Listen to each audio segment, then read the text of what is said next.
Fate is capricious and unpredictable. She sometimes likes to play tricks on us. Our protagonist was looking for a chiromancer, Master Wang, when he was young.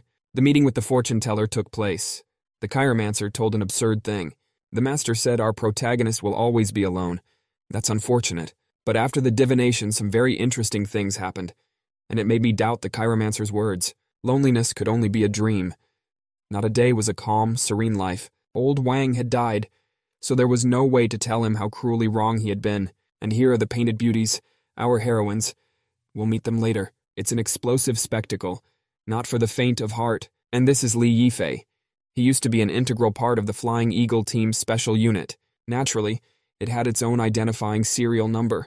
His activities were completely classified. The enigmatic Li Yifei has been involved in highly dangerous international peacekeeping operations, worked in extreme situations, flawlessly, brilliantly, successfully completed every mission. Guy's got the look of a bird of prey. I guess that's why they call him the Golden Eagle. During the last mission, a guy was charmed by a tempting serpent. Li Yifei gave in to temptation.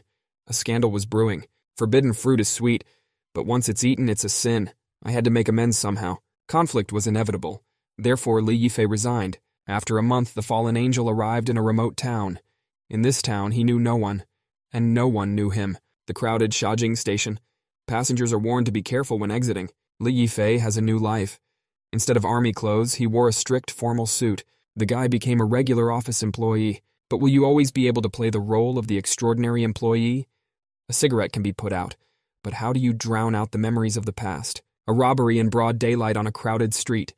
Some lout with a giant physique stole a tiny, fragile girl's purse. A voice came from the car. Someone asked me to stop the robber. A gorgeous beauty rolled down the window in the car. She was talking on the phone and watched the robbery closely. The thief was rushing down the street at full speed. Li Yifei happened to get in his way. The guy was unfazed. He didn't seem to notice the pickpocket. The bandit was running away at a breakneck pace. In his hand was all the little girl's emergency savings. Why didn't the fearless Li Yifei stop the insolent thug? He could have easily taught this bully a lesson and broken his bones in no time. The unflappable Li Yifei didn't want to be a hero anymore. He longed to be an ordinary man. He also carefully hid his past life from others. A beautiful woman in a luxury car is talking on the phone. She complains that there are tons of rich guys around her, potential suitors.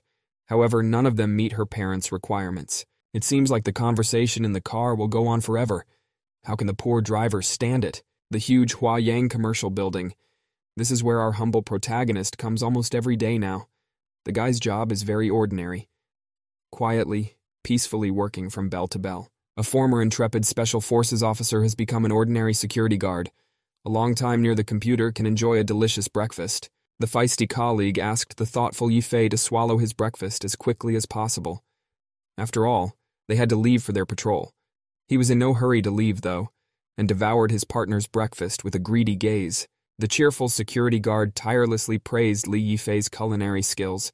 He said that there were many beautiful girls in the building who would appreciate the bachelor's dishes. In particular, a girl from a wealthy family, Principal Shu, is considered particularly beautiful. Yifei stated that he doesn't want to grab stars from the sky. He's an ordinary security guard, he should date ordinary girls. A pretty girl was discussing something heatedly on the phone. During this conversation, she learned that her mother had called her once again.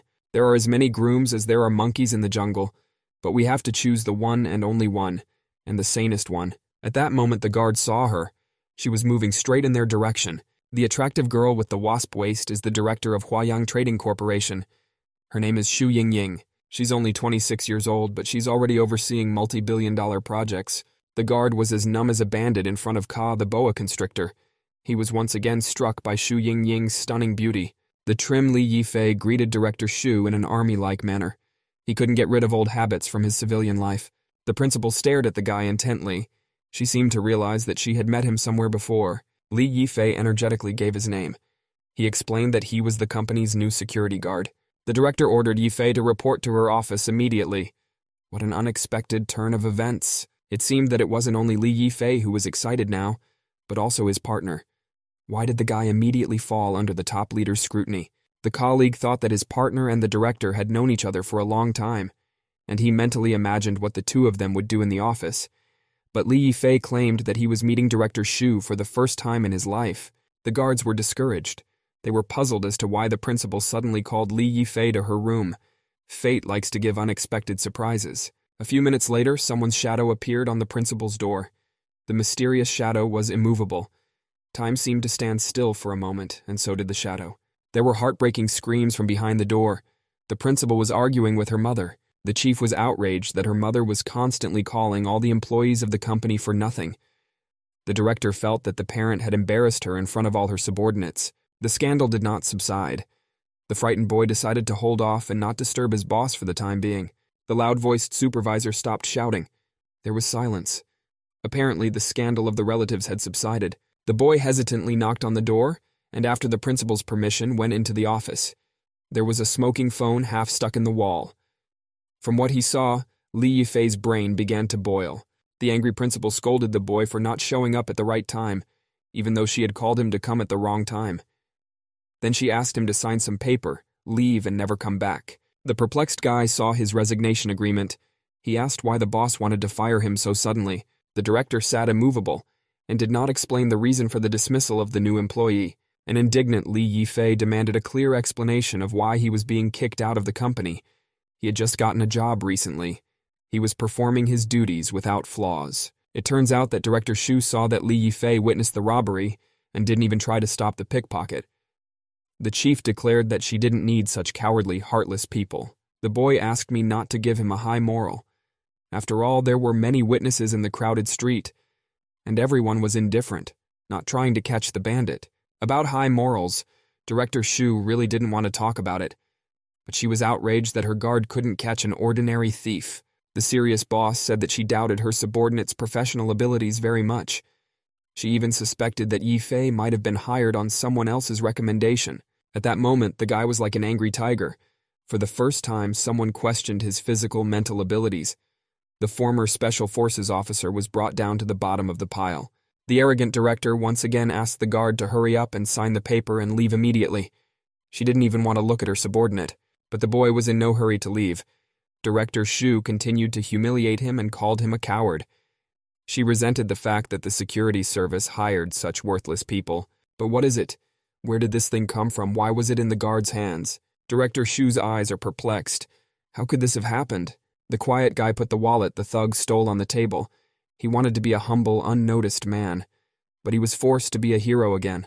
The dazed Principal Shu clearly realized that this was the exact wallet that the thief had taken away. But how did it end up in Yifei? The guy had to explain that he had quietly dealt with the robber and slightly punished the bandit. The jubilant criminal calmly counted the stolen money. The wallet contained a decent amount of money. Suddenly karma caught up with the thief. Someone had dared to throw a stone at his head. It was our mysterious superhero, Li Yifei.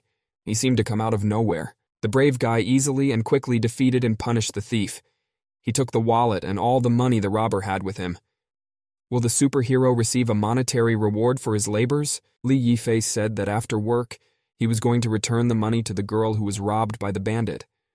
But Director Shu couldn't understand why the guy didn't rush to help right away. The guy calmly explained that he doesn't like to perform feats in public. He does not want to be a hero in the eyes of people. He is satisfied with the life of an ordinary person. Yifei may not sincerely aspire to be a hero. However, life may someday force him to put on a superhero costume. It is often hard to argue with fate. The dumbfounded director was shocked by the heroic deed and modesty of her employee. She was a shrewd girl, but she could not adequately appreciate the guard's abilities. The serene Yifei said that his boss is quite unsighted, seeing only what is on the surface and not seeing into the root. Winner wanted to leave the office, but the boss stopped him. The concerned director called back the Human Resources Department. She ordered a copy of Li Yifei's profile from the Security Department immediately. Xu Yingying scrutinized the data she received from the Human Resources Department. She thought about something for a long time. The excited boy's face was covered with sweat. Did the principal really know who he was?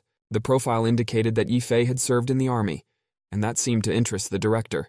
The anxious boy realized that the government had long ago destroyed his traces of his service in the special forces. Only the records of his days in the training camp remained. He had to pull himself together and answer calmly, so as not to arouse suspicion. The director thought intensely. Gone into the astral. Apparently, she didn't even notice the presence of the new employee. The landline phone was ringing off the hook. Who was disturbing the important director again? Someone showed up at the company. It really upset the director. The intruder was already approaching the office. The guards were powerless. It looked like the meeting between the intruder and Director Shu was inevitable. The boss rose decisively from her chair. Apparently, she had something very important to say to the new employee. The distraught director hurriedly asked the new employee to forget what she had recently said to him. She said that she had a very important task for Li Yifei. The heavens have fallen to earth. The principal seemed to have lost her sanity. She suddenly offered the new guard to be her boyfriend. Yifei had seen and experienced a lot of things during his service in the special forces. It was hard to frighten or surprise him. However, at this moment, he resembled a scared, defenseless little child.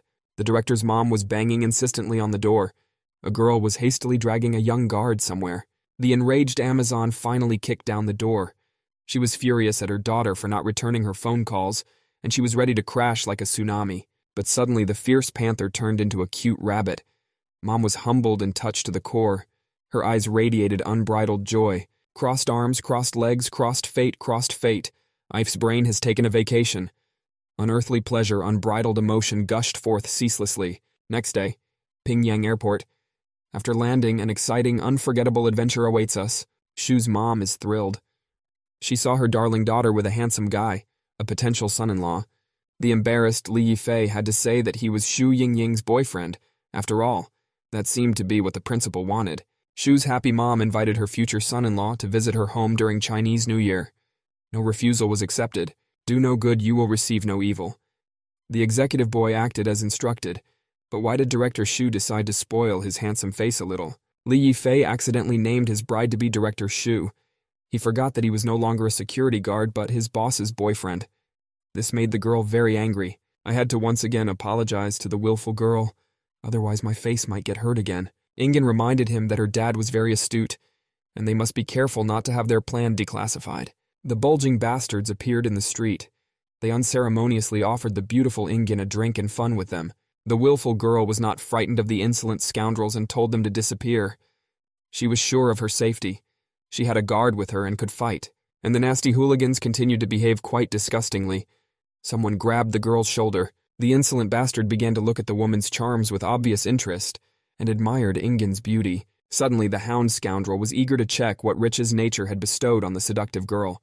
He was like a lustful, beady-eyed frog. The slutty bastard couldn't move and froze in terrible pain. Yifei was clutching his arm with a deadly grip. The bad guys were clearly scared, and the girl was once again surprised by Yifei's abilities. The angry guy finally showed the dark side of his inner self and ordered the bullies to get the hell out of here immediately. The bandits will probably remember this unfortunate day for a long time. Looks like this is the first time they've encountered such a tough guy. The hoodlum couldn't move and was shivering with fear. The day was hot, but the bandit felt cold goosebumps on his body. The bad guy realized he wasn't seeing a human being. He was looking at the devil from the underworld. The cowardly criminals tried to protect their boss. However, they did not dare to start a fight. Ingen finally woke up and decided to call the police back. Although it could have been done much earlier. Probably she was too admiring of her boyfriend's bravery and lost her sense of time and space. The gang boss frightenedly yelled for Yifei not to get very close to him. However, it was too late to repent. Is it really a lemur with its eyes goggling? Who scared this defenseless animal? Calm down, it's not a tornado. It's just Li Yifei having a little fun. And these are future trauma and dental patients. These patients are going to be in the hospital for a long time. The astonished girl realized that now Yifei was completely different from the person she knew before. He was really a devil in the flesh. The guy didn't have time to entertain himself for long, so he asked the criminals to attack him in a friendly and quick manner. Did not hesitate to attack him, but the bullies stopped. Why? Because Li Yifei had just warmed up and was getting into a frenzy. The villains hurriedly retreated. Yifei didn't even have time to enjoy the fight. The proud girl decided to praise the guy a little. She said that she liked his exciting entertainment with bandits. Ying reminded the boy once again that he should be extremely careful with her strict and principled father, Se Zhengguo. The girl's dad was an army commander. He easily exposed his daughter's former fake boyfriends. Yifei asked the girl not to worry. He was ready to celebrate the Chinese New Year with her family. The savvy, diligent student easily memorized a lot of information about Ingen and her relatives, but there were still many questions. For example, were the girl's breasts real and of what size? Embarrassed, Ingen boiled over and asked me not to delve too deeply into her intimate life. There was no need to know the details. Yifei promised that he wouldn't ask unnecessary questions. In particular, he would no longer ask who Ying Ying liked, girls or guys. Ingen resented the shameless man's inquisitive nature. The impudent man even dared to cross her intimate area. Self-confident Yifei swore to Xu Ying that he would be her perfect boyfriend during Chinese New Year, and would undoubtedly please the girl's parents. She would be his only and most favorite woman during this period. You can say and promise anything, but life makes adjustments. Sometimes it puts us through unexpected challenges. A sharp knock on the door. Ingen disturbed the silence of the night. She wanted to go into Yifei's room. A surprised Miss Xu heard an unfamiliar voice in her fake boyfriend's room. She inquired what Yifei was doing. Why did the young rascal get so flushed and frightened? What crime had he committed? And why didn't he open the door? What happened in Yifei's room? Could he be sick? Or should he be rescued immediately, given artificial respiration, indirect heart massage, and direct massage of some other organs? Half a day ago. On my way home. The car stereo says it's the 4th missing woman case in the city. Ingen warns the boy to be wary of her sister first and foremost. After all, she is quite intelligent, and can quickly realize where the fake and where the real relationship is. The girl announced that she would be sleeping with Yifei in the same room tonight. No objections. It's part of a secret plan. But why was the young man silent and breathing heavily?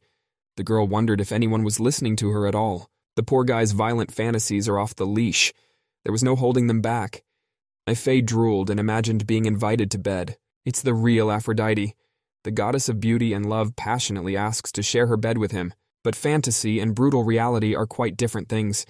In reality, the sufferer will have to sleep on the floor himself, not in bed. Club Yulon is a den of bandits, a scary and dangerous place. The disfigured criminal frightenedly tells how his whole gang was beaten up quickly and easily by some unknown guy. One blow knocked out even the strongest fighter. The head thug had been looking for this guy for a long time. But when the search stopped, the brave one showed up. A criminal mastermind is a real Julius Caesar. He does several things at the same time. He gives himself to love affairs and solves important mafia cases. The gang leader was beginning to realize that his men had confronted Burkut. It seems that Yifei's identity may be declassified. The mysterious nymph immediately suggested that such important news to inform the terrorist syndicates. After all, these syndicates have long been hunting for Burkut and offer colossal sums of money for his head. But the boss was in no hurry to go to the syndicates. He had a better idea. The finicky boss ordered fresh young virgins to be brought to him immediately. He also asked the third brother, a mysterious nymph, to kill Burkut. If the task is completed successfully, the name of the Nanchen gang will become famous all over the world. In the evening, the long-awaited guests showed up at Shu's residence. Now the whole family would be gathered. Where's Mom? Why doesn't she meet her daughter and future son-in-law? Mom rushes out to greet her dear guests. A mystical Cerberus barked in the room. Another full-fledged member of the family is rushing over. He's the first to greet the guests. Such a sweet, loyal creature loves his owners more than they love themselves. His love is boundless. I recognized the mistress immediately. I hugged my immense soulmate. This cute creature's name is Xu Fei. He missed his dear mommy very much. The 4-legged family member had found a secluded, cozy, warm place to rest, and was carefully studying his future son-in-law. Yifei thought the dog was looking at him rather haughtily. A smiling, polite plumber finished cleaning the toilet.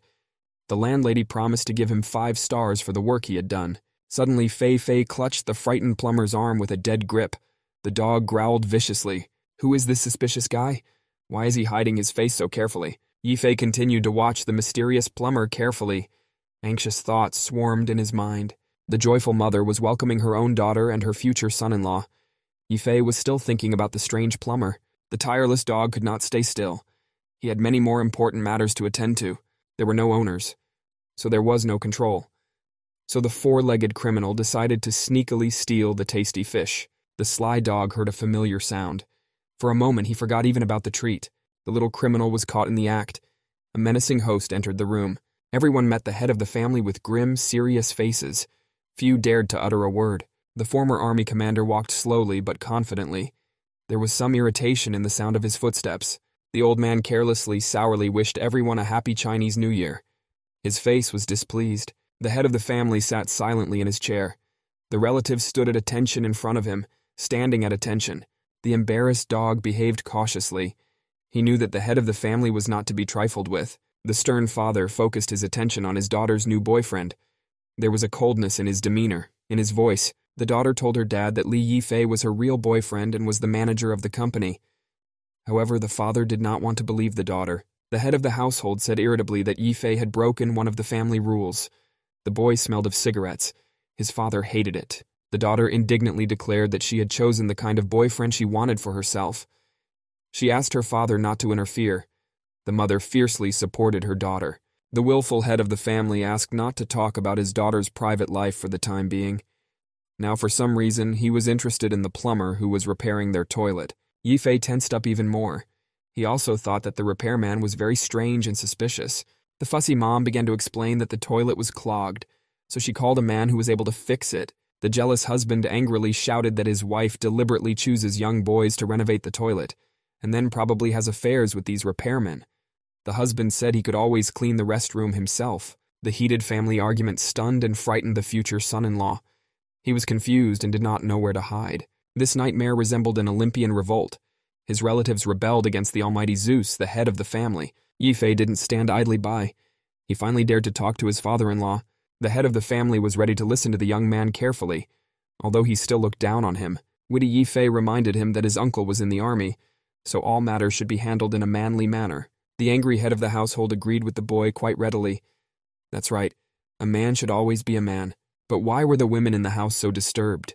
Why were they so frightened by men's way of solving problems? On Olympus, a feast of the gods, the all-powerful Zeus and the charming Apollo quickly found common ground.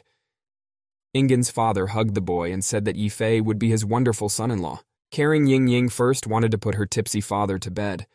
Then she promised to scold Yifei. But the boy promptly ran to the brooding study. Even after the raging feast, the former Special Forces officer remained sober-minded. He managed to successfully pass the first stage of the test. Our hero gathers his strength. The second stage of the test is ahead. Why was the guy so interested in the toilet? Maybe he wanted to hug it after a good feast. First, Yifei checked the drain pan thoroughly. Once again, his intuition did not fail him. Turns out the repairman remodeled the cistern and put a bomb in it, and it needs to be defused now. Now there was no doubt that the plumber was no ordinary worker, and he didn't come to the house to fix the toilet. Ordinary gangsters can't build a bomb like this. Perhaps this deadly creation belongs to a terrorist syndicate. Apparently the timer on the bomb was set for half an hour. We need to act now. The shrewd Yifei had already spent a lot of time getting his uncle drunk and diverting the attention of the other occupants of the house. Now the main thing is not to make a mistake and do the right thing. In this case, to make a mistake is to fall into the arms of death. There were more than 2 minutes left to defuse the bomb. Yifei believed that in that time, he would be able to eliminate the deadly threat to the surrounding people. There was a strange sound. Someone's going to the restroom? We can't let Yifei see this object from this angle. Then he'll obviously forget about the bomb and won't be able to disarm it. A woman can always show up at the most opportune moment. This mysterious beauty wasn't even called, but she showed up. A delightful meeting of two lonely hearts in such a romantic place. The girl was extremely surprised. It's not every day you see a strange man in your toilet. There was something slippery under her foot. The stranger screamed shrilly. The astonished girl flew at the speed of light to the dumbfounded guy. It seemed that time stopped then, and the brain shut down. It was like the explosion of a supermassive star. It all happened in a matter of seconds. The girl felt pain in some part of her body, and at the same time she couldn't stop admiring the man's unearthly beauty. A real man will always come to a woman's aid. He will support her in a difficult moment. Guys have a very developed tactile sense. Men's hands cannot get bored and idle. There was a knocking at the door. The stranger moaned, screamed, and made many unintelligible noises. A surprised Ying Ying tried to figure out why her sister Shan Shan was screaming wildly in the bathroom. They were heartbreaking screams. Yifei tried to explain that he was his own man, and Ying Ying is his girlfriend. Shan Shan didn't seem to be in a hurry to get up. She felt quite cozy and comfortable in his arms. Time is running inexorably. We're seconds away from the explosion. There was a slight click, but there was no big bang. What happened? The frightened Shan Shan gasped. The room was filled with smoke. A bewildered Ingen knocked desperately on the door, and her exhausted sister felt quite safe in the strong arms of the handsome man. Why are Yifei and Shan Shan so hot? Why is there a blush on their faces? And why is Ying Ying wildly agitated? Finally the door opened. Ingen burst into the bathroom. You can't see a thing. The acrid smoke completely filled the room. The sisters were screaming, trying to find each other in the thick smoke. The confused Ingen still couldn't clearly understand what had happened. And where is the future son-in-law? Time's up, the bomb should have exploded. But it didn't. They were on the verge of death. However, Yifei had always won in death games. Looks like he didn't lose this time. It's morning at the Xu residence. What does the new day hold? The lady in the revealing blue outfit is Ying Ying's younger sister. Her name is Shan Shan. She politely wished Yifei a good morning. The guy also wished everyone a good morning, and tried to hurriedly sit down between the two beauties. The seductive Shan Shan stared intently at her sister's new boyfriend. She seemed to have something very important to say. The sister-in-law tried to calm the embarrassed future son-in-law. She whispered quietly in his ear that she would not tell anyone about the events of the previous night. Yifei thought his sister-in-law was very sweet and caring. She seemed like an angel in the flesh. However, the angel was also very prescient. Little sister suddenly inquired about how much money Yifei received for playing the fake boyfriend. The embarrassed boy, like a child, began to make excuses. He claimed that Ingen was his real girlfriend, and they were in a serious relationship. But even a strong man can find weaknesses. Our valiant ex-army man was no exception. Those around us could only see the tip of the iceberg. But what did the bottomless, deep waters hide? Sweet Angel was too stubborn, and wanted to know the real truth. The heavy artillery came in. Angel didn't even try to surrender. His opponent was practically disarmed. But even under heavy torture, he remained stubbornly silent. Ingen's mind is a pile of questions. She didn't understand why the guy was so distracted and shamed. Mom brought a delicious dish. Earlier, the eldest daughter had lied to her that Yifei had been out with friends last night and didn't return on time. Caring mom asked her future son-in-law to stay the night at their house. The boy didn't even know what to say. He was attacked from the right and left flanks. That's what girls need healed shoes for. It's one of their powerful tools. Annoyed, Ingen asked the guy to think with his brain and not some other place. Her eyes were full of anger. The poor man's electrified body trembled. His brain shut down. His animal instincts kicked in. Yifei's thoughts wandered in otherworldly realms. He was captivated by a sweet, kind angel and a passionate, seductive devil. Beloved Shan Shan was going to practice at the dance studio. She asked her big sister to pick her up in the afternoon. The stern Ingen indignantly advised her younger sister not to wear revealing, provocative clothes, and asked her to finish the dance early. There was still some shopping to be done. This is the Shudai Fitness Club. You can see many graceful and seductive girls here. We got here on time. We still need to find Shan Shan. A warrior maiden never leaves her weapons behind. I carry all of mine. The young gentleman was quite obliging. Asked Ingen to take care of herself. The restless girl headed impetuously to the fitness club. The guy asked her to slow down. Pleasantly surprised, Ying Ying noted that Yifei was playing the role of her boyfriend more and more believably. It seemed that deep down it pleased her. The girl praised the boy, but she also asked him not to be too important, not to get too cocky. This young terpsichore is very graceful and talented. She's also incredibly perceptive. She can easily recognize where the truth is and where lies are. The adorable dance goddess is Ingen's twin sister. She is quite intelligent, just like her older sister. However, she is not interested in business. Shan Shan could easily and quickly expose her older sister's bogus boyfriends. Therefore, one should be extremely careful in the presence of this graceful goddess. A disgruntled Ingen stopped suddenly. Apparently, another question was keeping her calm. The girl wanted to know where her supposed boyfriend had disappeared last night. She seemed to be waiting for a detailed report. The girl's unceremonious behavior angered the guy. She had overstepped the bounds of what was permissible. Angry Yifei reminded him that he was not a loyal guard dog. His freedom should not be restricted. However, the persistent girl wanted to know absolutely everything about her fake boyfriend.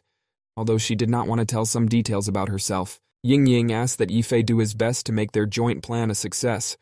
She promised him a high position in her company. The stubborn girl wouldn't let it go. She wanted to know where the boy had spent last night. A disgruntled Yifei said that excessive curiosity does not lead to good. He should have his own life and secrets. The guy vowed to help the girl, but he doesn't want a high position. He wants to be a regular guy. Reaction to Li Yifei's defiant response: so why does this guy want to be in the shadows? The astonished girl felt as if she had been hit by a cold shower. The boy's answer surprised her. The unpredictable Yifei refused to accept any high positions, but he said he was ready to successfully complete the proposed deal. Surrounding people began to actively gossip and talk about the beautiful couple. Someone suggested that the lovers were breaking up. Another person called Ingen an arrogant, cunning vixen. A stunned Ingen demanded an explanation. How could anyone refuse the queen's favors? The graceful terpsichore was out of dance class. She was ready to go to the mall now. People couldn't stop bantering and gossiping. They assumed that Shan Shan was the handsome guy's legal wife. The older sister, on the other hand, was his bitchy mistress. Sweet Shan Shan took her companion under her arm and literally dragged him behind her. Elder sister was indignant. Was she really starting to be eaten up by jealousy? The mall is crowded. There's nowhere to fall. The smug guy was in between two charming beauties, and Shan was silently admiring the different clothes. Her older sister was deep in thought and was indifferent to everything. Shopping didn't appeal to the guy. He was like an elephant in a china shop among a pile of women's things. Fate has prepared another serious and sometimes pleasant ordeal for the guy. He was dragged into a lingerie store. The curious saleswoman thought that Shan and her companion were husband and wife. The older sister felt superfluous. The guy was being carefully fitted for new underwear, but he didn't even know what size his underwear was. The smiling saleswoman asked the girl to take her boyfriend's measurements. It was truly an unexpected turn of events. The puzzled girl froze with the man's underpants. She thought she was about to be led to the scaffold. The assignment is simple. All you have to do is put your underwear on a guy. Why be so scared? A jubilant Ife was over the moon. He encouraged the girl in every possible way. He asked her to do what a real girl should do without any embarrassment. It seems the perceptive younger sister suspected something wrong. Can't Ingen even touch her boyfriend? The older sister hesitantly approached her fictitious boyfriend. She must get her measurements down and not fail the secret plan. The young prankster said that he had done this to his girlfriend many times before. He asked Ingen not to worry. He terribly wanted her at his feet. The dazed poor woman with men's underwear in her hands resembled a defeated opponent with a white flag. She felt ashamed and humiliated. It's good to be in the clouds, but sometimes you have to watch your step. Is this some kind of new martial art? Kudo or judo or Thai boxing? What was that? The thoughts blended into one big lump. What is she looking for so thoroughly? Is it lost virginity? Banana is a very caloric, healthy berry. Bananas lift your mood and help prevent stress. Banana fruits are 6 to 30 centimeters long. Their diameter is from 2 to 5 centimeters. Each banana bush has a different fruit. The store is great. Lots of different underwear in the assortment. And you can see a free rocking show. Why is the main character so flushed? Does he have a fever? Do you need to call an ambulance right away? The customers were shocked. One would have to be too hungry to do such a thing in broad daylight in a public place. Shan was extremely worried about the condition of her brother-in-law and her sister. The young gentleman helped the girl up. The exhausted Ingen was like a rag doll without thoughts or feelings. I did what I thought was best, but it's always the same. Good thing I didn't get a slap on the wrist. The angry girl was burning with shame. She asked the boy to get away from her. She couldn't look at the shameless, beautiful face. Nothing can be hidden from Shan's eyes. She noticed that her sister and brother-in-law were always feuding. The shrewd Shan thought again that Ife was her sister's fake boyfriend.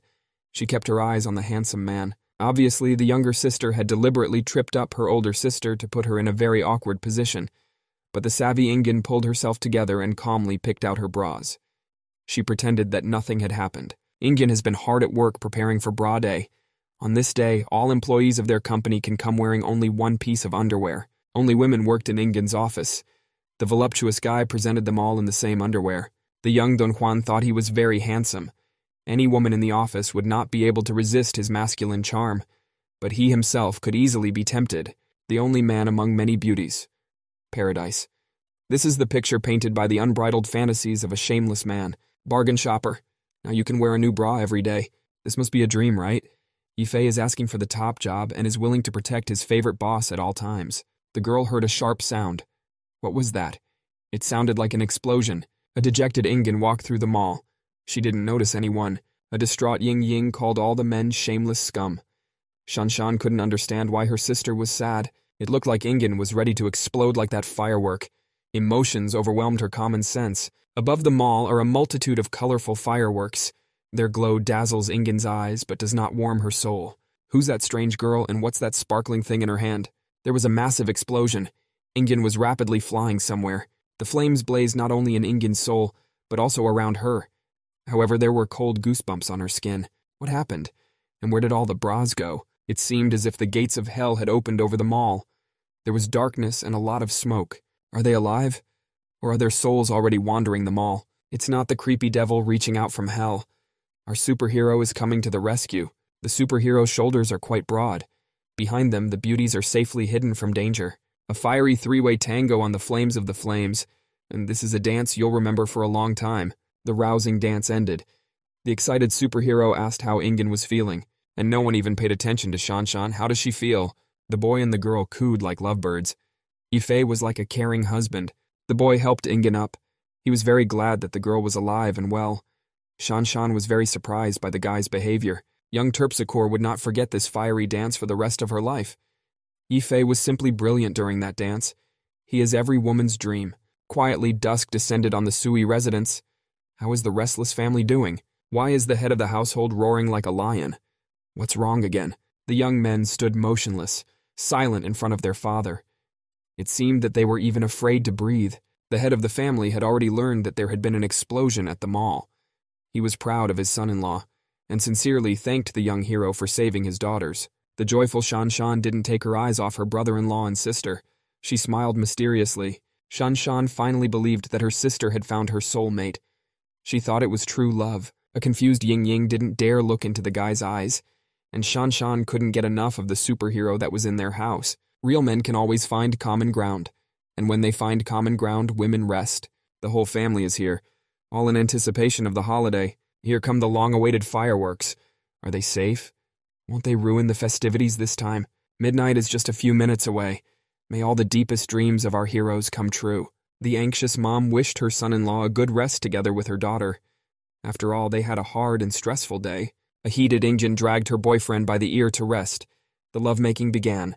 This is the torture room. Pray for disarmed Yifei. No tenderness. It looks like Yifei will be beaten painfully but gently. The prisoner was patiently silent. It was hard to get even one word out of him. The ruthless Valkyrie wanted to know what Yifei's true intentions were, why he suddenly wanted a high position in her company. Meet the girls. They're cute Siamese twins. They're always and everywhere together. A man's ego has been hurt. A man's dignity has been violated. All thoughts went below the belt. The beaver tried to jump out of the booth. He was extremely anxious. The teary-eyed boy drifted off into a world of voluptuous fantasy. Common sense had fallen asleep. The senses mixed into a mind-blowing cocktail. An eerie war began in my head. The explosions rumbled continuously. Feelings erupted like Vesuvius. The fires of passion could not be extinguished. You can't run away from the battlefield. One must stay until the victorious end. It's urgent to seize the strategic site. Then Yifei's army can defeat and capture the enemy. The restless Bobik was barking and trying to get off the chain. Tension was rising. The soldier reports that the method of covering from the sky was used very successfully. It allowed us to suppress the enemy. The strategic site will be taken soon. Never give up. Believe in victory. What is it? What has so suddenly taken the valiant warriors by surprise? The enemy has received significant reinforcements. A super-powered tank. What do? A giant muzzle was pointed at the ferocious enemy, and at any moment a shot could be fired. A violent fantasy attacked Yifei incessantly. In his fantasies, he frantically attacked the super tank and his opponent. Looks like the enemy has another powerful weapon. It can really hurt a man's dignity. The warrior was alone on the battlefield.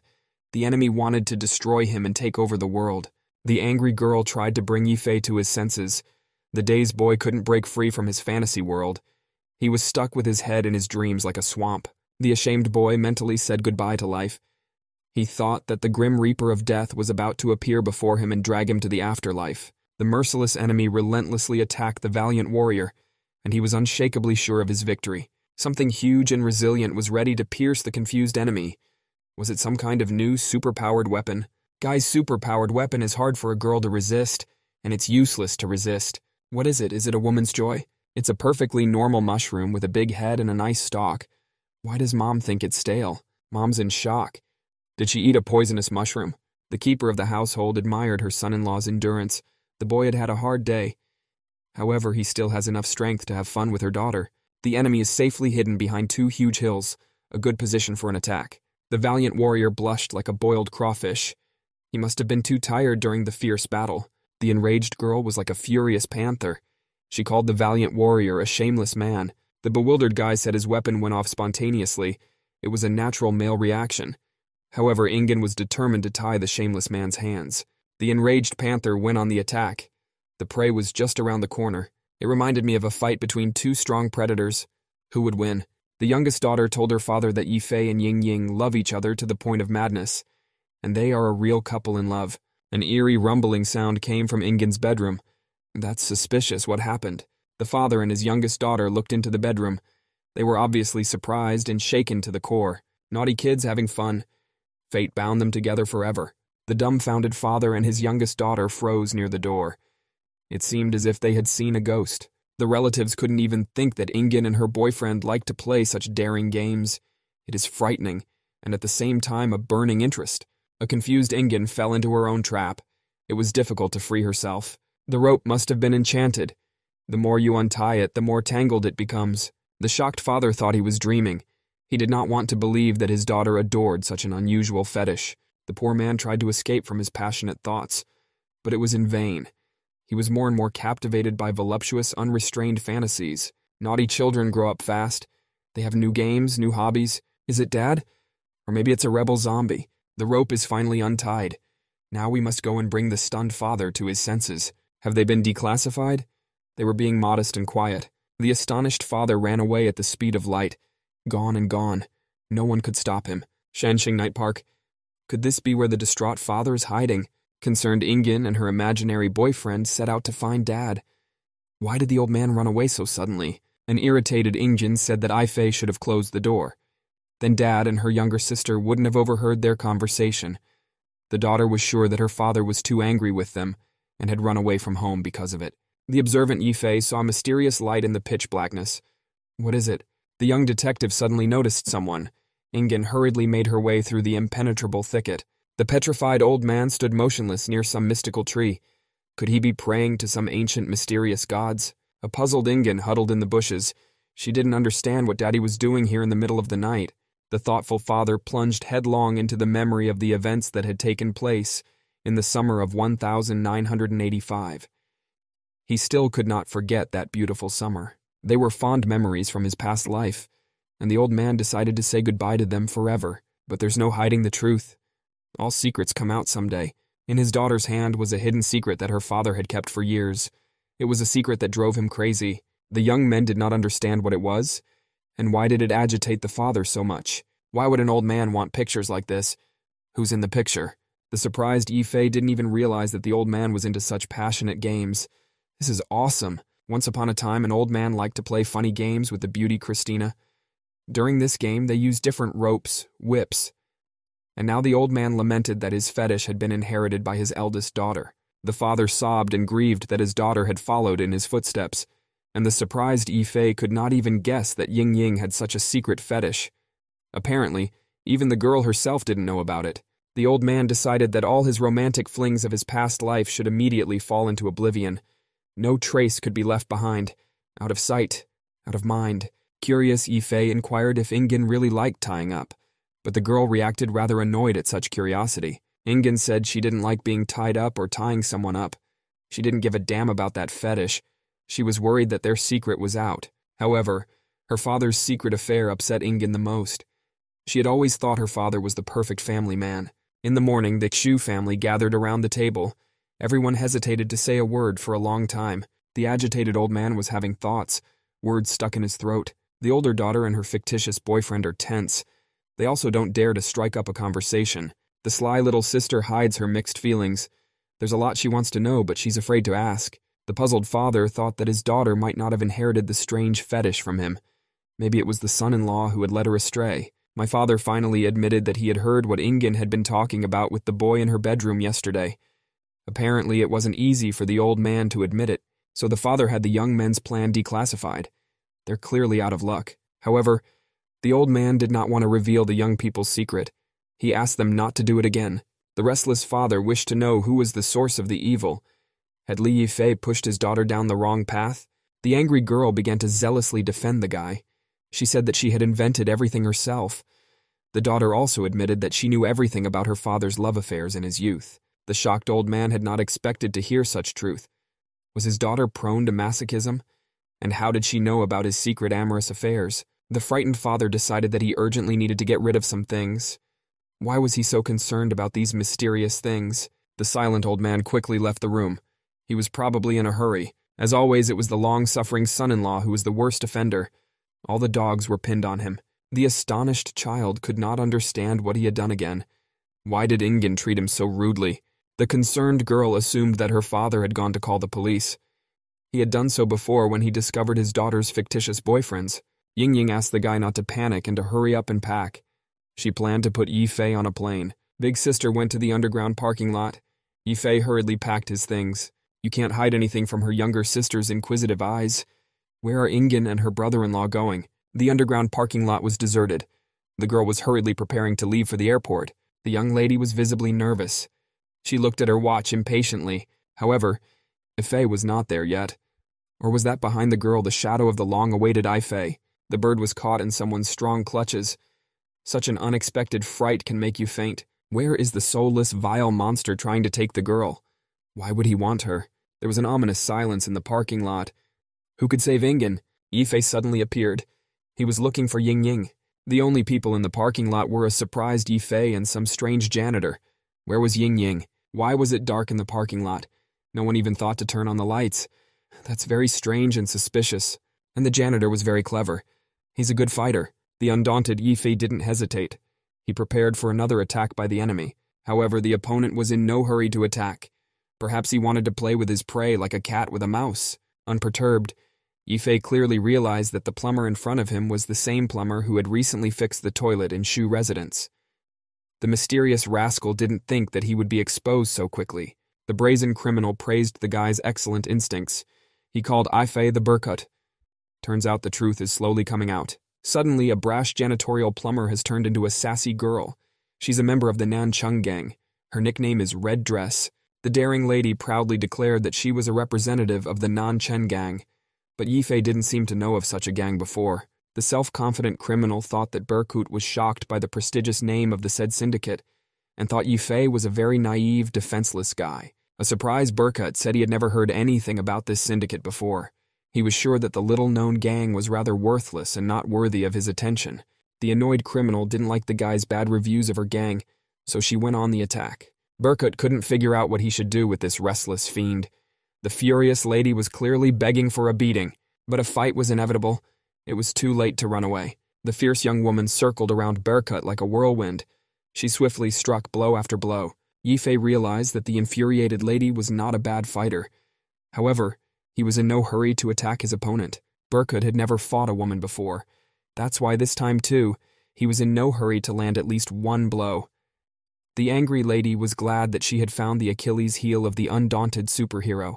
The unfamiliar young lady suddenly said that Ying Ying had called out strongly for Yifei's help before she lost consciousness, and that apparently really touched the guy. When's that strange beast going to stop? She stuck to the guy like a bath sheet. The unperturbed Burkut was firmly on his feet. He was only defending himself the whole time, but not attacking. It looked like the evil beast had used all its strength. However, the brave guy didn't even move. Burkut clearly didn't want to fight, but he really wanted to know where Ingen was. The shapely beauty promised to tell where Ying Ying could be found.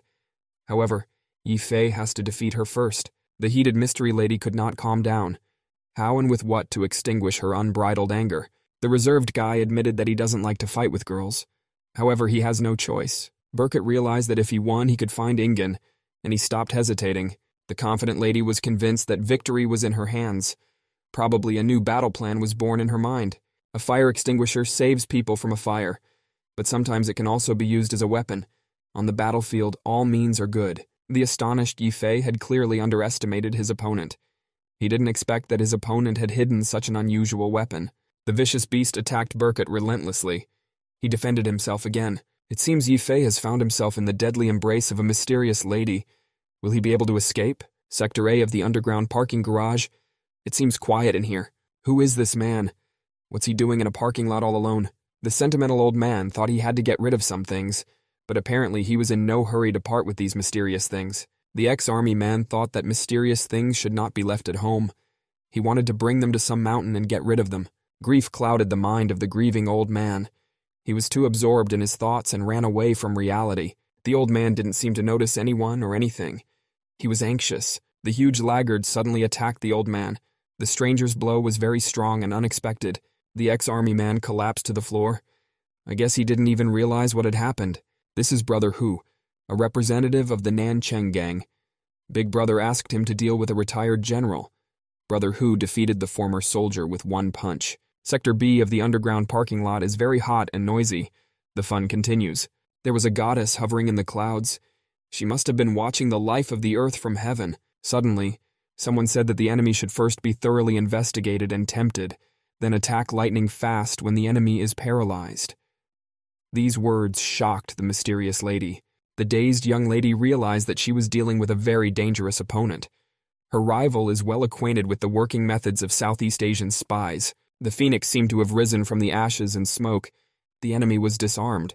Berkut realized that the mysterious lady from Ruin gone. He now clearly knew who his enemy was. With a powerful leg kick, Berkut helped the mysterious lady fly quite high. Finally, the guy stopped defending himself and started attacking. It seems the enemy didn't expect to face such a powerful, crushing force, and tricks will no longer do the trick. The frightened lady pleaded for the guy to spare her. She reminded that Berkut had never killed a woman. Yifei had indeed once sworn that he would never hurt or kill women. Will he be good-hearted this time? This lady called herself a woman, but she had the sexual limitations of a man, and Berkut suddenly revealed this secret. The mysterious lady hid her manhood so well. How did Berkut know the truth? The inquisitive Berkut made a very thorough investigation. As a result, he found out that the lady's bolt was a pretty big one, as big as half of his dick. It's not for nothing that the lady's gait was very strange. The cunning lady couldn't be satisfied. She decided to use one last resort. What's the wily young lady up to this time? Does she have some other deadly weapon hidden somewhere? The lady knew that guys love Ruan-Gan brides and trannies, so she suddenly offered to be Berkut's bride. The young lady's charms must have turned him on too much, and he couldn't stop.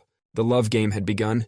It was a passionate, unforgettable spectacle. The lady with the male rod felt that she was about to turn into a breathless corpse, but she wanted to live. At the moment of the fierce fight, the mad lady felt a surge of strength.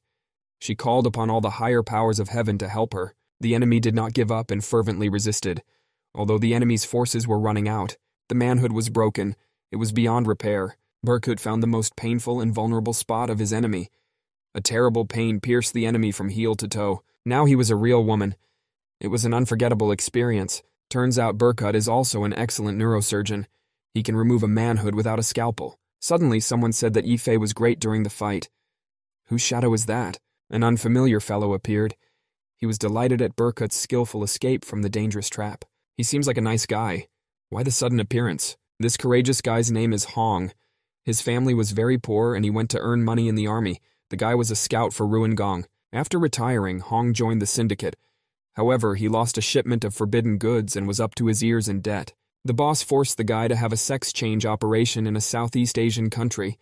Couldn't say no to the boss. The guy wanted to live. After his gender change, Hong was nicknamed Red Dress.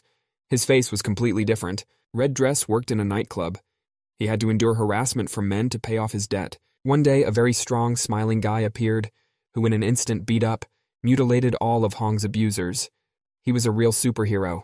The manly guy thought that Red Dress was a precious find for Nanchen's gang. He invited Hong to join their gang. Then the charming smile of the courageous guy disarmed Red Dress, and he resolved to always faithfully serve the Nanchen gang. The stranger seemed to come out of nowhere. He was smiling and very confident. The cheerful Scalazub simply showered Berkut with compliments. He was extremely surprised that Yifei had figured out the secret of the red dress so easily. The strange stranger finally realized why the syndicates were offering huge sums of money for Berkut's head. Yifei is truly uncontrollable and dangerous. The stranger said that his name was Chung Yuan. He was sure that Berkut looked too much like him. Suddenly, the guy claimed that Berkut had changed a lot after the army, and now Yifei had become like an ordinary person. Chung Yuan wondered who had changed Berkut's lifestyle so drastically. Did Ying Ying really do it? Angry Berkut ordered the guy to release Ingin immediately. He threatened to kill anyone who harmed the girl, but the funny man wasn't afraid.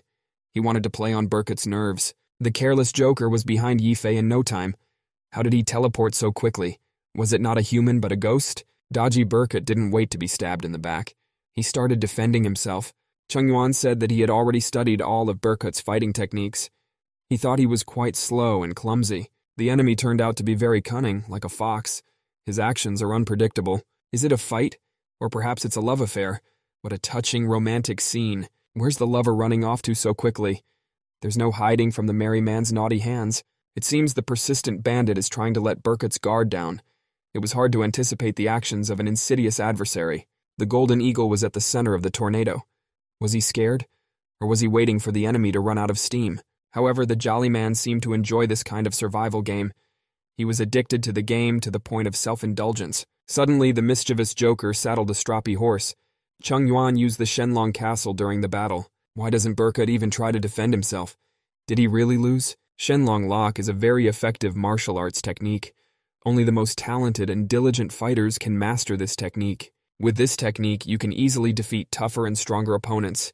Even a giant is far from being able to escape from this castle. The strongest opponents weep and beg for forgiveness when they enter Shenlong Castle. They become completely helpless and defenseless. Such a horrible castle is what Berkut has fallen into. Chungyuan said that Yifei should surrender immediately. It was useless to resist. Can Berkut escape the new trap? He seems to be on the verge of death. Yifei felt a terrible pain and discomfort. However, he was unwilling to give up. Chungyuan said that only an American captain he knew could break the Shenlong lock. This captain must have been a tremendously strong giant. However, Berkut, as an experienced, talented burglar, easily found the key to the complicated lock. He's free. Now Berkut wanted to teach the swaggering bastard a lesson. The sword of justice is upon the enemy. The master had once warned Chungyuan and his other disciples that there were some very powerful people who could escape from Shenlong Castle. But apparently, the overconfident boy didn't even believe his master. And those who can tear apart Shenlong Castle are best not to fight. You should run away without a second thought. However, the avenues for retreat had been destroyed. We had to humble ourselves and accept the punishment for the sins we had committed. Master was right. Why didn't Chungyuan listen to him? Now he must be bitterly regretting being overconfident. The spaceship has launched. What planet or star will it end up on? The bandit's pretty face was damaged in the battle. How can you smile now if you don't even have teeth? Here, one must always use one's knowledge and skills carefully and listen to the older, wiser masters. Chungyuan disobeyed the master and went his own way, for which he was now punished. Don't tease the beast. An angry predator is hard to tame. It's the owner's fault, but it's the pretty face that's hurt. The cocky thug won't be able to smile for long. The undaunted enemy had become a punching bag. The golden eagle was relentlessly striking blow after blow. That's not an owl. It's the enemy's bulging eyes full of fear and despair. The enraged Berkut demanded that the bandit tell him where Ingen was now. His fist was ready to strike again. But the stubborn man was silent. He received many blows to different parts of his body. The formidable Berkut said that before that, he had only tickled his enemy. But if the criminal continues to remain silent, he will experience hellish torment. The weary villain tried to smile and tease Berkut. However, it seemed to be laughter through tears. The mutilated thug called Yifei a proud and arrogant eagle. However, the bandit believed that in real life, Berkut suppressed his true instincts and resembled a sheep. The criminal couldn't understand why Yifei suppresses his inner desire to kill. Why doesn't Berkut want to be a predator? The bandit refused to say where Ingen was hidden. Will a real predator awaken in Berkut and kill his enemy? Director Shu reports that their company has high ratings this year. Thanks all colleagues for doing a great job. The employees bowed their heads to the chief. They are ready to continue working hard and productively for the benefit of the company. The tempter serpent follows Ingen everywhere and all the time. Even comes into her dreams. The Don Juan seems to have grown out of the ground. He makes my heart beat faster. How tender his touch is. How caring and attentive this guy is. He is an artist's dream and many women's dream. Why is Li Yifei constantly in Ying Ying's head? Who gave him permission to go in there? Why is he disturbing Aphrodite's soul? The confused girl decided to punish Yifei. She spared no effort and struck a powerful blow. What is it? Where's the shameless man? How quickly the impudent one got away? The girl woke up. It turned out that she had seen her tempter snake in her dream. Tied up Ingen is in the trunk of the car. It's incredibly noisy outside. An angry Ingen broke free. She was determined to find the shameless man and punish him. The tempter serpent was very busy. He was too engrossed in the fight and didn't even notice the surprised Ingen. The ruthless local stopped.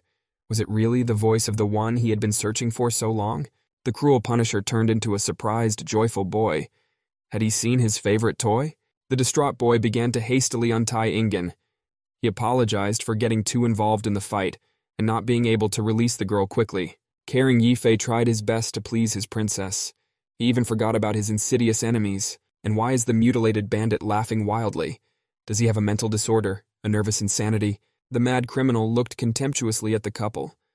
He couldn't understand why the all-powerful Berkut had decided to become an ordinary man because of some woman. At last, Ingen could see the face of her captor. The villain's makeup was excellent. The makeup artist had done an excellent job. Suddenly, the criminal confidently declared that Ahu had already sent the entire Ingen family to the other world. The bandit believed that Ahu was the strongest in their syndicate and could not be defeated even by Berkut. An unexpected turn of events. Is the Ingen family gone? The crazy maniac did not stop talking. He believed that the girl and the guy would hate themselves for the rest of their lives and regret that they could not help their close, dear people. Where's that big guy coming from and where's he going? Why is he yelling so scared? It's the invincible Ahu. Is he still alive? Suddenly, the giant's huge shadow appeared. One bandit was lying unconscious. The other was screaming fearfully. Yi Fei and Ying Ying tried to understand what had happened. The old general wondered why a half-dead thug was called invincible. It was just a mountain of meat, and Hu could hardly breathe. He was afraid to even move. Once upon a time, a martial arts master insinuated to Ahu that the guy had tremendous strength. This master also believed that the gangster's body was perfect and invulnerable. The master must have been right, and Hu was incredibly strong. But could he control his strength? The menacing voice of the head of the Shu family rang out. He said that Ahu didn't even know what gunpowder smelled like. He also said that the huge lout had never been to a real battlefield. Old Shu believed that a body could be called perfect if it was covered with scars. That was exactly the kind of body the retired general had. Ingen was glad to see her dad alive and well. Her father probably didn't expect to meet his daughter in such a dangerous place. The front of the retired general's torso was completely scarred from gunshot wounds and burns, but his back was clean and unharmed. He used to be sent to the front lines often. Berkut said a polite hello to the retired general. The observant Yi Fei realized that the old man had been to more than one battlefield and had vast experience in combat operations. The old man saw the mutilated bandit. He must have realized that it was the same bastard who had kidnapped his daughter. The retired general clearly admired his future son-in-law. He was madly glad that the boy was able to protect his daughter. Shining Yi Fei declared that it was his duty to protect Ying Ying. At this time, the outlaw was still wondering why second brother had been defeated. A formidable retired general said that power must be used rationally. Huge power without intelligence is a bubble. The perpetrators were warned not to move.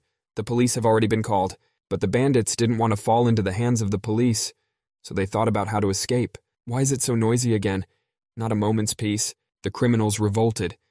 They gathered the remnants of their forces and began to desperately attack their opponents. Cheng Yuan decided to see if the retired general could break out of Shenlong Castle. Perhaps the bandit thought that the old man had already lost his strength over the years. The overconfident Ahu thought that Berkut was quite weak. Therefore, he will definitely win this time. Can the old man escape from the deadly castle? Does he have any strength left? How will the fight between Berkut and Ahu end? In terms of weight and physique, the opponents are completely different. The old eagle has fallen into a trap. The enemy triumphs, and Hu started to show off the power of his huge fists again. He resembles a clumsy bear. Is this really a knockout? Will Berkut survive another fight? However, the thug's blow was a mosquito bite for Yi Fei. The unshakable Berkut was able to stay on his feet and keep his composure. The scrawny scumbag was frozen with fear. He struck with all his might, but Berkut didn't even move. So that's what the clumsy little bugger's for. It's a great battering ram for breaking down walls. Yi Fei must have been bored. He wanted to fight someone else. He couldn't find a worthy opponent. The old man broke out of the trap quite easily and quickly. The arrogant bandit was completely disarmed and immovable. Once upon a time, the one-armed dragon master had created a very effective attack technique, and Cheng Yuan decided to use this technique during the battle. However, the wise old man had no problem blocking the cunning attack. The retired general had been through a lot and knew a lot of things and people. He suddenly said that the master-defeated criminal had 2 scars on his face and 1 hand. The young thug was extremely surprised that the old man knew his superior master Li Yinglong so well. That was why the general could easily guess what martial techniques his opponent could use. Suddenly, the old man confessed that he had put the one-handed dragon into the grave with his own hand. It happened during the war in Rouen. The death of the master finally threw the unlucky man out of his mental equilibrium. After all, the boy idolized his teacher and considered him his life ideal and role model. The bloody criminal was screaming in pain. His arm was broken. This was the old man's way of punishing the bandit for daring to touch his family. Berkut was moping. His fists itched and he wanted to fight, but there were no more punching bags. All good things come to an unfortunate end. Berkut's still got a lot of energy left in him. He didn't even have time to blow off steam properly. The huge punching bag had run off somewhere. Bored Berkut wanted to perfect his side and straight punches, but there was no punching boy. The police showed up on time. By the time they arrived, the criminals had already been neutralized. The work of the police was successfully done by Berkut and the head of the Shu family. The suspects were immediately arrested. Cheng Yuan yelled wildly that he was a citizen of the country of Rouen. The bandit wanted to see his ambassador. The policeman unceremoniously put the bandits into a car. No one paid any attention to the threats of the villains. The pensive old man sat immovably beside his son-in-law. Suddenly, an old acquaintance of the general appeared. That guy with the menacing look is Police Captain Gu. He said he hasn't seen the retired general for a long time. The old man got the captain into trouble again. The police captain reprimanded the old man like a schoolteacher. He asked the general to stop getting him into trouble. The stern captain said they had very little time. Life flies by quickly. The old man sat immovable, like a diligent student. Often a multitude of memories prevented him from seeing the present. The police captain wanted the general not to be so careless and to take care of himself. You can't live for an encore. The friends cheerfully greeted each other with friendly fist bumps. The old man said that he missed the captain's late father very much and wished to visit him in the afterlife.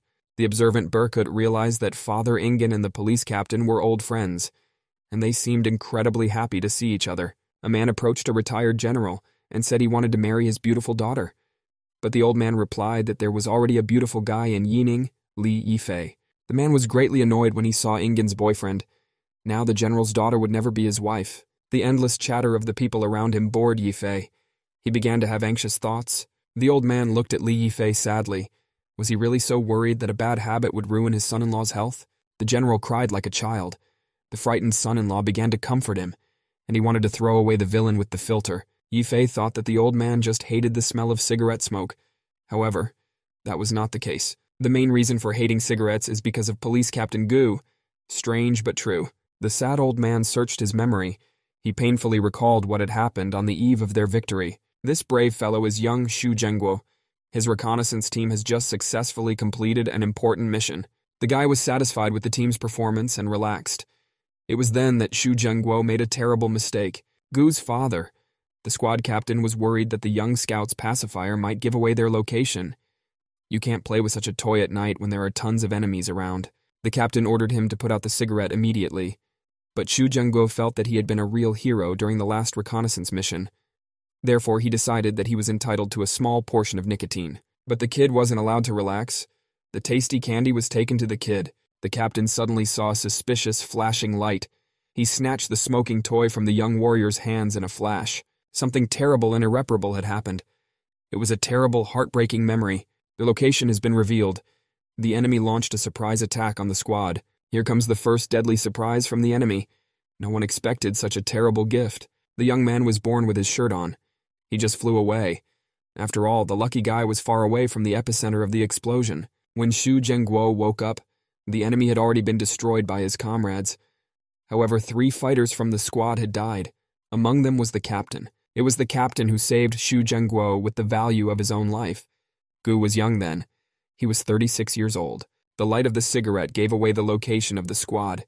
The captain snatched the cigarette from Xu Zhengguo's hands. That's why the fortunate man is still alive. The furious Xu Zhengguo was burning with a thirst for revenge. He ruthlessly led his team into the enemy camp and ruthlessly, lightning fast defeated the Ruin army. But the cunning Li Yinglong pretended to be dead. Then the one-armed dragon fled the battlefield. A grief-stricken Xu Zhengguo personally buried his battle comrades, but he could not bury the bitter, painful memories of that tragic day. Remorse followed him continuously on his heels. Now, standing in front of the old man was the son of the dead captain. Apparently, Xu Zhengguo often remembered that tragic day when he saw this man. Xu Zhengguo believed that he was the one responsible for the death of his comrades. The man always regretted disobeying the captain. It was sad that his son grew up without a father. The police captain became a kindred spirit to old man Xu. They never left each other in trouble. Xu Zhengguo regularly provided financial assistance to the family of the deceased battle comrade, until Captain Gu's son grew up and began to earn money on his own. But money can't make amends. Tears came in hail down the old man's face. Captain Gu said that Xu Zhengguo should not constantly torture himself and repent. There is no right or wrong in war. The story of the sentimental retired general moved Yifei deeply. His body still couldn't get its usual dose of nicotine. The men saluted the general. To them, he was a true hero. There are people who protect us and are willing to sacrifice themselves for the good, to save others. They should be respected and not forgotten. Captain Gu assumed that the suspects were a gang of gangsters from South Asia. One of these suspects managed to escape. Someone cheerfully called out to the son-in-law and the head of the Shu family, who was preventing the police from investigating. Whose slender legs are those? Why are the policemen so flushed and embarrassed? Ingen has brought her mother and younger sister with her. She is worried about her husband's condition, and for Shanshan, the most important thing is that their son-in-law is alive and well. Captain Gu was quite happy to see Ying Ying.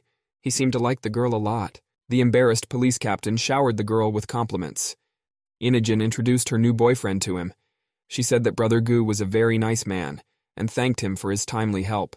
Apparently, Captain Gu wanted to be more than just a good person to the girl. When the policeman left, Ying Ying said that her father didn't hear her conversation with Yifei in the bedroom. It was told to her by her younger sister. Ying Ying ordered that Yifei should not tell anyone about her father's racy photos. She wanted her family to always have peace and tranquility. The girl asked me to keep my mouth shut. Her request seemed to come from the heart. The glowing boy vowed that he would not reveal Ingen's father's secret to anyone. Even if he was tortured, he would still keep silent. Here comes the queen of intrigue. She always shows up at the right moment and is ready to do a good deed. The guy finally reached his dream, which seemed to be so out of reach. Fate had thrown him an unexpected surprise. It was a bonus for saving Ingen's life. The dazed boy apologized wildly for what had happened, but he was in no hurry to remove his hands. His palms were glued to the ripe, juicy melons. This was a scene Shan Shan hadn't seen in any romantic TV series. She was over the moon. The angry girl asked when the guy could clean up his dirty, lustful hands. Embarrassment and anger prevented her from breathing normally. Inigen quickly brought the boy to his senses with a sharp and strong blow. His hands were free, torn from the woman's charms. The peregrine falcon is considered the fastest bird, but it turns out that Yifei can fly faster than this bird. The boy clutched at the sleeve of the old man's jacket. The Earth's gravity seemed to be gone. Photographs flew from his jacket in different directions. Like carefree butterflies, they fluttered lightly in the air. Who is this mysterious beauty? And what is Xu Zhengguo doing near her? Why such surprised, frightened eyes? What did the sisters see in the pictures? Everyone was extremely surprised and shocked. No one could move from their seats. Suddenly, the general's wife's surprised eyes were covered by a photograph with a seductive beauty. It was a hurricane of miracles. Xu Zhengguo frantically gathered the photos that he had previously hidden so carefully in his jacket. He clearly didn't want anyone to see these mysterious photos. The wife tried to find out what had happened. The husband was numb with fear. The wife wanted to know the truth. Why did her husband keep these pictures? Ingen realized that the truth always comes out. Sometimes it comes out when you don't want it to. The daughter told him not to panic. She assured me that her father would be able to explain everything. The son-in-law didn't know how this family show would end. Was war coming, or would peace prevail among the relatives? It seems that soon the old man's secret will be revealed and the masks will be removed. How will this affect family relationships? Unexpectedly, Shu's mom picked up a picture. There were more pictures of them scattered around her. No matter how much Shu's father tried to hide them, it was useless. Shu's mom stomped over some of these photos, barely able to stand on her feet. She wondered why Shu's father had kept these pictures. Shu's father opened his eyes wide with a desperate expression. With sweat on his face, he asked Mama Shu to listen to him.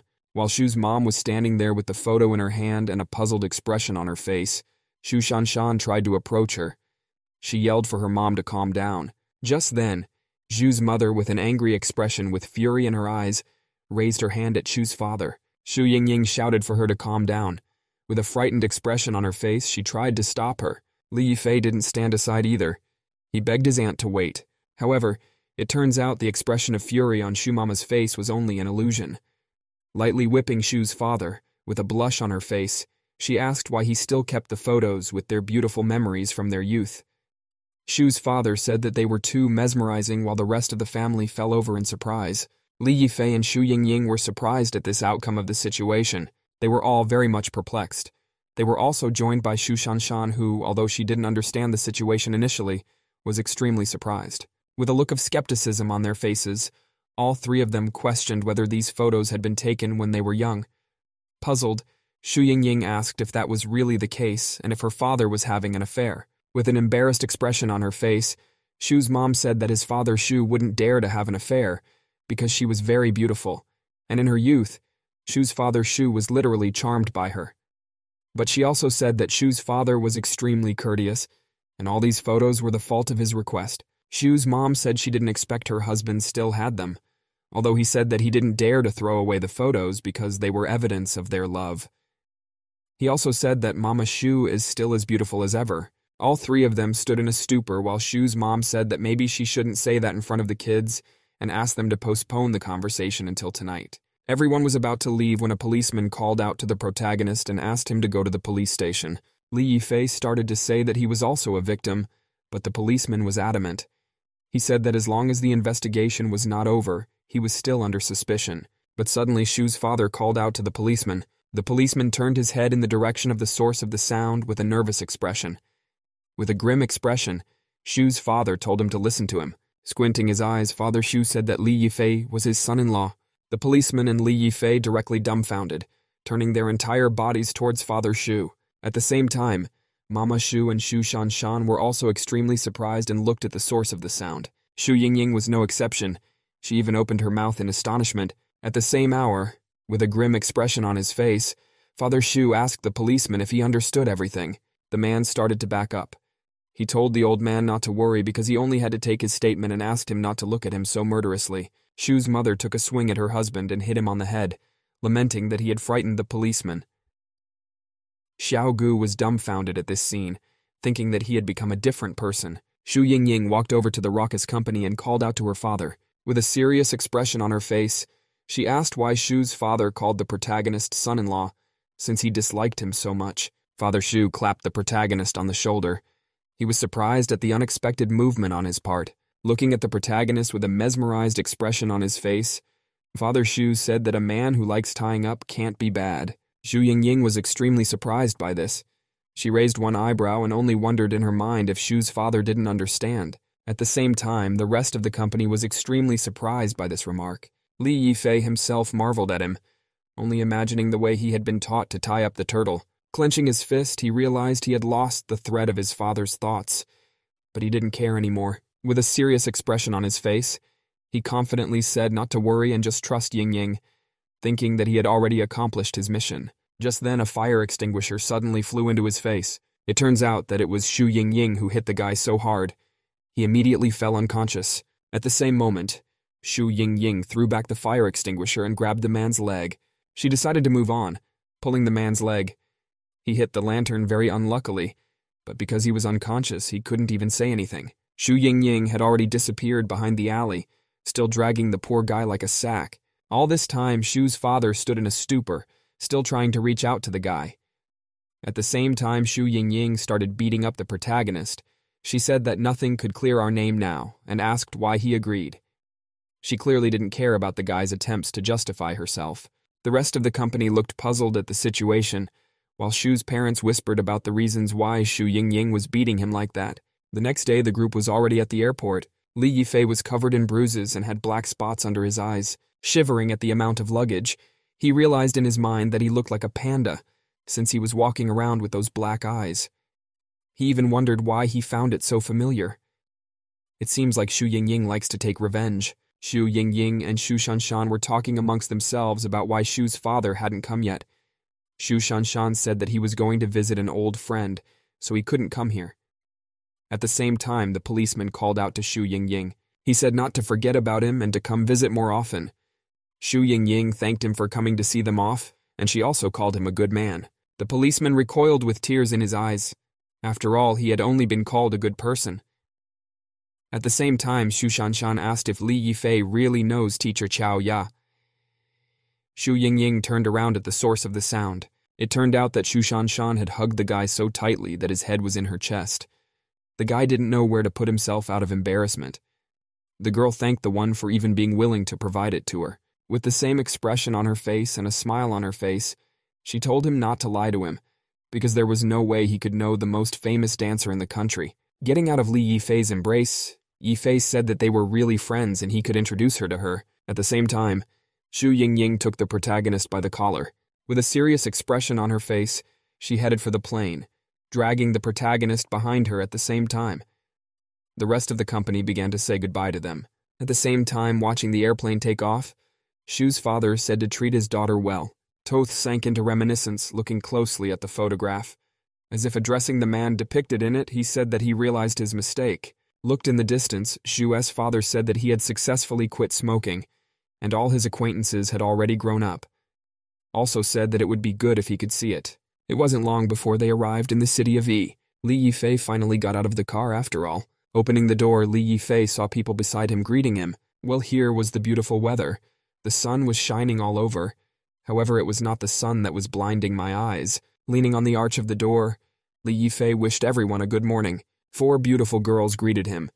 One of them held out breakfast, another said that the principal had invited him to the office. The other two praised his looks and success in life. With a wink, Li Yifei said that if that was the case, why don't they have a drink after work today? As he walked on, he heard the screams of the beautiful girls behind him. Li Yifei found himself in front of the principal's door. When Li Yifei opened the door, he asked her why she wanted to see him. Jumping up and down, the principal, with a blush on her face, was overjoyed to see him.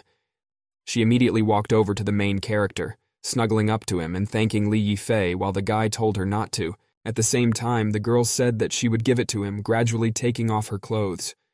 Li Yifei jumped up and down from what was happening. Throwing his shirt over the protagonist, Li Yifei was already presenting an indescribable sight. Li Yifei pulled the shirt off his face and asked with a blush what happened to her. However, it turned out to be not Xu Yingying, but a demon very similar to her. She said to stop acting stupid since his identity had been revealed. She assumed that he had gotten close to her in order to attack her. Pointing her finger at the guy, she said she was about to do something to him. A red ray was released from her finger.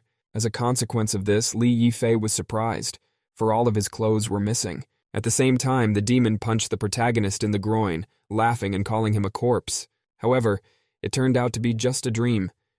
The protagonist finally woke up with an unbelievable scream and fright on his face. The same Li Yifei realized that it was a dream, and asked himself why he bought such a stupid pillow in the form of a ram's head. Barely recovered from his nap, he began to prepare his breakfast. Then he made himself a big hearty breakfast consisting of chicken leg and rice with extras. Right after that, Li Yifei went to work. He stopped as he was waiting for the shuttle bus. Finally inside, Li Yifei, like many other men around him, took out his phone and started watching the news. At some point, some girl fell on the main character.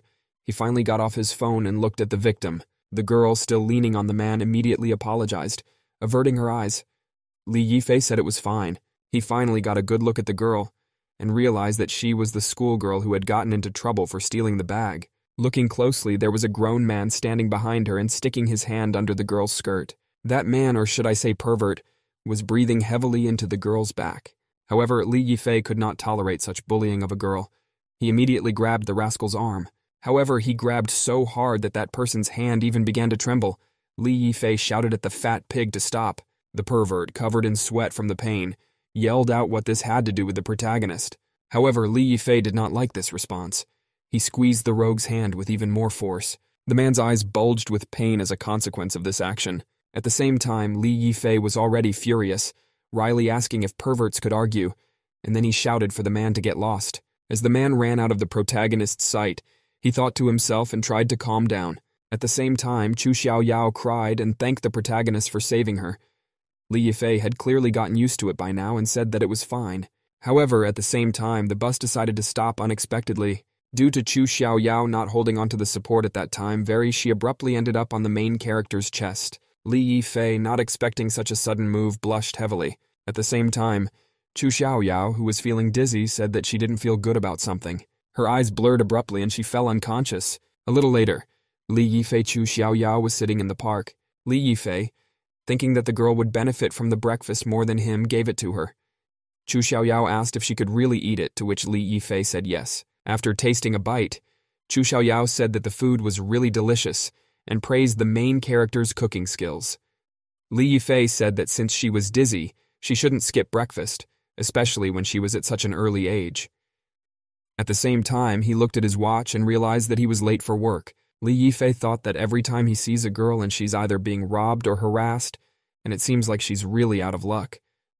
He already thought that she was so hungry now that she was about to faint and wondered if she might be a fraud. After eating all of the protagonist's breakfast, Chu Xiaoyao apologized to him that she had eaten all of his bento and that she would repay him next time. Saying that there was no need for that, Li Yifei was once again convinced that someone like her could not be a cheater. Getting up from the bench, Li Yifei said he had to go to work and asked her to be careful. Chu Xiaoyao thanked the man once again. Unexpectedly, Li Yifei bumped into another passerby with his shoulder. Turning around, Li Yifei looked at the perpetrators of the event. That man was wearing an extremely odd-looking uniform with a dragon image on it. He wore glasses and looked sternly at his surroundings. That man also turned around and looked at the protagonist. The man's servant pointed his finger at the protagonist and shouted how dare he hit his brother. He also said to apologize at the same hour. Turning back, the man told his servant to stop and move on.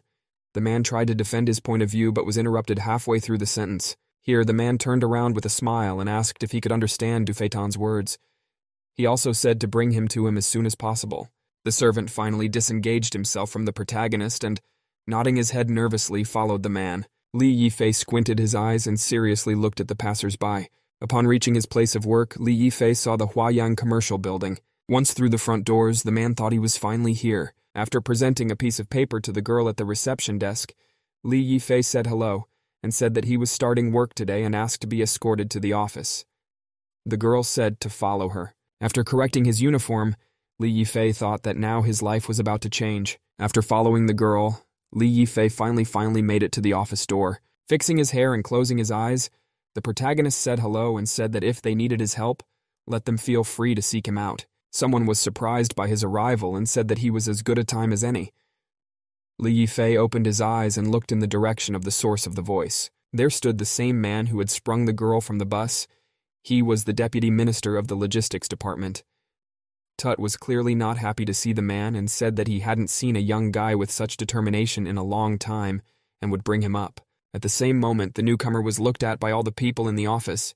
Li Yifei was not even frightened by the fact that his boss was the very pervert whose hand he was clutching, but by the fact that his expectations were too far from reality. One man spoke first and said hello. Li Yifei said, "Where are his promised beautiful ladies?" Just like that, said that very man's hair was flying away. The first female representative greeted them, so she was nowhere near as beautiful as Li Yifei had expected. A middle-aged man also said hello to him and acted cool, showing his music preference with gestures. Li Yifei thought it was a shame to like rock and roll when he was already in his late teens. The supervisor said that if he liked helping so much, next time all the documents would be sent by the protagonist. He said to send the current documents to a neighboring department. The last person to say hello was a girl in a white dress. A certain Michelle said that all the beautiful ladies they were talking about were in the administrative department, and this was the logistics department. Li Yifei was surprised that there was at least one normal girl here, and for once she was pretty. Li Yifei said he was pleased to meet her and looked forward to working with her. Michelle held out the very paperwork to be sent to another department. The boss asked why he was still here while Li Yifei turned back toward the exit with embarrassment. Well, as he walked down the corridor, various thoughts crossed his mind. He thought that this was some kind of misunderstanding, that Xu Yingying would not have gotten the protagonist into such a department. All the same time, the bell suddenly rang. Li Yifei reached into his pocket to answer it. Picking up his phone, Li Yifei saw that Xu Yingying had told him to come to the roof. While pondering what they would do on the rooftop, the protagonist thought that, as expected, Xu Yingying had not abandoned him. He also thought that she was here to comfort him. Running right past the one-time donation poster, Li Yifei headed straight for the roof. After reaching his destination, Li Yifei approached the woman. He, with a serious look on his face, said he was here. The girl was looking at the vastness around her at the time. When she heard that a man had arrived, she said that she really needed his help. Li Yifei flinched as he realized that this was very serious. Turning around and holding the phone in her hands, Xu Yingying said that Xu Shanshan wanted to check on them again. She said that he was busy, but that didn't help. She asked to pick up the phone and be ready to answer when the girl called later. Looking at the woman's phone, the protagonist said of course she would, wondering if she really called him for such a trifle. Holding out the phone of the protagonist, Xu Yingying said that she is obviously trying to test us if they are not together to expose them one simple call. Li Yifei said he understood and picked up the phone. The man said hello and asked why Xu Shanshan was looking for him. So out of breath from her dance class, she asked if he was really with her sister. She's doing what's obvious they're together. He's just been shopping for breakfast. Xu Yingying wanted something light, so he went to the supermarket to buy bamboo shoots and cook porridge. On the other side of the phone, Xu Shanshan's desire to eat was heard. Li Yifei also said that he would also cook for her when she arrived. She said that she would not stop the man from cooking for her sister and said goodbye. Li Yifei exhaled, saying that it was finally over. However, Xu Yingying interrupted, saying that it wasn't over yet. With a serious expression on her face, she said that Xu Shanshan was going to stay at their house soon, so he should move in with her. Li Yifei walked back to his office in contemplation of what he had just heard. Then Xu Yingying told him to come home in a few days. The protagonist asked why he should do that since he didn't want to interfere with the problem between her and her sister. Right after that, Xu Yingying said that she would transfer him to the pretty girls department if he did. Li Yifei thought that he would have to deal with her again. Just then, from behind the door, he heard the name calling of someone in the office. The full-figured woman said that Michelle's boss asked to come to his office again. Li Yifei couldn't believe his ears and asked if this had ever happened before. The same Xu Yingying said that she saw him touch Michelle for the last time. Li Yifei was clearly angry, and with rage in his face was about to walk into the boss's office while the other employees were scared because of the guy. What was happening was what Li Yifei feared was happening. Michelle was too close to the supervisor at that time and said, "Don't do that." At the same time, the boss was saying with a nasty smile that she had just entered the working world and didn't understand a lot of things. Hearing Li Yifei slamming the door, the supervisor asked who it was who walked in without even knocking on the door. Immediately afterward, Li Yifei threw the documents to the supervisor right in his face. Putting on a pompous pose, Li Yifei asked the boss to excuse him because his hand had only slipped. Michelle looked joyfully at her savior, holding the girl's hand. Li Yifei said as they walked, wiping the papers off his face. His boss was visibly angry and said to himself in his mind that he would remember him. At the same time, a group of people gathered near the collapsed houses. Unexpectedly, standing in a puddle of muddy water, the man shouted. The man said that he had heard from his servant that the sage knew the whereabouts of the members of his syndicate. That very person turned out to be the passerby who passed by the protagonist. With his hands behind his back, he said that he was the best fighter of the Nanchen gang, but also said that although the syndicate of people standing opposite was stronger than him, however, no one in Asia who insulted that man's syndicate would have a good ending. The man squinted his eyes and asked who that wise man was and said to quickly tell everything. But they weren't interested in talking. One of them was quietly smoking a cigarette. The other man, however, said that they were not wise men. This revelation came as a shock to the man. The man grabbed his servant by the throat and asked how dare he deceive him. The man did not expect such a sudden move and asked his boss to listen to his explanation. Then the man clearly didn't want to hear the words. He said that if he dared to humiliate the best fighter of their gang, he must be looking for death. Suddenly, a voice came from behind. At the same moment, another hand pierced the man's chest, and the owner of that hand said that he was called the Sage. As soon as the man dropped dead, the very men across the street bowed and politely said that they had figured out the whereabouts of one of the gang members. Turning around, the Sage said that the dead man was a profile sent by the syndicate to investigate a case. The man had been following him for a long time, but he didn't suspect him at all. He also said that it was not surprising that this syndicate was considered third-rate since it was made up of only losers. Throwing off his upper clothes, the man said that he had investigated everything and had learned through Dufation that the gang was also looking for these people. He said that it seemed like everyone in the syndicate had turned against each other after the two were put away. Looking at the corpse, the Sage said to show the one who dared to steal goods from the best terrorist syndicate in the world. At the same time, one of the gang members, the one who had undergone plastic surgery, was in prison. He was surrounded by other prisoners. It was already evening. Li Yifei was on his way home from work. He stood on the subway and held on to the handrail, completely immersed in his thoughts. Well remembered how Michelle apologized for giving the main character a hard time. She also said that the boss was an evil man and told him to be careful. Suddenly, a ringtone sounded. Li Yifei put his hand into his pocket to take out his phone. It turned out that it was Xu Yingying who had written to him and told him to come to her house because they had something to discuss. After sorting out his affairs, Li Yifei had already come to Xu Yingying's residence at night. After standing in front of the eye and confirming my identity, the door was opened. I went into the main character's room and saw an extremely cozy interior. The guy looked around and said what a stylish villa it was. Walking up to the main character, Xu Yingying said that he had come, to ask him to sit at the table and provided him with 2 cups of tea. She began to say that Xu Shanshan would arrive in a week, and taking the mug in her hands, Xu Yingying inhaled the flavor. She also said that her mother had told her about this news, so it was definitely true. After swallowing a gulp, Xu Yingying said that Li Yifei should stay here. The protagonist was surprised by such news and questioned whether it was really true. He started to argue that it was too much, since their cooperation was already over. Xu Yingying said that the guy should live with her for a week to get used to it. At the same time, the bell rang, and it was the person responsible for the events who called. Li Yifei looked at the woman and asked if he should answer. Xu Yingying said not to panic and just pick up the phone. Picking up the phone, Li Yifei said hello and asked if anything was wrong. Xu Shanshan said that she was checking on him again. She asked how he was doing and whether he was with his sister or not. Li Yifei confirmed everything and asked why she was awake at such a time.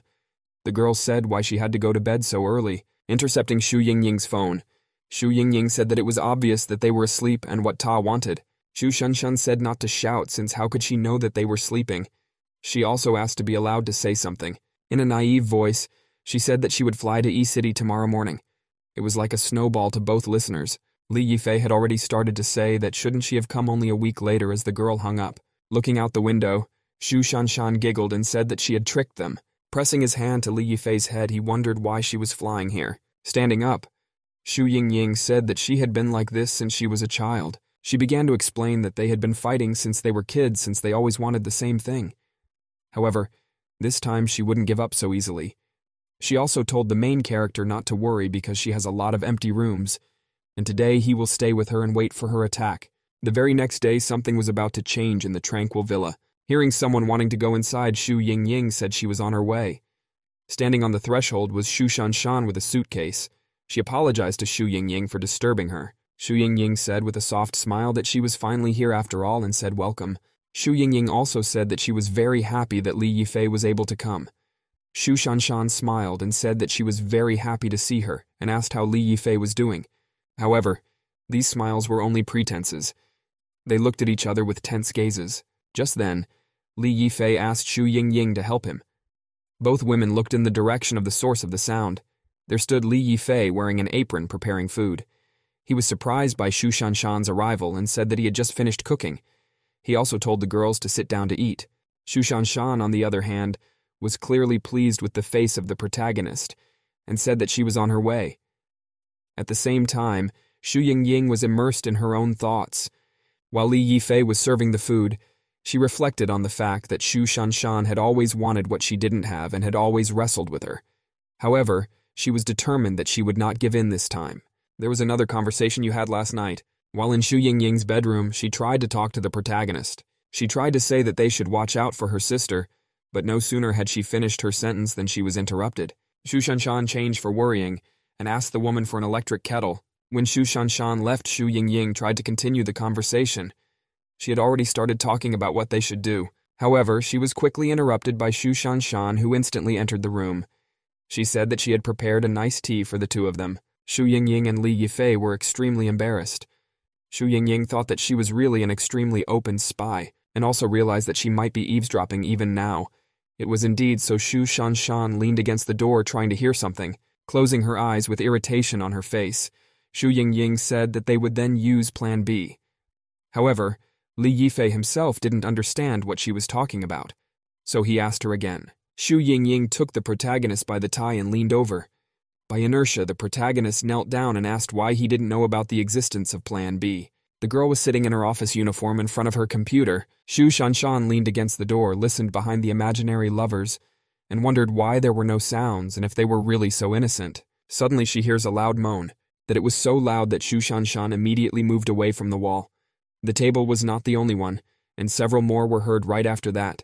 Shu Shanshan Crank was embarrassed and began to imagine what was going on there. At the same time, the main characters with a blush on their faces asked if Shu Yingying was that good. Closing her eyes from the reddening in her face, Shu Yingying awkwardly replied that she felt very good.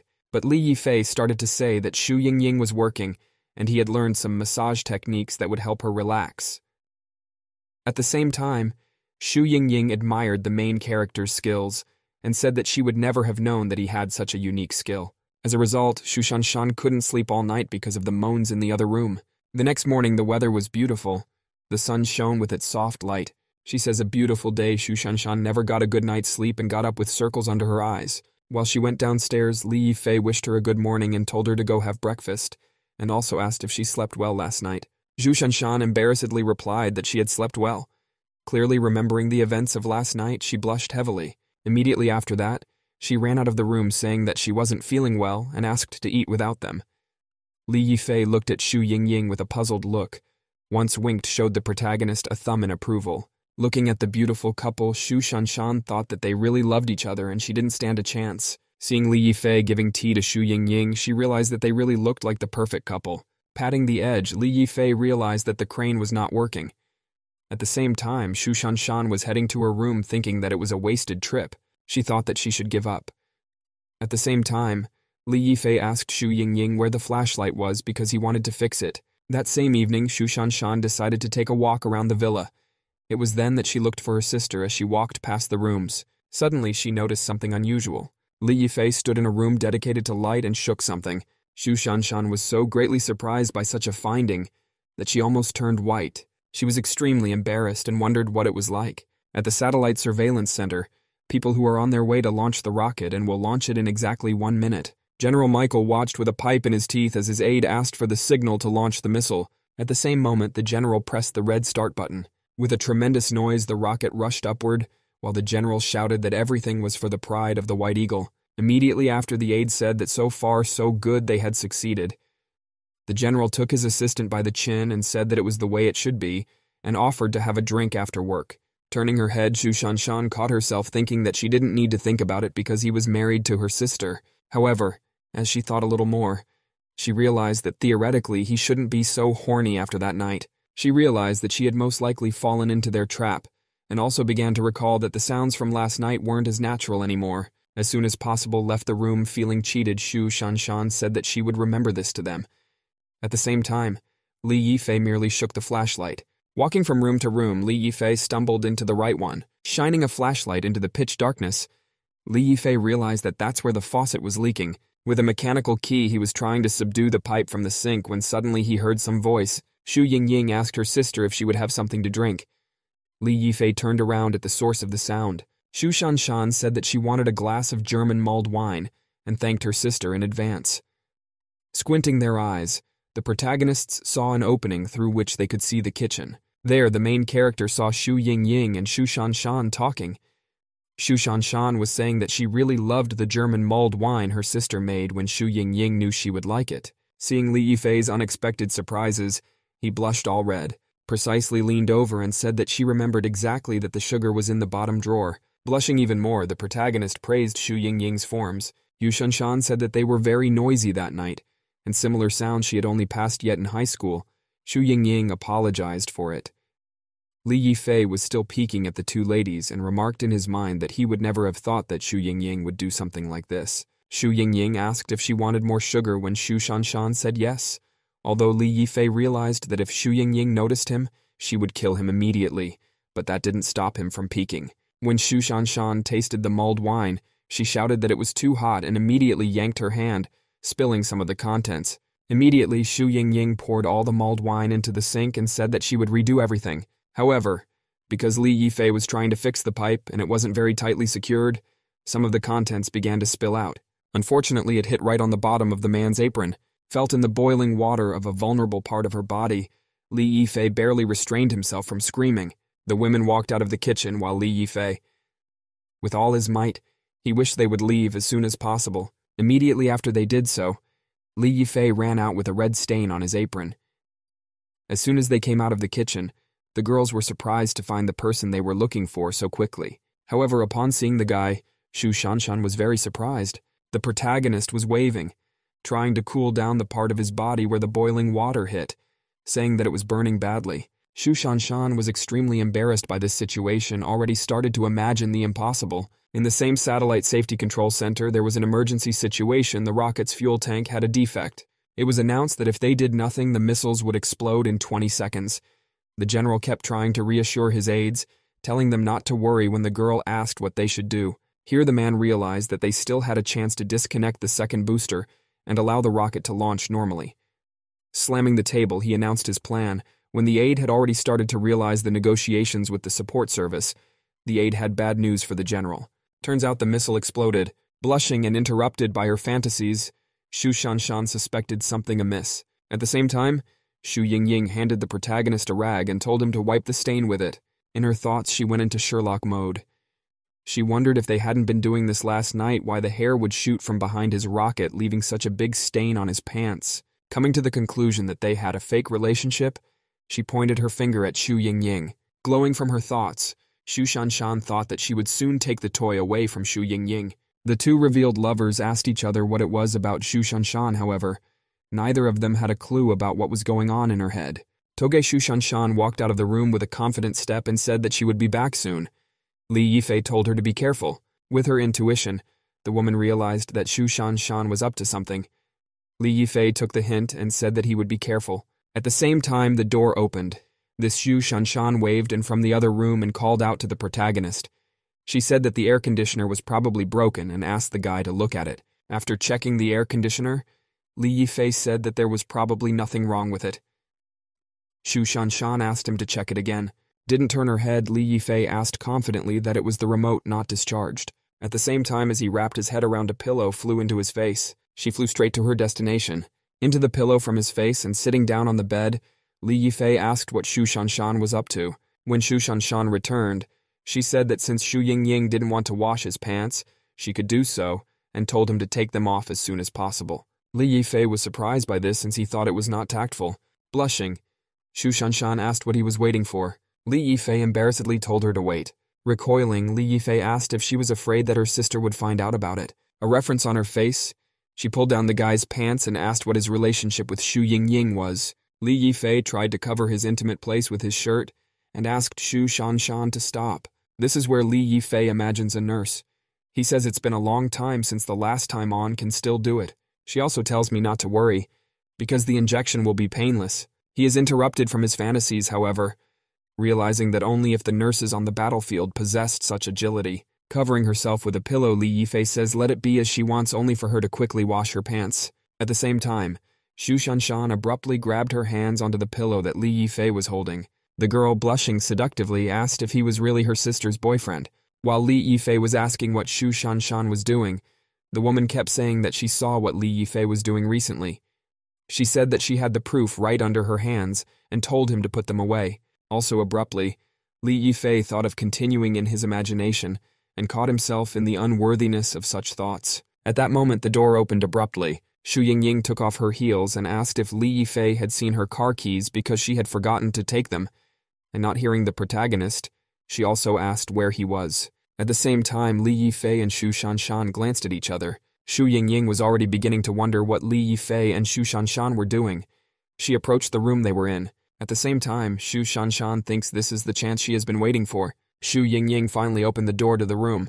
Looking around, she asked if they were here. However, the room was empty. Xu Yingying decided to walk a little further. She was just passing by the bed. Right behind her lay the main Xu Shanshan. The lower part of their legs were covered by a successfully lowered blanket. Li Yifei was also covering Xu Shanshan's mouth. She tried to free herself, but due to the main character's strength, she couldn't. Then Li Yifei noticed some blue piece of cloth hanging from the bed. Looking over, Li Yifei noticed that it was Xu Shanshan's shorts. He covered himself in sweat and bewilderment. Li Yifei was extremely frightened and made a sullen face. He was now wondering how did this happen. His imaginary hair immediately fell out of his face, and he started smoking a cigarette from somewhere. He was beginning to realize that it seemed that when he dragged Xu Shanshan down, he had accidentally taken them off. Looking again at Xu Shanshan's body, he suddenly realized that she was now naked under the blanket. However, he still didn't understand why she was smiling like that. He shouted to himself in his thoughts that her sister was here, and if she saw them, they wouldn't be able to prove their innocence. Here he noticed that she was trying to say something and prayed in his mind that she would not say anything in this situation. Meanwhile, in Xu Shanshan's thoughts, there was only a wish that he didn't press down so hard. Li Yifei realized it himself, because the space was really small, and they were now very tightly pressed against each other. However, Xu Yingying also thought of the rat under the bed. While Li Yifei was trying to hold back, Xu Shanshan is only thinking about that particular rat. Li Yifei realizes that if she doesn't stop this rat in time, she will fall under the control of this nine-tailed fox. Earth is our home, the mother of all things. Whenever we see it, we cannot help but marvel at the power that created it. 46 million years ago, life did not exist. Earth was nothing more than a free family, much like purgatory, and who knows on what day. But one day it rained heavily. A later generation proclaimed that it was God's command. The heavy rain wet the earth, made life possible. The sky, wind, and sun came in contact with the earth. Gradually the mountains took their shape, the ice melted, little streams merged into rivers from the hilltops, as if it were a sonata of life. The rivers turned into waterfalls, very much like the Milky Way, like the silk of the heavens carrying the roar of Pangu, falling from the sky until it poured onto the earth. The land has both rivers and greenery. Where does this winding river take you? They actually connect to each other. Even the late Beethoven's Fifth Symphony doesn't sound fresh because I'm running water. A form of life and a song of praise for life. It's the river finally reaching the sea, creating life. However, some person is trying to obstruct this stream. Barely staying on his feet, it was Li Yifei who kept shouting for that jet to stop. However, Li Yifei was unable to hold back this flow. With a furious expression on his face, he was still trying to do it. He was saying they couldn't create life. Slamming the door, Xu Yingying finally left. Li Yifei, barely enduring what was happening, finally opened his eyes. Xu Yingying, already outside the door, said that she had found the keys after all. The guy apologized to Xu Shanshan and said that he would slowly get up. However, Xu Yingying grabbed onto the main character's shirt. Li Yifei clearly did not expect this development. However, Xu Shanshan looked at him with wizened eyes, still also not letting go. The guy was saying that this was wrong while Xu Shanshan was still trying to grasp onto him. The next day, Li Yifei came to the office. Nevertheless, he had gotten absolutely no sleep and was walking around with circles under his eyes. Both women in the office saw what looked like clouds gathering over the guy and asked each other what he was so lethargic about today. The second woman said he'd probably been playing all night. Finally, ending up in the shuttle bus, Li Yifei realized that work was over and he should go back to those sisters. However, he was suddenly called out by Chu Xiaoyao. Li Yifei turned around to the source of the sound. It turned out that she was sitting right next to him. She began to ask the protagonist if he had just finished working, to which Li Yifei replied in agreement. Li Yifei asked if she was coming from her studies. She said she was, but now she had to go to work because she was participating in the work-study program. Suddenly, a wasp flies in from behind the window and lands on the girl's skirt. Li Yifei tells Chu Xiaoyao not to move because there's a wasp on her. The girl screams for him to chase the wasp away. Suddenly, however, the protagonist's hand is grabbed and he is told to stop. A statuesque girl, apparently a policeman, walks up to him and she says she's gotten the report since then. She's been waiting for it. With an abrupt motion, she cuffed the man. After presenting the documents, she told him that if he had anything to say, he should wait until they got to the police station. Li Yifei slammed himself on his face at such an injustice. You can in your police station, someone starts apologizing to the protagonist. The deputy chief at the police department, they say she's just a rookie and doing things recklessly and ask her to forgive her. Li Yifei, with a calm face, says that it's fine. Even the girl said that she was really sorry and she introduced herself that she was an intern. She also promised to help him if he has any problems in the future. Staring at the girl, Li Yifei blushed in his mind and only thought about how beautiful she was. However, he quickly got rid of those thoughts because she was protecting the people and he should respect her. She didn't stop him from periodically glancing at the woman's form. He said it was already a pleasure to meet him, but it was time to go. She girl caught that shameless look and blushed. Despite her boss, Lin Qiang asked him if he had seen his eyes since a normal person couldn't do that. At the same time, the policeman wondered what she was talking about. However, the woman became even more angry at her boss's bewilderment. At the same time, Chu Xiaoyao asked the protagonist why the girl was so angry. When Li Yifei, with a confused face, said that he had no idea, Chu Xiaoyao suddenly asked directly, not because he was staring dignity. Li Yifei, from such a direct question, spilled whatever he was drinking right at that moment. At the same time, the trainees said that if they were careless to let go of the perverts who prey on underage girls, they would undermine the citizens' trust in them. And the protagonists finally realized the thought process of such cops. Immediately after Lin Qiang said this, the policeman slapped her on the head again, ordering her to stop talking nonsense. With a manly expression on his face, he said our two heroes could go. A policeman even volunteered to open the door. However, we were not the only ones who entered the office. Li Yifei was surprised by the unexpected guests. Many of them looked oddball. However, they all looked like some kind of special agents. The policeman recognized the people who had come in and asked Lin Qiang to take care of them, to which she replied in agreement. Li Yifei squinted his eyes and tried to pore over his memories of where he had seen this man. Meanwhile, the guy walked past the protagonist with a smile on his face. However, he caught himself thinking that the main character had some kind of intense, murderous look. At the same time, Lin Qiang only looked at the man with curiosity and thought about how handsome he was. Suddenly, the guy smiled and laughed softly. He said that Li Yifei was his ideal type. Chu Xiaoyao even blushed and said that she really wanted to know what would happen next.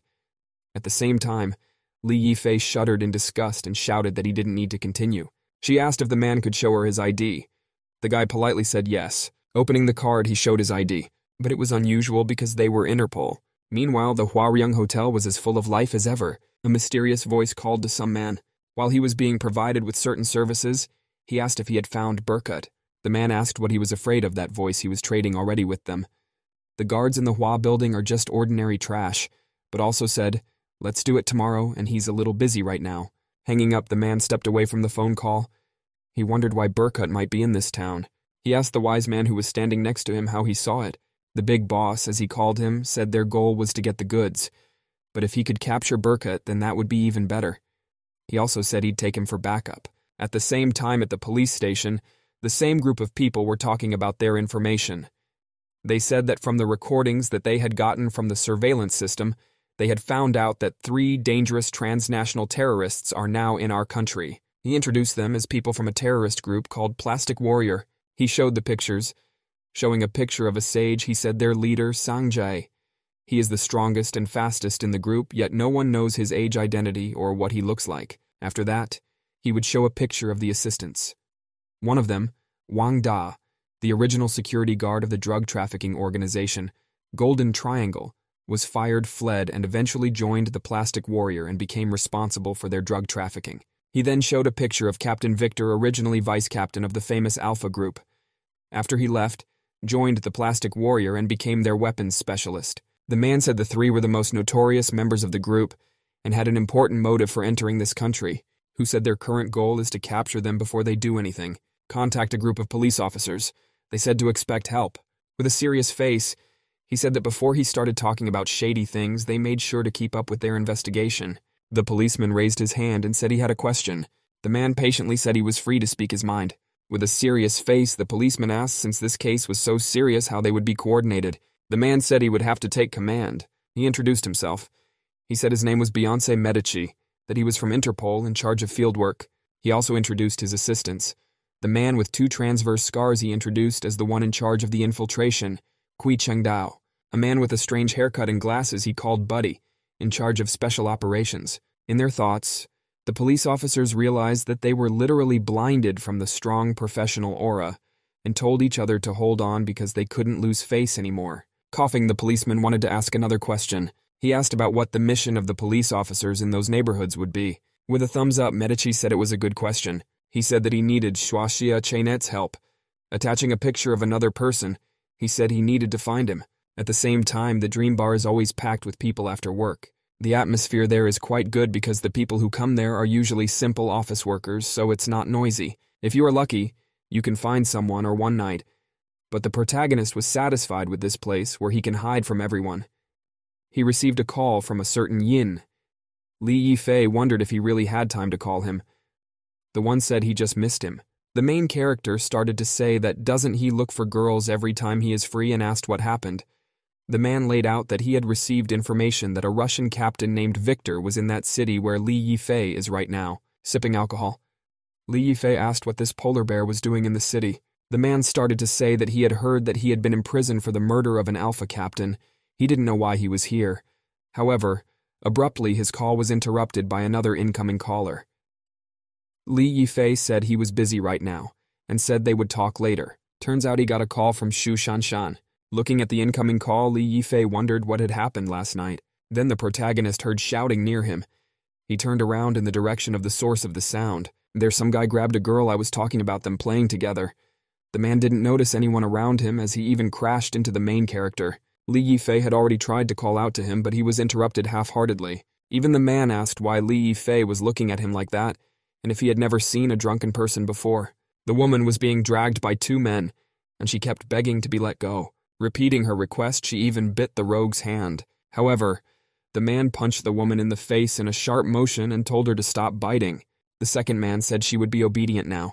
Wiping his fist, the other said she forced him. With a sharp movement, a drop of water of pain poured out. Li Yifei, with a sullen expression on his face, grabbed that man's arm. I said that if he tried to hit her again. The men's homes were extremely frightened of the evil protagonist. They quickly decided to retreat, leaving the woman to him. Xu Yingying leaned on the protagonist and started talking about her problems. Mistaking the protagonist for another person, she began to say that I was heartless because he had treated her as his property before the wedding. Li Yifei wondered what was wrong with her. The woman had a marriage license ring on her ring finger. She kept saying that after so many years of marriage, the man had really betrayed her and slept with another woman. Li Yifei thought it was worth contacting her family. Leaning on the protagonist even more, she said that she wouldn't come home again. Li Yifei didn't know what to think anymore. The woman said she was still thirsty but wouldn't budge from the protagonist. At the same time, Li Yifei decided to take her to the hotel. Leaving the one on the bed, she still kept crying about why her husband had betrayed her. Leaving the woman on the bed, Li Yifei thought it was time for him to leave. Still rambling, the woman rolled over from her side to her back. Li Yifei was very embarrassed by this. Embarrassed as that woman's shirt was slipping down. Li Yifei tried to stop the unfortunate tripe. At the same time, in his mind, he felt as if a volcano was exploding. On the sacred mountain, a company of soldiers were getting ready to march. A man, apparently the leader, was telling them to take their weapons and shine their shields. He began to say that the devil was opening the seal on the holy mountain, and once they ended it, the world would be doomed. The leader said that they were the last hope of this world. Raising his hand, he said that he would command the army and they should only follow him. For that way, I would be able to protect the world. He reiterated that their goal was a sacred mountain surrounded by monsters. After cutting off the head of the first enemy, he told the soldiers to go forward. At the same time, Li Yifei took a blanket and tried to cover the practically naked woman. However, the woman stopped the protagonist's hand. The guy was extremely embarrassed by this action. At the same time, on the battlefield, a powerful spell flew into the army, scattering dozens of bodies. Some woman was laughing at the warrior. Sitting on her throne, she was telling the hero to humble himself, for he could not prevent them. With a serious face, the warrior said that there was no way he would let that happen. He made a casual jerk who said it was time to die. However, the woman deftly dodged the all-too-obvious attack. She hadn't expected this, barely having time to turn around. The woman made her big smirk, clearly up to no good. With black ribbons, she wrapped around the warrior and shouted to the rest of his army that they would all die. And he realized that the seal was about to be opened. He thought it looked like it was time for his tactics. He shouted a spell of sacred light. Immediately, the woman's eyes were blinded from the incredible light. She noticed something wrong, but it was too late to fix it. The warrior you made out of air punches in the fall, saying push to seal. At the same time, the protagonists pressed a towel to cover the woman's breasts. Embarrassed by his actions, Li Yifei realized that he really had better leave as soon as possible. He was about to take it when he noticed something wrong. That very lady's foot was heading toward him. Embarrassed even more, Li Yifei repeated in his mind that he couldn't lay his hands on this woman. However, she was adamant. Realizing that Li Yifei had grabbed her leg, she smiled. With a sharp movement of her remaining foot, she nailed him to the bed. Li Yifei decided to turn around upstairs to see what was going on after all. Grabbing the protagonist with her legs, Xu Yingying said that her husband was sleeping with another woman, and asked the handsome man to keep him company. At the same time, the Hilton Hotel was being ambushed. 2 police officers were in the car waiting for orders. Xu Yingying thought back to what had happened just a short while ago. The group watched the security cameras that found the same man. Medici said to show the result on the big screen. He marveled at the speed of the Skynet. Displaying the picture on the main screen, Medici said it was indeed him. On the screen was Liang, who has 4 records of shooting people before handling edged weapons. He was discovered at the Hilton Hotel. Medici said that if they could catch him, they could practically reveal the location of all the other terrorist syndicates. He ordered the arrest to begin. The trainee was still reeling from what Liang had done. She noticed a man walking toward his car. She told the policeman to look in the direction afterward. Liang was standing there just then. Lin Qiong said that their target had appeared. At the same time, Li Yifei stared at the woman's underwear in bewilderment. The woman suggested he play. Li Yifei thought that she had seen something he shouldn't have seen. Turns out the girl was conscious in the bar. She said she was watching him. She also wrote the main character as a gentleman with a sense of justice. As she watched the protagonist, she called him the perfect man. Looking around her surroundings, she realized they were already at the motel. Right after that, she said they should start and sat on the protagonist's face. Li Yifei thought, what was this fragrance? What was this source hidden amongst the flowers and mountains? He realized that he couldn't just give up. The man tried to find a way out of the situation while the woman told him to keep going. At the same time, a ringtone was heard from the main character's jacket.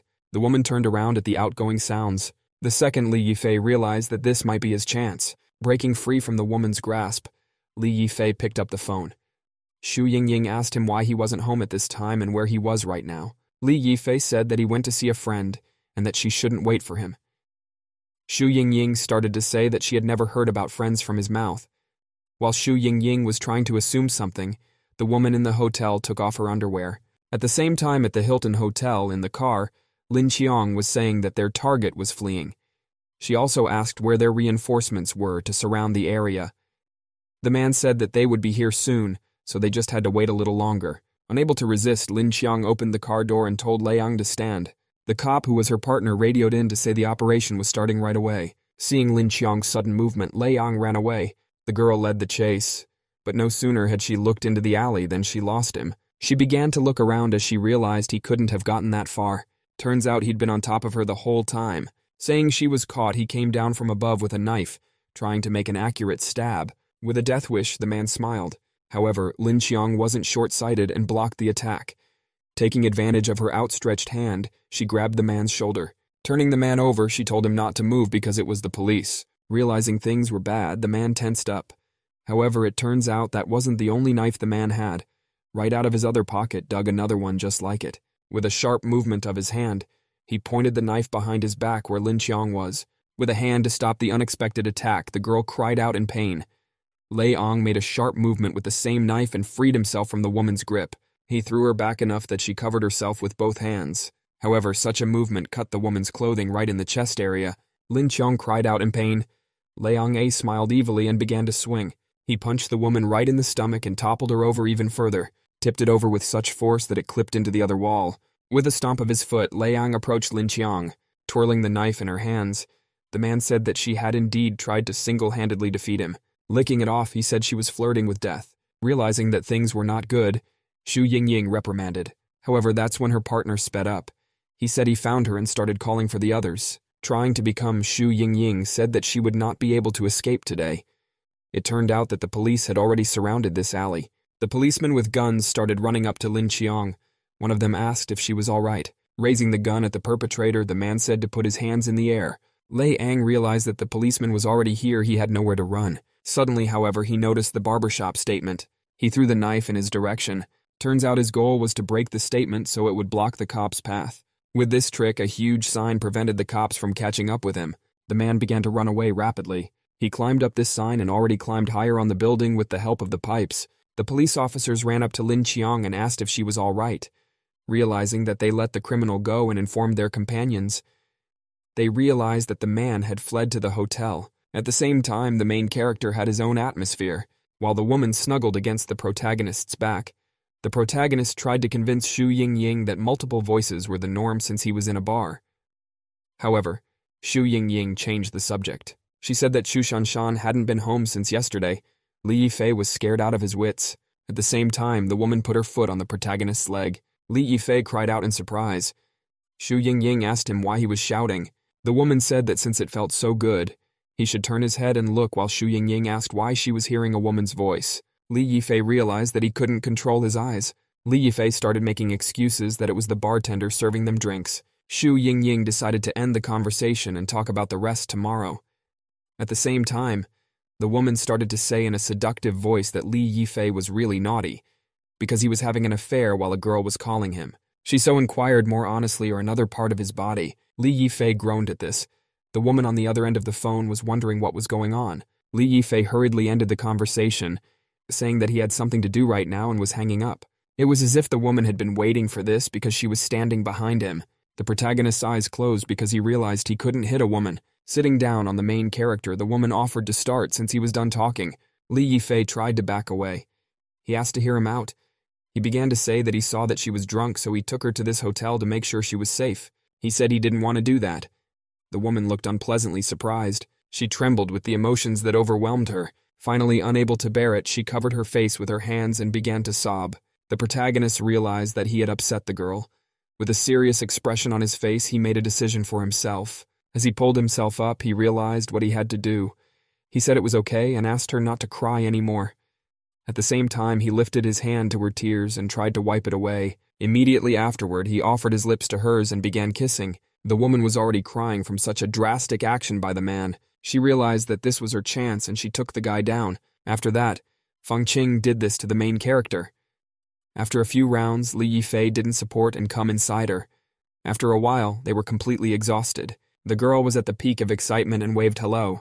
At the same time, the police surrounded the Hilton Hotel. He told everyone to search all the rooms. Lin Qiang's partner told her to go. Another police officer offered her a change of uniform, for which she thanked him. The police came to the hotel management and told them that there were criminals in their hotel, and they hoped for cooperation. The police officers split into two groups. The group with Lin Qiang went to the third floor. With a serious expression on her face, she had already said that they would definitely capture him. The main characters sighed, whether it was a sigh of relief or sadness. Putting a hand to his head, he realized they had done it after all. At the same time, a woman's foot came down on his shoulder again. The woman asked what he was thinking about. At the same time, a team of police officers arrived at the 3rd floor. Already there, they had split up. Lin Qiang was asked to take care of this sector. At the same time, in the main character's room, a woman asked how he was feeling and if he wanted another round. Blushing, Li Yifei asked if she really wanted to do it again. Turned off his brain, Li Yifei decided to go with the flow. They did it again, and once again they were both exhausted. The girl started for this room. She pulled out a bunch of keys and opened the door. A woman broke into the room and said that it was the police and the room was being searched. Li Yifei turned around at the source of the sound. At the same time, the woman who saw the picture was greatly surprised. There were 2 men lying in an embrace. Li Yifei thought he heard something outside as the woman asked where he was looking. After flirting with him, she asked if he wanted to do it again. The 2 men who broke into the room screamed. They threw her out of the room and she tried to apologize for disturbing them. Thinking how scary this couple was, she realized it was time for the next room. The woman once again shouted her shriek about searching the room. At that time, Li Yifei leaned against the wall and realized that the sound was quite close. While the girl was asking him what he was doing, Li Yifei became and felt that something was wrong. Opening the curtains, the protagonist looked out into the parking lot. As he expected, it was filled with police. Li Yifei hesitated and thought that perhaps he had been exposed. At the same time, he felt a woman's hands on his chest. Grabbing the guy, she asked him if he liked doing it by the window. Looking at the protagonist in the eyes, she said that young people these days love it so much and asked him did he really think he wouldn't understand it because she was old. Finished with checking the other rooms, the woman started on the next one. She had already pulled out the key. Li Yifei turned around at the source of the voice. He realized that someone had entered the next room. 2 told me that she had finished shoeing room 302 and nothing unusual had been detected. But she continued searching for the suspect until Li Yifei guessed that this voice belonged to Lin Qiang and wondered why she was here. Such a woman tried to please him in every way. Li Yifei pondered that the woman was searching every room. The next room was number 303. Li Yifei feverishly gave in to throwing himself off that woman's hands, realizing that he didn't want to let her see himself with Fang Qing. Taking out another key, Lin Qiang tried to go through the door. Li Yifei whined and realized that it was her. Already branded slamming the door, Lin Qiang said that it was the police and asked for cooperation. That's when the woman saw the main character. He walked around as if nothing had happened and asked why she had come into his room. The woman recognized the protagonist and said that the suspect had fled to this hotel and asked if he had seen anyone suspicious. Li Yifei said that he had not seen any such person. Sama asked the guy if he would mind if she searched. Li Yifei pulled his hand and said sure, and looking into the room, Lin Qiang said that if she saw anyone suspicious, he should report to the police, to which Li Yifei agreed. He realized that the police were not looking for him and calmed down. Still wandering around the room with a flashlight, Lin Qiang asked why he was sweating and if he was sick. Sweating profusely, Li Yifei said that he was fine. He also told her not to worry about it. The girl apologized to the protagonist for bothering him and said there was no problem. She also told the guy that if he noticed anything suspicious, he should report it. And at the same moment, the door to the dressing room opened, and a woman, all tied up and wearing only a blanket, fell out. And as soon as the girl tumbled out of the dressing room, Li Yifei were in a stupor. Li Yifei realized that he had been exposed. Suddenly, Lin Qiang walked behind his back and said that he was indeed a lecher. Pulling out the handcuffs, she asked if he had really kidnapped an innocent woman. Waving his head, Li Yifei tried to justify himself, but nothing came to his mind. Turning to look at the woman, he was convinced that she had indeed fallen asleep. But suddenly, Lin Qiang took a swing at the protagonist, putting out his hand to block the blow, and Li Yifei asked to hear him out. However, the block that the guy put up was not particularly successful, because the girl grabbed him by the collar. Before he could blink an eye, Li Yifei suddenly stood up to see the world from top to bottom. Turns out the officer grabbed him by the shoulder in a way that knocked him to the floor. However, Li Yifei nudged his knee and prevented himself from falling down completely. Lin Qiang was extremely surprised at the fact that he didn't fall down. After all, such a thing could only be done with outstanding physical characteristics. However, she quickly regained her senses and tried to immobilize the protagonist. She told him no to move her hands down his throat. Li Yifei realized that they had done it so many times that he had no strength left to resist. However, even in such a tense situation, he only thinks about being in the woman's chest. He shook his head trying to get rid of these thoughts and realized he had to run. The girl noticed it too and told him to stop moving. Li Yifei tried to justify that he was innocent. However, through the ventilation grate, something was seen that no one expected. while the woman was yelling at him not to move the very culprit down the vent. He kept coming closer and closer to the grate in the main character's room. The perp thought those stupid cops would never think to look for him here. Calling the light the vent grate of a man decided to see what exactly was going on in the room. Squinting his eyes and leaning against the bars, he saw an indescribable picture. Immediately after, so he realized that the grate was big enough for him to see everything. Without even squinting, he opened his eyes wide. He thought it was a game of S&M with the policewoman. Suddenly, a certain device was pulled out of Lin Qiang's belt with the words that he had forced her to do so. It turned out that this device was a portable wand. With loud screams and with orders to not move, she started whipping the guy's legs. Turning to the officer, the protagonist asked if she was crazy when she started whipping him. Swinging in for another blow, she said what a lecher like him should be severely punished. Right after that, she started whipping the main character even harder and faster. The guy started screaming that he was being beaten by the police when the woman told him to shut up and take his punishment. Lei Ang was watching the whole thing. In his thoughts, he was thinking how depraved a couple must be to engage in self-masso in a hotel. Suddenly, Li Yifei heard some sound from the ventilation shaft. He wasn't the only one who heard the sound. The girl also turned to the source of the sound. Li Yifei thought that that was where the criminal the police were looking for was. Lei Ang tried to restrain himself as he realized that he had almost been exposed. He realized that the sound was because he had accidentally bumped his riser against the shaft. Covering his mouth, he realized the cops were going to get him. Peering into the vent, he realized that he should leave the place anyway. However, he heard another shouting. Li Yifei was telling the officer that he had something to report, but Lin Qiang didn't want to hear it, still told him not to move and asked him what he heard. Lei Ang looked through the bars again and saw the indescribable. The woman was again hitting the boy with the same stick. This time, however, she got on top of the guy and pinned his head to the floor with her foot. After watching this scene, the perpetrator became excited again, and only begged in his mind for them to stop whipping. As he listened to the sounds, he thought about how he felt like he was receiving these blows himself. Already biting his hand, he realized he had to endure. Startled by his willpower, he realized he was able to stop him. Exhaling, he looked up at the grate again. The woman grabbed the guy in an even more uncomfortable position, saying he still wasn't being honest with her, continuing to harass the guy. And then the iron ventilation shaft couldn't take the pressure. Li Yifei looked up at the thing sticking out and thought it was a gun. He wondered if it could be the same suspect. Covering in his mouth, the criminal realized he had lost control for a moment and he rose again. He realized that the mine wouldn't last very long if this continued, and he actually fell. He wondered what he should do. However, it was as if the woman didn't hear all the noises and told the guy to be honest, swinging at him again. The man was already yelling for her to stop whipping him. However, she did not stop. Li Yifei covered his face with both hands to protect it. Still biting his hand, the criminal realized that it was all over. The gun was finally loaded. There was a volley. Immediately afterward, the ventilation shaft had already begun to break irrevocably. Li Yifei pointed at Lin Qiang's mine, and the latter only had time to turn around. Immediately afterward, Lei Ang fell out of the ventilation shaft. He was falling right on top of our company, and the woman was very surprised to see him there. Falling right on top of Lin Qiang, the culprit made quite a bit of noise. Barely landing, the perpetrator tried to get up.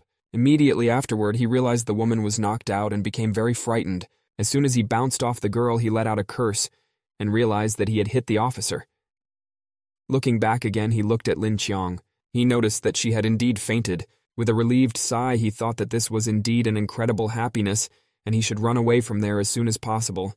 However, he decided to stop. Blushing, the man said she liked S&M. Taking the knife in his hand and lifting the girl's shirt, he was up to no good. With a quick movement of the blade, he made a jerk. He cut through the officer's clothing. She shuddered violently at the movement.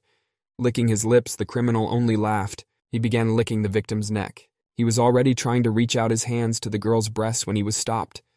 Someone put a hand on his shoulder and told him to get his dirty hands off her. Turning around, the man asked, "Who are you so bold as to dare interrupt him?" Li Yifei apologized and said he had never heard of such a thing before. However, the hero was greatly feared by the criminal, for he knew his real identity. Immediately afterward, a fist flew across his face. He threw the man to the floor. As he approached the poor man, Li Yifei realized that this was exactly who the police were looking for. He said he'd had enough of that for today. Crunching his knuckles, Li Yifei said that the one very timely in the evening will be his punching bags. Lei Ang was very scared of the protagonist. Out of nowhere, he pulled out a knife and said that he dared not belittle him. Taking a swing at the protagonist, he said he was an A-ranking member of the Cruise Organization, one of the strongest groups in the world. Thinking that the guy was no longer alive, he told him to say goodbye to his life. However, Li Yifei stopped such a primitive attack with 2 fingers. Hearing an unfamiliar word, Li Yifei asked about what kind of organization. However, he did not want to hear an answer and simply swung his foot at the criminal. The blow came right on the head. Since the one's insides were damaged, blood could be seen coming out of his mouth. He realized that Li Yifei was very strong. As the protagonist took another swing at the criminal, the latter thought the attack was like a thunderstorm. Immediately after that, Li Yifei grabbed him right by his face. With a sharp movement, he nailed him to the wall while the culprit himself thought the attack was like a very strong thunderstorm. After running his head all over the wall, Li Yifei threw him to the floor. As he made the finishing blow, the criminal realized that Li Yifei deserved the title of Berkut. Afterward, the protagonist exhaled and said he felt much better. Taking a rope from somewhere, Li Yifei tied up the criminal.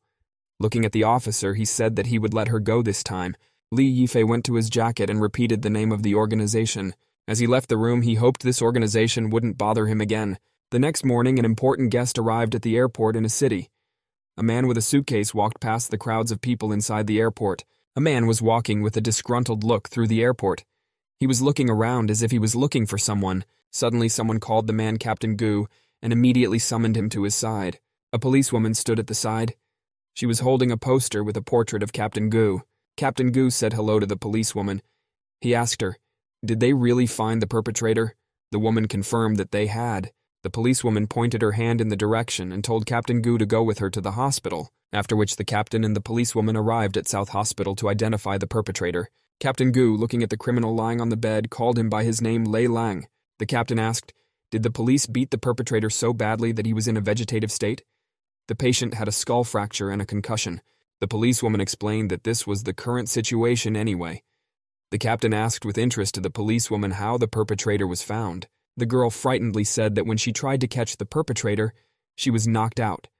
When she came to her senses, the perpetrator was already tied up and lying in front of her. The woman did not know who disarmed the suspect without disarming him. The policewoman explained that the perpetrator belonged to a terrorist group, which is why Captain Gu was called here. The woman added that Lei Lang was a Ranka operative.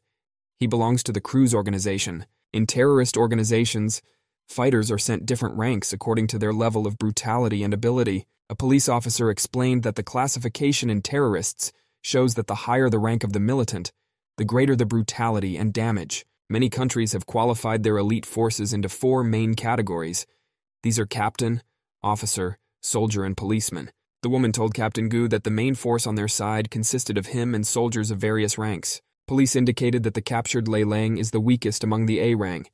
At the same time, Wan Da is the 3rd strongest. The law enforcers do not know the terrorist leader and his rank yet.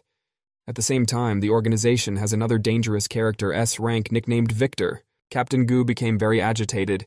He interrogated the woman, "Is there really a terrorist S rank?" Captain Gu said that if there is a terrorist of S rank, one should ask for help from higher authority. The policewoman replied to the captain not to worry. A woman came up and said in a confident voice that they would deal with the terrorist S rank on their own. They called the captain only because of the detention of the Leong. The captain of the Gu very much disliked such words from the woman.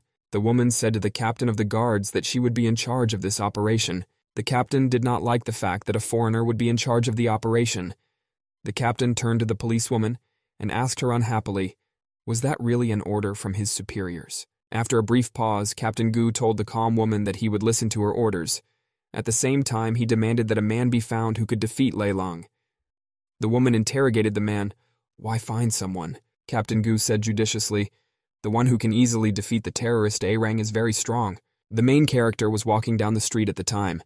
Captain Gu said that the one who defeated the Lei Lang terrorist has the rank of captain himself. The main character was walking down the street. Suddenly, a flock of pigeons flew past him. The guy got distracted. Yifei remembered that Shanshan had suddenly left Ingyan Villa and left her hometown without leaving a note. Shanshan didn't call for the next few days, so Yifei stopped living together with Ying Ying. The guy thought that Ingyan might be suspecting something. At the hotel, when he hung up the phone, Ingyan could hear a woman's voice. Yifei remembered that girlfriend was looking at him strangely. The main character Yifei was at work in the department head's office at the time. The guy interjected to the director if he needed to take care of the warehouse now. Director Zhao, sitting in the chair, told the protagonist that he would take care of the deport warehouse this week instead of the girl Michelle. The girl standing next to him wanted to object to Director Zhao. The principal asked girl Michelle if there was anything wrong with the contract. Michelle replied that she can take care of the warehouse, and there is no need for a new employee to take on her role.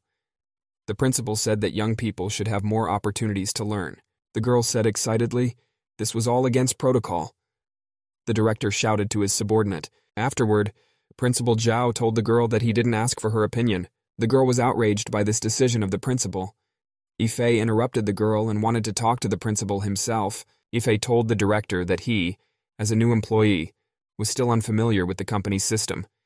It would be difficult for him to suddenly transfer responsibilities. Director Zhao asked with a chuckle at the guy, what was the guy even thinking? Principal Zhao looked thoughtfully out the window. He told the protagonist that he was a newcomer and so he was giving him an opportunity. Zhao turned around abruptly and said for Li Yifei to take this opportunity. The boy told the principal that he knew why he had made that decision. Li Yifei reminded the Grozno director that he had interfered with his sexual advances. The main character threatened the director that he would report the rules violation to the management. Zhao wanted to clarify whether Yifei wanted to clarify the rules in the logistics department. Director Zhao looked sternly at his subordinates and reminded them that he made the rules. The main character, along with his girlfriend Michelle, were surprised and amazed by this response from the principal. Director Zhao told the disgruntled protagonist that he had friends in high places. He also added that he could fire whoever he wanted. Zhao then decided to justify the harassment out loud. He turned to the girl. The principal angrily asked Michelle if he had sexually harassed her. The frightened girl was silent. Michelle felt very frightened. She was extremely embarrassed. Zhao sternly warned the girl that if she said more than she should, that she should prepare to be fired. Michelle's girlfriend was really scared of getting fired. A satisfied Principal Zhao asked the protagonist, did he have any more questions? Yifei told the girl calmly that they had to go. He added that he would follow Chief Zhao's order. In farewell, the boy looked at the principal and said that he hoped he had really strong friends. The main character slammed the door. Zhao was scared and worried. Then the director reached for the phone. He dialed a number and reached Boss Huh. Director Zhao told Platoon that he wanted him to help him deal with someone. The protagonist arrived at the port. There he was told that the warehouse he needed was 500 meters from the left turn. Yifei realized that the desired place was very far away. He was walking down the street among people. He thought to himself that his current trip should be counted as a business trip. In parting, Michelle told the guy that he would be away and he would be there for a week. Yifei thanked his coworker. The protagonist lit a cigarette. He remembered that Michelle had warned him that the environment in the warehouse was not good. The girl warned her colleague that Chief Zhao might take revenge. The protagonist thought to himself that he shouldn't be afraid of the usual department head. He looked around and realized that this place was terrible. Yifeng, looking at the poor neighborhood, said to himself that it was as if he had been banished from civilization. Only now the guy remembered that he'd picked up the smoking habit again. At that time, a girl approached Yifeng from behind. The guy thought to himself that he wanted to remain a non-smoking, non-drinking gentleman. After that, the protagonist reassured himself that no one would recognize him here. The girl with long pigtails called the main character by name very loudly. Yifei was very much surprised by surprise. The guy asked the girl Xiao Xiao with surprise, "What is she doing here?" The girl replied that she was working nearby. Xiao Xiao said she was very surprised that the main character was smoking. Yifeng briefly threw the cigarette on the ground. He began to stomp the cigarette butt with all his might and explained to Xiao Xiao that he smoked occasionally. The protagonist explained to his surprised girlfriend that this was quite normal for men. Xiao Xiao made an obscene gesture and said that she had already seen guys smoking and playing with their thing in their pants. Yifei thought to himself with surprise that girls these days are so mature. Xiao Xiao walked with the boy, holding his hand. She asked, "Why did Yifei come here?" The protagonist replied that he had recently been transferred to a local warehouse. The excited girl told Yifei that she would help the guy and take him to the warehouse. The protagonist thanked her. At that time, someone rode up on a motorcycle. Guy asked the girl where she works. He said Xiao Xiao's outfit was suspicious. The girl wanted to explain something to the protagonist. At that time, the guys on the motorcycle stopped. One of the guys shouted menacingly at the protagonist to turn around. The motorcyclist turned around and chased the protagonist and the girl. They demanded that they stop. The guy with the bat angrily asked the protagonist how dare he insult Chief Zhao. Next, the motorcycle turned around and headed toward Yifeng and the girl. Xiao Xiao was very scared. She hid behind the main character. The guys were riding the motorcycle at full speed. A guy riding a motorcycle prepared to hit the protagonist with a bat. The protagonist dealt with the attackers very quickly. They lay battered on earth. Yifeng asked the motorcyclist if the Zhao sent them to him. The battered motorcycle driver said that Zhao wanted to cripple the protagonist. Yifeng held the assailant by his clothes. The motorcyclist said that Master Hu had sent them. The protagonist thought about it. He remembered that Master Hu's name sounded quite familiar to him. Yifeng swung around to hit the motorcyclist who was lying down. He knocked him out completely. Xiao was very scared and excited. She wanted to say something to the main character. The girl decided she had to act faster.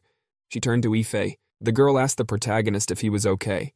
Yifeng replied that he was fine. Xiao asked the protagonist to lend her 2,000 bucks in a modest voice.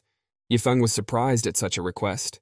The guy thought that he didn't know Xiao well enough to give her that kind of credit. Yifeng replied to the girl that he didn't have that amount of money right now. Xiao suddenly threw her panties on the protagonist's head. Xiao was hugging the protagonist from behind.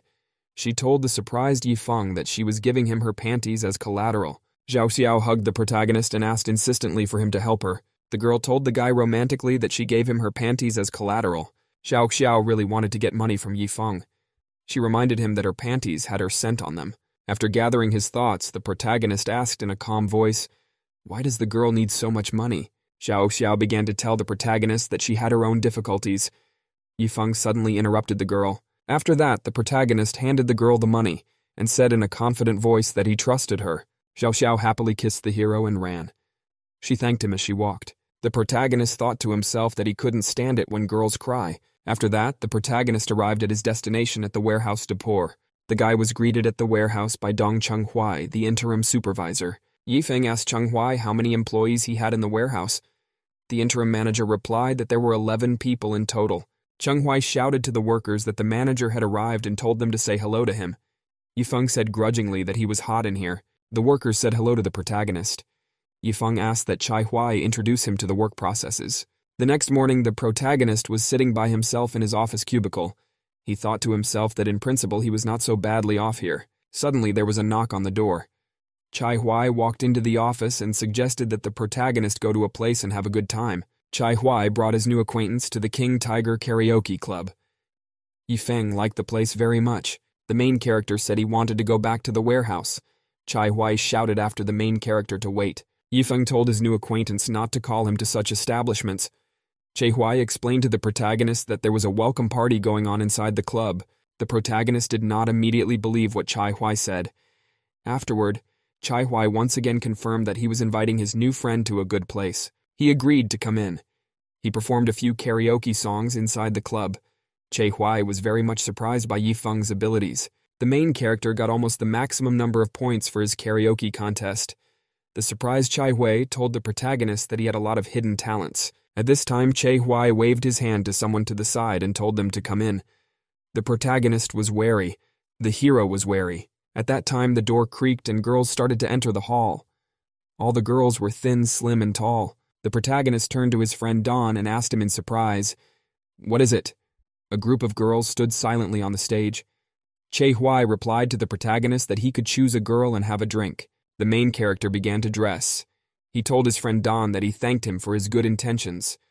At this time, Yifeng looked closely at the group of girls. The guy noticed that standing among the girls were his acquaintances Xu Yui and the girl Chu Xiao he had seen recently. Xiao's girlfriend was also very much astonished when she saw the main character. Yifeng was flustered.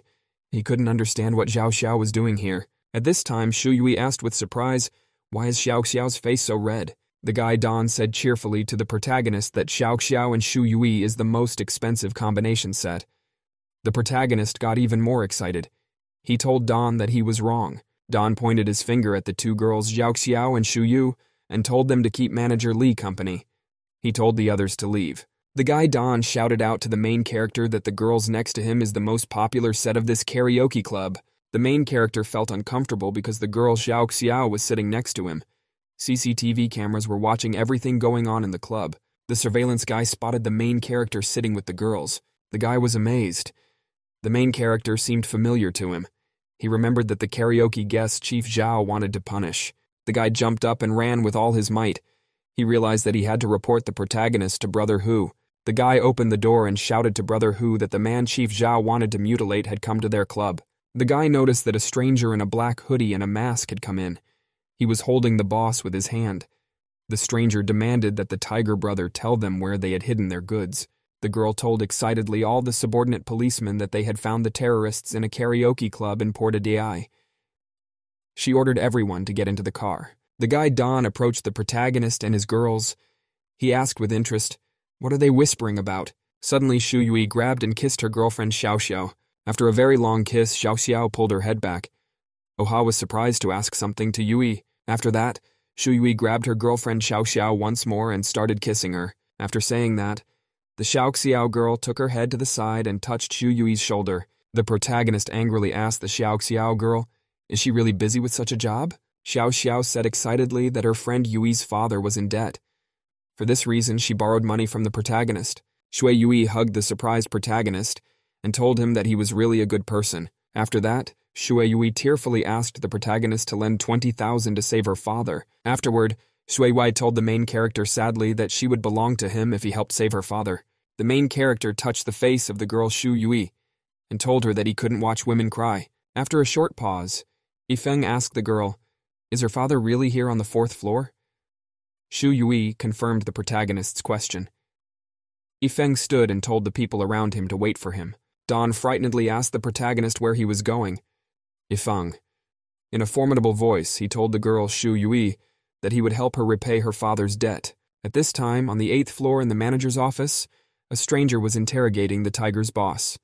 The stranger put his foot on the tiger's head and told him to tell him where the goods were, and he would let him live. The tiger replied in a frightened voice that he would tell him. Brother Hu's underlings came running up. They shouted to their boss that they could fight the strangers. The tiger showed his hand to his subordinates not to move. The lying boss told the frightened subordinates not to shoot, or they would die. The subordinates were very much surprised by the boss's words. At this time, someone on a video link said that there was bad news and they were surrounded by police. The karaoke club was full of cops. Captain Gu ordered Team 2 to move towards the entrance. Someone asked the Kun guy, "Where are the cops now?" He confirmed that they were surrounding the building. The stranger in black told the Hugh boss to have his men guard the merchandise. At that time, the Kun guy heard a very suspicious sound coming from outside. He turned around to the side. At that time, a powerful shot rang out, hitting the Kun guy in the head. An image of a woman appeared on the screen. She said with a smile to the bandits that it was time for fun. The woman told the gunmen to clear their throats while they waited for her. The stranger in black asked Victor's boss if he knew who had just come to them. The boss revealed that the girl in the red beret is named Beyoncé Medici. This Beyoncé girl is in the French National Gendarmerie. Beyoncé is the strongest among the officers. They call her the red-headed sly fox. Police officers broke into the premises and opened school fire on the bandits. A red-haired masked gunman said the police were going to break through the 6th floor. The red-headed thug was shot by a Korean Special Forces professional, Choi Seondo. Choi Seondo kept shooting. He was good at sneak attacks and had the nickname Ghost. One bandit radioed his associates on the lower floors and asked for help, at which time a gun barrel was pointed at him. The Special Police Unit also has someone in charge of digital warfare.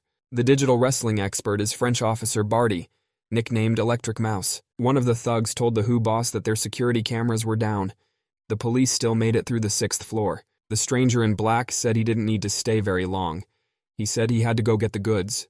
The stranger added that his subordinate Victor was staying in charge. The boss in black instructed his subordinates that when it was over, they were to meet at the assembly point. Victor turned to the Hugh boss and demanded that he find him 2 of the best girls. Hugh boss told Victor excitedly that he was bringing him a girl named Lily Love. Victor hesitated and dreamed. He said softly that the name Lily Love sounded not bad at all. On the 4th floor in the entertainment room was playing music from a gramophone. A gangster named San Lee said that the music sounded unpleasant to him. San Lee Zakwur and told the old man Su grudgingly that he was taking a very long time to pay him back. Then San Lee told the old man that he had taken 20,000. The sum with interest came to 140,000. San Lee suggested to the old man that he sell his daughter for a karaoke club to pay back his debt. Old man Su said excitedly to the San Lee bandit that he had only one daughter. San Lee took a drag on his cigarette smoke and said he was offering the old man 150,000. Shi Yui's father replied to the bandit that he would sell his beautiful daughter for no less than 200,000. San Lee liked the old man's answer. San Lee said that they had finally found the right solution. At this time, the guard stood near the entrance to the office. The main character burst into the office. He started beating and disarming the bandits. San Hu wanted to tell the old man, What is the difference between them and ordinary bandits? Sanli told slowly that they have guns and Boss Hu is the chief in Southeast Asia. Yifeng at this time disarmed another bandit with his foot. Old Man Su wanted to warn Sanli of the danger he was in. Sanli threateningly demanded that the old man not interrupt him. Old Man Su held out his hand. He wanted to say something. At that time, the protagonist grabbed the head of the bandit Sanli with his hand. The protagonist sternly asked the Sanli what floor his boss was on. The bandit started shouting, calling for his guards. Yifeng threw Sanli off the chair with a strong blow. Afterward, the protagonist asked Su Yui's father if he really wanted to sell his daughter. The old man asked the boy in surprise, "What does this have to do with him?" Yifeng put the money on the table. The protagonist told the old man in a confident voice that he would repay his debt for his daughter. A group of bandits opened the door on the 7th floor. The leader shouted that the cops were going to break through the 6th floor. The bandits heard the sound of an elevator coming. The leader told his underlings to wait. The ringleader told his subordinates to get ready. The elevator arrived on the 7th floor. The bandits put their sights on the elevator doors. The doors opened. The bandits noticed that the elevator was empty and there was a flashbang grenade on the floor. There was a huge explosion when Beyoncé's girlfriend jumped from the top of the elevator into the car. Without wasting a moment, Beyoncé opened fire on the thugs. The bullets from the girl's gun hit all the standing bandits. The ringleader wanted his accomplices to kill the girl as soon as possible. An armed SWAT officer named Barty ran into the room with a rifle. Barty began firing confidently at the bandits in the hallway, killing them on the spot. Barty yelled to Beyoncé's girlfriend that it was clear. At that time, Beyoncé heard gunshots from behind. The girl noticed the bandit standing in front of her, who was protected by an armored shield. Beyoncé yelled that the bandit had a shield. At this time, a bright white glow flashed from the shield. The bandit stuck his shield out in front and started shooting at the girl Beyoncé and her partner Barty with a gun. Barty's boyfriend was wounded by enemy fire. His partner Beyoncé continued shooting. The bullets couldn't hurt Bandit because they hit the armored shield. Beyoncé called her colleague's name in fright. Barty replied that he was fine and asked the girl to cover him. Barty watched fearfully as a bandit with an armored shield rushed against him at full speed. The whole building of the karaoke club was occupied by different people. The most violent massacre took place on the 7th floor. The main character was on the 4th floor. Beyoncé's girlfriend fired mercilessly at the bandit, reloading her magazine. Her bullets hit the armored shield. The bandit got very close to the girl and with all his might knocked her rifle so that it shattered into pieces. Beyoncé's girlfriend was left lying on the floor. The bandit's name was Vanda. He had a rank. Vanda told the girl that he defeated her because he used an exoskeleton. Beyoncé looked to the side and saw that Barty's boyfriend was lying against the wall. The girl said to Vanda, which is no wonder he moved so easily with his shield. After which, the girl took out a rope and offered her opponent to fight for nothing. Wang Da was very much astonished. He asked the girl in surprise, does she really want to defeat him in close combat? After that, Vanda accelerated and shouted to the girl that he was about to teach her a lesson. Beyoncé's girlfriend quickly and deftly dodged the thug's punch. He couldn't get her.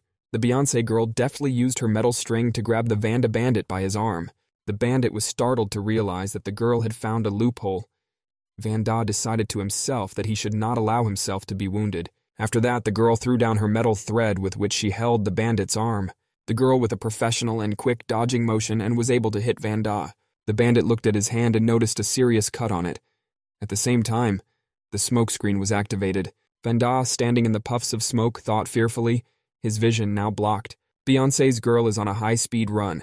She decided to take a flying leap at the bandit. Very quickly, the girl was able to get up and wrap her wire around the bandit from behind. Vanda remembered a henchman warning him about the murderous red leaf wire.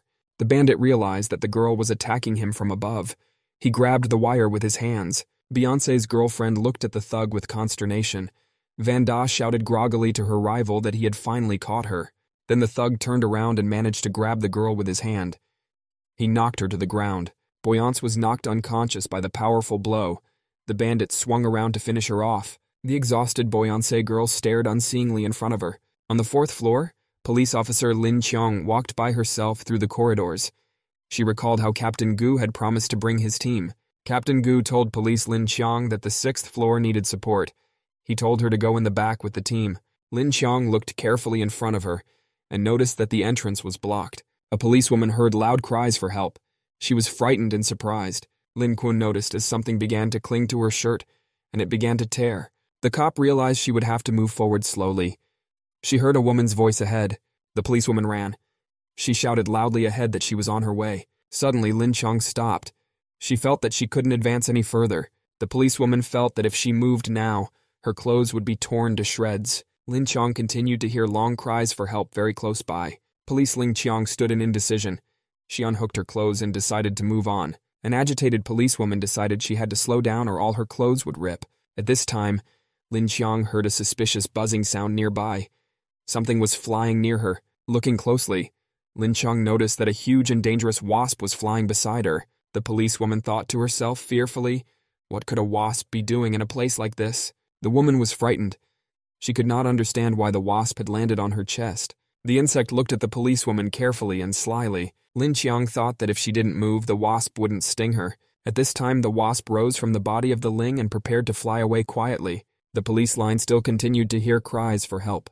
At this time, the police Ling Chiang heard the wasp fly towards her from behind again. The woman realized the scream was coming from the room next door. Police Ling Chiang tensed up with all her might. She told herself that she didn't have much left. As the cop struggled to make her way forward, Lin Chiang thought sure to herself that she's not so easy to stop. She must save the girl calling for help. The policewoman shouted to herself that she could do it. She sprinted forward, losing some of her clothes. Lin Chiang shouted loudly forward she was on her way. She ran to the door and opened it. A policewoman ran into the room. She yelled for no one to move. She noticed the main character inside, surrounded by several girls. The policewoman was very surprised to see a Leafy in such a place. While on the 8th floor, the Vanda bandit prepared to finish off Beyoncé Medici lying on the ground. Vanda prepared to hit the girl lying in front of him with all his might. In the end, his fist hit the floor. The bandit was unable to finish off Beyoncé as he was prevented by the drone's powerful shield. Barty came to his senses. He was sending small drones to the aid of his colleague, Beyoncé. Vanda bandit was really pissed off. He couldn't handle the drones in front of him. The bandit menacingly asked the Beyoncé, did the woman think she had led him into a trap? Beyoncé's girlfriend shouted to her co-worker Tsuya to launch an attack. The SWAT officer with the automatic rifle began to move slowly toward the Vanda bandit, firing as he went. The policeman kept firing in the direction of the bandit. He was slowly approaching. Vanda turned around unhappily. He realized that he hadn't noticed the man with the gun behind him. Vanda realized that the policeman could damage his exoskeleton with his shots. Vanda Grozno shouted to his opponents and asked, did they really think he was so easy to deal with? He was able to fend off the drones around him. Then the bandit turned around and managed to reach the Barty boy. He grabbed him with his hand. After that, Thug Vanda threw Barty in the direction of the cop with the gun. Beyoncé Medici girl came to her senses and prepared to attack further with her wire. The girl wrapped her wire around the bandit from behind. Vanda shouted to her rival that it was useless. The thug menacingly reminded the Beyoncé girl that it didn't work last time. At that time, there was shooting from the side and bullets hit the bandit's arm. Vanda was angry. He did not understand who could have shot at him. During this time, Captain Gu came to the aid of his colleagues. He continued firing. The bandit Wanda turned to Captain Gu and said angrily that they had killed many yellow monkeys. Captain Gu continued shooting and shouted to the bandit that they had killed many like him during the invasion of Korea. The Vanda bandit continued to defend himself from the bullets flying at him with his shield. Beyoncé's girlfriend was still sitting on top of him. Captain Gu fired 2 pistols at the bandit. He hit the rear shield. Vanda thought excitedly to himself that this was not good. The bandit then threw his shield at full speed towards his opponent. Beyoncé warned the Gu captain to be careful. Captain Gu ducked very deftly in time to protect himself from the shield flying at him, at which time the Vanda bandit sensed that he was starting to have trouble with his exoskeleton. Captain Gu flew up to the bandit very quickly. He dodged all the blows that Vanda wanted to throw at him. The thug called his rival a bloody yellow monkey and said he was going to die. Suddenly, the bandit noticed that Captain Gu had disappeared somewhere. At that time, the man was behind him. Captain Gu swung his foot to finish off the bandit. He yelled that he was a descendant of the Chinese army, and then the man swung and kicked the thug's leg with all his might. The Vanda bandit flew into the wall at full speed. The impact was so powerful that the Vanda took out a wall. The thug was lying unconscious. Beyoncé commanded that the medical brigade be called. Captain Gu said cheerfully that they were finally done with the bandit. Captain Gu asked Red Fox why she came up with such a risky plan. Beyoncé explained that as soon as she saw Vanda's exoskeleton, she knew it was the only plan that would work. Captain Gu asked that if they had such a hard time with Vanda, how would they now cope with Victor? Red Fox asked his colleague, is he really afraid? Captain Gu said that if he had been afraid, he would have been ridiculed by Old Shu long ago. The captain, together with his colleagues, went on further searches. At this time, Victor was watching the progress of the enforcers through the videotape. He was unhappy because Van Da had failed. In the end, Victor crushed the phone with anger and decided that he would have to deal with everything himself. That's when Boss Hu came running up. He called out to Mr. Victor and wanted to tell him something. Boss Hu told Victor he had transferred the girls. It was Zhao Xiao and together with her Shu Yui. On the 4th floor, a policewoman was asking a frightened Li-Fi guy with great interest how he had gotten here. The policewoman angrily asked the protagonist, "Did he come here to have fun with prostitutes?" The protagonist tried to justify himself. The protagonist realized that he got into this situation completely by accident. Yifeng beat up the girl Shu's father, and after that they came to an agreement, but the old man locked him in a room. The main character tried to find a way out, but found a secret room with girls. Then they jumped him. The police Lin yelled angrily to the guy that he couldn't answer her question. Yifeng realized that the girl wouldn't believe his story. The guy pointed a sudden finger at the policewoman and asked if she needed to change her clothes. The policewoman was shy. She wanted to hit the guy with her baton and asked him where he was looking. The police line didn't have time to hit the head hero. She started to lose consciousness. The guy ran up to the girl and picked her up. He got really excited. Yifeng excitedly examined the Lin woman. He noticed that there was a wasp sitting on her throat. The protagonist realizes that the Lin could have been sent. Now the life of a policewoman is in danger and he needs to take action. Yifeng crushed the wasp with a violent movement. He realized that he would now have to suck out the poison.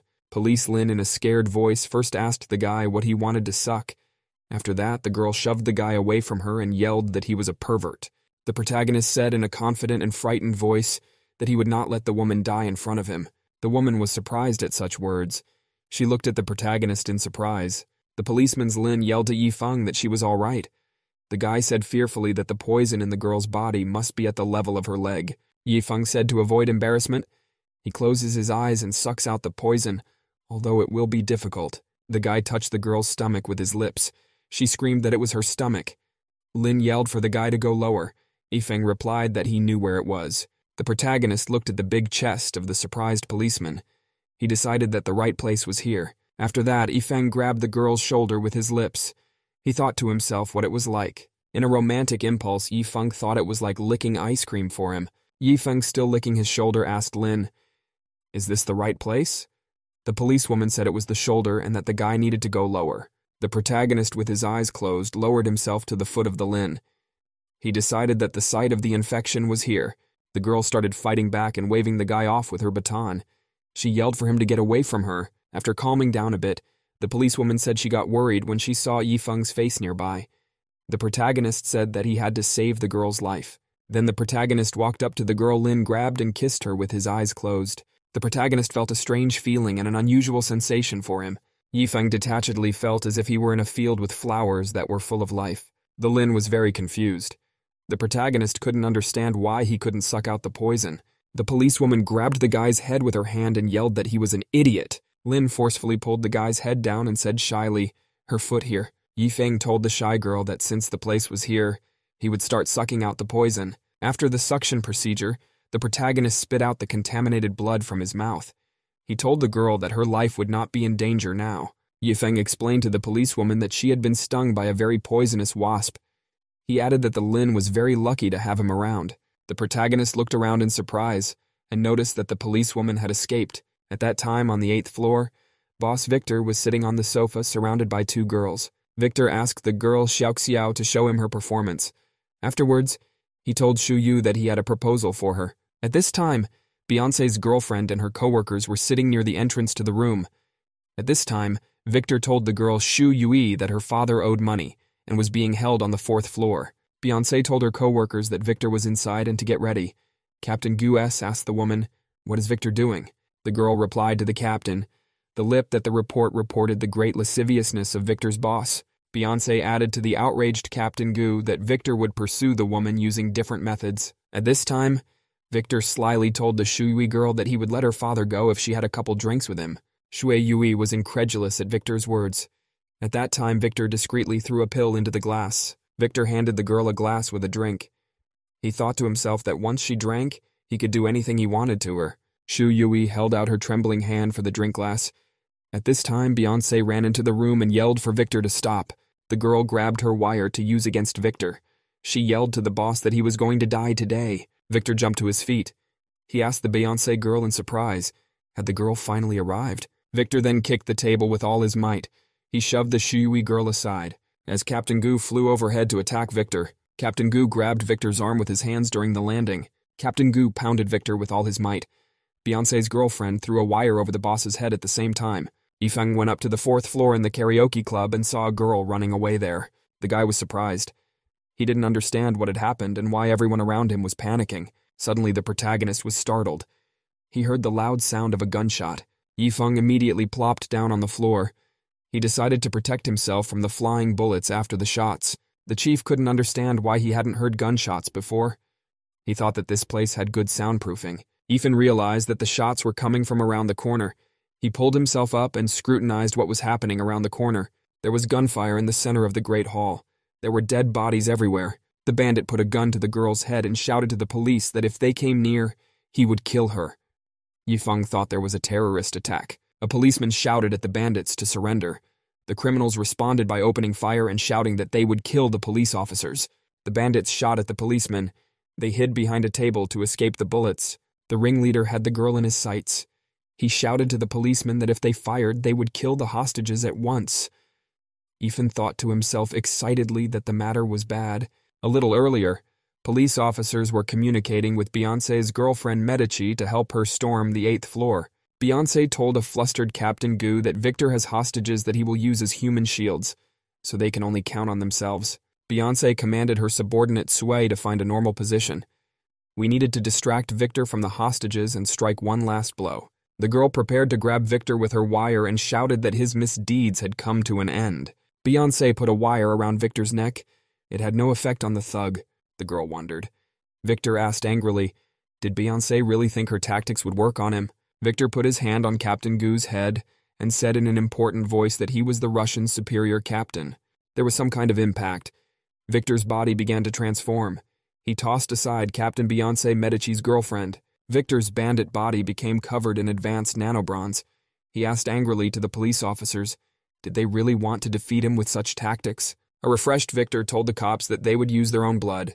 The bandit appeared to be clad in the latest and most impenetrable nano-armor. Beyonce Medici girl thought fearfully to herself that the nano-armor was supposed to be still in development. Overjoyed, Victor decided to try 20% of the power of his nano-armor first. Then Victor accelerated out of his seat and sprinted toward Captain Gu and the Beyonce girl.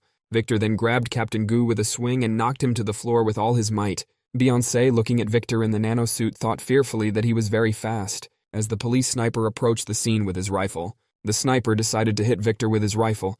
He took him in his sights. Looking closely through the scope, the policeman noticed that Victor had suddenly disappeared. Victor came up behind Sniper and said he looked like a rat. The policeman turned around and opened maximum fire with his rifle on the bandit. The sniper ran out of bullets. Victor asked the policeman with interest if he was tired of wasting bullets. The sniper couldn't figure out what kind of armor Victor was wearing. He thought his nanosuit was the latest. Victor then increased the power of his nanoskeleton to 30%. He prepared to hit the policeman. The bandit hit the sniper and shouted that this was the killer difference in ability. The cop was knocked aside by a powerful blow from Victor. Beyonce Medici's girlfriend ran up to her coworker Tsui with fright. She shouted his name. Tsui lay on the ground unmoving. He couldn't fight any longer. At that time, the bandit Victor ran up to Tsui and started beating his body against the floor with all his might. Medici's girlfriend was scared. She couldn't help her coworker. Victor looked at Beyonce and shouted to her that he'd already gotten rid of the rats. Victor looked angrily at the girl nicknamed Red Fox and said that she was the only one left. Beyonce wasn't about to give up. She angrily called Victor by name. The girl prepared to use her wire. She shouted to the bandit that she would fight even if she was alone. The protagonist looked closely at the bandits who had taken hostages. The shootout with the police continued. Ethan couldn't decide whether he should have rescued the hostages or not. He remembered that he couldn't save everyone, and he needed to assess the situation soberly. The guy listened to the hostages' cries for help. Ifan realized there were security cameras. If he did anything, his identity would be revealed. Yifeng heard a huge anger inside him. An inner voice advised him to leave the police behind. If he left now, he could live a normal life. The protagonist was struggling with several thoughts. He couldn't decide what to do. The girls were screaming for help. The police didn't know how they could save the hostages. The protagonist angrily thought to himself that he would leave this place and continue his peaceful life. Ethan decided to himself that he needed to warn the girls.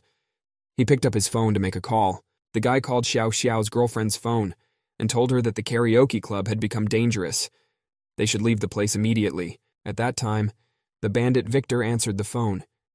He asked, "Is Berkut calling him?" Victor added that if he wanted to save his favorite girl, he should come to the 8th floor. Victor held the girl Boyance Medici's hand. He asked the protagonist, "Has he forgotten his old friend?" At the end, Victor told the protagonist that if he walked too long, his friends might die. The protagonist remembered the instruction of his military commander. All of them, as soldiers, must defend their country. After that, Yifeng turned off the phone. Now he had to go help the Xiaoxiao girl. It was hard for the protagonist to just leave now. He realized that he had to rescue the hostages and the girl Xiaoxiao. Victor held the girl Beyonce's hand and told her that he now understood why those dared to attack him. The bandit said joyfully that the secret weapon of the police turned out to be a special forces Berkut. The girl was surprised that Berkut was here too. O shouted to the bandit that he would not run away. Victor told Beyonce that she really had grand plans.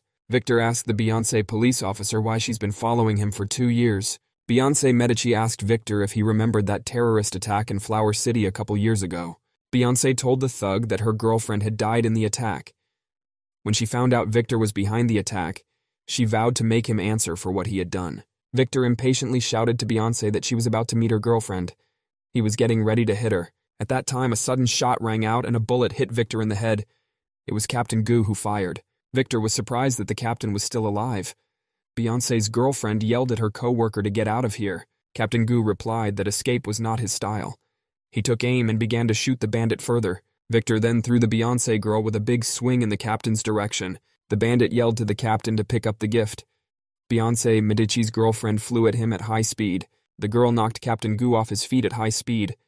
Bandit Victor was smiling contentedly. Captain Gu told the fallen Beyonce girl that she simply lacked practice. He touched and noticed that she had soft muscles on her chest. Taking a closer look, Captain Gu was surprised to notice that Beyonce Medici girl has breasts. A shocked Captain Gu reminded her colleague that she had said she had a girlfriend. Medici asked Captain Gu calmly, "Hasn't he seen lesbians?" The girl shouted to the captain that they could defeat Victor if they worked together with the Golden Eagle. Captain Gu asked Beyonce with surprise, was the Golden Eagle really part of her plan from the beginning? Victor angrily asked the police officers, do they really want to beat him with the Berkut? At this time in the harbor, against the background of the setting sun, the loading of goods on the ship was taking place. The leader ordered his subordinates to load all of Master Xianzhe's goods onto the ship. A subordinate asked Master Xianzhe in a black hoodie, why are there no people at the back entrance of the karaoke club? At this time, a deadly wasp suddenly flew towards Master Xianzhe and prepared to land on his finger. The master looked at the wasp and said judiciously that this warrior was as deadly as the Reaper of Souls. A subordinate informed the Master of Information from Intelligence that the Golden Eagle is already in the city. It is assumed that the Golden Eagle may take part in the operation. The Master replied grudgingly that there was a hierarchy even among warlords. At this time, Victor told a surprised Beyonce girl that Berkut is ranked 43rd among the warlords. He is ranked 9th. He is also ranked 9th. Captain Gu and the Beyonce girl looked at their opponent with great consternation. Victor asked angrily to his opponents, did they really want to beat him with the help of some Berkut? The girl shouted disappointedly to herself that she had miscalculated. Captain Gu wanted to say something in support of her. Xiao Xiao and her friend Shu Yui looked on apprehensively. Captain Gu ordered Beyonce to stop whimpering. Captain Gu jumped up and said menacingly that the concept of surrender did not exist in the vocabulary of the descendants of warriors. Victor asked the captain, was his father a soldier? He added that his father must have been a deserter if he had raised such a son. Captain Gu said that his father sacrificed his life on the battlefield. He also added that Victor will pay with his life for the insult. The bandit cheered up. He asked the captain angrily what he could do to him. Captain Gu accelerated. He decided to kick the bandit's leg at full speed. The captain struck Victor in the face with maximum force from the acceleration. The policeman then beat Victor with all his might, hitting him on the body. Captain Victor was carried far away from the wall by the powerful blows. Xiao Xiao and Shu Yu watched the fight fearfully. Captain Gu angrily demanded of Victor that he apologize, after which he knocked the bandit's hand with a swing. Victor wasn't too impressed by the blow. Captain Gu was very surprised, after which the bandit Victor kicked the captain with all his strength, so that he flew far away. Victor watched as the departing captain crashed far into the wall. The bandit said he had used up about half of his armor's potential. He asked the Jew captain, what's the name of that move he just used? Captain Gu replied to the bandit that he used a move called the polar bear hammer. The captain thought to himself that he'd used all his strength, and Victor hadn't gotten a scratch on him, while gunfire continued on the 4th floor. The leader told his subordinates to use their full firepower. Police officer sitting in cover radioed that the perpetrators had hostages and needed help. A policeman came out of hiding and started shooting. A colleague shouted that the bandits had hostages. The policeman managed to wound one of the criminals. The ringleader, holding the girl back, shouted to a subordinate to cover them with a smoke grenade as soon as possible. After the grenade, the whole place was filled with smoke. The leader told his subordinates that it was time to leave. He ordered the rest of the bandits to grab the hostages. The bandit shouted to the sitting hostages to get up as soon as possible. At this time, the protagonist appeared in front of the criminal. The bandit pointed his gun at Yifeng and asked the man angrily who he was. After that, the guy hit the intruder with all his might. The ringleader told the girl that he would kill her if she didn't serve him well. At that time, the main character's footsteps sounded. Yifeng walked and counted something out loud to himself. He walked over and told the surprised bandits that he had collected 10 pieces of trash. The protagonist, looking at the bandits, remembered that he had spent his whole life defending the country as Burkut. The bandits were holding hostages at gunpoint. Yifeng remembered that he didn't want to see innocent people die in Huas. The protagonist didn't want to watch families fall apart. The leader was holding the girl at gunpoint. He remembered very clearly his army oath to protect the country from external threats, and among those the protagonist defended were those who turned into scum. The ringleader commanded his subordinate bandits to open fire. Yifeng thought he was just picking up a weapon and using it to bully people. The criminals opened a barrage of fire in the direction of the protagonist. He covered himself with the body of one of the bandits. The protagonist covered himself from gunshots with the body of the perpetrator. He thought that sometimes a shadow of doubt appeared in his heart. The ringleader at this time was furiously firing his weapon towards the protagonist. For a moment, the protagonist wondered if everything he'd done was worth it. Yifeng covered himself with the bandit's body and ran at the criminals. The leader shouted to his subordinates not to let the boy get to them. The protagonist threw the body of one of his accomplices at the rest of the bandits. One of the bandits commanded the protagonist to drop his weapon. Yifeng hit the criminal with a precise shot, after which the protagonist began professionally shooting at the bandits, hitting them. The bandits couldn't hit the protagonist with return fire. One of the shots from the Yifeng hit the hand of one of the perpetrators. He dropped the gun, after which the protagonist kicked one of the criminals with all his might. Yifeng continued to hit the bandits around him with pistol shots in cold blood. Another hit criminal dropped his machine gun. The protagonist fired his pistols, covering himself from front and back. The criminals couldn't stand up to the protagonist. He was hitting them. The protagonist used 2 guns to hit the criminals around him. Yifeng managed to turn around in time to shoot the bandits dead on the sides. Gradually, the bandits around the protagonist became fewer and fewer. Eventually, a white cloud of smoke enveloped the entire battlefield. You couldn't see anything. The police officers stood up fearfully from behind cover. They could not understand what was happening in front of them. The leader was very frightened. He realized he couldn't escape now. Then the main character's footsteps sounded. Yifeng asked the terrified hostage, how could he get to the 8th floor as soon as possible? The police heard some cries for help in the smoke screen. They didn't understand what was going on there. When the smoke cleared, the police saw the ringleader tied up. There were various inscriptions all over his body. The bandit Victor was heading in the direction of Captain Gu. He motioned for him to continue. Captain Gu gathered his strength and jumped to his feet. He shouted angrily to Victor that he agreed, after which Captain Gu accelerated to strike his opponent. The captain decided to hit Victor with all his might to knock him off his feet. The bandit prepared to defend himself. Victor began the process of activating and strengthening his nanoskeleton for defense. Captain Gu wanted to hit the criminal, but Victor blocked his blow with his hand in time. The captain continued to strike Victor indiscriminately. He defended himself. Victor couldn't understand what was happening. It was getting harder and harder for him to defend himself. The bandit felt the captain's right-handed blows getting harder and harder for him. Victor felt the policeman's blows already pushing him back. The girls excitedly watched the battle. Beyoncé yelled for Captain Gu to cheer him on. Beyoncé's girlfriend shouted to the captain that he could defeat the enemy. Victor could no longer defend himself properly. Victor decided to increase the power of his nanoskeleton by 60% to give himself more strength. Captain Gu felt that he no longer had enough strength in his punch to stand up to the bandits. Captain Gu no longer had the strength to fight like before. He couldn't understand what had happened. Victor angrily told the captain that the man's right arm was cybernetic. A couple years ago, Captain Gu was in the hospital. The doctor showed him an X-ray of his chest with shrapnel in it. The captain sat and looked closely at the photograph. The doctor congratulated the policeman as he was able to survive. After a short pause, the medic wanted to tell Captain Gu some very unpleasant news. The captain looked and saw that he had an artificial arm. The doctor told the police officer that he had amputated his arm and replaced it with a prosthetic. He added that a disabled person could not serve on the police force, and so the captain could retire. After calming down a bit, Captain Gu asked the doctor if he could use his prosthetic to pick things up. The doctor assured him that he could cover the prosthesis with artificial skin and the hand would look like a real one. Captain Gu seriously asked the doctor if he could conceal his condition. The doctor was worried. He turned around and asked the captain excitedly what he was up to.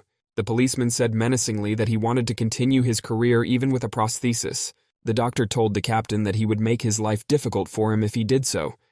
The medic then placed a chair in the center of the room. The medic seriously asked the patient why he wanted to remain a police officer. Captain Gu replied confidently to the doctor that he wanted to protect the weak. Now the policeman was fighting one-on-one with Victor. Captain Gu, with all his might, struck the bandit Victor's fist with his hand. He remembered to himself that he was defending justice. The policeman continued to fight mercilessly. He thought he had inherited his father's personality. The fire of justice burned in his chest. Captain Gu kept trying to finish Victor off. The policeman thought angrily to himself that he couldn't stand the villain snooping around freely. The captain thought to himself excitedly that his justice would continue to burn. He swung around for another blow. The captain prepared to dodge another blow from the bandit. He thought his fury had made him lose his temper at an important moment. Captain Gu, looking at Victor, realized that at that moment death itself was smiling at him. Unexpectedly, at the most important moment, luckily for Captain Gu, Beyoncé's girlfriend Medici intervened. Beyoncé's girlfriend swung her leg at Victor in flight. The sound of the impact brought Captain Gu back to reality. The rescued Captain Gu thanked the Red Fox. The girl asked if the policeman was all right. Beyoncé yelled to the captain to start using their proper tactics. The girl decided that she had found a chance to attack. Victor shouted to the policeman that they had indeed found their own death. Beyoncé stood determined to block another blow from Victor. Victor, a bandit, kicked Captain Gu with all his might. He flew right off. The captain swept the Beyoncé Medici girl off her feet in flight. He marveled at the force of Victor's blow. Beyoncé and her colleague flew off into the wall from a strong blow. When the girl came to her senses, she said it was painful. The girl had a very bad headache. Captain Gu, lying on the ground, began to regain consciousness. Beyoncé said grudgingly to the captain that they had already agreed on how to attack. The girl looked at her colleague and was surprised. The captain yelled to the girl that she couldn't block Victor's punch. His arm was damaged, at which time a police line decided to go through the ceiling to the 8th floor. Suddenly, the ceiling collapsed and the police line fell from a great height to the floor. She looked around and couldn't quite figure out where she was. The policewoman stood up and looked around. She thought happily that she had finally made it to the 8th floor. The policewoman contacted her subordinates. A colleague told her not to rush into battle, but to wait for their unit. The policeman shouted to his colleague that the fight would be very dangerous for her. Lin Xiong replied that she was immediately going to attack. The woman then turned off her radio and pulled out a gun. She was preparing to attack. Lin Xiong ran confidently forward with her weapon. She thought to herself that she would soon come to the rescue, at which time the bandit Victor hit Captain Gu in the face with all his might. Victor angrily told his opponent that his movements were already slowing down. Victor told the policeman that he had waited a long time for this. He asked the captain, "Is this really all there is to it?" The angry captain prepared for another attack. He decided to use an 8-degree fist. The captain swung around to strike Victor with all his might with a crushing hammer. Gangster Victor defended himself from the blow. He increased the strength of his nanoskeleton to 70%. Afterward, Victor grabbed the captain's head and asked, "Is this really all his power?" And then Victor slammed the captain to the floor so hard it cracked. The captain was slammed to the floor by a tremendous blow. He couldn't resist any longer. The bandit grabbed Captain Gu with his hand and threw him aside with all his might. Victor continued to beat up the policeman. He asked angrily to the Jiu captain, "Does the latter still call himself a soldier?" Beyoncé Medici's girlfriend called out to her co-worker with consternation. The captain would be unconscious by now. Victor once again accelerated to throw Captain Gu. He yelled that he could no longer call himself a police officer. After a powerful throw, Captain Gu flew at high speed past Beyoncé and hit the wall. Beyoncé's girlfriend looked at the recumbent captain with a slumped look. She said there was a very big difference between the ranks. Beyoncé dropped to her knees. She said there was no chance of winning. Victor shouted that all men in this country are trash. Victor told the girl angrily that it was her turn now. At this time, the captain woke up. He demanded that Victor take back all the insults. Captain Gu was barely on his feet. He threatened Victor that he would kill him. Beyonce was surprised that her colleague was alive. Victor staggered. He turned around and headed in the direction of the captain's goo. The thug standing next to the captain interjected, "What did he say?" Beyonce yelled to Victor to stop. Captain Goo gathered his last strength and wanted to remind Victor to take back his words, after which Victor swung around and hit Captain Goo with all his might. The bandit demanded that the policeman speak louder. Captain Goo shouted at the bandit to take back what he said. Victor then slapped the captain's hand with all his might and shouted that he couldn't hear a thing. A surprised and stunned Beyonce Medici watched as the captain was beaten. Victor shouted to the policeman that he was babbling but couldn't fight back. Captain Goo was on his knees, at which time Victor swung around to hit him again. The thug hit the policeman with all his might and shouted that Captain Goo's father was also trash. The policeman briefly lost consciousness from the strong blow. He remembered that he had said in the hospital that his father had been a righteous man all his life. Looking at his hand, Captain Goo said he inherited his father's character from him. He can't watch the weak being bullied. Captain Goo clenched his hand in a fist and told the doctor that with this he could continue to protect people. The hand would be justice for him. The medic asked with interest to the policeman, "Is justice the reason for his obstinacy?" Eventually, the doctor conciliatory told the captain that he would cover up his condition. The medic warned the cop that the process would involve the nervous system directly. At this time, Victor tapped Captain Goo's arm with a swing and asked, "Is the prosthesis his secret weapon?" From the powerful blow on Captain Goo's arm was pierced by a very intense pain. Victor kept tapping his foot on the policeman's arm. He shouted excitedly that he had already broken it. Captain Goo shouted with pain in his voice that his arm hurt very badly. The bandit told the policeman that he would keep him alive if Captain Goo barked. The policeman wanted to say something, but he couldn't. Victor shouted that he couldn't hear anything. Captain Goo shouted menacingly that a policeman should be ready to sacrifice his life at any moment. Victor and Beyonce were very much surprised. The bandit was still holding the captain. The policeman could say nothing more. Victor told the captain angrily that he had already made his choice. He swung around to finish the cop off. Victor didn't have time to land the decisive blow. Someone behind him yelled for the bandit to stop and raise his hands. A Lin girl ran into the room. She shouted menacingly that she was a police officer. The policewoman told Victor to turn around very slowly. She had him in her sights. The policewoman commanded the thug Victor to let go of Captain Goo and slowly turned around. The girls were very happy to see a police officer show up. Beyonce was surprised that Officer Lin arrived on time. She had the bandit in her sights. She asked the captain if the man was all right. Captain Goo shouted excitedly for Ling Qiang to stay back. Victor still had his hand on the captain's head. He swung around with all his might, knocking the girl's Lin with his hand. Then the bandit swung around and kicked the policewoman so that she flew aside. Lin was lying on the ground, and an excited Beyonce rushed over to her from the side. Lying down, she said she was in a lot of pain.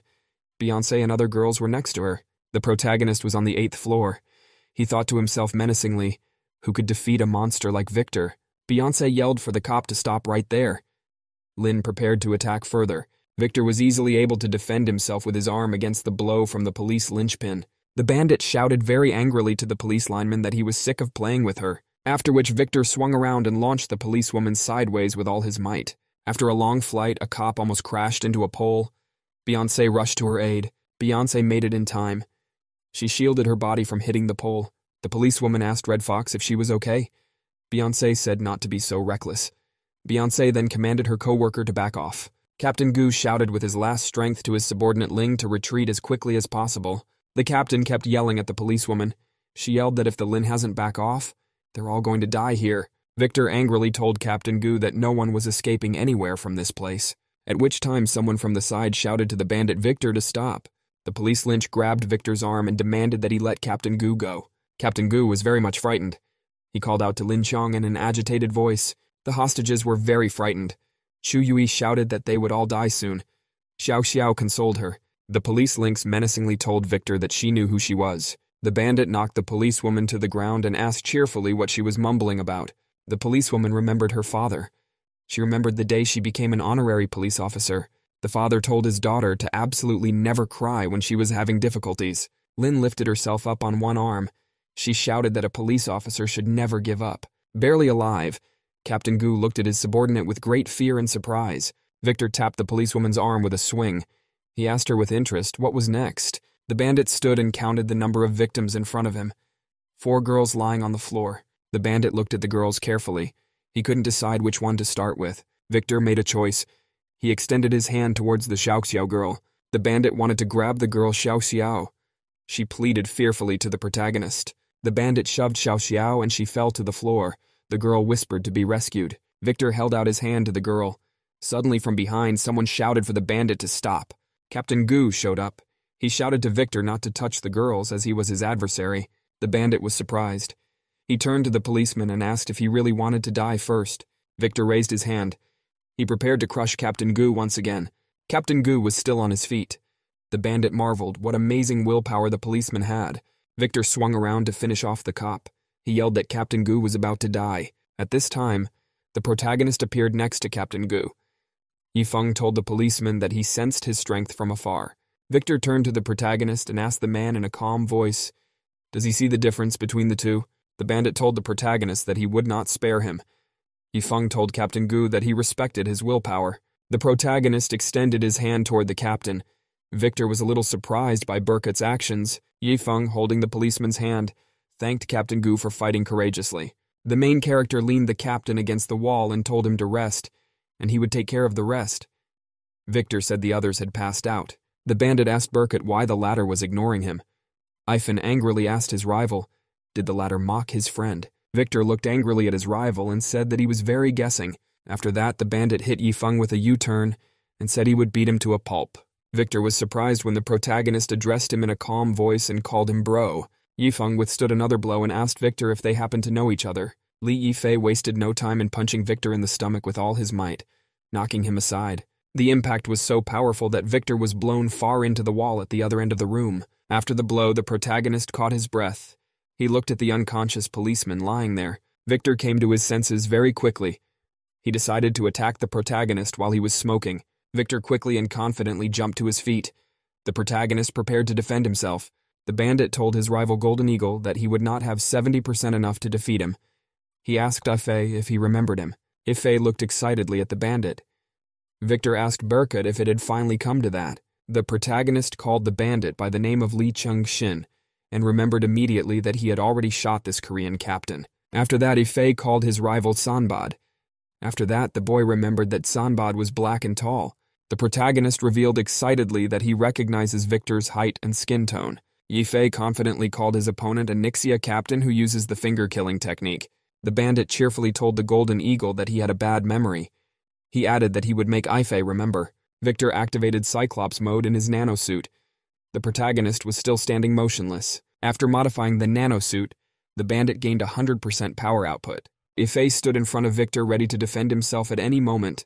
The bandit then decided to change tactics. Victor decided to attack his opponent from afar.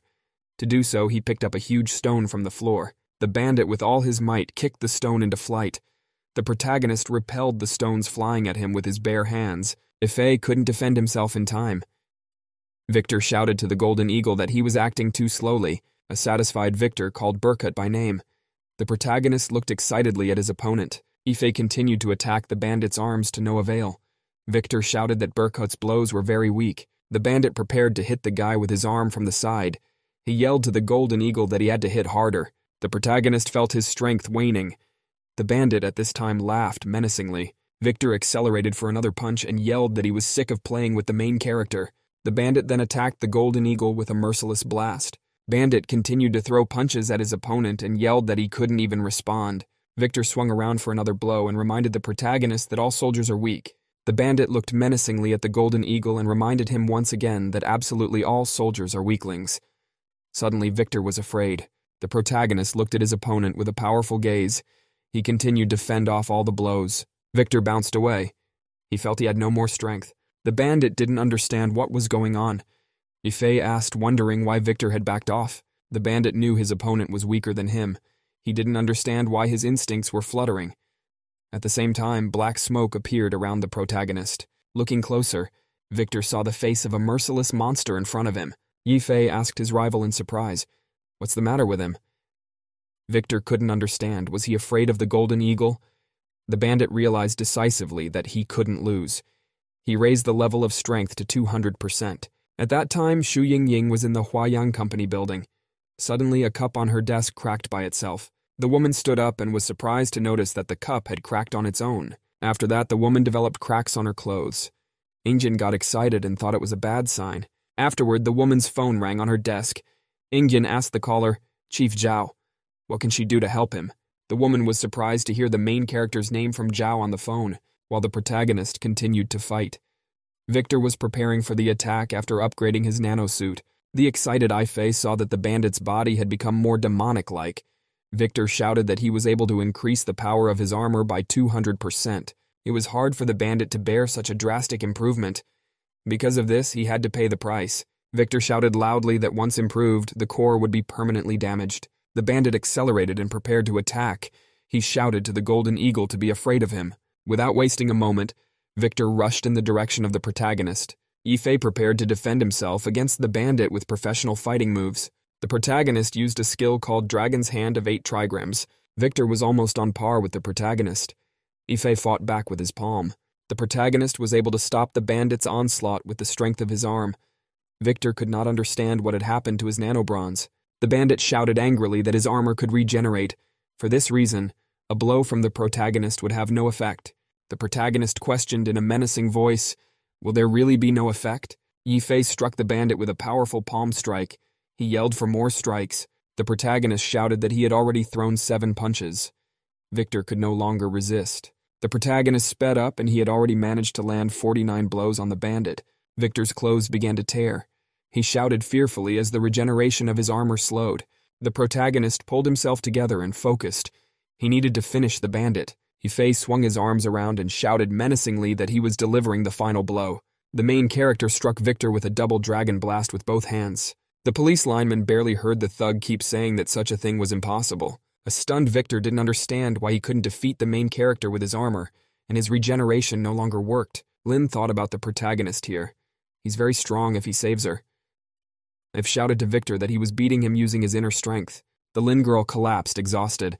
The protagonist told Victor that there was another unique thing about using inner strength.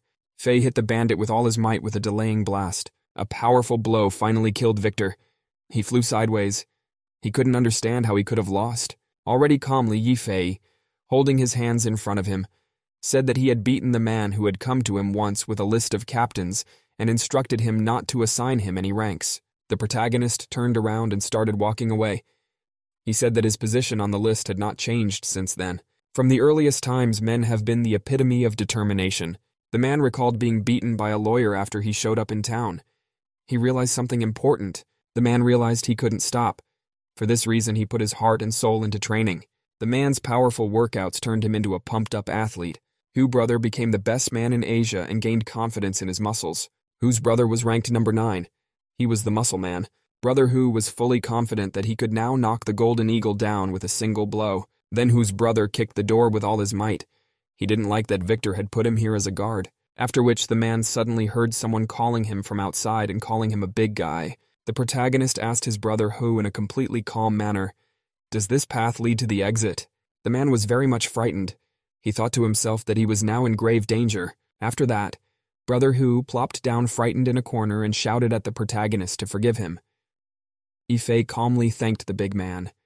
The man was surprised that the guy didn't recognize him. Hu's brother jumped to his feet. He asked the Golden Eagle, did he not recognize him? The main character seriously told the man that his name was Li Qiang, and he sold salted fish at the entrance.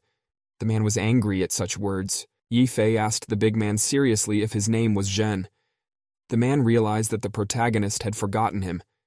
Brother Hu shouted menacingly for the protagonist to taste the strength of his new muscles that he had built them up. After the defeat, the big guy sped up and shouted angrily to the guy that he was taking his revenge. Yifei was completely calm. The protagonist dodged the blows that Brother Hu wanted to hit him with just in time. Yifei calmly and smoothly threw the big guy over himself and drove him into the floor. The man said in a calm voice that his name was Zhao Hu. He asked, did he lose again? After that, Yifei remembered the big man. Half an hour later, the second police team entered the building where the battles were taking place. The protagonist stood in the middle of the crowd. He could hear people talking about the fact that they had heard gunshots. Suddenly, the protagonist heard someone calling his name. He turned around. A woman named Shu Yingying came over. She asked the protagonist if he was all right. There were still people walking around. Yifei asked Shu why she had come here. Ingen explained to the protagonist that someone had snitched on him. At that time, Zhao appeared.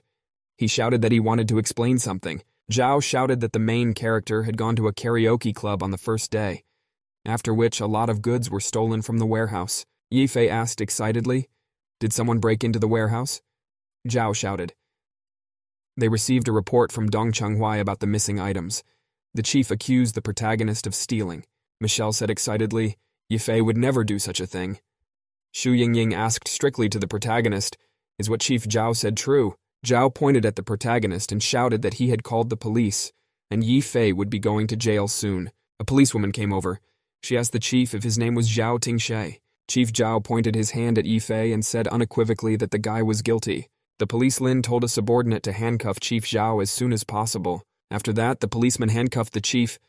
Zhao was very surprised because he was arrested. Chief Zhao cried out loudly and shrilly in surprise and fear. Zhao shouted at the policewoman that they had arrested the wrong guy. Lin replied calmly that they had arrested the right person. Lin explained that they had detained Zhao Hu and found a recording on his phone. On the recording, the bandit was telling the director of Zhao Hu that he had sent people to steal goods from the warehouse. Lin ordered her subordinates to take the shocked Chief Zhao away as soon as possible. The police took the chief aside. Zhao kept shouting that this is all a big misunderstanding. Lin watched the protagonist. She thought, could this all be part of Li Yifei's plan? Suddenly, the policewoman became agitated. She looked closely at Yifei's silhouette. The policewoman remembered the mysterious figure of the unexpected stranger who had defeated Victor. Lin even trembled with surprise and admiration. She thought she saw a mysterious hero in front of her. After that, the policewoman decided to ward off such a conjecture. She couldn't believe that Yifeng could be the mysterious hero. Mrs. Xu Yingying told the protagonist that thanks to his help, there was one less parasite in the company. Injin said the protagonist came to the karaoke club to collect evidence. She offered him a position in the administrative department. If thought about it and decided that the administrative department with the hotties was waiting for him. Suddenly the protagonist heard a girl run up and call out to him. The girls Su Xiaoxiao and Shu Yueyi ran up to Yifei. The excited Xiaoxiao asked the boy if he was all right. Xiaoxiao ran up to the protagonist and hugged him. She said that she was very frightened. Shu Yui thanked the protagonist for his help.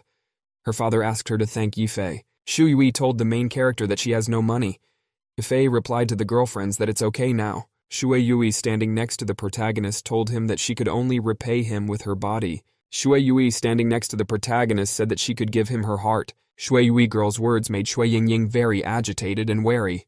The protagonist turned around and said excitedly to Injin that he wanted to explain things to her. Shu Yingying said to herself tragically, where could there be a misunderstanding here? Yifei said to Injin that he will explain everything tomorrow when he gets to the office. Shu Yingying's woman told the protagonist in an iron voice that he belonged in the logistics department. The protagonist shouted excitedly to President Shu that she had misunderstood. At the same time, Xiao Xiao threw her panties over the protagonist's head again. Yifei was very much confused. Xiao Xiao told the guy that her panties were a gift for him. The protagonist turned around and noticed fearfully the police lineman looking at him angrily. For a brief moment, the protagonist felt surrounded by danger in a movie about a female version of the Avengers. Xiao Xiao asked excitedly to the protagonist, isn't that not enough? At this time, the girl picked up her bag. The protagonist covered himself with his hand out of embarrassment. Xiao Xiao opened the bag and told Yifeng that she had a bunch of panties. The police Lin saw everything. She sternly called the protagonist a pervert. Yifei yelled that he would explain everything. Xiao Xiao said cheerfully that all the boys in her class were fighting over her panties. The main character was silent. Police Lin said with a waiting tone that she would listen to Yifei's explanation. Xu Yingying also looked at her subordinate with interest. The protagonist thought about it. He decided to tell and explain everything to the people around him. The main character began to tell us that since the beginning of existence, humans have had carnal desires. Then there was a king in triangular straw underpants. Then the triangular underpants united everyone. Ivan asked rhetorically, why do underpants have to be triangular? The main character said that all heroes wear triangular underpants in defense of justice in the world. Yifeng explained that the triangle is the most stable in the universe. One theory says that humans got the triangles from aliens. People who got the triangle built the pyramids and created Egyptian civilization. Yifeng said excitedly. Since the birth of mankind, everyone had been honoring triangles. The main character yelled that there's nothing wrong with guys liking triangle panties. Police Line and Xu Yingying girl said angrily that there is no misunderstanding here, and the protagonist is a pervert. Yifeng started to run away with all his might. He shouted that Lin was also wearing underpants. The policewoman chased after the protagonist and shouted that he was really a pervert. Yifeng was able to hide from pursuit around a corner. He thought tragically to himself that there was no hope, that those around him would get it right. The guy heard some noise from behind. He lit up and told the stranger to come out. The woman called the main character by his nickname Burkut. Beyoncé Medici showed up. She introduced herself to the main character as Red Fox. Ethan asked the girl what her name was. Beyoncé thought Burkut was really forgetful. The main character asked the girl how her wounds were. Beyoncé said she was fine. She thanked Burkut for his help. Beyoncé warned Burkut that a European gang was looking for him and advised him to be careful. Beyoncé reported that bandits were trying to infiltrate the Huaxia drug market. The protagonist replied that they were flirting with death. The subordinate told Master Xianzi that all the drugs had already been transferred to the ship. After that, the guy told the master to go into the ship. Xianhe praised the subordinate for faithfully performing the duties. The master said you can't sell drugs in Huaxia City because they are forbidden there. A thug came running up. He shouted that the police from the drug squad had already surrounded the warehouse. The master saw some guy on the ship and asked him what he was doing here. The foreman asked the guy, did he really come to kill Burkut? He added that Victor had already finished him off. The guy said judiciously that according to the new data, Victor lost in the end. The master was amazed at such information. The sword boy said judiciously that he had once been his brother. On a clear morning, a young woman arrived at the Huangyang shopping mall. Woman drove an expensive blue race car up to the mall. The woman's name was He Fangqing. She got out of the car and walked towards the building. He Fangqing walked confidently and held the folder in her hands. She decided to herself that she was starting a new life. He Fangqing was executive director. Her subordinates bowed to her. The woman stepped into the elevator and pressed the desired floor. There was only one person in the Fangqing company she obeyed. Only the queen of the company named Xu Yingying was in charge of Fangqing. Fangqing greeted Xu and said that she didn't expect to see her in the elevator. Xu replied to her subordinate that she looked good. Fangqing thought that she would have unfortunate events and an unfortunate one-night stand behind her. At that time, Yifeng waved to her. Fangqing was still dreaming that she had put the trouble behind her. The protagonist greeted performer He as if nothing had happened. Fangqing felt bad. She barely responded to the main character's greeting. The elevator rose and drove at full speed to the desired floor with the passengers. The elevator was full of people. There were 2 executives and various company employees. Yifei thought excitedly to himself that the woman from that night turned out to be the new executive director of He. Fangqing didn't know what to do. The protagonist recalled how he lay in the arms of the Fansan. That night he fought against all odds. The protagonist thoughtfully recalled to himself the legs of a female Fangqing in black stockings. He Fangqing commanded sternly to herself to keep her cool. Suddenly the woman became agitated. She felt the protagonist coming up behind her. Fangqing felt the main character touching her. Yifeng stood behind her. Fangqing said something excitedly to the guy. Yifeng immediately replied that he would fix it immediately. The horny protagonist tried to focus. He wanted to force himself to take his mind off the black stockings. Yifeng remembered that in ancient times, stockings were fishing nets. It was a divine gift. When a sailor threw his net deep into the sea, he counted on a big catch. Ethan thought to himself that with the net the fisherman might have caught something. The main character envisioned the fisherman's huge catch in the form of a fish. Yifeng couldn't give up the gift of innate ability that is hidden in his genes. Fangqing woman excitedly felt the protagonist behind her move again. The terrified protagonist berated himself inwardly for his dirty thoughts. The Fanzine woman turned around and formidably whispered to the head hero to be careful. The people in the elevator looked intently at the indicator, waiting for the right floor. The doors opened and the passengers began to get out. Ethan thought to himself that such a misunderstanding would be difficult to explain. Chief Xu Yingying watched the whole situation with great interest. Late at night, the protagonist returned to his apartment in the big house to get the latest information. The protagonist took the remote control and turned on the TV. News reports said the perpetrators of the karaoke club shooting, named Zhao Hu and Victor, escaped during transportation. The news added that Captain Gu and Police Lin Jing acted very quickly during the operation. Yifeng thought unhappily to himself that he had offended the executive director on his first day in his new job. The main character was distracted from his reverie by a knock on the door. A package had been delivered to him. Yifeng walked to the door. He couldn't figure out who could be delivering packages at this late hour. Then the protagonist looked closer and noticed a large box. The box was standing near the entrance. It had a beautiful bow on it and a sign that said it was for Li Yifei. The main character started to untie the bow himself. Suddenly the lid opened and someone jumped out. A Yue girl in a revealing costume jumped out of the box and lunged at Yifei. The protagonist was amazed. He didn't expect to meet a girl at this time and place. Yifeng repeated the girl's name Xu Yui with consternation. The guest excitedly shouted to the guy to catch her. Xue Yui tearfully told the guy to forgive her and threw herself at him. Lying on top of the protagonist on the floor, the girl Shu Yui asked if he was okay. At that time in Capital City, a woman asked her subordinate if they had found Burkut. The subordinate replied that Burkut was retired and living in the City E. The woman headed for the airplane ramp. She gave instructions to depart for City E. After an unexpected encounter in the night, the protagonist woke up the next day in his apartment. Li Yifeng stretched out on the bed and remembered that it was Saturday. He didn't need to go anywhere. The protagonist opened the door, expecting it to be a happy day for him as always. The guy saw in front of him a completely outlandish dish on the table that looked like a monster. Yifeng asked the girl, "What is that on the table?" Shu Yui replied that there is a specially prepared love breakfast on the table. The guy asked the girl, did she really put monosodium glutamate in the dish? The main character decided to taste the cooked dish with chopsticks. After the tasting, the main character collapsed on the floor unconscious. Shu Yui rushed to him excitedly. The main character, after coming to his senses, told the girl that he almost died. Shu Yui got ready to pour water for the guy and said that she had added the wrong flavoring. Yifeng remembered that the girl last night had said she would do housework for 2 months to pay him back. Shu Yui got up very early and cleaned the apartment to a shine. Yifei thought the girl was a very hard worker. The main character sipped water and decided that the girl was not cooking very well. Shu Yui turned to Yifei. The girl clutched the teapot to her and told the guy with tears in her eyes not to send her away as she had no other option. The main character got a real kick out of seeing the tears in his girlfriend's eyes. Shu Yui fell to her knees and told her that all the stores she worked in had gone bankrupt. She once again asked the guy not to send her away. Yifei replied to the girl that she could stay. The main character told the girlfriend in a calm voice that everything was fine. Shu Yui thanked the guy with tears in her eyes. Yifei sat down on a chair and decided to drink some water. He grudgingly thought to himself that this could be a curse. The protagonist, after drinking the water, immediately spit it out. Afterwards, the shocked protagonist noticed his TV lying broken on the floor. Shu Yui was wiping it up. Shu Yui tearfully apologized. The protagonist said soothingly that he wanted to change the TV anyway. At that time in the harbor, a police line was chasing a criminal. She shouted for him to stop. The girl ran at full speed in pursuit of the thief who had escaped from her. Lin ran at full speed, yelling at the thief to stop running.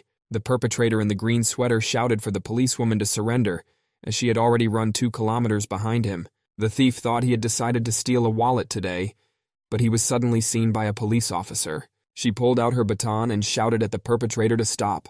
The perpetrator turned around and looked at the policewoman with a frightened expression. The thief lay unconscious on earth. Lin told the criminal to try to escape now. The girl grabbed the handcuffs and wanted to put them on the thief. Suddenly, she heard something interesting outside the window. Lin saw some mysterious encounter in the street. She couldn't figure out what the smugglers were. The subordinate told the ringleader that Burkut must be hiding in the city. The ringleader said menacingly for Blood Wolf and Bloody Woods to find the protagonist. He must avenge his brother. The leader told his subordinates to follow him. Their master had prepared a feast. The thief decided to get out of the room as soon as possible. The police line was very excited to see the criminals on the street. Suddenly, the policewoman's hand touched the shards of glass in the window. The ringleader became alert. He warned his accomplices that someone was here. The girl yelled out what she had found and launched her combat knife with all her might. The Lin was frightened. She thought that the criminals had discovered her. At that time, a knife flew in her direction. The policewoman was very frightened by the flying knife. She decided to dodge. Lin hid behind the wall. The knife flew at full speed into the perp's face. Lin thought fearfully to herself that luckily she had not been seen. The girl looked through the window and said that she had hit a beggar who couldn't survive after her hit. Lin carefully looked out the window to notice the license plates on the car. The girl on the street said they needed to meet the owner. The criminal lying on the ground with a knife in his nose thought to himself that he was lucky to have such a big nose. On Monday, the main character was told by a girl named Shu Yui that she was going grocery shopping. He was going to work. On his way out the door, he remembered that he forgot his phone. Ethan wanted to go back to the apartment. When he looked in his pocket, he noticed that he had forgotten his keys. Yifeng thought angrily to himself that he had been very unlucky since morning. The main character remembered that the girl Shu Yui took a bunch of keys with her to make a duplicate. After that, the protagonist looked around carefully. There was no one there. The protagonist decided to try to pick the lock on his front door. Ethan, standing in front of the door, decided that it would take him 20 seconds to open it. There was the sound of the elevator doors opening. I heard someone's footsteps. Yifeng heard the sound of a woman's heels. He thought that the girl Shu Yui had already returned. The protagonist didn't notice the police line coming at him from behind. The police line kicked the wall next to the guy with all her might. Lin angrily asked the protagonist, How dare he break into other people's apartments? Yifei, looking up at the policewoman from below, addressed her by name and wanted to say something. Yifei asked the policewoman did she want to show him her underwear. Lin got really angry. The protagonist accelerated and started running away. The policewoman yelled for the Yifei to stop. The protagonist reflected to himself that Lin Qiang had beaten him more than once, but there was a limit to his patience. The policewoman grabbed the guy from behind with her hand. Yifei decided that he should give the Lin a lesson. The policewoman pinned the protagonist against the wall with her foot and shouted for him to stand. Yifei kept repeating to himself that he was innocent. Lin yelled at the guy to shut up. Suddenly the girl stumbled. The police lynx realized fearfully to herself that she couldn't hold still any longer. The police line fell to the floor. The protagonist was under it at the time. The protagonist felt a strange feeling sweep over him on the floor, at which time the policewoman decided to put her arm around the protagonist's neck. Lin yelled at the guy to stop prying. Yifei yelled to the cop that he wasn't an intruder and he wanted to go into his apartment. The protagonist closed his eyes. He felt as if he were lying on a cloud. Then the cop pulled out her baton to hit the protagonist with it. Lin yelled at the guy for being a lecher. Yifei thought the girl wanted to spank him, after which the cop wrapped her legs around the guy and threw him on his side. Ling held the protagonist's hand. Yifei decided angrily to himself that this was going over the top. The policewoman held the guy with her hand and yelled for him to surrender at last. There was the sound of an elevator arriving. Xu Yui came out of the elevator and said that she had bought a lot of things that Yifei liked. The Xiu Yui girl was very much surprised by what she saw on the floor. The policewoman grabbed the protagonist's groin with all her might. Xu Yui even dropped the bag in surprise. The police lineman fearfully apologized to the protagonist and said she grabbed the wrong spot. The protagonist is cut off from reality. He's struck by a feeling. Yifei thought that he felt such pressure as if he was in the legend of the Monkey King, who was imprisoned under the mountain of the 5 elements. The main character noticed that the girl Xu Yui had gone back to the elevator car. Yifei shouted to his girlfriend that she had misunderstood everything. The policewoman asked angrily to the guy, why did the guy hit back at her? Yifei replied that Lin started first. The protagonist was on his way to work. He recalled that police officer Lin Qiang admitted that this time was her mistake. Police officer Lin Qiang explained that she was chasing a group of poachers. She gave the protagonist the license plate numbers and asked if he had seen such a car. Lin told the protagonist that she would return to the headquarters and continue the investigation. Yifei thought to herself, what kind of poaching organization could this be? The guy shouted angrily after the protagonist so that he should watch where he was going.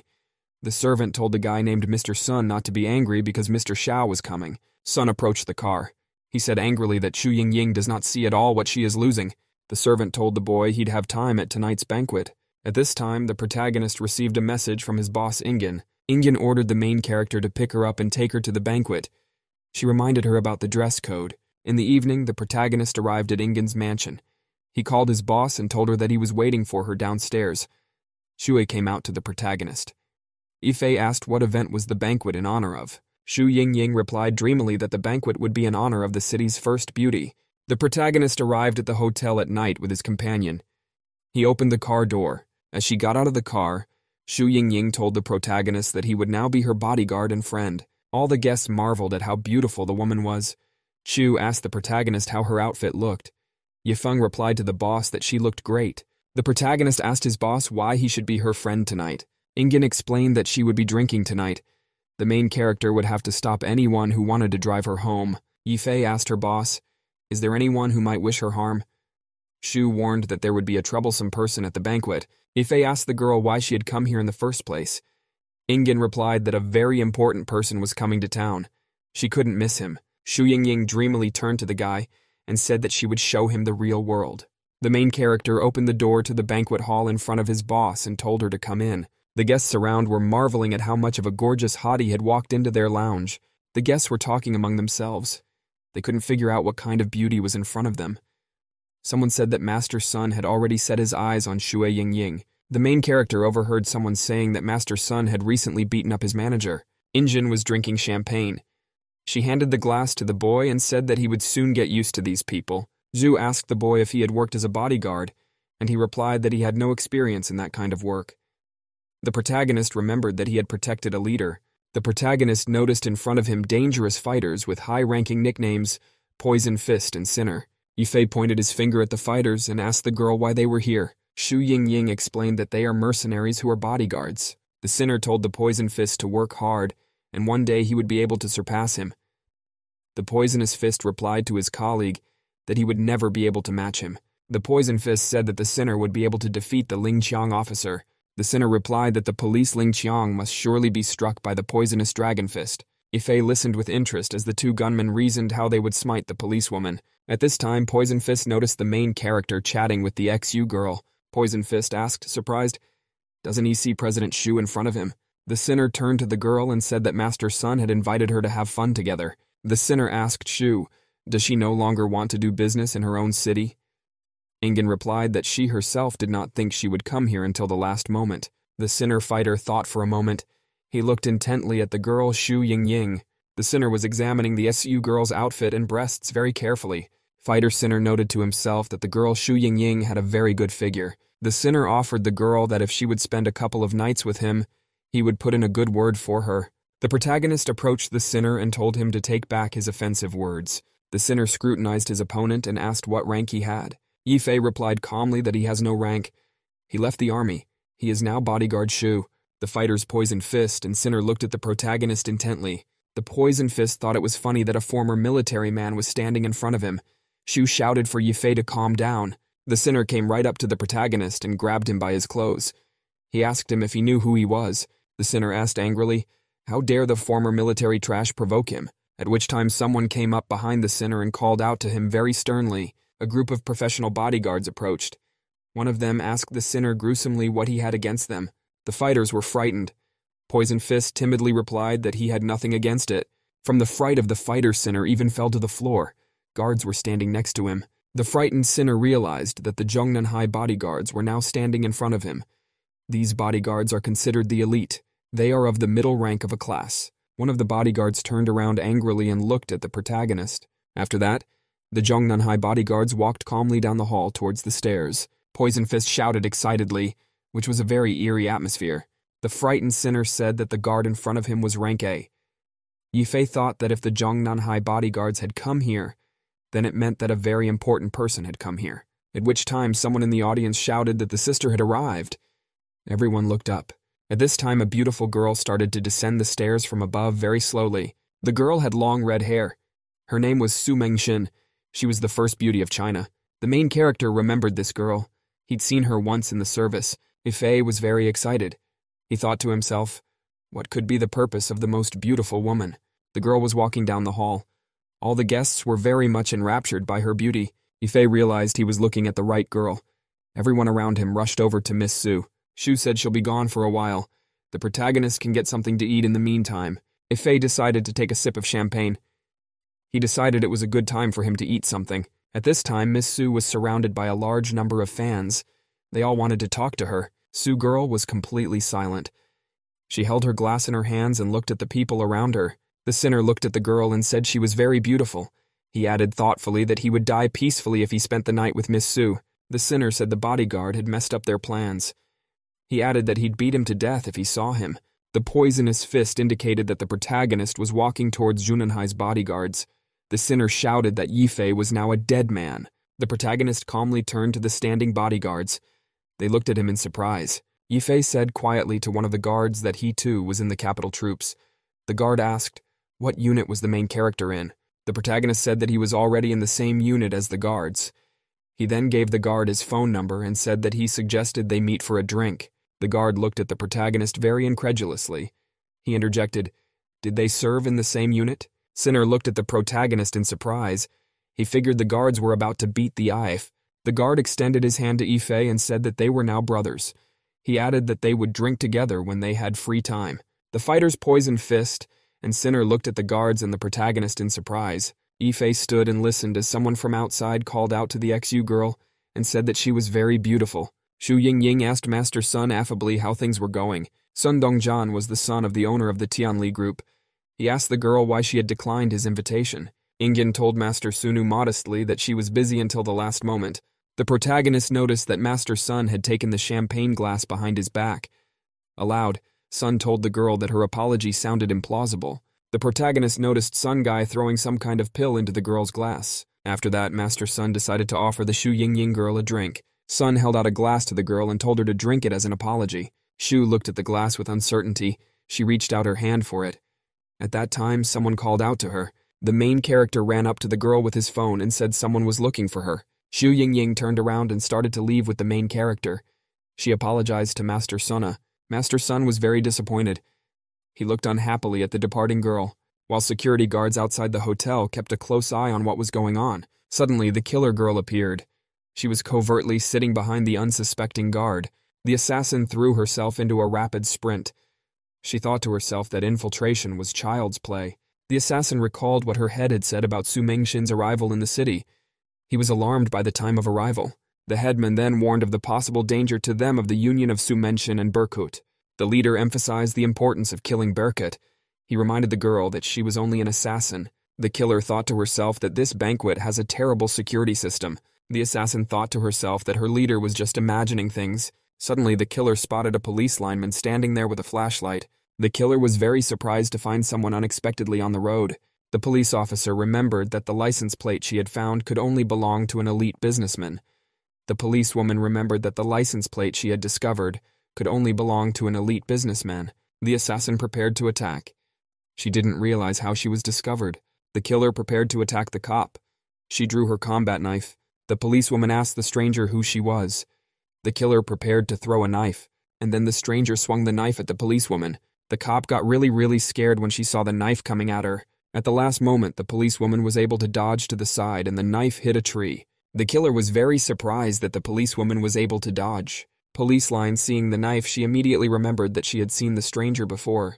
Lin pointed to the stranger and said that she had crossed the border illegally last night to hunt golden eagles. The killer realized their plan had been discovered and she was trapped. She pulled out more knives. The killer said her name was Sophia.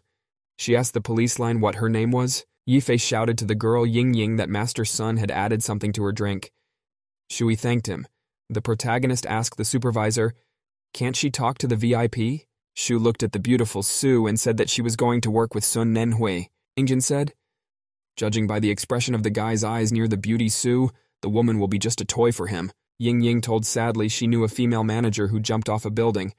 After that, Shu called the protagonist by name. Ingjin said it's sad that she sometimes wonders why she couldn't have been born a man. Yifei handed the girl a handkerchief and told her that it would protect her from anything today. Shu took the handkerchief and asked incredulously to the guy, would that guy be able to stop them? After a short pause, the girl said in a confident voice that she was feeling better.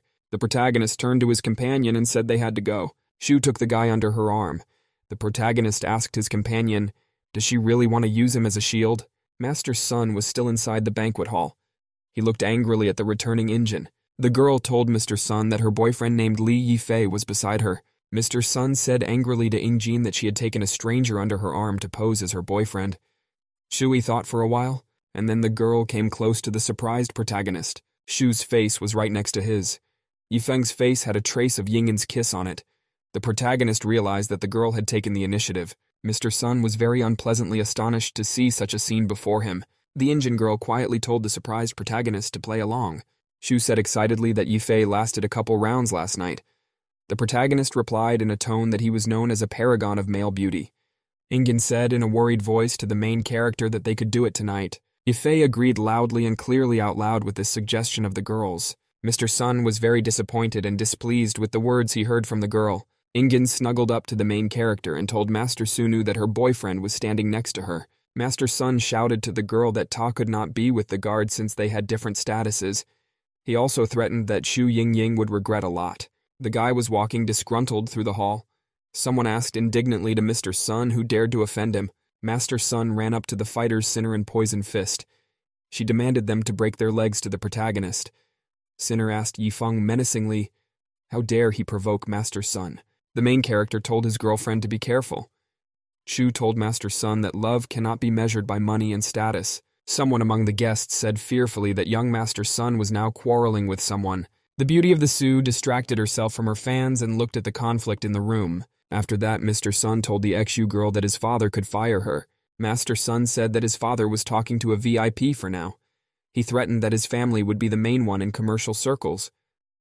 Ingjin listened to her interlocutor fearfully. Sun then told the girl that she still had a chance. He added that she should drink champagne to apologize.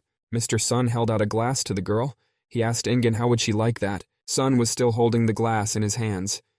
He said excitedly to the girl that he would help her get closer to the guest from the capital. Xu Yingying looked at the glass anxiously. She was hesitant to drink it. At this time, the main character turned around and addressed the Indian girl to reassure her. Yifei waved a welcoming hand to the Indian girl and said he was here. Xu Yingying looked at the main character with great hope in her gaze. Ingen couldn't understand why she was hesitating.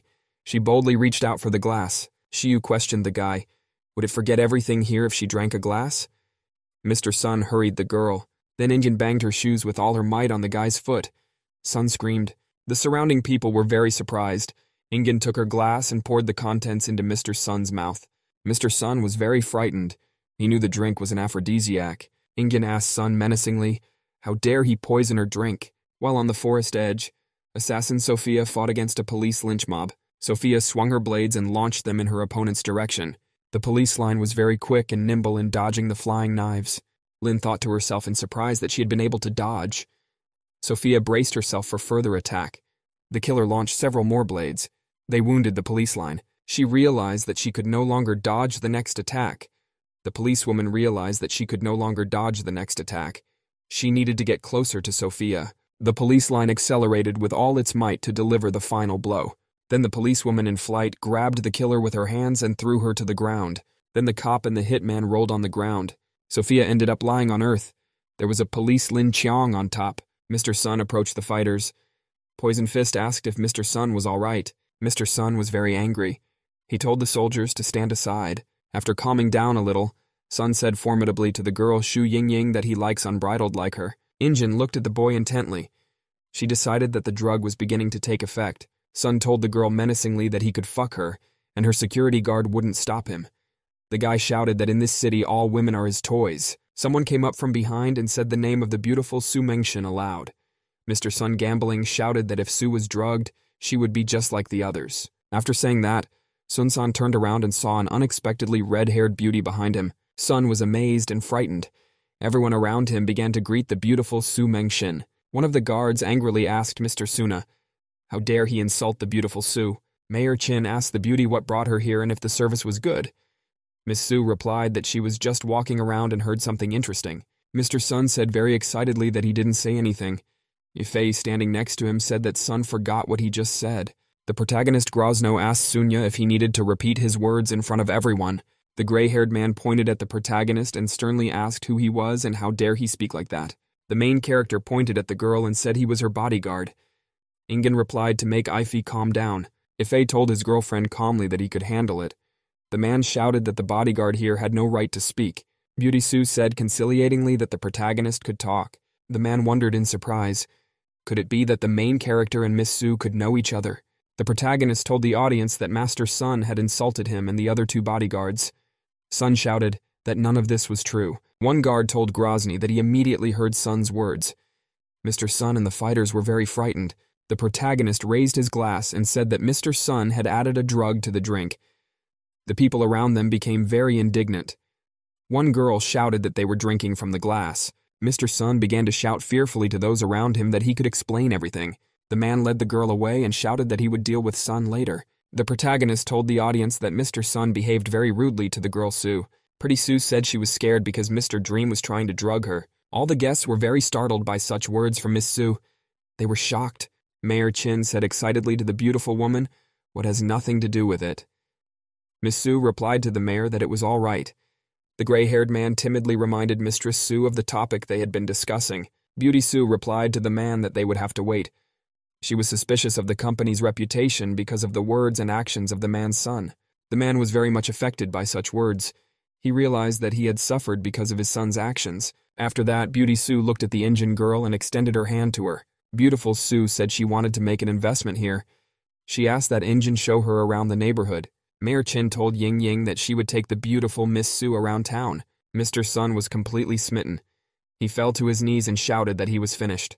The protagonist walked up to Mr. Sunu and grabbed him angrily by his clothes. Thereupon Yifen struck Mr. Sun with all his might and with a swing. The protagonist told an angry lying Sunu that he had touched his woman, Yifeng. Looking at the lying Suna said strictly that he had entered into a game with death. Su Girl and Xu Yingying were very much amazed and admired by the main character. After the banquet was over, the protagonist rode home in the red car. Ifei remembered that a lot had happened tonight. Ingen was lying in the back seat. The protagonist thought to himself that the guests at the banquet were planning to visit the temple of Tianlun, and he had absolutely no idea why Mengxian was doing all this. Suddenly, some obstacle appeared on the road. There were two fighters standing there. Ife stopped the car, Sinner said angrily, getting in the way of their young master, the protagonist, asking for trouble. The protagonist leisurely got out of the car and addressed the fighters. Ife asked the fighters, "Who are they?" Sinner asked menacingly. "How dare a guy ignore him?" Sinner accelerated and prepared to use a devastating straight punch. The protagonist calmly grabbed the hand of the Sinner fighter and squeezed it with a handshake. Ife held the fighter's hand in his and said that those are farmers with fruit who have trouble selling. Afterward, the protagonist twisted the fighter's arm to the side and told the Sinner that it was very nice of the fighter to shake his hand. Fighter Sinner felt frightened that he couldn't pull his arm out. Plucking out his arm, the shocked Sinner noticed that it was completely fractured. Ife asked the Sinner for forgiveness. He said he shook his hand too hard. The poisonous fist launched a fan at the protagonist. The fan flew around the protagonist, and he launched it back in the direction of the fighter. The flying fan clipped the head of the fighter nicknamed Poison Fist very hard. Ife asked calmly to the Poison Fist fighter, "What happened to his head?" On the other side of the woods, a police lineman grabbed Sophia's killer with a professional tackle. Sophia not confused. She reached out her hand and grabbed the policewoman's head. Sophia held the policewoman by the hair and threw her over herself in a strong motion. The police line ended up lying on the earth after a powerful throw. Sophia jumped up. She pulled out a knife and ran with it against the policewoman. Suddenly, something very fast flew past Sophia's killer. Lynn looked up and noticed a fan sticking out of the wood. It was an impressive weapon, she thought. The killer got excited thinking her backup was heading toward the cop. Sophia decided to run away. She decided that Burkett was indeed very powerful. Sitting on the earth, the surprised Ling realized that she had indeed been saved. Half an hour later, the Sun Guy was standing beside his yellow car somewhere on the road. Sun was very angry. He was embarrassed in front of the guests at the banquet and decided to take revenge. Sun remembered that the fighters had promised him to deal with the protagonist. He didn't understand why they were delaying. Sun excitedly thought to himself that he should wait, and the girl Injin will belong to him. Suddenly, Sun felt the drug's effects in his body begin to abruptly take effect. The boy noticed a dog walking beside him on the road. Sun thought to himself excitedly that he would explode with patience. Sun looked at the dog and he thought it was adorable and similar to Shu Ying. Mr. Sun felt his heart beating very fast in his body. Sun Guy plopped down on his knees and shouted to the surprised dog so that Injin didn't run away from him, after which a very excited fellow Sun rushed forward at the dog. At this time in the car, Mayor Qin sternly asked the man's son Ning Hui what his son was doing. The mayor asked how did Sun's boyfriend dare to touch his daughter. The man excused himself by saying that his son was normal and that it was a misunderstanding. The driver shouted that there was someone in the road. The mayor asked fearfully what was the matter. The car stopped. A man named Sun Ning Hui got out along with the mayor. Sun's boyfriend yelled very excitedly to the dog, calling her Injin that she was adorable. The men were shocked. The father sternly asked the boy Sunya, what on earth was he doing? At the same time, the protagonist was driving his car through the city center. At this time, the girl Shu Ying came to her senses. She opened her eyes abruptly. Ingen didn't realize where she was. The protagonist noticed that his companion was already awake. Yifei told the Shu girl that they were already in the city and would be home very soon. The Shu Ying girl thought happily to herself that she would finally be able to get a good night's sleep. Yifei asked Ingen's companion with interest, was she very tired? Ingen replied that she hadn't slept well many nights already. She was having trouble finding passbooks. Shu complained to the guy that she had a hard time memorizing speech and studying her opponents. Ingen suddenly commanded sharply to the protagonist to stop the car. The car stopped. The girl opened the door and stepped outside into the street. The surprised Ifei asked with great interest to Ingen, where is she going? The girl approached the large street fountain with a slow step. Jets of water were spurting from the ground. The main character looked at the girl with surprise and admiration. Ingen took off her clothes. The girl was walking barefoot on the street fountain. She was looking at the protagonist carefully. Yifei watched mesmerized and dreamily as his companion was enveloped in a spray of water. After a brief pause, the protagonist decided to distract himself. He lit up a cigarette. Shui was still walking on the fountain. Ing said with pleasure that she felt much better now. She thanked the protagonist for spending the evening with her. The protagonist stood and smoked quietly. He told his companion that everything was fine. Yifei, finishing his cigarette, told the girl that she had a lot of stress built up lately. The main character said in a judicious voice to the girl that she should learn to relax. Suddenly, the protagonist noticed someone very suspicious in the crowd. Yifei concentrated and put away his cigarette. The main character saw a guy he didn't know standing in front of him. He really stood out from the crowd. The protagonist stared intently at the stranger. He couldn't look away. If he saw that suddenly the stranger disappeared as quickly as he had appeared. The main character was excited. He thought it was impossible for him to see this stranger. Ifei didn't turn around and told the girl Injin that it was already time for them to head back. Shu was putting on her shoes. She told the protagonist that they should discuss the travel route. Ifei asked if it would be just the two of them. Shu Yingying told the shocked protagonist that she had invited director Ha Fangqin. Ifei was very much taken aback. Half an hour later, Fangqing woman arrived at the luxurious house belonging to Shu Yingying. The woman announced her arrival to her boss. Ingin replied for the guest to come in and said that Yifei had already arrived. Fangqing was surprised that the main character was also in the house. The woman wondered what an Yifei could be doing here. She was at a loss to guess. After thinking for a bit, Fangqing decided to herself that the protagonist might start threatening her. The woman realized it could be dangerous for her if the guy revealed everything that happened that night, in which case Fangqing will be fired and word of that night will spread. After that, Fangqing will exist surrounded by gossip and she won't be able to get over it. The woman decided to herself that she had to be the first to act. She knocked on the door. Fangqing entered the room, bowed, and said hello to the supervisor. Shu Yingying, sitting on the chair, told her subordinate to sit down. Shu told his subordinate that they should show the city to Miss Su in a couple of days and talk business during the trip. Fangqing told her boss that they needed to discuss the route. Shu was pouring whiskey into a glass at the time, and her phone rang. Ingin told the audience that she had to take a call. Fangqing and Yifei can socialize for now. Fangqing tasted the whiskey from the glass, and she choked on her drink. The protagonist walked up to the woman and asked if she was okay. He held out a napkin. Fangqing looked at the guy incredulously. The protagonist told a perfectly calm woman to get a napkin. The woman very slowly and carefully took the napkin from the protagonist's hands. After that, Fangqing grabbed Yifei's boyfriend's arm and threw him to the floor. The woman sitting on top of the ife asked the guy sternly what he wanted for keeping the information about that night a secret. The protagonist stared at the woman with a startled look. Suddenly, Fangqing realized the situation she was in. The woman looked around and couldn't figure out how she ended up on top of the guy.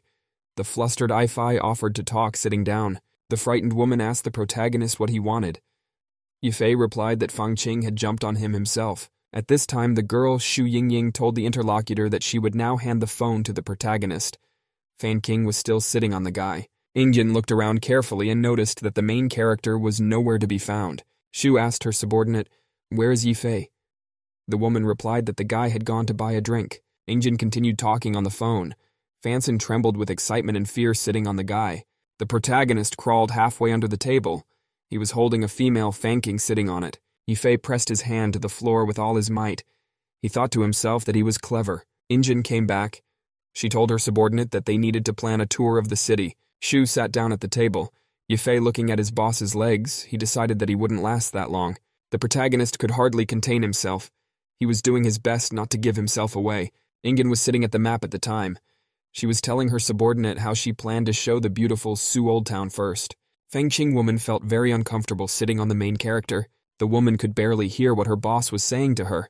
Suddenly, Fangqing felt that the protagonist was becoming aroused. With excitement, the woman even grabbed the table with her hand to keep from falling over. The flustered Fangqing couldn't understand why the guy got excited at such a moment. Yifei was getting more and more difficult. The protagonist felt aroused as his boss's legs were next to him. The excited Yifei struggled to keep his hand resting on the floor. Looking at Ingin from below, Yifei for some reason immediately thought of a bottomless hole. There was a pickpocket hiding in a restroom in Star Park this evening. The perpetrator looked into his reflection and asked why he wasn't doing anything. The thief told himself that his nose had been mutilated by 2 women. He assured himself that he was not afraid of anything. The reflection asked the thief if the thief is not afraid, why is he running away? The criminal stopped and asked, surprised at himself, is he really running away? After which the thief unzipped his green jacket and shouted that he was not running away, but preparing revenge. Looking manic, the thief said that he couldn't go back to normal until he avenged his nose. The perpetrator then ran out of the restroom and began walking briskly through the park. The thief saw a female figure in front of him. He thought to himself that the women would be sorry for breaking his nose. The thief ran down the street without seeing anything around him. He came upon a policewoman, Lin Chong, who was talking on the phone. The protagonist recalled to himself philosopher Nietzsche's statement about the vast abyss. Yifei thought that when the dark abyss appears, the world starts to collapse. The protagonist, barely containing himself, realized that he was now looking into that abyss. Yifei couldn't move or turn away. He was having trouble controlling himself. Yifei stared without taking his eyes off his superior's feet. Shu asked his interlocutor where should they go next. The protagonist realized that when Ingen ponders, he changes the position of his legs when doing so. It occurred to Ifei that if the boss stopped thinking, the abyss would close and no longer have an effect on his body. Fang Qing strictly asked the guy, how can he get excited at a time like this? Yifei replied that this is not the time for it. The protagonist explained to the woman that the boss moves her legs when she thinks. Fang Qing should help Shu in her decision-making. The flustered woman realized that she had misunderstood the protagonist. Ingen, sitting beside the map, asked her subordinate Fang Qing where they should go. A woman suggested a water park to her supervisor. Ingen praised her subordinate for a good idea. The protagonist, lying under the table, noticed happily that the abyss was closing. Fansin was suggesting new places for her boss to visit. Ingen said she'd write it all down. Fang Qing woman immediately felt that the main character's arousal was dropping. Ingen asked her subordinate, what is the best way to end the walk with a temple or a water park? Yifei, being under the table, thought excitedly to himself that the abyss is opening again. Fansin woman unequivocally and emotionally shouted that it was better to visit the temple at the end of the walk. The supervisor liked the temple suggestion. Suddenly Ingen dropped her pen on the floor. The fallen pen rolled under the tablecloth under the table. Yifei could hardly contain his silence. The leading edge got really scared. He realized he could be exposed now. The main character abruptly grabbed the nearby Fang Qing woman by the arm.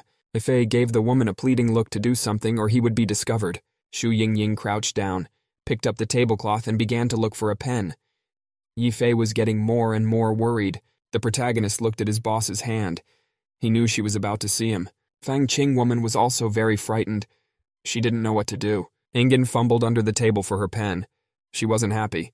The main character was very scared. He imagined what would happen if the boss saw him. Yifei imagined holding out his hand to his boss. Ingen would yell that everything was disgusting. The woman looked under the table with a piercing gaze, searching for her pen. Yifei watched the top with an unblinking stare. Suddenly, the supervisor heard some shouting from the side and she was immediately distracted. Fang Qing ran after her wedding ring, which rolled across the room.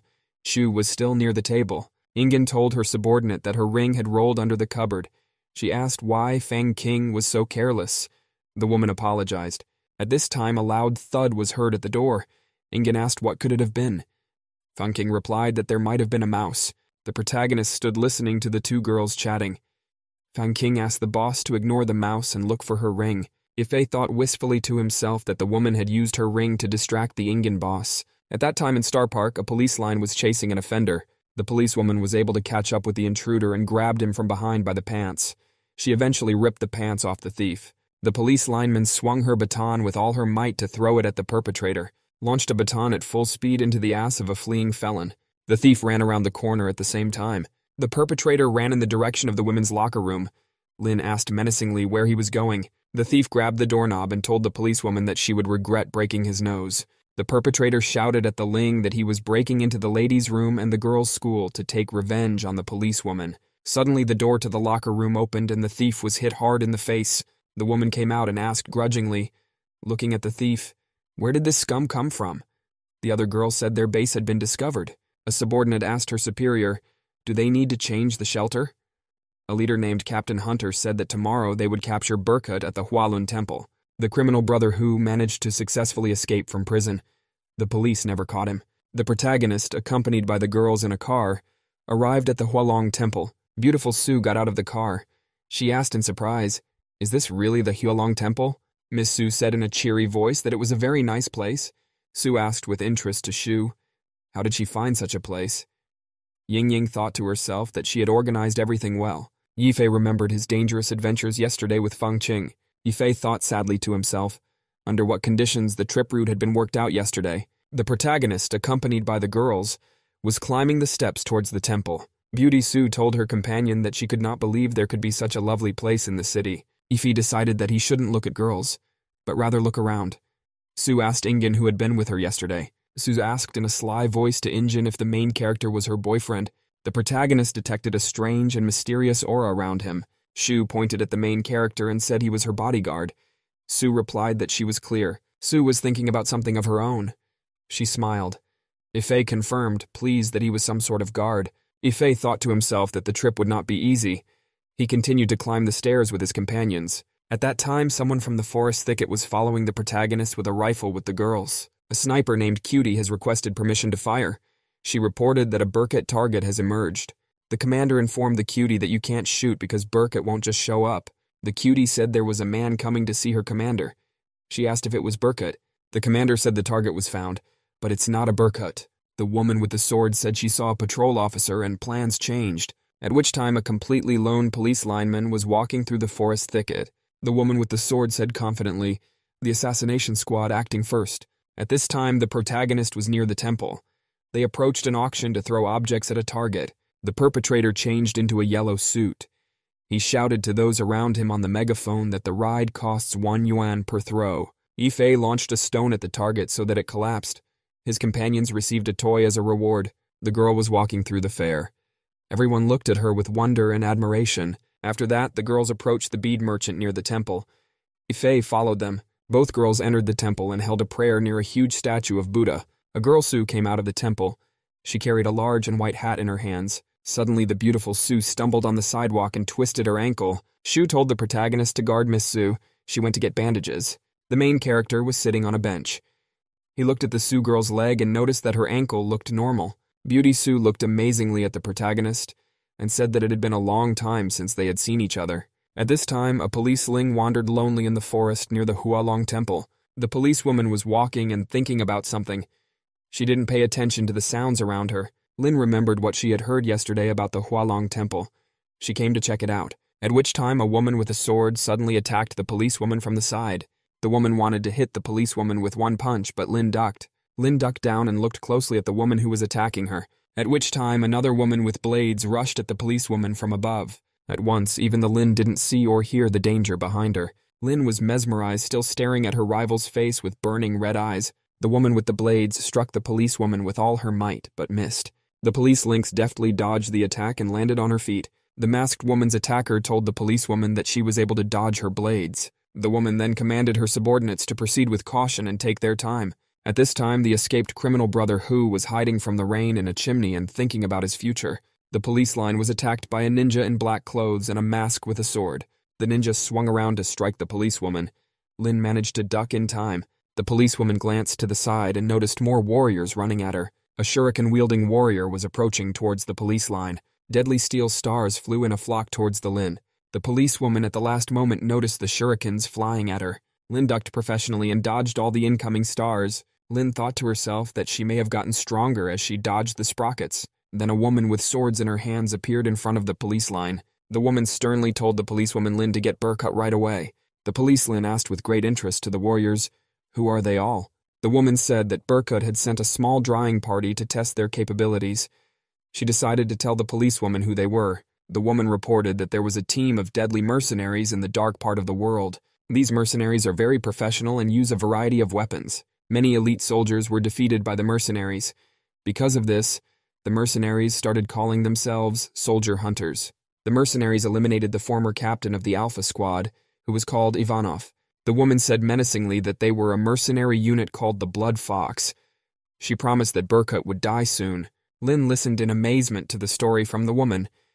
Lin couldn't remember if there was a breed of bird called golden eagles in their country. At this time, Miss Sue told the protagonist cryptically that they hadn't seen each other in a while. The protagonist was agitated.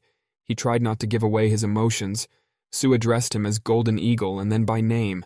After calming down, Ife thanked the beauty for not revealing his identity. Sue said she understood.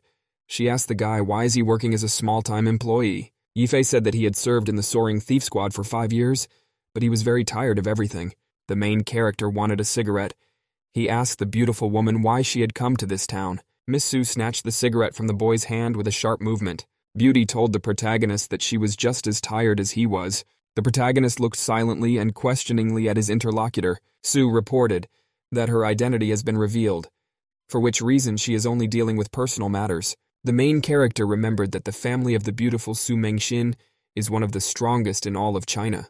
Beauty Sue said in an excited voice. The protagonist now didn't look like the cold-blooded Burkut she knew. The protagonist liked this unusual compliment from the beautiful Sue. Ife said calmly that he is like other men in town, drinking, smoking, and dating women. Sue said playfully that Mr. Burkut is very angry. Ife asked in a serious voice, was Sue disappointed after seeing the true Burkut? At this time, suddenly the beautiful Sue approached the protagonist and grabbed him from behind. Sue told the protagonist that her leg still hurts. Let Yifei carry her and she'll look at the beautiful views. 10 minutes later, the boy was walking and carrying the girl through the hills of the Dragon Temple. Yifei didn't understand what Miss Sue wanted to accomplish. The protagonist wanted to ask the beautiful woman something, but she cut him off at half a word. Sue pointed to Yifei not to turn around. The main character carried the girl further. Sue said in a worried voice that she felt that moment. The beauty reminded Yifei that it was just like the time he carried her, when he was still a soldier. Sue plunged into the memories of her service, and what had happened to her a month ago was that the enemy had located the Sue in the middle of a secret deal with the other side. The Sue girl was chased by soldiers from the terrorist group Stika. A very powerful team was hired to protect the daughter of an important Chinese executive. It turned out that Sue was in danger, and her pursuers were getting bigger and bigger. To protect the Sue girl, her country sent a very important reserve in the form of the Burqud. Sue told the protagonist that after an incident of real danger, he helped her realize one thing, that she is an ordinary woman. Miss Sue reminded the protagonist that he had carried her through explosions before, similar to how he does now. The beauty hugged the Yifei even tighter and reminded him of how he had once thrown himself with her. The protagonist and the girl threw themselves into the blue water under the scorching sun. The protagonist began to dive to greater depths with the girl. Yifei kissed a girl underwater. Beauty Sue remembered her saved by oxygen from the protagonist. Miss Sue vividly remembered that the main character used the torn clothes from her body. Thanks to the Golden Eagle, Sue was able to safely cross the river and survive. They were not found by their pursuers. Yifei replied dryly to the girl that no thanks were needed as it was his job. Sue told the guy that it takes a lot of courage to do such a thing to her. The girl said that her father was angry even though she was saved. Sue asked Burqud if he resigned because of her.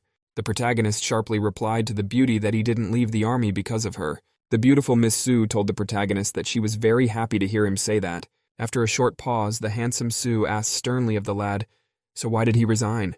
The protagonist got tired of being questioned. He decided to tell the Sue the real reason for leaving the army. Suddenly, the protagonist heard something. He looked around worriedly. The protagonist shouted to his companion to be careful. He dodged sharply to the side. A shot rang out. To protect himself from further gunfire, the protagonist fell to the ground with Sue. A happy sniper cutie was walking through the woods. She shouted happily that she had hit. The cutie held the rifle in her hands and told her subordinates to bring her Sue Menshin. Warriors with guns and uniforms told the cutie that they would. The cutie thought happily to herself, cheered up by the murder. The commander sternly shouted to the cutie that she might reveal her location. The sniper replied that there was nothing to be afraid of. Burqud would not just come out to them. The commander angrily shouted that the cutie had ruined Master Bloodfox's plan. After that, the commander asked the capture team if they had caught Sumanin. Suddenly, the cutie saw something very exciting. She shouted to the captainess to help her. The sniper apprehensively grabbed her rifle to see what was going on in front. The cutie saw 2 soldiers lying on the ground. Sue was standing next to them. The sniper couldn't figure out where the guy had gone. Cutie couldn't understand how the main character was able to disappear so quickly. The sniper heard a noise behind her. She kept thinking about Belle Sue's bodyguard. She turned around and saw the main character. Yifei looked at the sniper completely calmly. He prepared to finish her off. The cutie couldn't believe that an ordinary security guard turned out to be the mysterious Burqud. The protagonist was able to quickly and completely neutralize the woman in the nun costume. Yifei then used his skills to neutralize the woman in the blue robe. The main character at the end was able to completely neutralize the masked and sword-wielding captainess. The cutie thought fearfully to herself that she had done something stupid since she had revealed her location. She didn't know what to do. The sniper was angry. She thought angrily to herself that she would not sit idly by. Cutie grabbed her rifle and started firing it in the direction of the protagonist. Yifei had no problem dodging the bullets quickly. The cute girl pulled the bolt and got ready to shoot again. Then the sniper cutie jumped high up from her seat. Cutie bent over with her rifle and yelled at the main character that he was about to die. Suddenly, Burqud appeared out of nowhere in front of the cutie's crosshairs.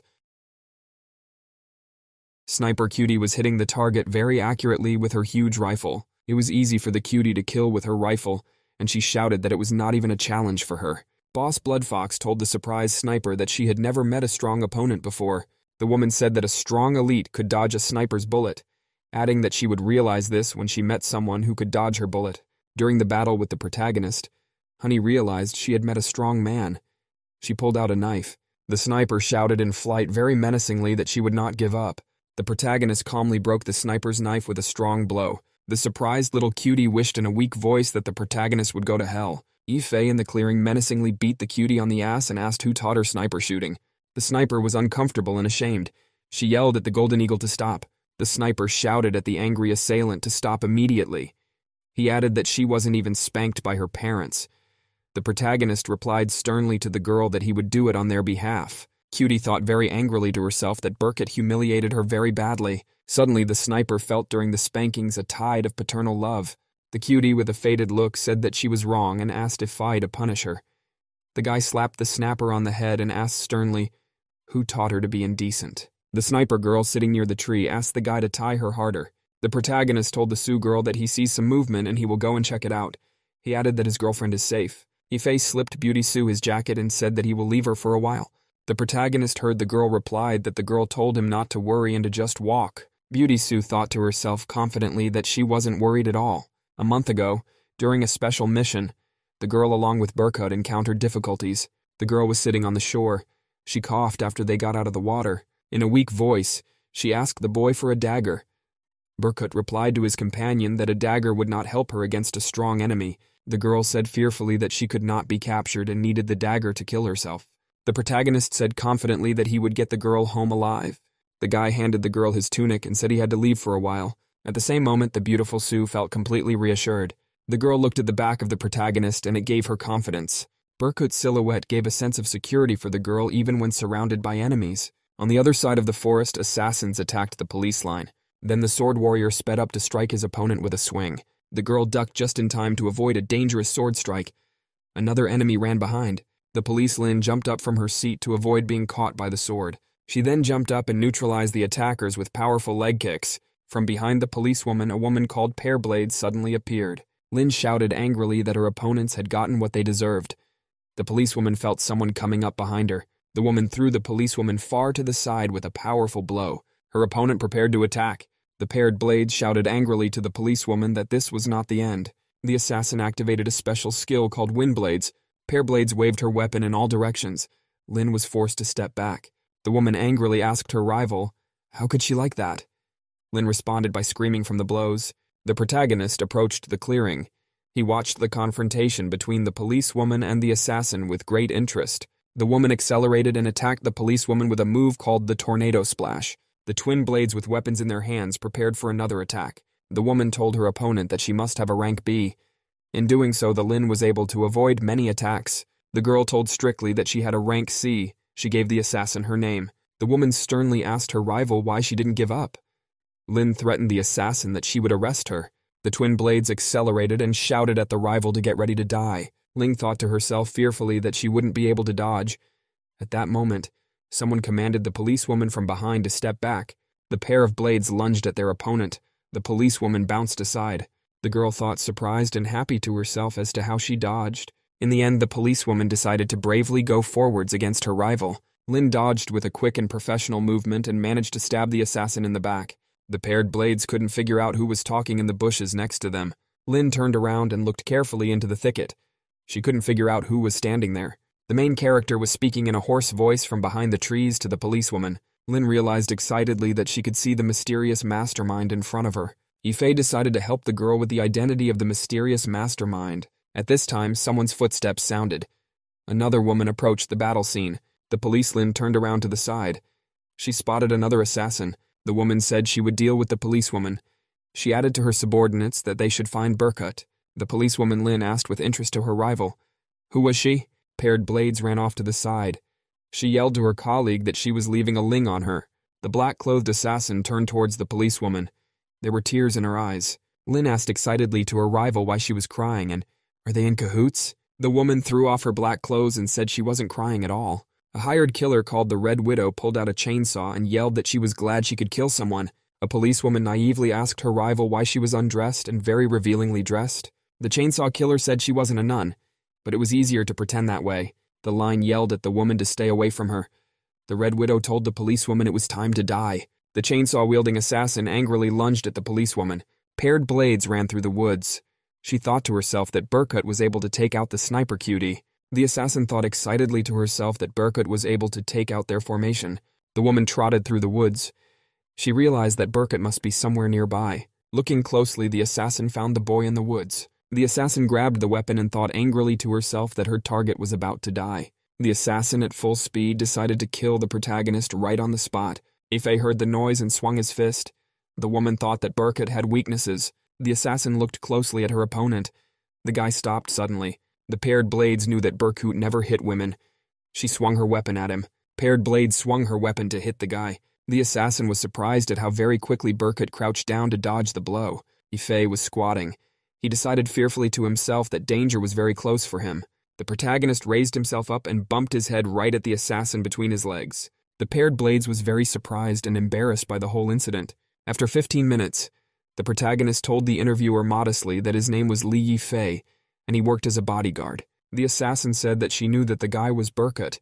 She added that he belonged to the Blood Fox squad. The guy asked with surprise, what kind of assassin puts herself on display?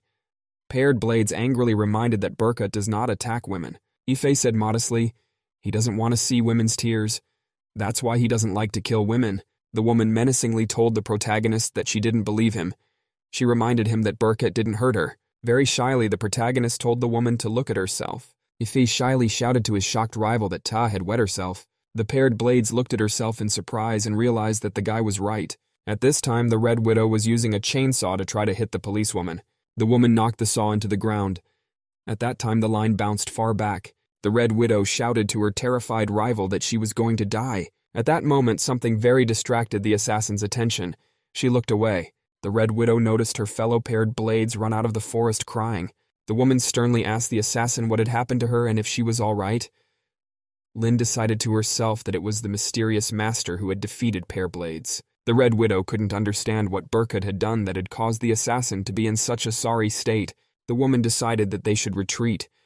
Ona shouted to Golden Eagle that they weren't done yet. With that, both assassins turned around and ran off into the thicket of the forest. Ife looked all around. He decided to see if the Lin girl was okay. The protagonist saw the police Lin heading towards him, frightened. Ife couldn't understand how the injured girl could run so fast towards him. The policewoman was screaming for the mysterious master to take her as an apprentice. Ling rushed after the protagonist. She still mistook him for the master. Ife ran with all his might. He realized he couldn't let the girl see him. The policewoman yelled after the guy to stop. After that, she ran out to the edge of the forest. The policewoman was very surprised and amazed at what she saw. Sue said excitedly to the guy to not continue so much. Ife replied to the beauty that he was almost done. Lin noticed the guy sitting next to the girl near the tree. Ife told Sue that he was going to do it. Police Lin was very much amazed at what she saw and screamed. Sue said she was in a little pain. Ife replied tensely to the girlfriend that he was going in. The policewoman ran up and tapped the protagonist on the head from behind. She said he was a pervert. A puzzled Ife explained to the policewoman that he was only helping his girlfriend put on her shoes. The guy helped Sue put on her shoes. He said she twisted her foot after he left. The pretty girl thanked her friend. Police officer Lin apologized in a confused and frightened voice. Lin thought to herself that it was the mysterious master who could disappear so quickly. After that, the policewoman looked closely at the protagonist. Lin was very wary when she saw the white shirt on Yifei. In a stern voice, the policewoman commanded the protagonist to wait. Lin approached the guy and wanted to ask him something very important. The policewoman pointed her finger at the guy and asked him strictly about his white shirt. Yifei thought to himself that the girl has gotten smart. Lin said the shirt looked familiar. The policewoman asked the protagonist if he works at the same place as the mystery master. Beauty Sue got very funny. Lin asked the protagonist how handsome is the mysterious master. Yifei decided sadly to himself that he overestimated the policewoman's intelligence. The girl Sue told the policewoman that she saw the master when he was passing by and the master is very handsome. Sue said the master looked like a classic Chinese with a sense of confidence. Lin shouted happily that the master looked like her idol Leonardo. Yifei pointed his hand in the direction and said that the master was heading to the Dragon Temple. Lin thanked him. Lin ran through the forest and joyfully called out to the mysterious master. Lin thought to herself that the master couldn't have gone far away. She saw a suspicious guy in the temple. The policewoman approached the stranger from behind and asked him to take her as an apprentice. The guy turned around and the policewoman saw the crook with the big nose she already knew. Lynch was petrified and frozen with surprise. She realized she wouldn't find the master. The crook ran away and shook the policewoman that he would never pretend to be a priest again. The Lin hit the crook from behind. Pretty Sue asked the boyfriend, did he leave her to save the policewoman? Yifei explained to the girlfriend that it was an emergency. Sue told the guy she wasn't angry. He'd saved her life before. The protagonist asked the girlfriend to repeat the last sentence. Shu Yingying appeared. She said she had brought medicine for Su. The pretty girl was sitting on the bench. Yifei was massaging her leg. Su's girlfriend thanked the guy. She put on her shoes and said she was no longer in pain. Ingen asked the main character if he took good care of Miss Su. Yifei replied that he took care of Miss Su as if she were the empress. Miss Su turned to the main character and said that he did take care of her. After that, the beauty said that the protagonist just call her by her name Mengxin. After that, Su suggested to Shu Yingying to talk about business. At the top of the hill stood the bloody fox. She asked her subordinates, "Does she see Burkut now?" The Red Widow confirmed the guy's identity. Nearby sat a woman wielding a pair of blades. The leader asked sternly, how could her subordinates lose? The blood fox told the sniper cutie that they had spent a lot of effort to save her. The cutie remembered being spanked by the protagonist and said he had great strength. The leader demanded that the paired blades tell her why they failed. The assassin with tears in her eyes said that her opponent was very fast. She promised that she would kill Burkut next time. The blood fox said that Burkut was able to easily get into the minds of the two cold assassins. The leader said that they needed to retreat. Pair Blades replied that retreating would be a failure of the mission. Blood Fox sternly said that they had accomplished the mission since they had lured Burkut out. She said that he would live for a couple more days. The Bloody Fox communicated with upper management. She said the information about Burkut not attacking women was complicated. The top boss asked a subordinate if she was back. The Blood Fox replied that she was back. The woman sat down and said that the squad had completed its mission. The big boss was not happy. The Blood Fox was very surprised after this reaction from the head boss. Blood Wolf pointed his sword at the woman. He said that those didn't kill Burkut. The woman sternly asked Blood Wolf, did the man want to discuss personal matters?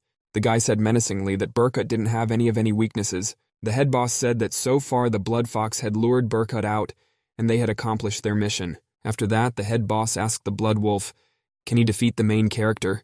The Blood Wolf stood and listened intently to what the leader was telling him. The guy angrily said that he was a former member of the protagonist's team. Blood Wolf added with confidence in his voice that he would kill Burkut.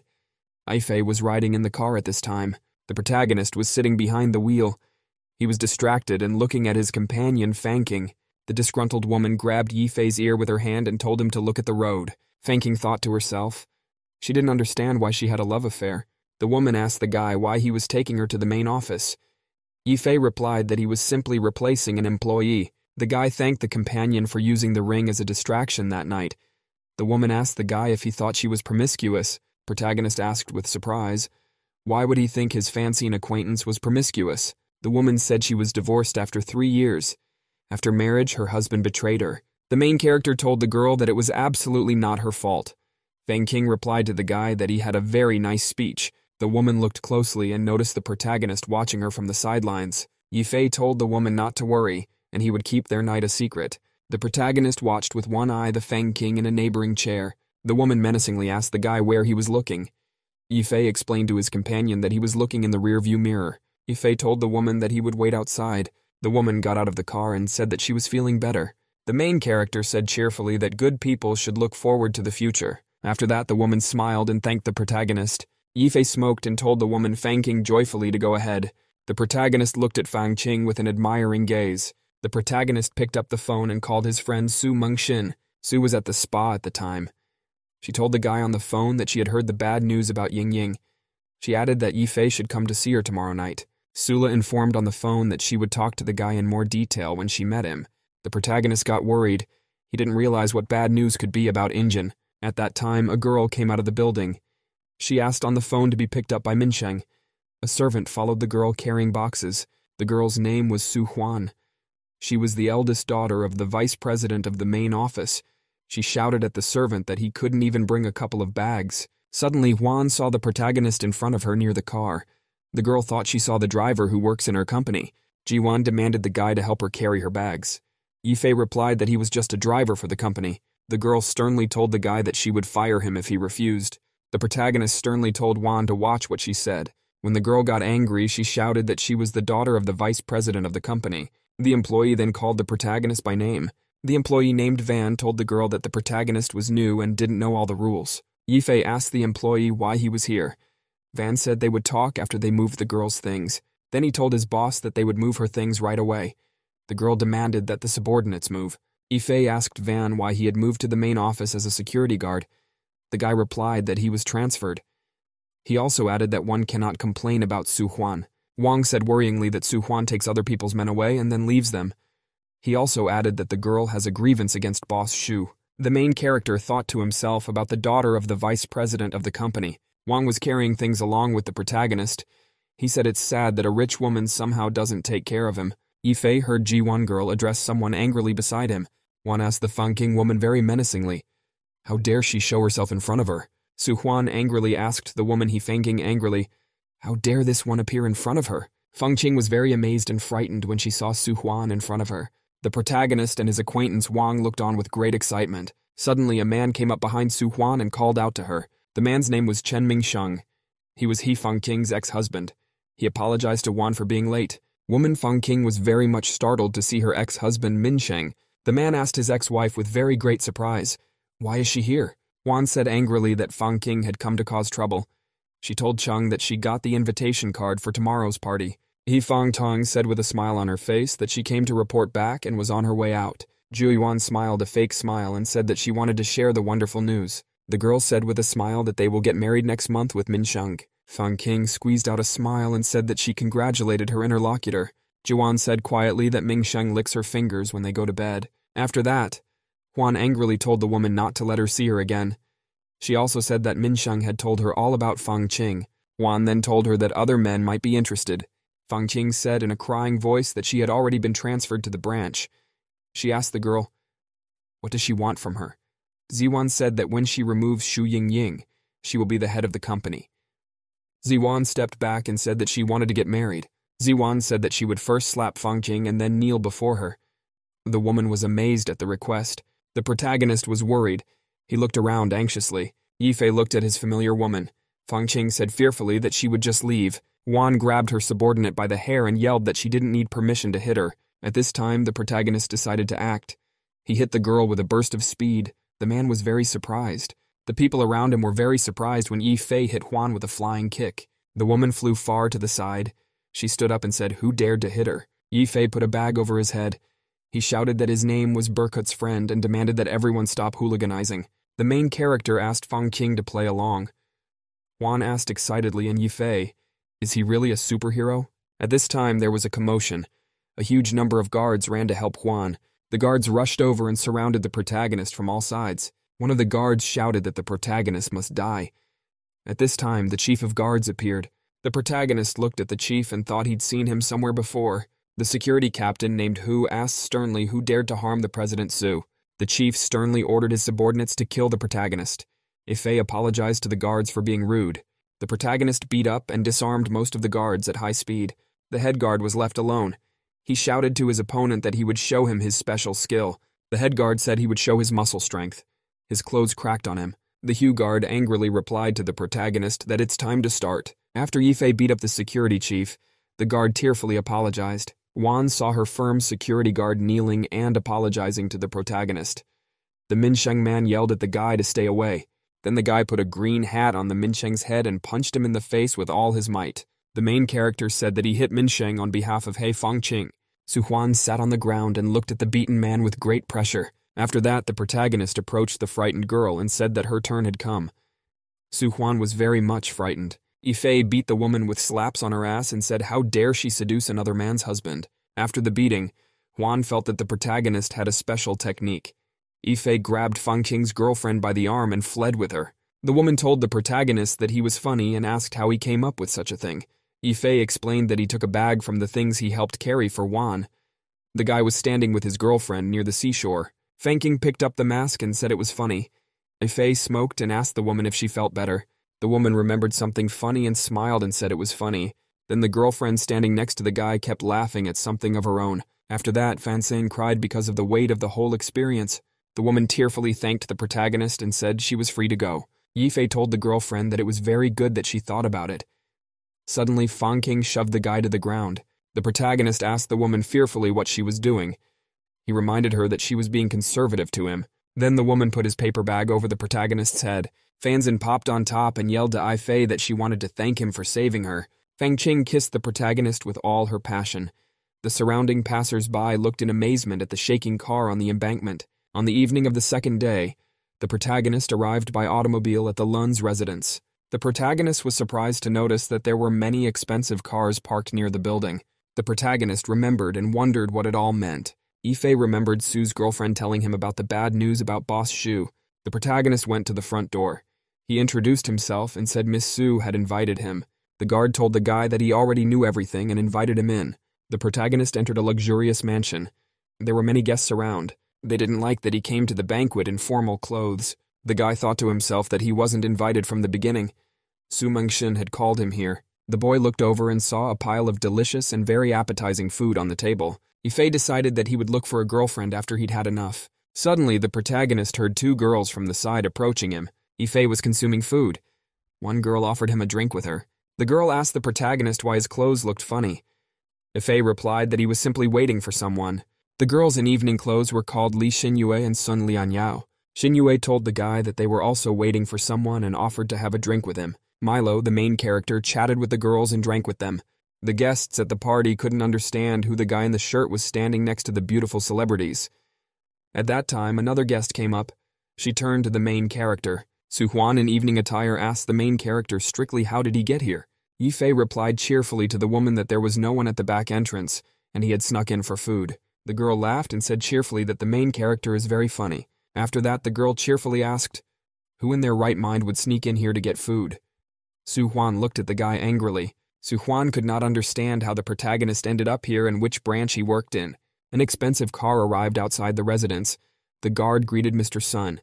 The guy asked the guard, are there really girls Li Xinyue and Sun Lianyao inside? The guard confirmed to the guest that the girls were inside. Su replied that he was coming. Then the guy went inside the building. He thought he would have success today. Sun Ziqiao decided arrogantly to himself that he would tame two girls today. Next to him was Sun Junjuan. The girl Ziyuan turned to the side and looked at the arriving guests with great attention. Juan greeted the guy and suggested that Mr. Sun discuss Huayang's company. Juan wanted to complain to the guest about Xu Yingying. The guy's son walked past the girl. The guest said cheerfully that Guy Li is very interesting. He knows a lot of things. Yifei replied to the girls that those two have great knowledge. Guy's son came up. He grabbed the guest with his hand and menacingly asked Xinyue and Lanyu, how dare they reject his invitation? Sun looked unhappily at the protagonist and said that the girls were talking to a strange man. Juan looked at everything going on with interest. She wondered what the guy would be able to do. The guest angrily asked Sun, what does he do in public? She demanded that he leave Xinyue alone. Sun was still holding the girl's hand. He yelled at the guest to go have fun with him. The main character approached. He grabbed Suna's arm and demanded that he get out. Ifei gave the guest a stern and threatening look and told him to show respect. Sun looked at the protagonist unhappily and asked who was he. The guy fearfully pointed at the protagonist and said that he was a jerk bodyguard. Juan became curious because Ifei was in a fight with Sun. The protagonist surprisedly greeted Mr. Lee Sun standing next to him. The guy knocked back the protagonist's handshake and said that he had injured his friend. Sun told the protagonist that he was being used by Xu Yingying as a hired dog. Yifei told the guest that he was not welcome here. Sun angrily called him a bastard. Two girls came over. They scrutinized the protagonist's hand.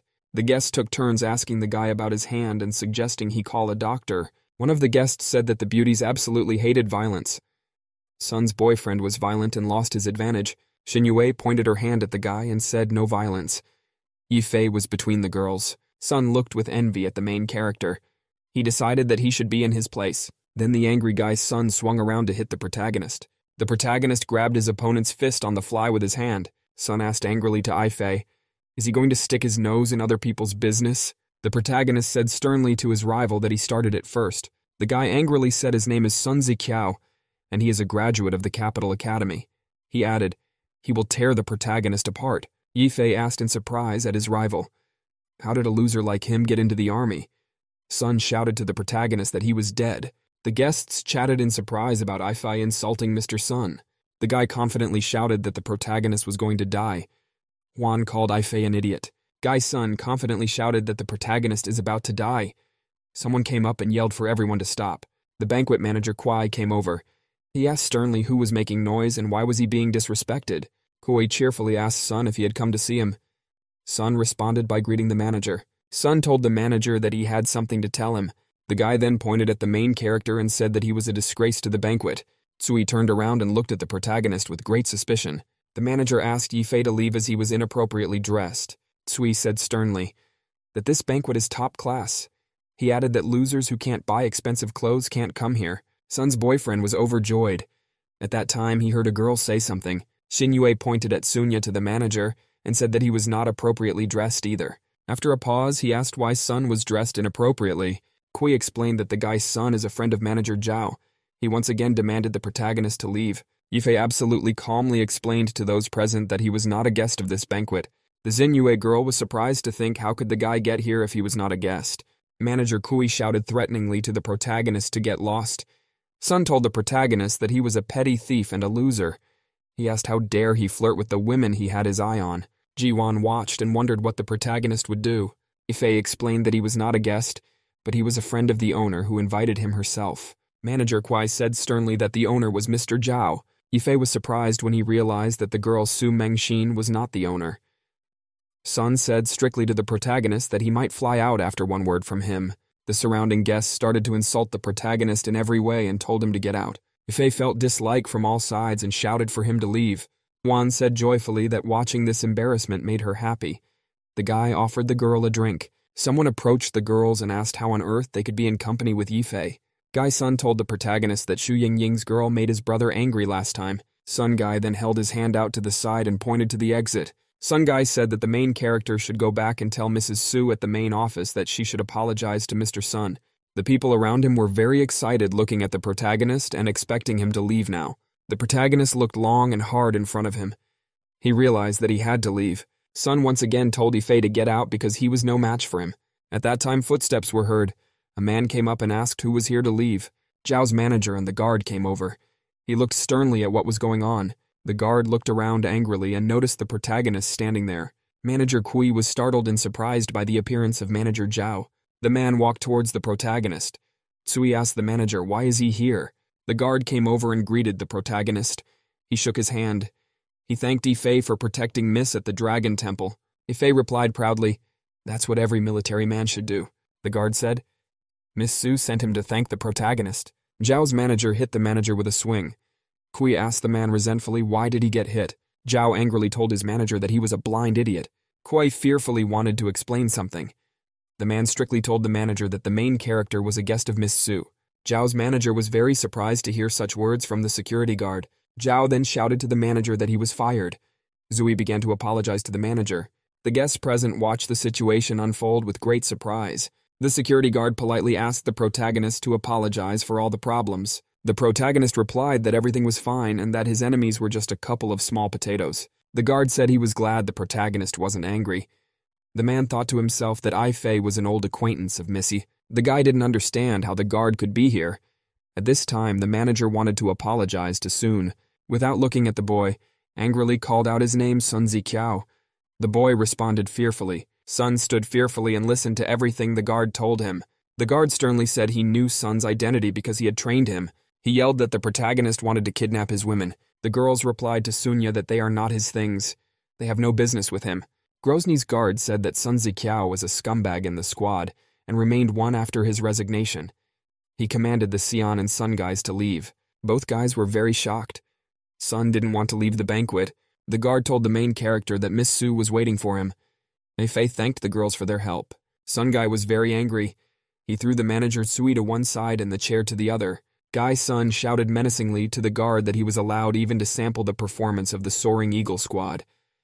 Sun told the protagonist to make his boss Shu to be wary from this day forward. Yifei was surprised and worried. He found it hard to believe that the guy was trying out to join the Soaring Eagle squad. Sun turned around and angrily shouted to everyone present that he was leaving. Li Xinyue's girlfriend were excitedly and dreamily discussing the protagonist. The protagonist was walking down the corridor with the guard. Yifei realized that someone wanted to do something to Injin's company. The guard turned around and asked the protagonist, "Does Tot feel depressed because of Sun Zijiao's threats?" The guard said that Sun wanted to join the squad but was quickly kicked out. After that, Fei and his companion went to the right door. The man opened the door and told the guy to go in. Inside the room, the protagonist saw a beautiful, half-naked beauty Su. Fei was amazed and shocked. He didn't know what to say. The girl Su also looked at the guy in silence. The guy who came in was very embarrassed. He didn't even know what to say to the girl. The guard peeked through the door and asked what happened. Ife very abruptly shoved the door open and closed it so that it hit the man in the face. Beauty Sue asked romantically to the protagonist, "Does she look good?" Ife shouted scaredly to the girl that he didn't want to accidentally walk in. Miss Sue giggled and asked the guy, "Doesn't he know to knock before entering?" Miss Sue went behind the transparent partition and closed it. Miss Sue asked Ife if he was too disappointed that she wasn't changing clothes in front of him. The protagonist was embarrassed. He didn't know what to say. Suddenly, something caught his eye in the distance. Ife was surprised to see Sue's underwear lying on the floor next to him. The protagonist thought to himself excitedly, "Mengshin's underwear is very exciting." Ife wondered, can his acquaintance hide her wild nature? Suddenly, Sue opened the curtain and said she was ready. Ife abruptly hid the girl's underwear in his pocket. Sue told the protagonist that she found out that there are people who are after Shu Yingying's company. The guy replied to her that it could be rich kids. Sue told the guy that he had already saved her twice and now she wanted to help him. She went to the door. Belle opened the door. There were many people inside. Sue told her companion that the most important people of the city would be at this banquet. Ife would have the opportunity to make new connections. All the guests welcomed the beautiful Sue. They were delighted to see her. A man apologized for his grandson's antics. Another guest called Miss Sue a dear investor in the city. One of the guests asked excitedly, "Who is walking next to Miss Sue?" The girl smiled and said that she would introduce her companion to those around her. Miss Sue said that the main character was her cousin. She added that he worked at Huayang Trading Company. The guests were surprised and amazed that the small security guard was actually a member of Sue's family. People around the protagonist began to approach him and get to know him. Someone offered Ife a job. A very excited protagonist wanted to ask Su Mengshin something. The beautiful woman told him that Huayang's company was safe and that she had repaid him her debt. After the banquet at the Loon residence, the protagonist came and knocked on the door for VIP guests. The manager invited the protagonist to come in. There were guests sitting at the table. At the head of the table was Sue Girl. Ife looked around the guests excitedly. It was hard for him to realize that they were all waiting for him. The beautiful Sue told the protagonist that she wanted him to introduce the two ladies at the table. The girl said hello to Ife. Sue explained to the guy that these ladies were very famous presenters in their city. The main character asked the excited girls why they hid from him that they were celebrities. Li Xinyue told the guy that he had also hidden from them that he was from Sue's family. Sue told all the guests that each of them should help her cousin who works in this city. At this time, a man jumped up abruptly and banged his hand on the table. Beauty Sue asked Chairman's son, "What does the man want to say?" Chairman's son bowed and asked the protagonist to apologize for his grandson's Sun Dungeon. Ife waved a conciliatory hand at the man. Suddenly, the guy felt something and stopped talking.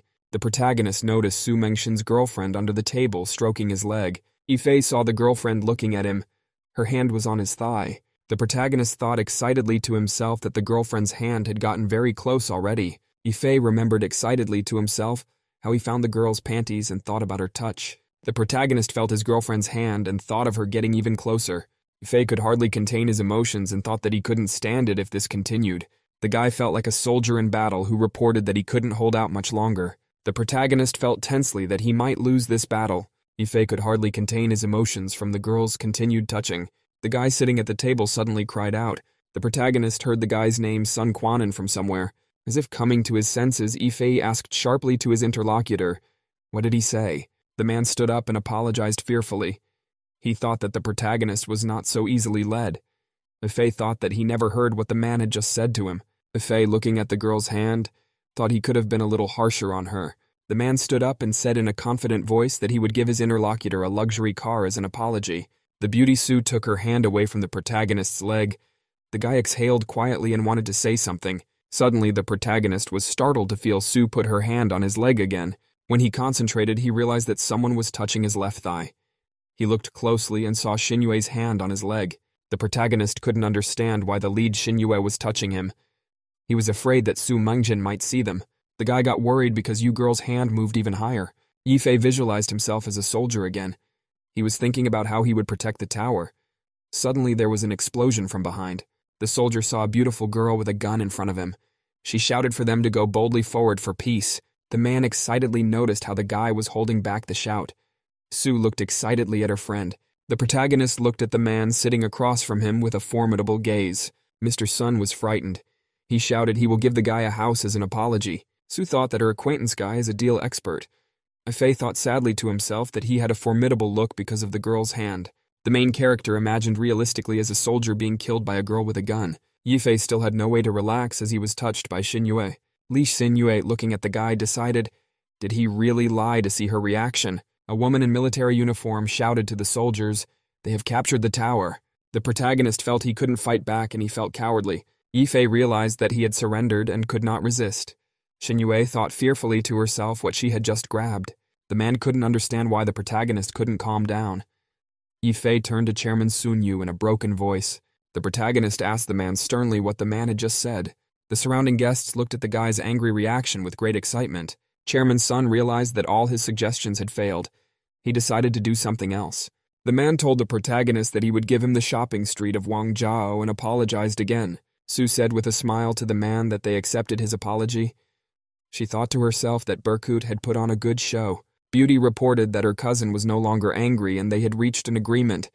The protagonist wanted to tell his girlfriend that he wasn't angry at all. Yifei saw Xinyue tugging her hand at his leg. The guy realized that his actions were being distorted at the expense of trying to keep himself in control. The main character, looking at the seductive girls at the table, decided that they were real Hellcats, while the makeup artist was walking around the locker room and couldn't find her thong. Beauty Su stood up and told Chairman Sun that the matter of his grandson was settled. Then the girl told strictly that she had heard a dangerous rumor. Su got up from her seat and reported that someone wanted to take action against the Huayang Trading Company. The man and the guy looked at the girl with excitement. Su paced around the room and talked about the investment in the Chamber of Commerce. Beautiful Mengson said she didn't want to hear anything negative in the press. The girl turned around and threateningly asked the guests present if everyone had heard her. The guests got worried. They assured the girl not to worry. After the meeting, Su told the boy that she had repaid him for saving her. Yifei happily thanked the girlfriend for what she had done for him. Belle Su said that she had already sent someone to notify the Sun family. The girl asked for the Zhao manager to come over to her. The man presented a gold card on a platter. Su told her friend that it was a local VIP card. The pretty girl handed the guy the card and told him he could come here whenever he wanted. The girl said that Zhao's manager will formalize all the property donated by Chairman Sunem. Zhao told the girl that he would do everything. The man decided to himself that he should try his best to have a chance for promotion. Yifei was surprised by the luxurious interior of the room. There were bottles of drinks on the table. The guest decided that a lot had happened today. He needed a good rest. He walked over to the couch. The guy sitting on the sofa felt great. He poured wine into a glass. Yifei held the glass in his hands and thought to himself that he hadn't had such a good chill in a long time. At this time, the guy heard two girls enter the room. He distracted himself and looked away. The main character decided to drink more wine as he was sitting in a public room. The girls approached Yifei and hugged him from both sides. The guy felt shy. Xinyue asked in a romantic voice, "Is the guy really their VIP guest from the capital?" The guy asked the two girlfriends, "Are they really drunk?" The girl replied that they drank a little more because they are excited. The excited protagonist decided he had to get out of here. The guy jumped up abruptly and told the girls to wait, trying to keep his cool. Yifei asked the girls to listen to his story.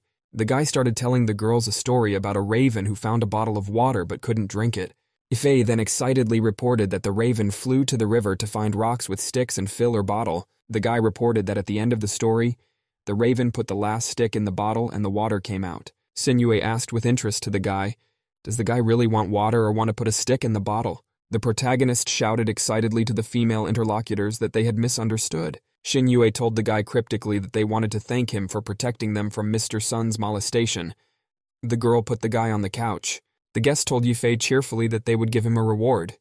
The guy felt that he couldn't move. After that, both girls pounced on the protagonist. He couldn't resist anymore. The raven, with a branch in his teeth, asked for someone to help him find a stick.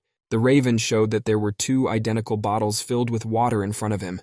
3 hours later, the raven lay on the earth near the vessels, feeling that he had not drunk so much water for a long time. The main character was lying exhausted on the couch. He was smoking silently and tiredly. Behind the guy lay two girls under a blanket. Yifei reassured himself that he had to do it. The protagonist quickly got dressed and ran out of the room. He wanted to leave as soon as possible. Near the entrance, he was met by the girl Su. The guy, very frightened, apologized to the girl for the inconvenience. The beautiful Su told her acquaintance that she was done with her work and could take him home. Yifei was leaving with his girlfriend. Su asked the guy, was he bored in the break room? The protagonist replied that he was fine. Beautiful Su was driving around town in a red race car with her friend. The girl arrived with her companion at his apartment. She suggested him to go together to his house. The guy, together with his girlfriend, went up in the elevator and went to the right floor. The protagonist and the beautiful Sue got off the elevator on the 7th floor where he lived. To himself, the guy thought fearfully that the girl had reached his floor, although usually people say goodbye at the bottom. The guy told the girl excitedly that his apartment was here and thanked her for giving him a ride. Sue replied with a smile that she would walk her friend to the door. The main character was scared and worried. He didn't know what to do. The guy suddenly thought to himself that maybe his girlfriend wanted to come to his house. Yifei realistically imagined that his girlfriend would offer to test the durability of his bed. The guy was getting more and more worried about what might happen after the Sue came over to his house. The guy, along with his companion, walked down the hallway and felt increasingly anxious. The main character stood at his door. He was in no hurry to open it and thought to himself what he should do. Yifei held the key in his hands and realized that the daughter of a powerful man was standing next to him. The protagonist thought to himself how he should behave with the family of Sue's girlfriend. Suddenly, the beautiful Sue told the protagonist that she was ready to go now. Yifei felt relieved. He thought to himself the daughter of an influential person wouldn't do something like this. The guy waved to the girl and said goodnight. Sue went to the next door and told her companion that they would see each other tomorrow. Yifei was very much taken aback when he realized that his companion lived next door to him. The guy excitedly asked his girlfriend if she should live in a mansion or a luxury suite. Sue replied that she wanted to live like a normal citizen. Belle said with a smile to her friend that he looked trustworthy and she settled next to him. Yifei said happily that he had already thought of something. Beauty Sue leaned over to the protagonist and asked, "What has he thought of himself?" The girlfriend smiled and asked, "Did Yifei think she was going to visit him?" The startled protagonist waved his hands and said, "That's not what he meant." Sue turned around and told her companion that she could believe him. She said goodbye until tomorrow. The protagonist looked at his girlfriend and thought she was very cheeky. Yifei went into his apartment and was greeted by Su Yui. Shanshan arrived at the airport. She was texting her sister Shu Yingying. Shanshan was sitting on an airport chair near the luggage. She was waiting for her sister and her brother-in-law to arrive. The next morning, the weather was nice and bright.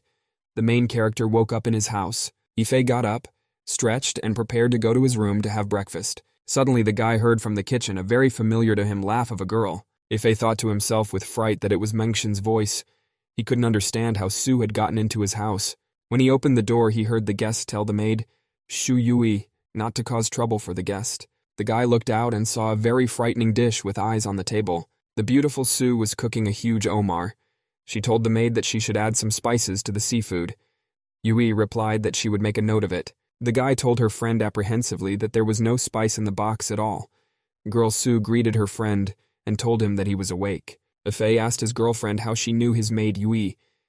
Sue replied that she met Yui when she was returning from the grocery store. The guy looked apprehensively at the huge omar he was offered for breakfast. Yifei didn't want to eat that kind of food. It disgusted him.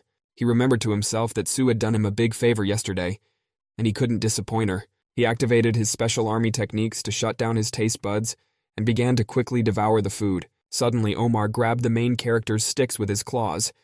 The guy was really startled. He looked at his breakfast with a frightened look. Faye shouted fearfully that the crab wasn't ready yet. His dish was still alive. The protagonist told his girlfriends fearfully that he would be making his own food. 10 minutes later, Yifei explained to his girlfriend that Yui owed him money and that she worked for him. Sue replied to her friend that she knew everything.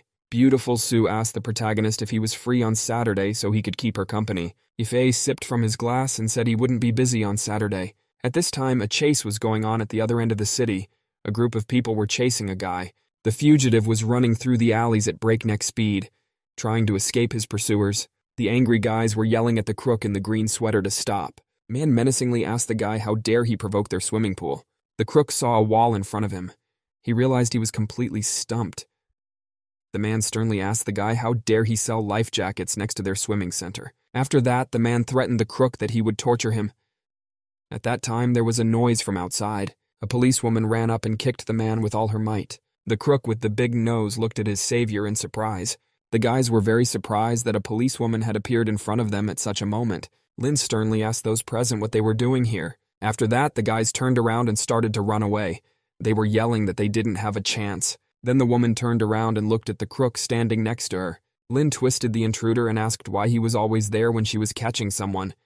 The crook yelled tearfully that he wasn't doing anything illegal this time.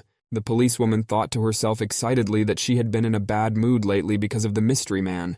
The girl recalled the figure of the mysterious man to herself for the umpteenth time. Lin looked to the side and saw the protagonist. She wanted to ask him about the disappearance of the mysterious master. The policewoman decided to drop everything at once and ran to the protagonist. The crook thought to himself joyfully that he was saved again. Lin shouted to the protagonist to stop. Lin walked towards the protagonist and demanded that he stand. Yifei greeted the Lin officer in a calm voice. To himself, he was displeased with such an encounter. The policewoman said excitedly that the protagonist and the mysterious master disappeared at the same time and were dressed identically. Yifei thought happily to himself that the policewoman finally got it right after thinking well. The joyful Lin told the dumbfounded protagonist that he was most likely a friend of the mysterious mastermind. That's why they wore the same clothes. Yifei answered the policewoman something inaudible. To himself, he thought to himself that the girl had someone with brains. Lin asked the protagonist if he could help the mystery master show up on Saturday. The guy replied that the mystery master was busy. The policewoman turned around and told her interlocutor that she was leaving it up to him. Yifei remembered that he had to accompany Mengxian on Saturday. The protagonist arrived at the house of Hao Yang Trading Company. He stood outside a large automobile. The guy greeted his boss. Ingen told the subordinate that she had bad news. The girl said that her younger sister was coming to visit her. For this reason, Yifei had to move in with her for a while. The guy said grudgingly that he was getting really sick of all the trouble already. Ying Ying, sitting in the car, said back to the guy to go back to work. Shu Ying Ying told the surprised protagonist one last time that he would take a walk with her and her sister Shan Shan tomorrow. Yifei couldn't understand why the girls had asked him to meet them tomorrow. He imagined himself surrounded by all his girlfriends who wanted him. Yifei thought about it and decided that some higher power had organized it. Fang Qing suddenly appeared at the side. She said hello to the guy and asked if he was free. Yifei began to tell the woman with all his might that he was busy tomorrow. Fang Qing shouted after her that she wanted Yifei to take her to a place with documents. The main character couldn't understand how it was possible for him to meet so many girls in one day. The guy thought about it and decided that he would refuse Ingen's request no matter how she asked him. The guy immediately imagined how he would unequivocally reply to his boss that he was busy. The protagonist decided that he would explain to his boss that even an ordinary employee like him has pride. Yifei, confident, went to his boss to tell her right away. The guy opened the door to the office and turned to Ingen. The girl at this time held a meeting and tapped her hand on the table. The protagonist noticed how the boss scolded her subordinates very severely for the decline in sales this season. Ingen told the employees that they were not managers but trash. Yifei listened to the girl's words with fear. She yelled that if things continued she would fire everyone.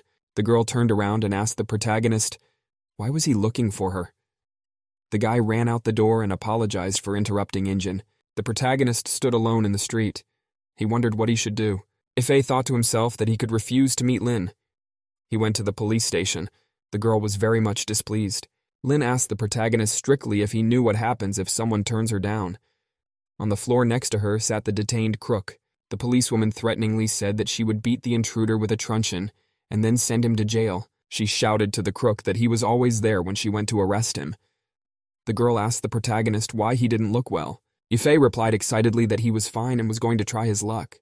The protagonist went to see his girlfriend Sue. Mengxian asked the guy softly, why did he want to see her? Yifei looked at his roommate and was struck by her softness and smile. He realized he couldn't refuse her. The protagonist knelt down next to the surprised girl and realized he couldn't say anything to her. At the same time, an important meeting was taking place in a warehouse outside of town. The guy's son was walking through a large hall. There was a huge number of fighters standing around.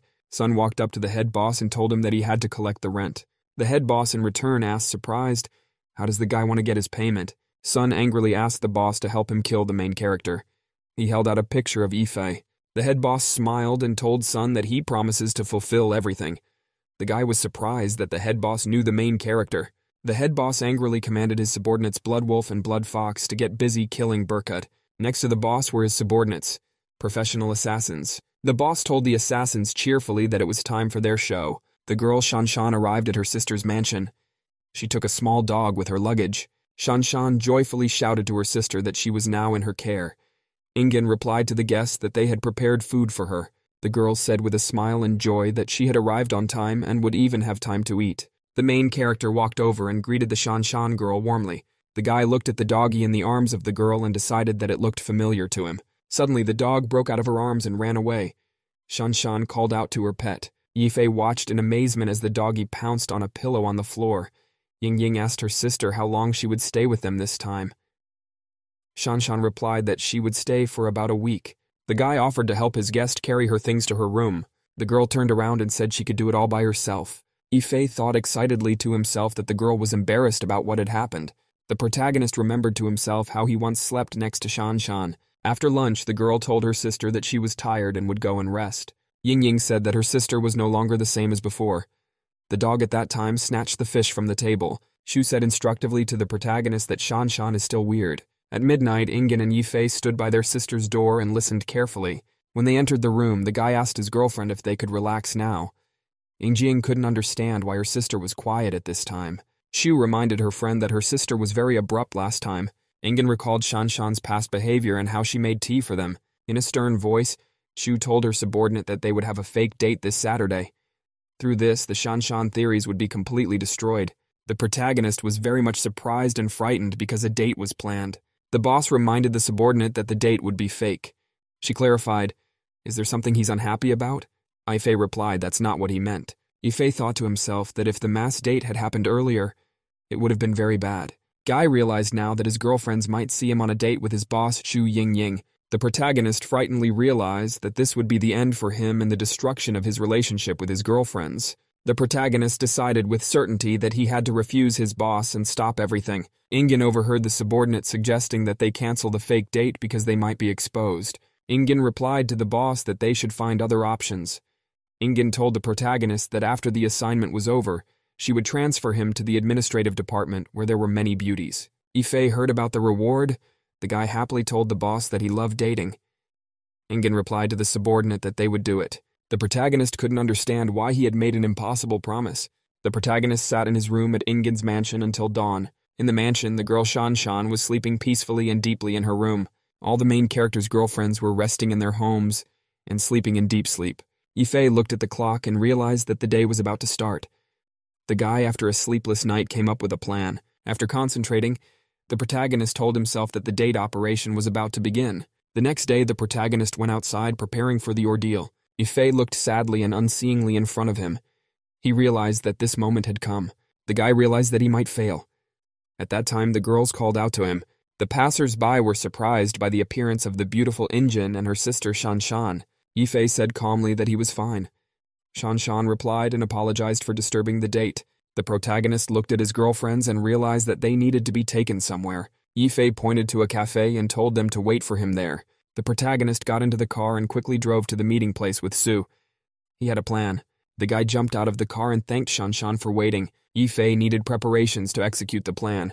He suggested that the girlfriend stop by the candy store. The protagonist looked at his girlfriend Su and realized he needed to take her somewhere. At the cafe, the guy told his girlfriend that he left his phone in the car. He added that he would go and get the phone and asked that Mengxin wait for him. The main character realized while running down the street that he needed to create a distraction. Yifei realized that he needed to separate him from all his girlfriends as soon as possible. The men on the street looked at the police line with amazement. They admired this beautiful lady. Lin was very displeased. She looked at her watch and realized that Yifei and the mysterious master were late. The main character ran up and called out to the Lin girl. She turned around in his direction. The policewoman asked, annoyed at the protagonist, "So why did the protagonist come alone?" Lin asked, insistent at her interlocutor, "Where is the mysterious master now?" Yifei pointed the girl's hand in the direction and said, "The mysterious master is there." The policewoman shouted to the guy to wait for her.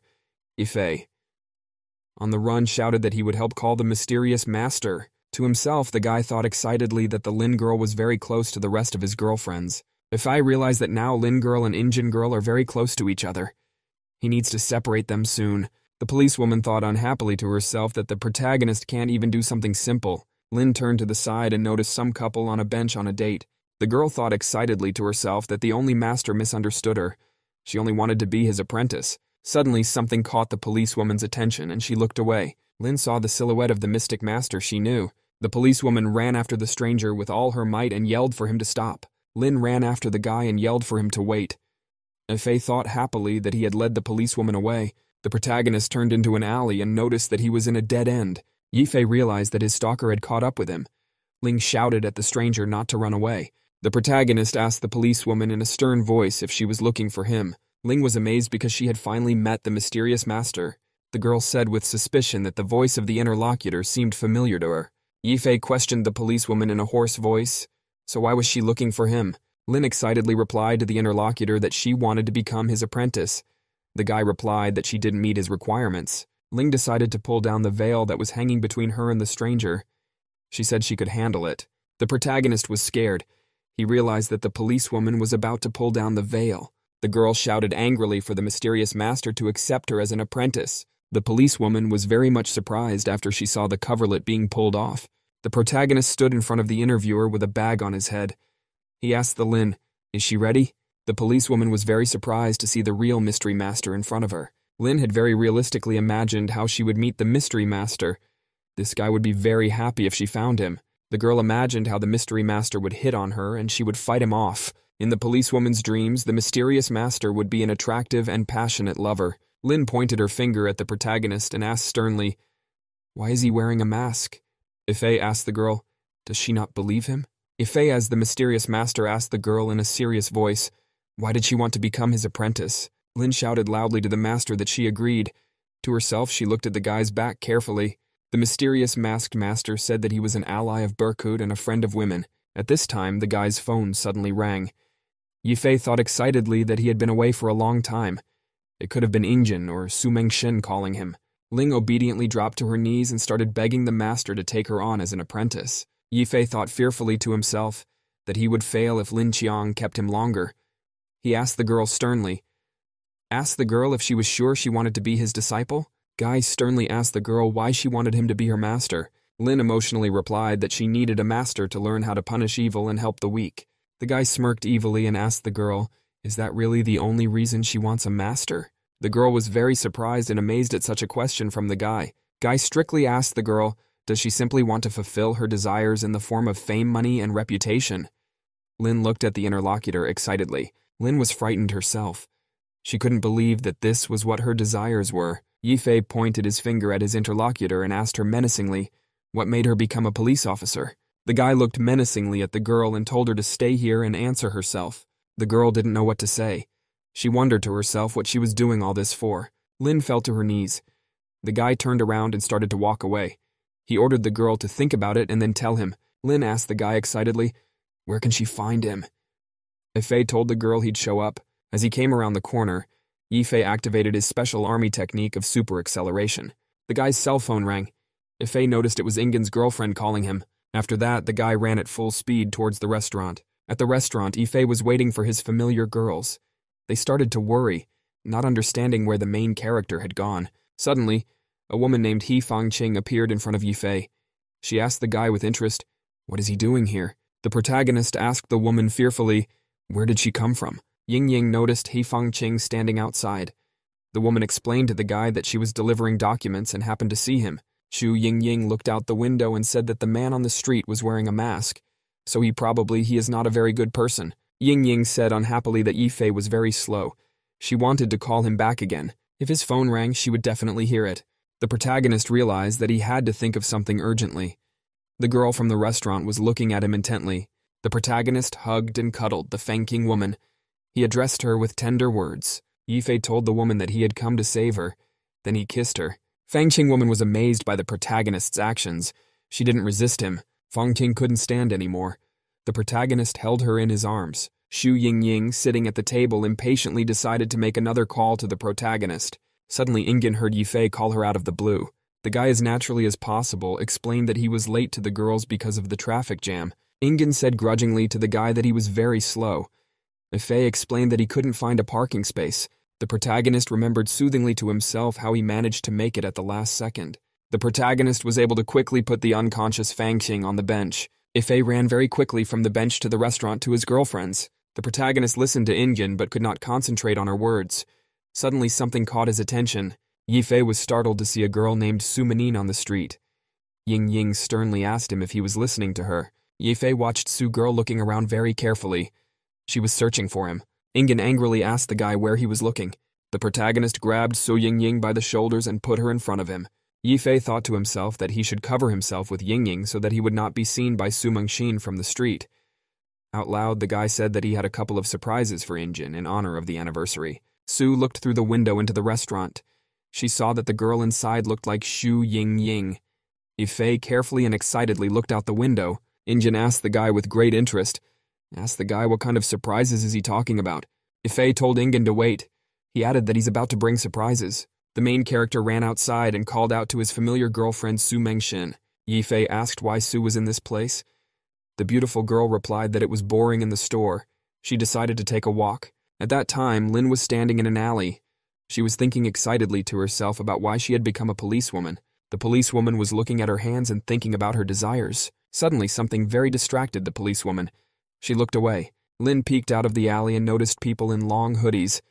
She realized they looked familiar to her. The policewoman excitedly recognized the assassin among the people on the street. The woman wielded a chainsaw and was known as the Red Widow. The policewoman then ran after the people walking down the street. She shouted very threateningly at the assassins to stay where they were. The leader commanded the Red Widow to take care of the policewoman. Their plan could not be thwarted. The Red Widow took out a chainsaw and lunged menacingly at the policewoman. The Lin was very frightened. At the last moment, she was able to bounce aside. The Red Widow slammed the chainsaw into the ground. The Red Widow angrily yelled to the policewoman that they were finally meeting again. The policewoman scurried away from the puffs of dust and prepared to defend herself against the assassin. Lin got into a fighting stance and told the assassin that she wouldn't let her do anything this time. At that time, a flight with important guests arrived at the airport of a city. A young girl in a long blue skirt got off the plane. The girl looked around and said that she had finally arrived in the city and was on her way to Ingen's house. The bearded man said in a sly voice that they had arrived secretly this time. The man sitting in the suitcase the girl was carrying said it would be a surprise. The girl listened to him with surprise. The man dreamily and cheerfully said that the expression on their faces would be very shocking. The girl carried the suitcase through the airport. The man envisioned aloud how they would arrive at Ingen's home. The man dreamily imagined jumping out of the suitcase and scaring Ingen and Ifej. The man imagined how the main character along with his girlfriend would be very frightened by his appearance. The girl sternly told the man not to show any fantasy. The man asked, "Does she have any other ideas?" The girl dreamily suggested Batman and Catwoman. The man in the suitcase didn't like that suggestion at all. The girl told the man in the suitcase to wait for her while she got directions.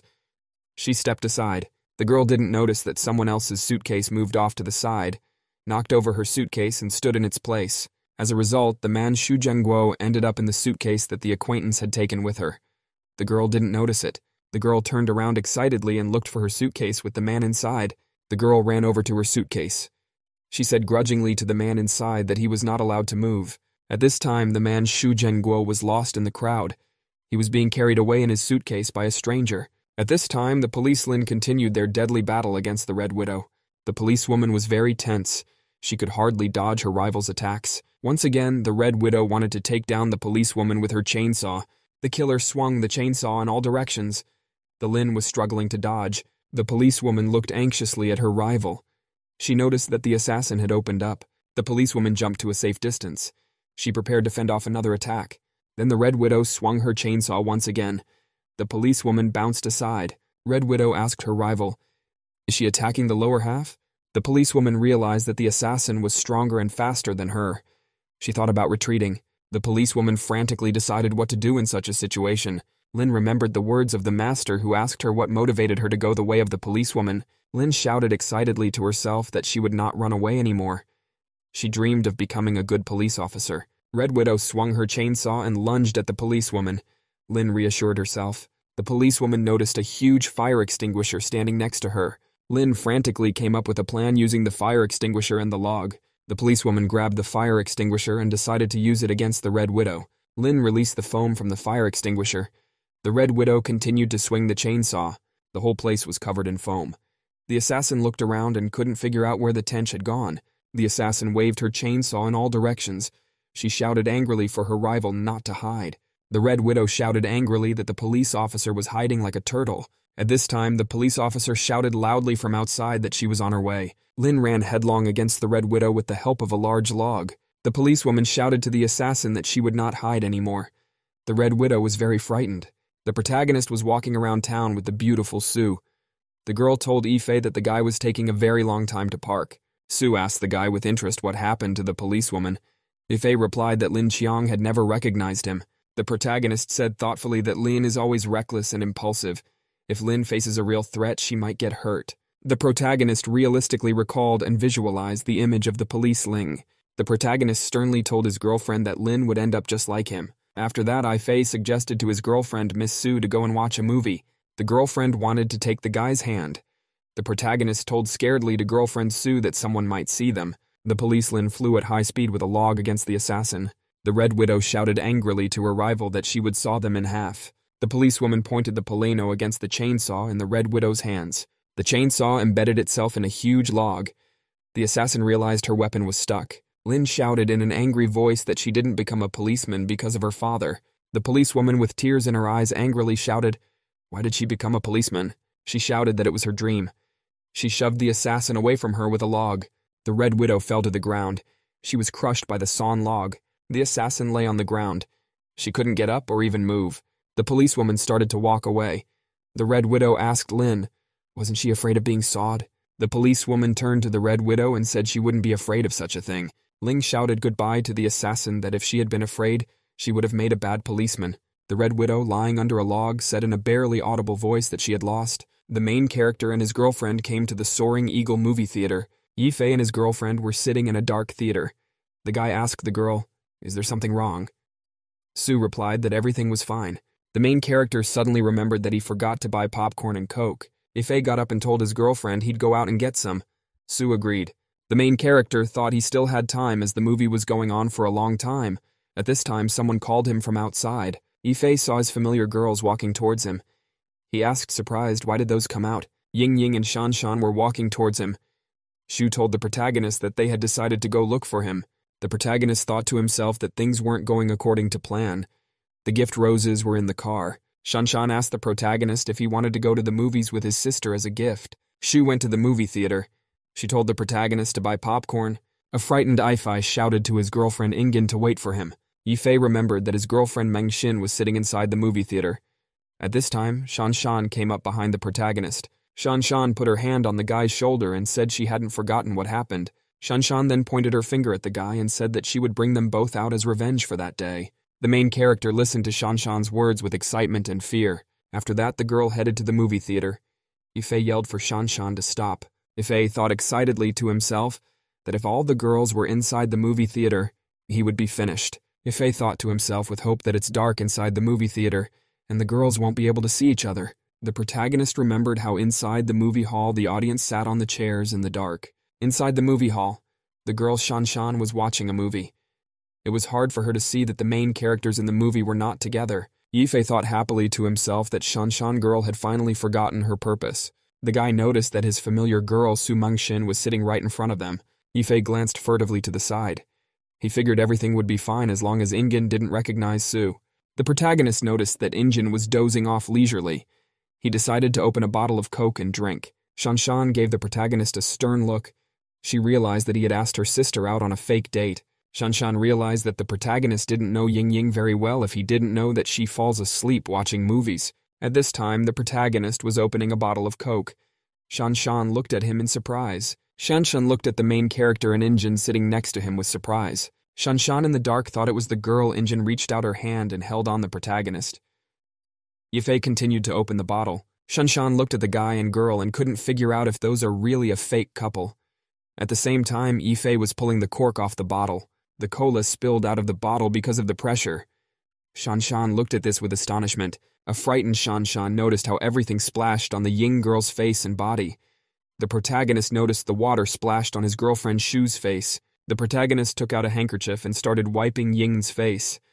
Shan Shan thought to herself, surprised that the guy and the girl were just kissing. Shan Shan looked at the main character and his girlfriend and decided that they were a couple after all. Sue's girlfriend heard a noise behind her.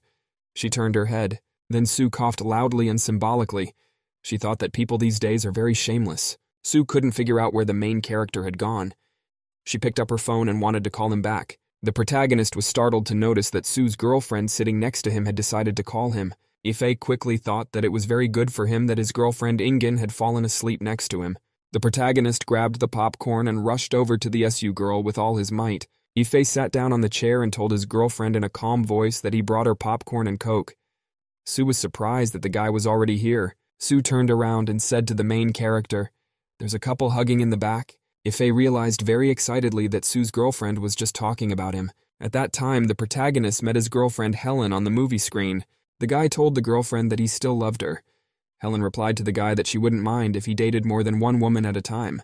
Ifei turned to the side and noticed that girl Sue didn't like the man from the movie. Sue said with a smile that she would kill a man like that from the movie. Ifei, in a frightened voice, asked the girlfriend, would she really want to kill such a man? The girl told the protagonist that she was joking. The protagonist thought to himself that he mustn't exactly be discovered. At that time, a woman was walking down the street carrying a suitcase with a man inside. The woman's attention was occupied by a telephone. At that time, a police line ran past her. While running, the police line stepped on a small pebble. The pebble flew and hit the bag. The man inside the bag woke up unhappily to a noise. The man thought to himself where he was. He realized he wasn't home yet.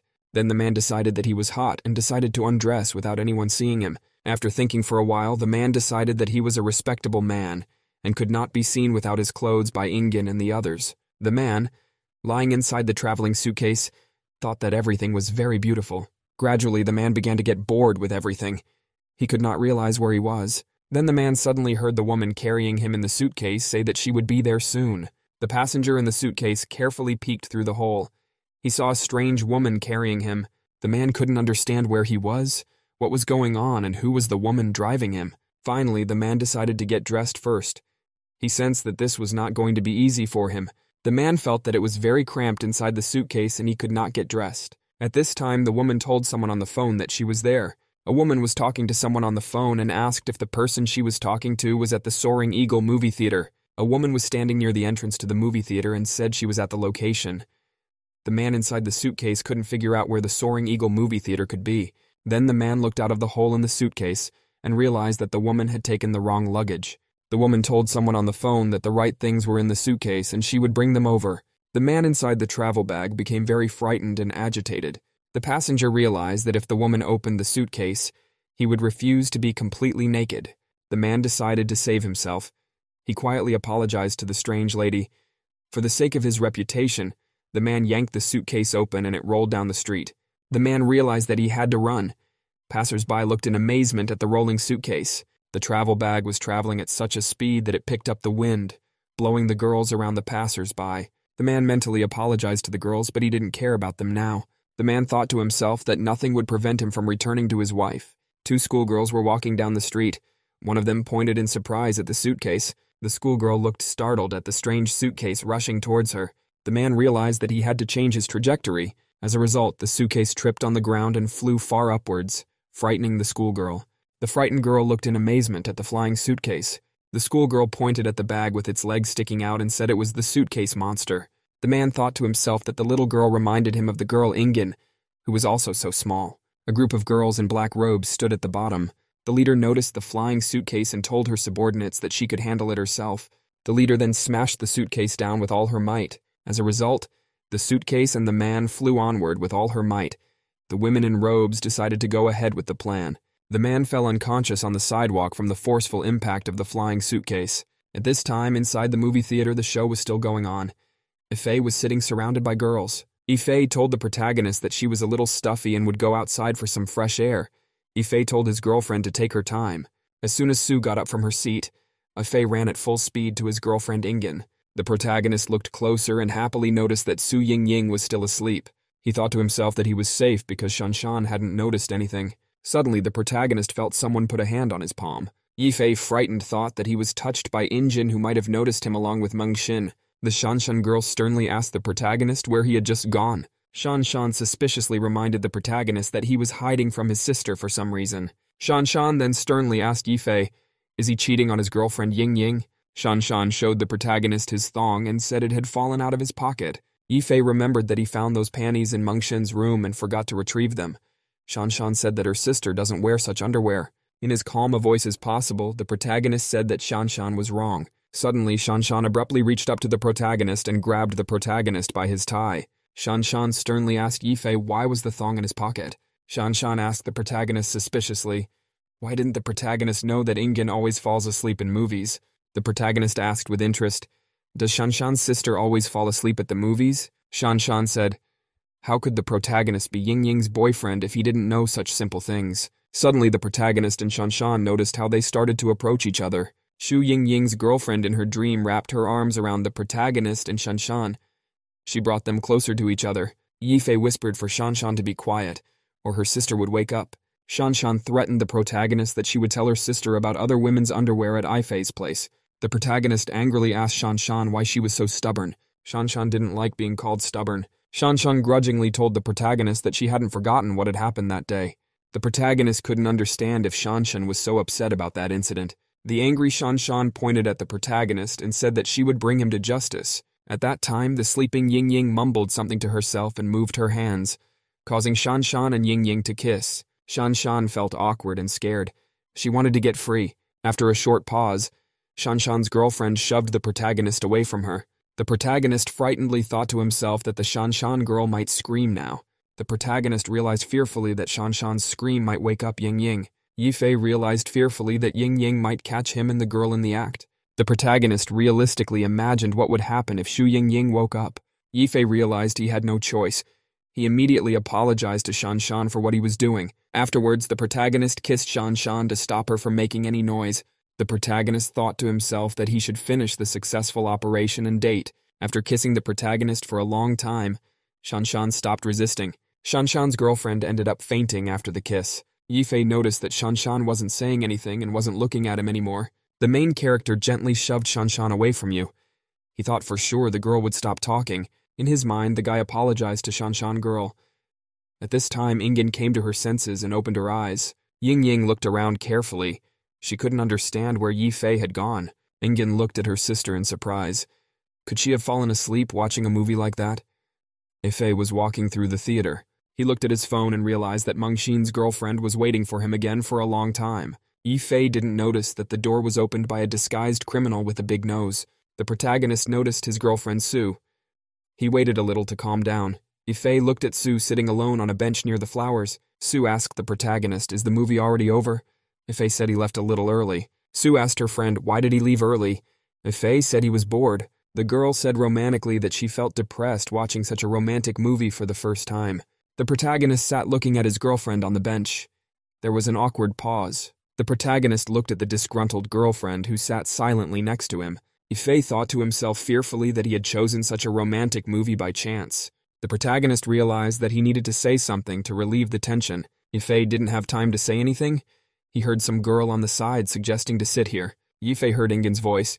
At this time, Shu and her sister in an embrace wanted to sit on the bench. The slightly battered policeman sat on the bench and wanted to meet the mysterious master.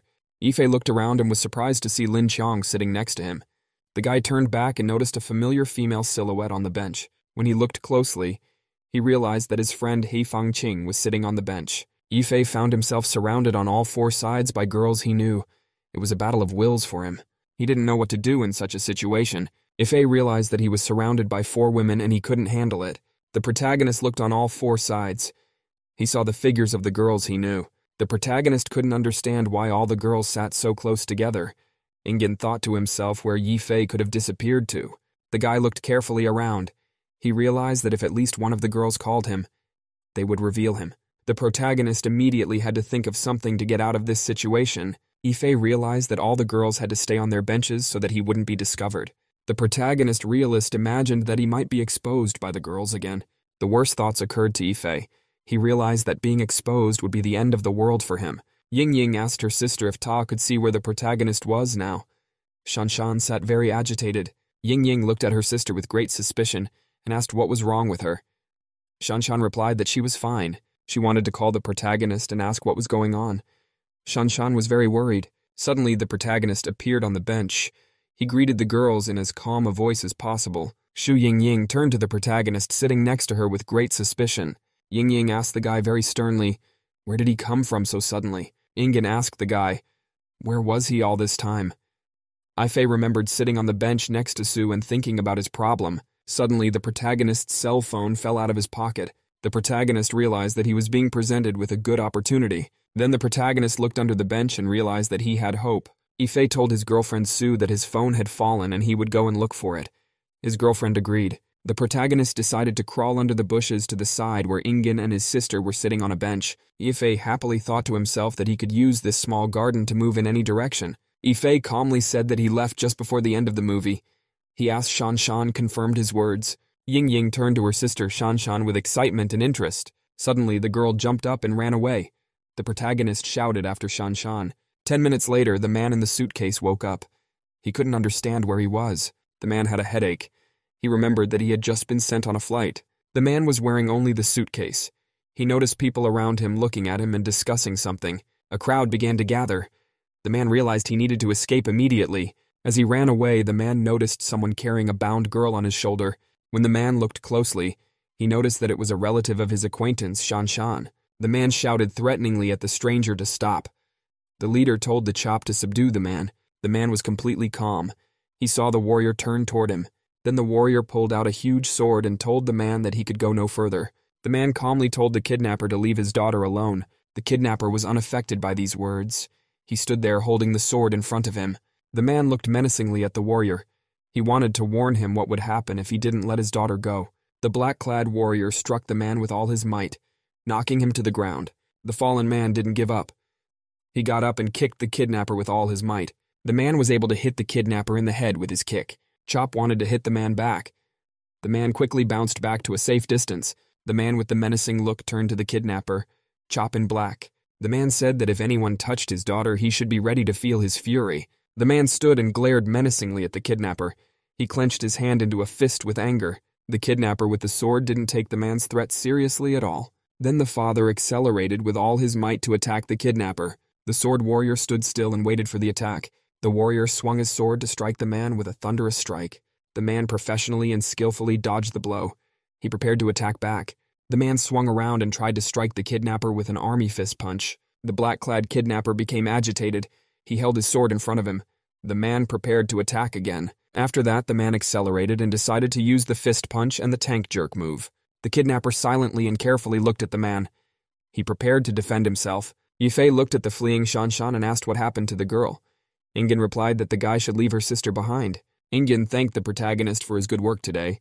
She handed him a handkerchief to wipe his face. The protagonist looked at Ingen with excitement and disbelief in return.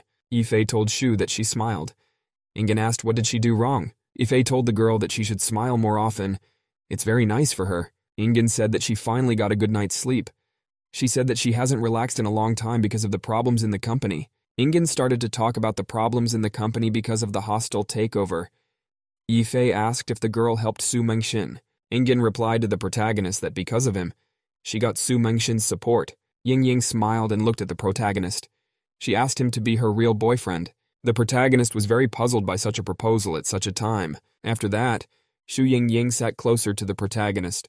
Zhu said to herself as if she was just kidding. The main character's cell phone rang and he said he had to take this call. The protagonist took the phone out of his pocket.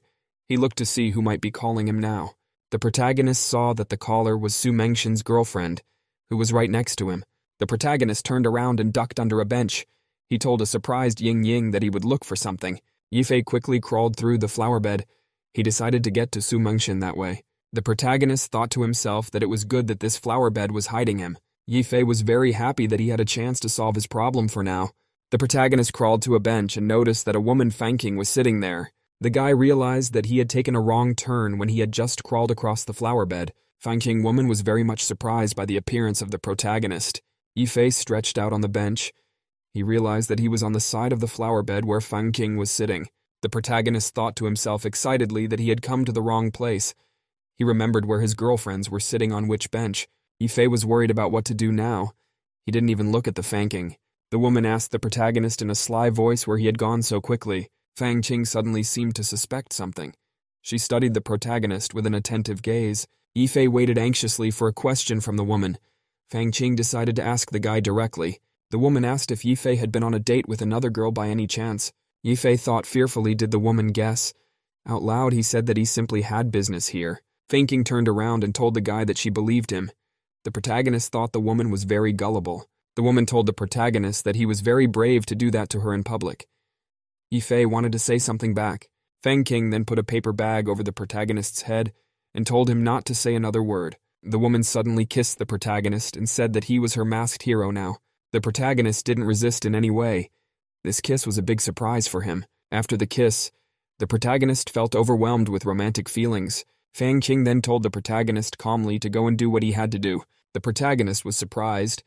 He wanted to say something in response, but changed his mind. Yifei told the woman to forgive him. Then he ducked under a bench. The protagonist raced through the flower bed. He realized that he couldn't disappoint his girlfriend and he had to succeed. The protagonist ended up running from one girlfriend to another, spending some time with them on the bench. When he was sitting next to Ingen, the protagonist noticed that there was a rally going on in the park.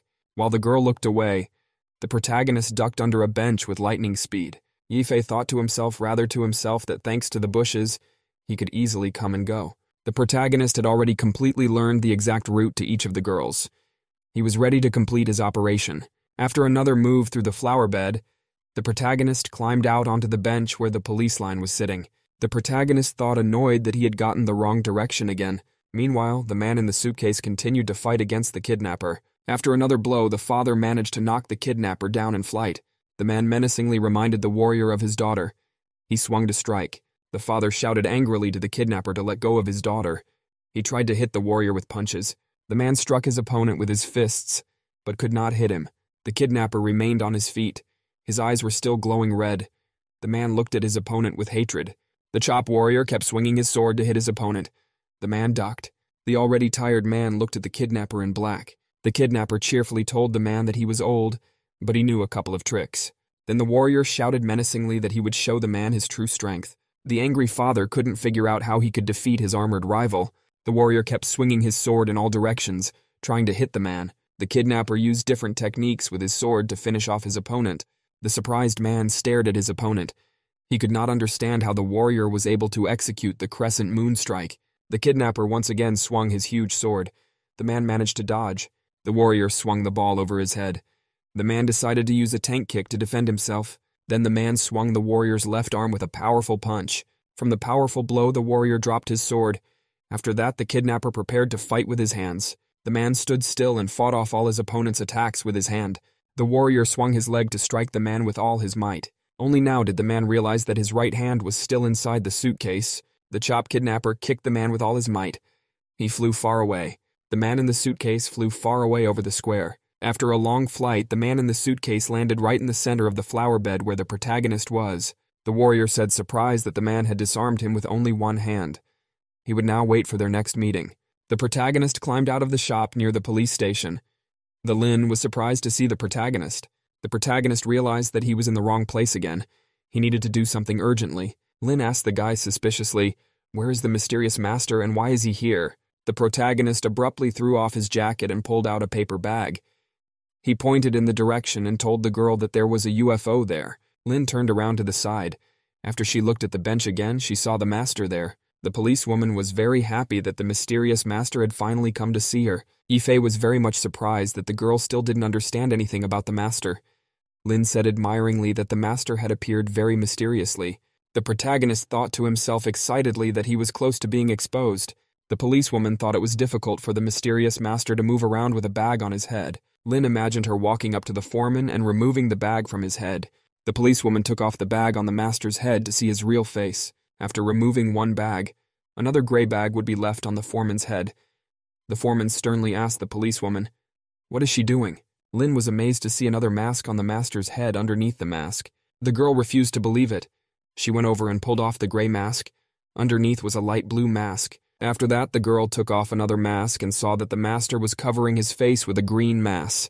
Lin noticed that the next mask on the master's head was bright pink. The policewoman thought that it was impossible that the master's appearance could not be seen. The master demanded the girl to stop immediately. Lin apologized. The master realized that he had to think of some reason and chase the girl away. The mastermind sternly told the policewoman that he needed her help. He informed her that there was a group of criminals in the neighborhood. Lin was very much astonished because the mystery master knows everything. Suddenly, the policewoman dropped to her knees and addressed the master. Lin bowed to the master on her knees and asked him to take her as his apprentice. The policewoman shouted unequivocally on her knees that she had already thought of everything. The master asked the girl in surprise, had she really thought it over? Lin told the master that his instructions had allowed her to look deep into her heart and choose the true path.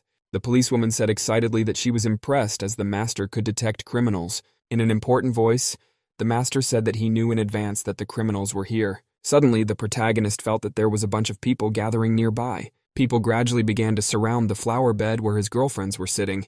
The master knelt down and put his hand on the girl's shoulder. He told her in an important voice that he was taking her on as his apprentice. Lin became very emotional. At this time, Master said in an important voice that he was entrusting Lin with her first mission. Lin listened carefully to the master and said that she would do anything for him. They were standing near the flower bed at that time. Yifei told the girl that she should help him evacuate the two ladies to the left and right of the flower bed. Lin waved to the main character and said that she was on her way to fulfill his instruction. Yifei looked and saw some suspicious people nearby. He thought that those people might be hunting the girl Mengxin. The protagonist decided he had to protect his girlfriend Sue. She was sitting on a bench. He went over to her. The protagonist hugged his girlfriend excitedly. Sue looked at the guy very carefully. The protagonist told his girlfriend to listen to him. Sue was very excited. Yifei told the girl that there were some suspicious people approaching now. He told her to go with him. Su Mengxian looked carefully sideways at the suspicious people. Yifei looked at the bench and happily noticed that the police Lin had already made contact with his girlfriends Shanshan and Ingen. The police Lin was saying something very fervently to the girls sitting next to her. Yifei looked around him and felt very uneasy. The protagonist saw strangers nearby and he was very much disturbed by them. At this time, a man in a suitcase lying in a flower bed woke up. He felt that he was in pain. The man lying among the flowers in the flower bed could not understand where he was. Suddenly, the man heard a guy next to him talking to a girl named Mengxin. The man saw the main character standing next to the beautiful Sue. The man was very much surprised and worried because Li Yifei might be dating another woman. The disgruntled man thought that he was mistaken about the main character and that Yifei might actually be a womanizer. After thinking for a while, the man decided that he should stop the protagonist now. The protagonist looked around and noticed that the three girls he knew were leaving. Yifei decided to himself that he too would now leave with his girlfriend Sue from this place. As a result, the operation would end successfully. Suddenly, the man in the suitcase called out to the protagonist very menacingly. The man menacingly got up from the flower bed and called Li Yifei loudly by name. The man asked sternly to the guy. Yifei was amazed and frightened to see his uncle here. The man threateningly commanded the protagonist to stop it immediately. Sue was very surprised to see the man. Yifei asked the agitated uncle how did the man end up here. The uncle reminded the protagonist that the man was dating his daughter. He asked sternly, "Does Ingen know what Yifei is doing here?" Very agitated, the protagonist asked for uncle to listen to him. The uncle pointed his finger menacingly at the protagonist and said he could see what was going on here. Yifei told the man to just look around. The uncle decided to obey the protagonist and turned back to see what was going on. There were a bunch of passers-by standing near the flower bed. They were looking at the man in the suitcase with interest and taking pictures of him. The uncle stood among the flowers and looked at the passers-by in surprise. The uncle was very frightened and embarrassed. He could not even move. The man covered his hands in fear. He could not understand how he had helped him to get into such a situation. People were standing around and were still taking pictures of him.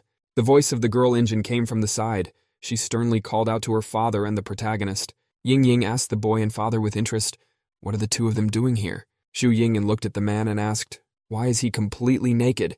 She asked the girl Sue what she was doing here. The protagonist was silent. Xu Ying sternly addressed him by name. Ying Ying pointed her finger at the guy and asked the protagonist angrily, "What is he doing here?" The protagonist realized he was dead. He couldn't think of an excuse. A man looked at the protagonist in surprise. Suddenly, someone called Li Yifei by name. Someone warned the protagonist that he had danger behind him. Suddenly, the assassin stabbed Yifei in the back. Everyone was very surprised. The main character's girlfriends were shocked by the attack on him. The main character started to lose strength and fell to the ground. The woman shouted menacingly that she had been waiting for this moment for a very long time, and the beginning had been made. The man, together with the girl, looked at the assassin in astonishment. The protagonist felt his strength fading. He couldn't even reach the knife in his back. The woman in the blue cloak was pleased because she was able to reach the protagonist. The man pointed at the assassin and said, "Is she really one of those who kidnapped the Shanshan girl?" The protagonist questioned the man in astonishment. Was the Shanshan girl kidnapped? The woman said menacingly. Her comrade also targeted the protagonist and his friends. The man threateningly demanded the woman to return his daughter. Yifei shouted to his uncle to stop. The protagonist sternly promised the man that he would bring the Shanshan girl back. He asked that the man take Ingen and the other girls out of here. Uncle asked the guy what about his wound. After a long pause, the man excitedly realized that the main character wanted to help the girls. The man commanded the girls that it was time to leave. Ingen shouted for the protagonist to come back soon. The man harshly ordered the protagonist that he had to make sure he survived. The woman told the uncle cheerfully not to worry. She added that no one would leave here so easily. The protagonist sternly asked the woman, did he hurt her in any way? The woman said that the guy would die anyway, and she would tell him everything. She said that Stick sends his regards to Yifei. The main character remembers himself about Stick. He killed once in the forest in the Congo. The woman explained that their boss is Stick's younger brother named Joseph. It was he who ordered her to kill the protagonist. The assassin shouted to the guy Ifeji that enough talk. The woman swung her whip and threateningly shouted to the protagonist that he was going to die. The woman prepared to strike Ife. Suddenly a guy with a sword appeared at her side. The guy called the woman an idiot and slammed his sword into her whip, protecting the protagonist. The protagonist looked carefully at the stranger who landed in front of him. Ife realized that he had seen the guy who had just protected him somewhere and once before. The woman in the blue cloak snapped out of her seat and ran sharply to the side. The woman frightenedly asked the guy called Blood Eagle, "Did he betray them?" Blood Eagle calmly told the woman that she was just stupid. The protagonist calmly told the assassin that she was stupid. At that time, a knife fell out of the protagonist's back. He told the woman that she had revealed all the secrets to the enemy before he might have died. The knife fell to earth with a clang. Ife told the woman that she had succumbed to his provocation and revealed herself. The protagonist told the woman that she was just as dumb as her blade-wielding counterpart. The woman menacingly and excitedly asked the guy what he said. At this point, the guy Blood Eagle raised his sword to the woman. He shouted for her to stop. Blood Eagle commanded his subordinate to finish her mission and not to worry about the Ife. Blood Eagle pointed his sword at the protagonist and said that they would celebrate their own reunion. The woman looking at the protagonist thought that this must be the power of the Golden Eagle. The woman told the Blood Eagle that she was going back to her group. A crowd of people gathered around. They didn't understand why the guy with the sword was here. Ife told Blood Eagle that they could settle their business elsewhere. Blood Eagle told the protagonist that he was still naive. He said that if he wanted to find the woman he wanted, that he should follow him. Bloody Eagle turned around and started to walk away. He yelled to the protagonist to catch up with him. At this time, the protagonist heard a sudden noise. A stranger appeared in front of him. The warrior in a straw hat gave the protagonist a sly look and asked him if his name was Golden Eagle. Disgruntled, the protagonist asked the stranger who the stranger was. The warrior said his name was Tsu and he was a disciple of the Blood Wolf. Tsu's warrior was level S. He was armed with chain blades. Tsu swung his chain blade and shouted to Ife that if he wanted to find the girl, he had to kill him first. Tsu swung the chain blade in all directions. He shouted to the protagonist to show him what he could do. The protagonist watched his opponent with the utmost attention. Ife accelerated to strike his opponent as quickly as possible. The protagonist was unhappy that Tsu was using a chain blade against him. Tsu proudly said that he uses a colored blade. He is the most famous owner of it. The protagonist told his rival that he had never heard of him. Tsu cheerfully replied that Ife would hear of him soon. Waving his blade in all directions, Tsu said he had to show the protagonist the level of his skill. Tsu then swung the blade at the protagonist with all his might. The protagonist was able to deflect the blade without moving. Ife asked the protagonist, did he really want to kill him with such a pathetic move? Z asked the protagonist, is that what he thinks of him? Tsu used his battle skill called the Chain Blade of Hell against the protagonist. The protagonist was frightened and excited as the chain blade flew around him. The protagonist looked at his opponent Tsu with great attention and excitement. Tsu waved his blade and said excitedly that he would get the head of the Golden Eagle himself. The protagonist accelerated and jerked forward to avoid being struck by the blade. His opponent's deadly weapon did not intimidate the protagonist. Ife was able to jump aside to defend himself from another blade attack. The protagonist was very quick and professional in dodging and fending off the attack. Tsu Warrior was very much astonished and annoyed. He thought it was impossible to defend himself against his attack. The protagonist with quick movements of his hands fought off the blades and started to grab the chains. With a sudden movement of his hand, the protagonist grabbed the chain. Tsu was frightened and agitated. The protagonist twirled the grabbed chains in his hands and asked his opponent, is this really his weapon? Ife twirled the chains in his hands and said they looked pretty funny to him. The Z warrior was amazed and frightened. He didn't understand how this could happen. The main character ran up to his opponent and grabbed him with his hands. He yelled that he had caught him. Tsu's warrior was surprised and frightened. The protagonist yanked the chain to wrest it from his opponent's hands. Tsu menacingly said that if the situation came to this, he should use his super move. Ife rustled his opponent's mouth. The protagonist menacingly looked at the warrior with his hand on his face and told him not to talk anymore. At this time, on the other side of town, the warrior Blood Eagle caught up with one of his subordinates. The guy told the kidnapper named Chop to follow him. Chop wanted to ask the master something. Chop turned around and asked the commander, why did they take this woman with them? Chop asked Bloody Eagle, does he think he'll lose? Blood Eagle said, no one can stop a high-ranked man like the protagonist. Yifei at this time crushing Z to the ground. The protagonist pinned the beaten warrior to the ground and said it was over. Blood Eagle told his subordinate judiciously that what they needed now was stealth. The protagonist calmly walked off to the side. Tsu was lying on the ground. Blood Eagle said that if Yifei escaped, it would become a problem. The Chop warrior was very much astonished and displeased by his commander's words.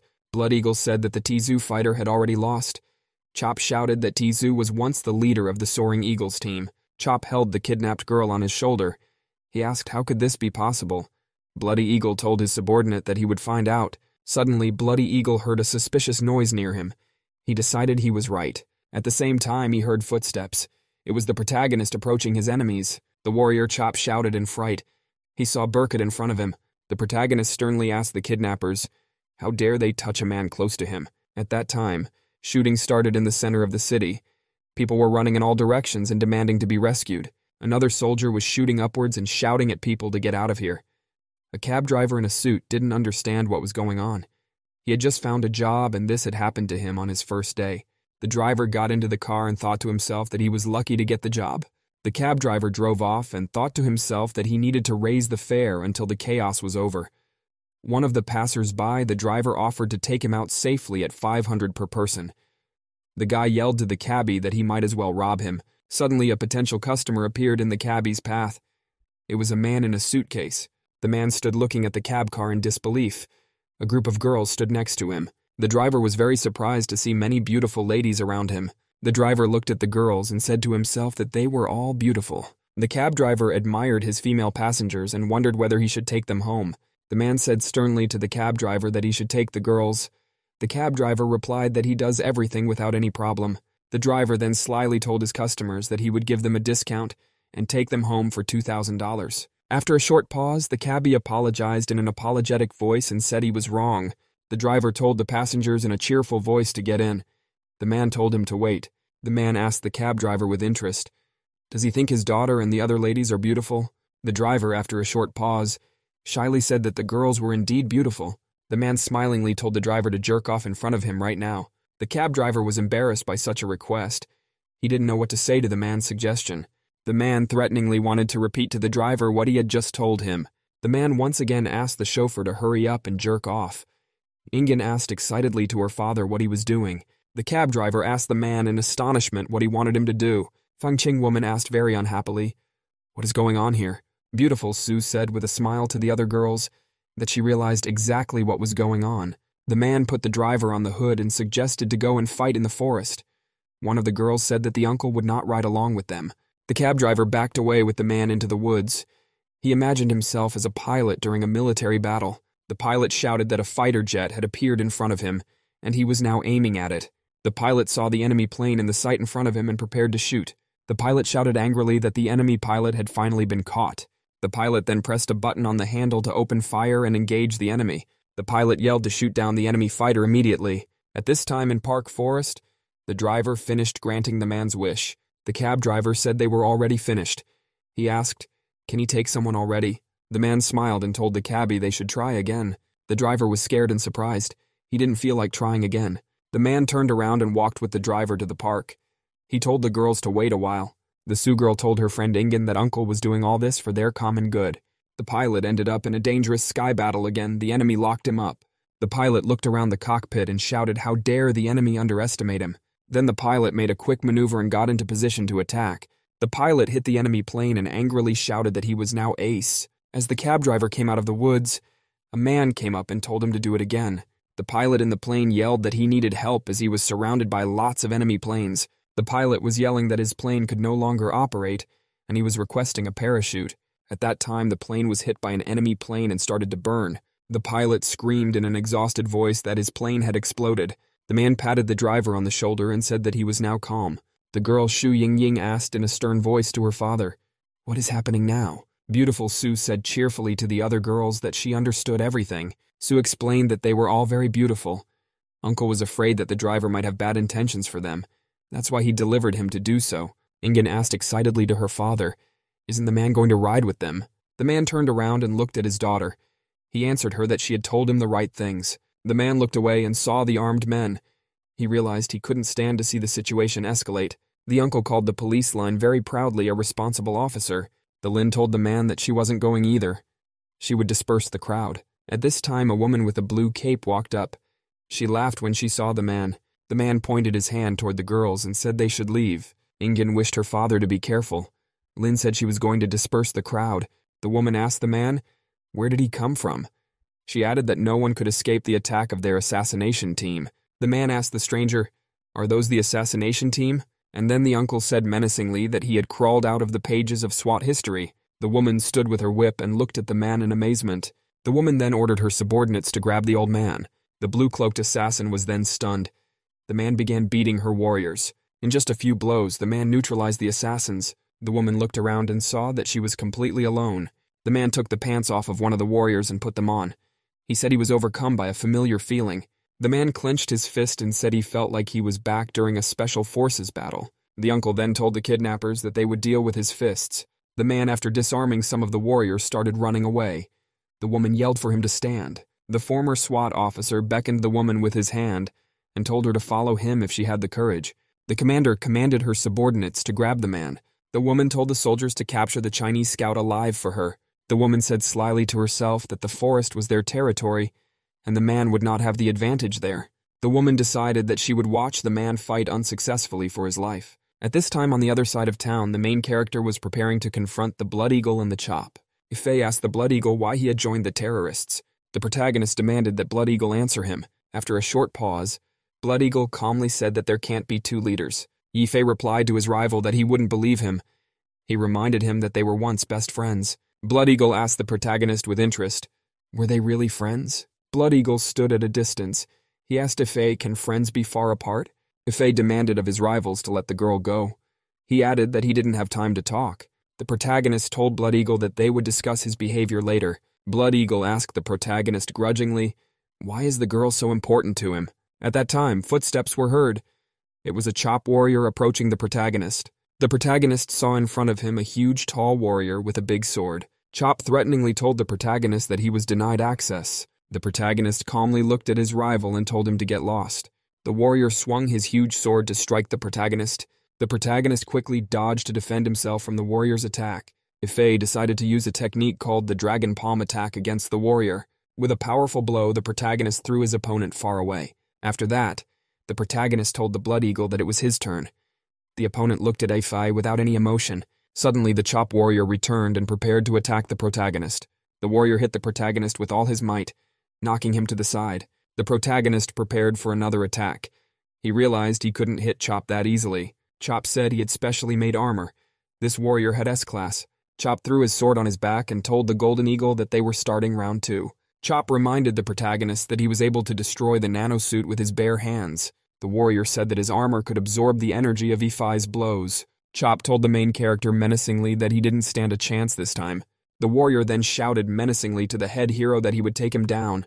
He prepared to attack. Chop ran with his sword against Ife. He yelled for the protagonist to go to hell. The protagonist jumped back. The warrior's sword flew right in front of his eyes. Then the main mountain jumped up from his seat high up to avoid the Chop. The protagonist started bouncing back with big steps to protect himself from the Chop. Blood Eagle watched the battle closely. Ife at this time accelerated to pound the ground with his foot. With a powerful kick, the protagonist slammed his foot into the asphalt so hard that it cracked. After that, the protagonist kicked a rock and it flew towards his opponent. The Chop warrior saw the stone coming at him and prepared to defend himself.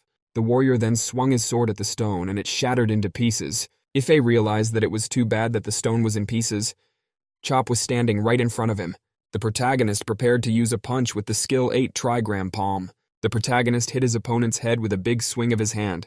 Ife thought to himself after the blow that he had a bad feeling. Chop calmly adjusted his helmet on his head and said that Burkut's memory wasn't getting any better. Chop said that his armor could absorb the main character's energy.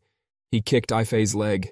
The impact of the blow knocked the protagonist far away from the warrior. Chop threatened the protagonist with a huge sword and said that he would definitely lose. The Blood Fox Squad is the most feared assassination organization in Southeast Asia. The organization has been trained by war and fighting in the mountains.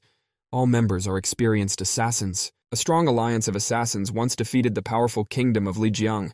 The forest is a huge net that can capture a man who has escaped. The leader told her subordinates that she would lead a team to capture the old man. The subordinates need to deal with the policewoman. The dagger killer said she understood. The cutie sniper said the man ran off into the woods and put himself in a tough spot. The blue-cloaked assassin decided to catch the man in the woods. One of them reported that the target had not been found yet.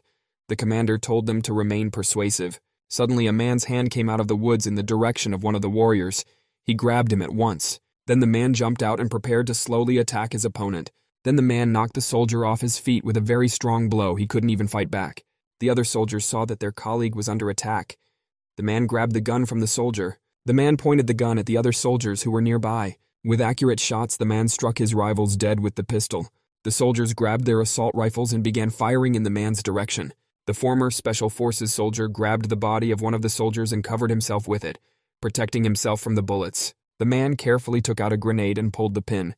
He then threw the grenade in the direction of the enemies. One of the soldiers shouted that a grenade had been thrown at them. At the same time, there was a huge explosion. The woman heard a noise. She was surprised and didn't understand what was going on. The man anointed the ash strips on his face and said that he had not smelled that odor for a long time. The former Special Forces man said it all reminded him of the days when he fought. The man was now armed with a pistol and an automatic rifle. He was ready to keep fighting. At this time, in the woods near the pedestrian zone, the former commando was fleeing from assassins. The man ran through the forest. The soldiers chased after him and fired at him with automatic weapons. The commander shouted sharply to his subordinate to stop.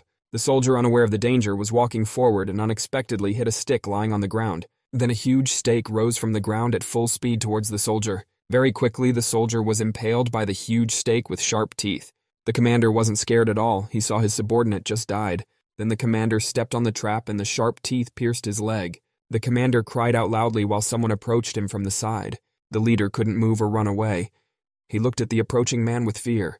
The man pointed a gun at the ringleader and said he was going to die. The ringleader pleaded and shouted loudly for the man not to shoot him. The man shot the bandit with a pistol. The sound of the gunshot echoed around the neighborhood. The leader came to the place where her men had been killed. She looked around carefully. The woman noticed that the soldiers had been struck by traps made of wooden spikes and stakes. As she looked around, the leader realized that everything looked as if they were running into the hands of an experienced fighter. At this time in the city, in the pedestrian zone, the protagonist continued his battle with the warrior. Warrior Chop accelerated to attack Ifei at full speed at once. Chop Warrior, with a threatening look and with a big sword, ran at the protagonist. Ifei looked at the Chop running at him with great excitement and fear. Chop slammed his huge sword into the ground with all his might. The protagonist managed to dodge. The protagonist swung his arm to attack his opponent back. The Chop Warrior calmly told Ifei that it was useless to attack him because of his powerful armor. The warrior said that his armor was specially designed to protect him. At this time, the protagonist hit him with a swing. Warrior Chop wondered how it was possible that his armor didn't protect him. Blood Eagle was watching the battle between the protagonist and Chop. Chop grudgingly shouted that his armor should have self-disarmed all of Ifei's internal energy. The protagonist menacingly asked his opponent, did he really think he could only handle internal energy? Ifei concentrated his fighting skills and prepared to use them against Chop. The protagonist prepared to use a skill called explosive hammer movement. The protagonist struck his opponent with a powerful uppercut. The Choppa Warrior's helmet came off. Ifei was still standing on the road at the time. The Choppa Warrior's huge metal helmet was lying in the middle of the road. The protagonist walked over to it. Ifei then crushed the warrior's helmet with a powerful blow. The protagonist looked menacingly at the Blood Eagle and said that it was just the two of them. Ifei looked at his opponent and said menacingly that no one would stop them now. Panic continued in the street. People were fleeing in all directions in fright. The police line shouted to the citizens not to be afraid and to calm down. At the same time, a policewoman from behind was telling the frightened people how to walk. Behind her came a sniper. Cutie and another assassin paired blades. The woman told the sniper to stay where she was, and she would deal with the policewoman. Sniper Cutie watched with interest as her colleague headed for the Lin. The woman was walking slowly behind the policewoman. People were still running around. Suddenly, the woman felt very bad. She felt shivering and weak. The woman remembered that she felt as bad as the time she fought with Yifei. After that, the assassin felt so bad that she started to fall off her feet. Lin saw a strange woman falling. She ran up to her and asked if she was all right. The policewoman took the stranger in her arms and said she would carry her out of here. The policewoman was carrying the stranger in her arms. She was getting worse. The woman cried out. She thought she had just moved a little and had another bad feeling. Lin asked worriedly to the woman, should she be examined? The stranger replied that she was fine. The policewoman didn't realize the woman had a gun in her hand. The assassin realized that she couldn't let the policewoman examine her because she had a knife. The woman then carefully and discreetly removed the knife from her pocket. The woman held the knife behind the policewoman. She waited until she was distracted. Suddenly, the policewoman lifted the woman she was holding in her arms with her knee. Lin told the stranger to get ready because she was going to rush forward.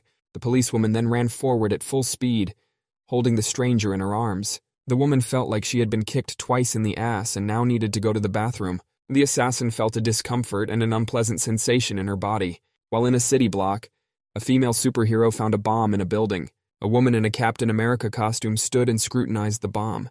Captain America said the bomb would go off in 10 minutes and that everyone should get out of here. The women ran. Captain America yelled that they had to make sure people were safe when they evacuated. With that, the superheroines all made their way to the exit and the building together. The women started pulling in all directions on the doors. They couldn't open them. The captainess launched her shield and shouted menacingly to open the door. The shield with the white star flew at high speed towards the door. The woman in the policewoman's arms felt even worse. She was not feeling well at all. The woman raised her knife. She decided that she couldn't let the policewoman carry it any further. Lynn looked at the stranger with excitement and attention. She said it didn't look good. The policewoman noticed that the stranger was traumatized. She asked the woman, did she not want to burden her? The policewoman thought to herself, annoyed, that she was a complete fool. Lynn yelled that a police officer has a duty to help civilians. She ran even faster. The superheroine told Captain America that she deserved her title. Captain America said she was honored. Another superheroine said the captainess attacked with her shield to block the door from closing. The door then suddenly closed completely with a big noise. The superheroine couldn't understand why the door closed and what happened. The assassin in the arms of the policewoman was getting more and more uncomfortable. She couldn't take it anymore. The superheroines gave it their best effort. One of them yelled the door was about to open. The masked assassin thought to herself that this shouldn't happen. The woman excitedly realized that it couldn't happen. The assassin realized that she might lose her relevance. At that time, she was carried by a Lin. On the other side of the city under the evening sky, the protagonist was preparing to fight against the Blood Eagle. After a long silence, the Blood Eagle addressed the protagonist by his nickname Burkut. Blood Eagle looked menacingly at his opponent and said that he was the same as before. At this time, the defeated warrior Chop was still lying on the road, looking at the protagonist from afar. Chop thought to himself that if Faye could be the master's partner, Burkut handled their attacking team. Warrior Chop thought to himself that everything the master told him could be true. At the same time, the main character accelerated to hit his opponent with all his might. Blood Eagle bounced aside very quickly. He said that Burkut could attack not only with his palm, but also with his fist and foot movement. Blood Eagle turned around on the spot. He thought, could there be someone on the ground so similar to the Golden Eagle? After that, Blood Eagle jumped up. He realized that his opponent was a versatile genius. Ifei took a side and thought he had already gotten rid of the Blood Eagle. The protagonist saw a girl lying there. He realized that he had to save Shan Shan. Suddenly, an obstacle appeared in front of the protagonist. It was the Blood Eagle returning. Blood Eagle asked the guy if he wanted to save someone. At this time, he was standing on his sword. Blood Eagle calmly balanced standing on his sword without falling. After that, the guy turned around and told the Golden Eagle that he was still as naive as he was. The protagonist looked menacingly at Blood Eagle and told him to get away from him. Blood Eagle gave Golden Eagle a stern look and told him to be serious. The protagonist prepared to defend himself. He looked at his opponent carefully. Ifei started waving his arms to activate his fighting skills. The protagonist performed magical movements with his hands to increase his power. After that, Ifei maximized his inner strength to defend himself. The protagonist got into a fighting stance and told the brave Blood Eagle to approach. The guy waved his battle sword around him in all directions. Blood Eagle then dropped the scabbard from his sword and prepared to attack. Blood Eagle concentrated. He prepared to defend himself against the protagonist. The protagonist stood in front of his opponent. He was ready to fight. The protagonist remembered his general training during his combat service. Burkut was very tired after a hard training session. He was drinking water while his colleague on the sidelines was still swinging his sword. Yifei, sitting on earth, asked the Blood Eagle why he was swinging his sword all day. The Blood Eagle didn't like such irritating remarks from the protagonist. The soldier said that he was practicing with his sword to get stronger. He asked Burkut, why is he swinging the sword? The protagonist replied proudly that he was training to defend his homeland. The Blood Eagle was very interested in what Burkut had to say. He was immersed in memories. In a forest in Southeast Asia, the soldiers were conducting a military mission. Burkut ran at full speed towards the place where the Blood Eagle was carrying out his mission. By the time the protagonist arrived, there were only the dead around. Burkut called out menacingly to the Blood Eagle. The protagonist was very much astonished when he saw the scene before him. The soldiers stood surrounded by the corpses of civilians. The Blood Eagle had killed all the peasants and crew members.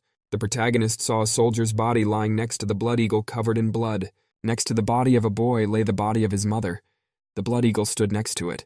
Then the Blood Eagle turned around and told the protagonist that there was no one here who was worthy of his protection. Yi Fei remembered that after the bloody incident, his colleague was brought before the tribunal. He kept remembering the look of the Bloody Eagle after the massacre. The protagonist realized that his opponent was now looking at him with the same gaze as then. Then Bloody Eagle began to spin rapidly in place, swinging his sword. Very abruptly, Blood Eagle pointed his sword in the direction of the protagonist's head. As Blood Eagle looked around, he noticed that the protagonist had bounced off to the side. Fei at this time flew overhead to warm up his opponent. Blood Eagle thought that the protagonist disappeared very quickly. Fei swung around and prepared to attack with his opponent's fist. The protagonist slammed his fist on the hilt of his opponent's sword with all his might. Then the Blood Eagle turned around on the spot to fight off the protagonist. Fei looked at his opponent with great attention. He prepared to attack him. Then the protagonist pounced and pounded the Blood Eagle with his fist with all his might. The protagonist was surprised and worried. He noticed that his opponent bounced off of him. The blade of his sword flashed brightly in the air. The Blood Eagle prepared to attack next. At this time in the city, in the pedestrian zone, a cute sniper was following her fellow assassin. The sniper was laughing quietly and watching her fellow paired blade assassin with interest. Cutie watched the lynch and thought that the cop had fallen into their trap.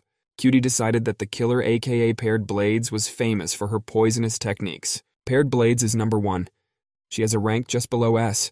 That said, she's been able to kill a lot of S rankers. The sniper decided that Paired Blades could very easily handle the police line. The assassin felt very bad and was very impatient.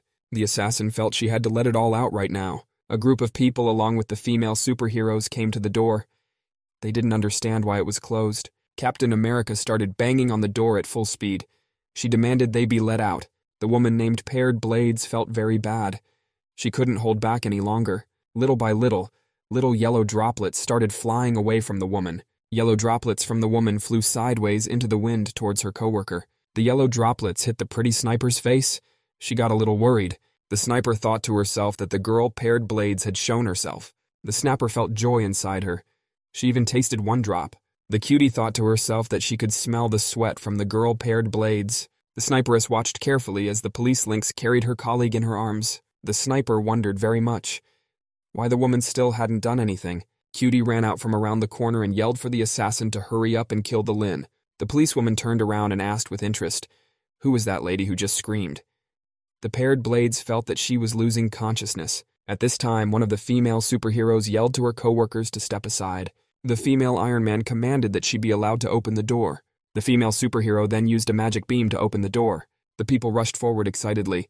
They shouted that the door was finally open. The crowd of people shouted that they wanted out. Every one of them managed to hit the door in time. The woman didn't know what to do. She had to pee, but she couldn't stand it. The assassin's eyes began to close. She felt she was losing consciousness. The woman took a close look at the sniper's mouth. It looked like a container. Then the assassin realized she had to run towards the sniper's round mouth. After that, the woman jumped off and ran. The lynx excitedly asked the stranger where she was going. The sniper watched with great excitement as her colleague ran at her at high speed. The cutie saw a huge amount of yellowish blobs in front of her. The assassin Paired Blades gradually felt relief in her body. The shocked policewoman line looked at everything the woman unknown to her was doing. Soldiers appeared. They shouted that they had arrived to support their boss woman Paired Blades. The soldiers were very much surprised by what they saw. They couldn't believe that their boss could do such a thing to a cutie. After all that happened, the rating of Blood Fox's team dropped very badly. Cutie didn't drink tea drinks anymore from that time on. The woman received a message that Team 3 had been completely destroyed. At the same time, Team 4 had lost more than half of its members. The Bloody Fox walked towards her soldiers. She received reports of the destruction of the rest of her teams. The woman heard that gradually the members of the combat teams continued to die. The commander walked over and saw one of her soldiers tied to a cross. The woman saw a pile of bodies of soldiers lying near the cross. The bound soldier wanted to say something to her. At the same time, the woman heard someone silently approaching her from behind. The ex-Special Forces man swung around to strike the woman with his leg. The woman used her whip to block the blow from behind. The ex-Special Forces man then yanked with all his might the rope that was tied to the cross. Very slowly, the cross and the bound soldier began to fall. The woman jumped up on top of the pile of bodies. The man asked the woman with interest, did she really leave her comrades behind? The woman said slyly in reply that she understood the man's desire to engage her reserve forces so that he would besiege them. The male shoe said happily to himself that he had finally met a worthy opponent. The woman looked up at the shoe man and said that she could not be the equal of the decrepit old man. The woman menacingly called her opponent a stupid Chinese soldier. The ex-Special Forces soldier was very offended by such words. His face turned stony. The man threateningly told the rival to take back her words. He threatened that she would be tortured under his fists. The woman swung her whip and asked if she would allow her rival to torture her. The woman gave the man another menacing look and said that he was really insolent. Then the woman swung her whip to strike her rival. The woman swung her whip and shouted menacingly that her rival was going to hell. The man looked fearfully at his opponent. He prepared to defend himself. The former Special Forces officer Shu covered himself with his arms to protect himself from the whip. The man received earlier severe wounds on his arm. He shouted that it was a whip technique. The woman asked her opponent in surprise, "Can't the man move?" The woman waved her whip sideways and shouted that she had blocked all possible areas for movement. The man barely defended himself. The rival said he would be defeated by her whip like so many men before him. The woman swung and shouted that she was delivering the final blow. Suddenly the man ducked and grabbed the whip with his hands. The bloody fox was very surprised. The ex-Special Forces man had a firm grip on the whip. The woman couldn't pull it out. The commander felt that her rival had become much stronger than her. She couldn't pull the whip out. The ex-Special Forces officer looked at the woman sternly and said that she was strong. The commander angrily shouted at her rival to stop talking. The woman decided to use a skill called the Silver Meteor Whip against the man. The ex-Special Forces officer Shu defended himself with his hands against the whip. The man resisted the blows. The woman could not hit him with the whip. The female leader asked her opponent if he was crying and wanted to surrender. The ex-Special Forces man threw the whip aside and shouted that he would never surrender. The man replied menacingly to the woman that he had been suffering from the whip ever since its owner began to misuse it. The woman was very much surprised and amazed to hear the words from the man. On the other side of the pedestrian zone, the protagonist continued to fight the Blood Eagle. The Blood Eagle used his sword to chop down everything in his path. At one point, Blood Eagle was able to pin Ife against the wall with his sword. Blood Eagle swung his sword to finish off the helpless protagonist. The protagonist was very scared. He covered himself with his arm and prepared to fight back. Ife made the most of his skills and threw his opponent aside. The protagonist watched with excitement as the Blood Eagle flew away from him. The blow was so powerful that the Blood Eagle flew to the side, tearing down everything in its path. Ife thought fearfully to himself, what could have happened if he hadn't used his internal energy? Suddenly the chief heard a calm voice behind him. Blood Eagle said that Berkut was very slow. Blood Eagle said that he didn't expect Ife to stoop to this. The guy threw the sword out of his hand and said Ife didn't deserve to die by his sword. Blood Eagle, menacingly looking at his opponent, said that he would defeat him with his fists. The protagonist was very surprised to hear the words from Blood Eagle. Ife asked incredulously at his opponent, "Does he really want to defeat him with just his fists?" Blood Eagle clenched his fist and said menacingly to his opponent that he was completely right. The eagle headed towards Ife. He said that the latter hadn't misheard him. Blood Eagle stood closely with Ife. He said that he would use the techniques that the latter was most proud of. After that, the opponent brought his face close to the protagonist. The eagle said very harshly and unequivocally that he would defeat Ife. The protagonist dodged the blow. He wanted to knock the opponent, but Blood Eagle bounced aside. Blood Eagle activated his power and wanted to hit Ife with a special move. Blood Eagle hit Ife with a technique called 8 trigrams. Ife was astonished. He couldn't understand how his opponent knew his moves. Chop was standing nearby. He was surprised to see his master using Berkut's moves. The protagonist received a strong arm swing to the body from his opponent. The protagonist was startled when the blow threw him aside. Ife was carried far back after a professional punch from Blood Eagle. Chop said with surprise that his master's inner energy helped defeat Berkut. Blood Eagle asked the exhausted Ife if he wanted to know where he got all his techniques from. Blood Eagle said that Berkut was a genius. He had practiced with his sword constantly and reached his maximum potential while doing so. Blood Eagle said that Ife was very foolish to follow his ideology. After that, Blood Eagle pointed at Shan Shan and said that there was no point in letting her live. In the forest thicket, the female blood fox kept attacking the man with her whip. She couldn't understand why the man didn't go down. The woman pointed at Tsuya and said that he should have fallen a long time ago. The man turned around and looked menacingly at his rival. For a brief moment, she stopped hitting him. The former Special Forces officer asked his rival menacingly if she wanted to know the reason why he was still standing. Suddenly, the man dodged and managed to catch the whip with his hands. The woman was amazed and frightened because the man was able to grab her whip. Then the man swung and shouted to the woman that she should have used the whip the same way he did. The man hit the blood fox woman on the back with all his might. The female blood fox was suddenly overcome by a soul-stirring feeling. The woman felt as if an invisible pair of hands was giving her a soul-warming massage. The man continued to strike the woman with a whip with all his might. The woman wished that Shu would stop whipping her. She thought it would be bad for her if he continued. Suddenly, the woman felt as if she was going straight to heaven. The woman fell to the ground. She couldn't understand why she was feeling this way because of the whip's movements. The woman lay on the ground and couldn't get up. She wanted to ask the XU man something. In a crying voice, the woman asked the former Special Forces man why his techniques were so impressive.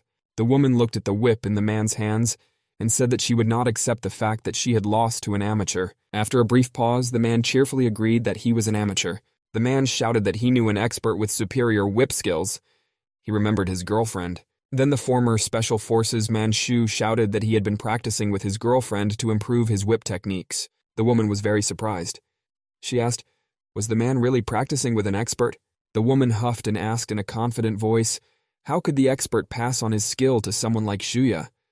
The man was surprised at such a question. The man answered the woman formidably that she had underestimated his relationship with his girlfriend. The female commander was very surprised and could not believe that the man had been practicing the techniques for decades. The man decided not to answer anything more to his rival. He took out a cigarette and lit it. After that, the man exhaled the smoke and decided to leave. He was still silent. The woman said in a crying voice that she had lost. Shu left and told the woman that she was not experienced enough to match his girlfriend. On the other side of the city, the protagonist continued to fight against the Blood Eagle. Yifei was lying on the earth. The Blood Eagle said that he who is weak cannot live on. Blood Eagle said menacingly that he was going to kill Shan Shan right now. Then Blood Eagle turned around and started walking away. Yifei lay on the earth. The Chop Warrior shouted very joyfully and enthusiastically that the master had won. The protagonist was silent. He had no more strength to resist any further. Warrior Chop bowed before his master and said that he had done it. Shan Shan came to her senses. She watched with great excitement as the protagonist fought. Then she saw the Blood Eagle approaching her. Shan Shan was very frightened and asked the Blood Eagle who he was. The Blood Eagle told Shan Shan that he was very sorry. Shan Shan was lying on the ground and couldn't get up. The guy kept walking towards her. The protagonist began to slowly regain his senses. He concentrated. Blood Eagle heard the protagonist yell to him to stop. Blood Eagle turned around and saw an Ifei behind him with burning red eyes. Blood Eagle asked angrily, does the protagonist really want to stop him? The master wanted to say something else, but the protagonist ran up to him and hit him. A very strong blow hit the Blood Eagle. He couldn't fight anymore. Then Blood Eagle dropped his sword and started to fall to the ground. The guy fell to the ground powerless. Opposite him stood the protagonist with burning eyes. Blood Eagle lay on the ground. He started to come to his senses. At this time, Warrior Chop began to approach his master. He timidly addressed Bloody Eagle. Warrior Chop told his master that he was frightened by the eyes of the protagonist. Chop said Ifei had the eyes of the Grim Reaper. The protagonist told his master that he would be finished if he touched the girl. Blood Eagle had already recovered. He grabbed the sword and said he was very curious. Blood Eagle swung the sword and said that he would agree to fight in that case. The master held the ball in his hands and told the Ife that they would fight right there. Blood Eagle looked menacingly at Ifei and said that they would decide who would be the winner. Chop looked fearfully at the red eyes of the protagonist. He realized that he couldn't be wrong. Warrior Chop remembered that there is an opinion that no one can be saved after seeing red eyes. Berkut's eyes are bloodshot when he is enraged. In doing so, the guy begins to perceive everything in slow motion. Shan Shan fearfully called the protagonist's son-in-law. She looked at him with surprise. The girl remembered that she was kidnapped and Yifei saved her. The protagonist looked at his rival. The girl wanted to say something to the protagonist. Yifei replied to Shan Shan to believe in him and not to be afraid of anything. The protagonist told the girl menacingly that he will get her out of here very soon. Shan Shan looked at her savior amazed and delighted. The Shan Shan girl was amazed and delighted that the guy was worried about her. The Blood Eagle eagerly asked the protagonist if he was finished. Then the protagonist kicked off the ground and bounced sharply to the side. Yifei prepared to defend himself. At the same time, Blood Eagle prepared to attack with his sword. Suddenly, a loud extraneous scream came from somewhere high up. A female voice strongly demanded to the protagonist and his opponent to stop. Yifei lifted his head up and saw a policewoman. Lin shouted menacingly for everyone to stay put. Suddenly, the policewoman slipped and started to fall. She couldn't keep her footing on the building. The policewoman started to fall down. She fell and covered herself with her hands. The protagonist saw the girl police lineman pitching at him from above. After falling, the police Linu pressed the protagonist to the earth. There was a loud noise because of the fall of the line. The master turned around and started to walk away. Blood Eagle was moving away from the scene of the battle. Behind him, there were puffs of dust on the earth behind him. The protagonist asked the policewoman if she was all right. Lin asked fearfully, "Who is here with her?" Yifei put a bag over his head and asked in a stern voice to the policewoman, Why is she here? Lin. She was surprised to see the master. Lin thought she saw a fae just now. She told the master cheerfully that she wanted to help. Lin shouted menacingly to Blood Eagle to stand still as the police had surrounded the place. Bloody Eagle decided not to stop anymore. He turned around and started to walk away. In parting, Bloody Eagle shouted to the Golden Eagle that he was just lucky. Blood Eagle turned around and started to walk away with Chop. Lin and Yifei watched them. Ling thought about it and decided that Berkut was the master's name. When she turned around, she noticed that the master had disappeared.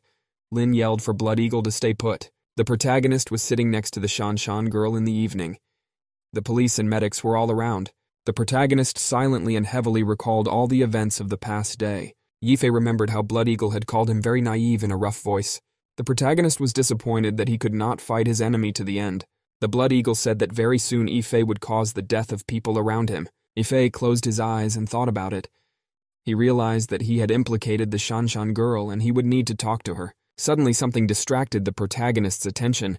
He saw a girl walk up to him. The Shanshan girl sat down and turned shyly to the protagonist. Yifei was startled and wondered why the girl was blushing and acting shy. He decided that Shanshan had feelings for him.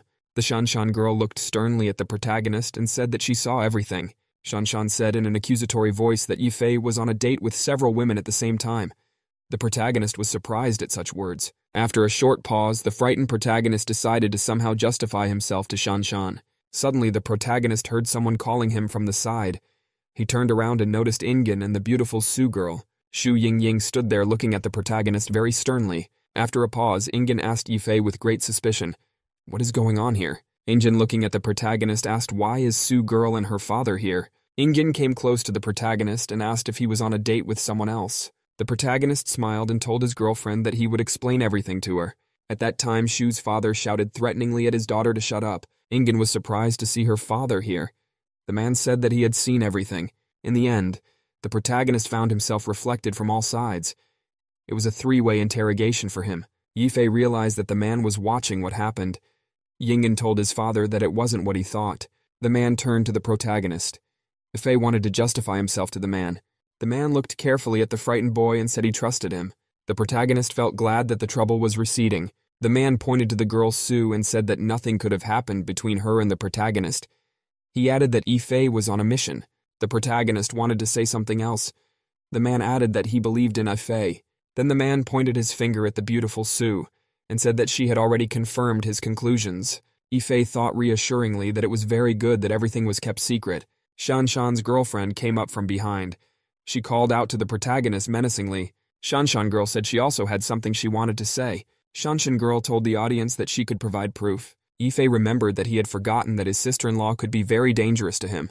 The protagonist was horrified to imagine what might happen once the Shanshan girl revealed the truth. Yifei thought to himself with fear that Shanshan might have seen him with the beautiful Su Mengxin. The protagonist realized that he might end up losing his job, and people would think of him as an unfaithful scum. The worried protagonist couldn't understand how the sister-in-law could be an understanding person to his son-in-law. Yifei was frightened and decided to himself that he would no longer help his sister-in-law Shanshan. Shanshan turned around and told the protagonist that he was a match for his sister Yingying. She thanked Yifei for saving her. The main character's mood improved. He told Shanshan that they are one family. Yifei told the girl confidently to come to him for help if she had any problems. Suddenly, the protagonist heard someone asking him to sign. The police line brought the report. She was surprised to see that the protagonist was here again. The protagonist calmly asked police officer Lin what his friend she met looked like. Lin said that the friend looked like Leonardo. She said that he had even accepted her as a student. Yifei replied to the girl that was wonderful. To himself, he couldn't figure out where he looked like Leonardo. The main character turned around and said that he was happy for Lin and that he was leaving. As the guy was walking away, Lynx noticed that a paper bag had fallen out of his pocket. The policewoman yelled to the guy that he had dropped something. She picked up the bag and noticed that it looked like a mask. Lin stared at the bag. She thought to herself in wonder, "Can Yifei be a master?" Half an hour later, the protagonist drove the girl Su Mengxin around the city in his car. The protagonist sat behind the wheel and looked at the girl with excitement. He felt that there was an awkward atmosphere around.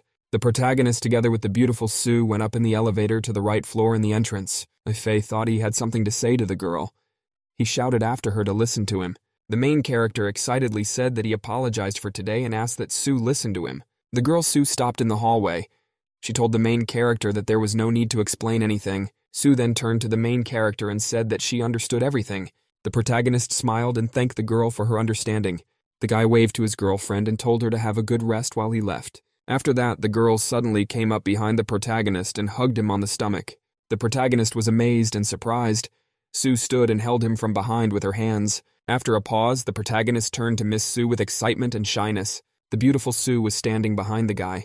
She said that she had envisioned something before coming here. The girl excitedly told the guy that she was completely perplexed. Beautiful Sue was very excited. She wanted to say something to the main character. Sue told the main character shyly that she had feelings for him. The protagonist tried not to show his emotions. He thought about the girl's words. Yifei was very much taken aback. He didn't expect such words from Sue's girlfriend. Beauty Sue, standing behind the protagonist, said that she had been watching him from the moment he pulled her out of the forest. The girl told the main character that he was calm, creative, and skillful. Beautiful Sue recalled the time of the military mission. She said Yifei saved her life at the most important moment. Sue told the protagonist that girls are attracted to coolness and creativity. The girl told the protagonist that he was also very simple and reserved. Sue, standing behind the guy, told him that he was the perfect man a woman could only dream of. Yifei replied calmly to the girlfriend that he was not as impressive as she described him. The hero told his girlfriend calmly that he was doing his job when he saved her. Yifei lit a cigarette. He told the girlfriend that he has bad habits, and he is not as good as the girlfriend imagines him to be. Yifei explained to his girlfriend that Sue had created the perfect image of the man who saved her. But her savior is not like the main character. Sue's girlfriend listened to the main character's explanation with very great excitement. In the end, the beautiful Sue, as calmly as possible, told the guy that she understood everything. Sue excitedly asked the main character if she could consider his words as rejection. Yifei looked at the beauty girl and realized that he was an idiot after what he said. Beauty Sue told the protagonist in a humble voice that he already has a girlfriend, Injin. The protagonist was very worried. He decided to explain everything to Sue at once. Yifei explained his relationship with Xu Yingying in detail for 10 minutes. Sue asked the protagonist if his relationship with Yingying was fake. Yifei explained that he often faced scrutiny from his sister-in-law Shan Shan. Suddenly, the beautiful Sue laughed something of her own. Yifei asked the girl, "What's wrong?" Sue turned to the protagonist and told him with a smile that she still has a chance. Yifei told the girl not to fool around. Sue replied that she was only joking. Then the protagonist jumped outside. Yifei thought excitedly to himself that he didn't realize Sue had feelings for him. The protagonist noticed people with a threatening aura outside the house. He figured these agents were guarding Miss Sue. The protagonist realized that he had an important decision to make because of the appearance of the Blood Eagle. Yifei decided confidently to himself that it was time to visit someone. The next day, the protagonist was at his home chatting with his maid, Shui Yui. Yifei had breakfast and told the maid to look after the house. Yui cleaned the house. Yifei told the maid that he would not be back for dinner and that she should only cook for herself.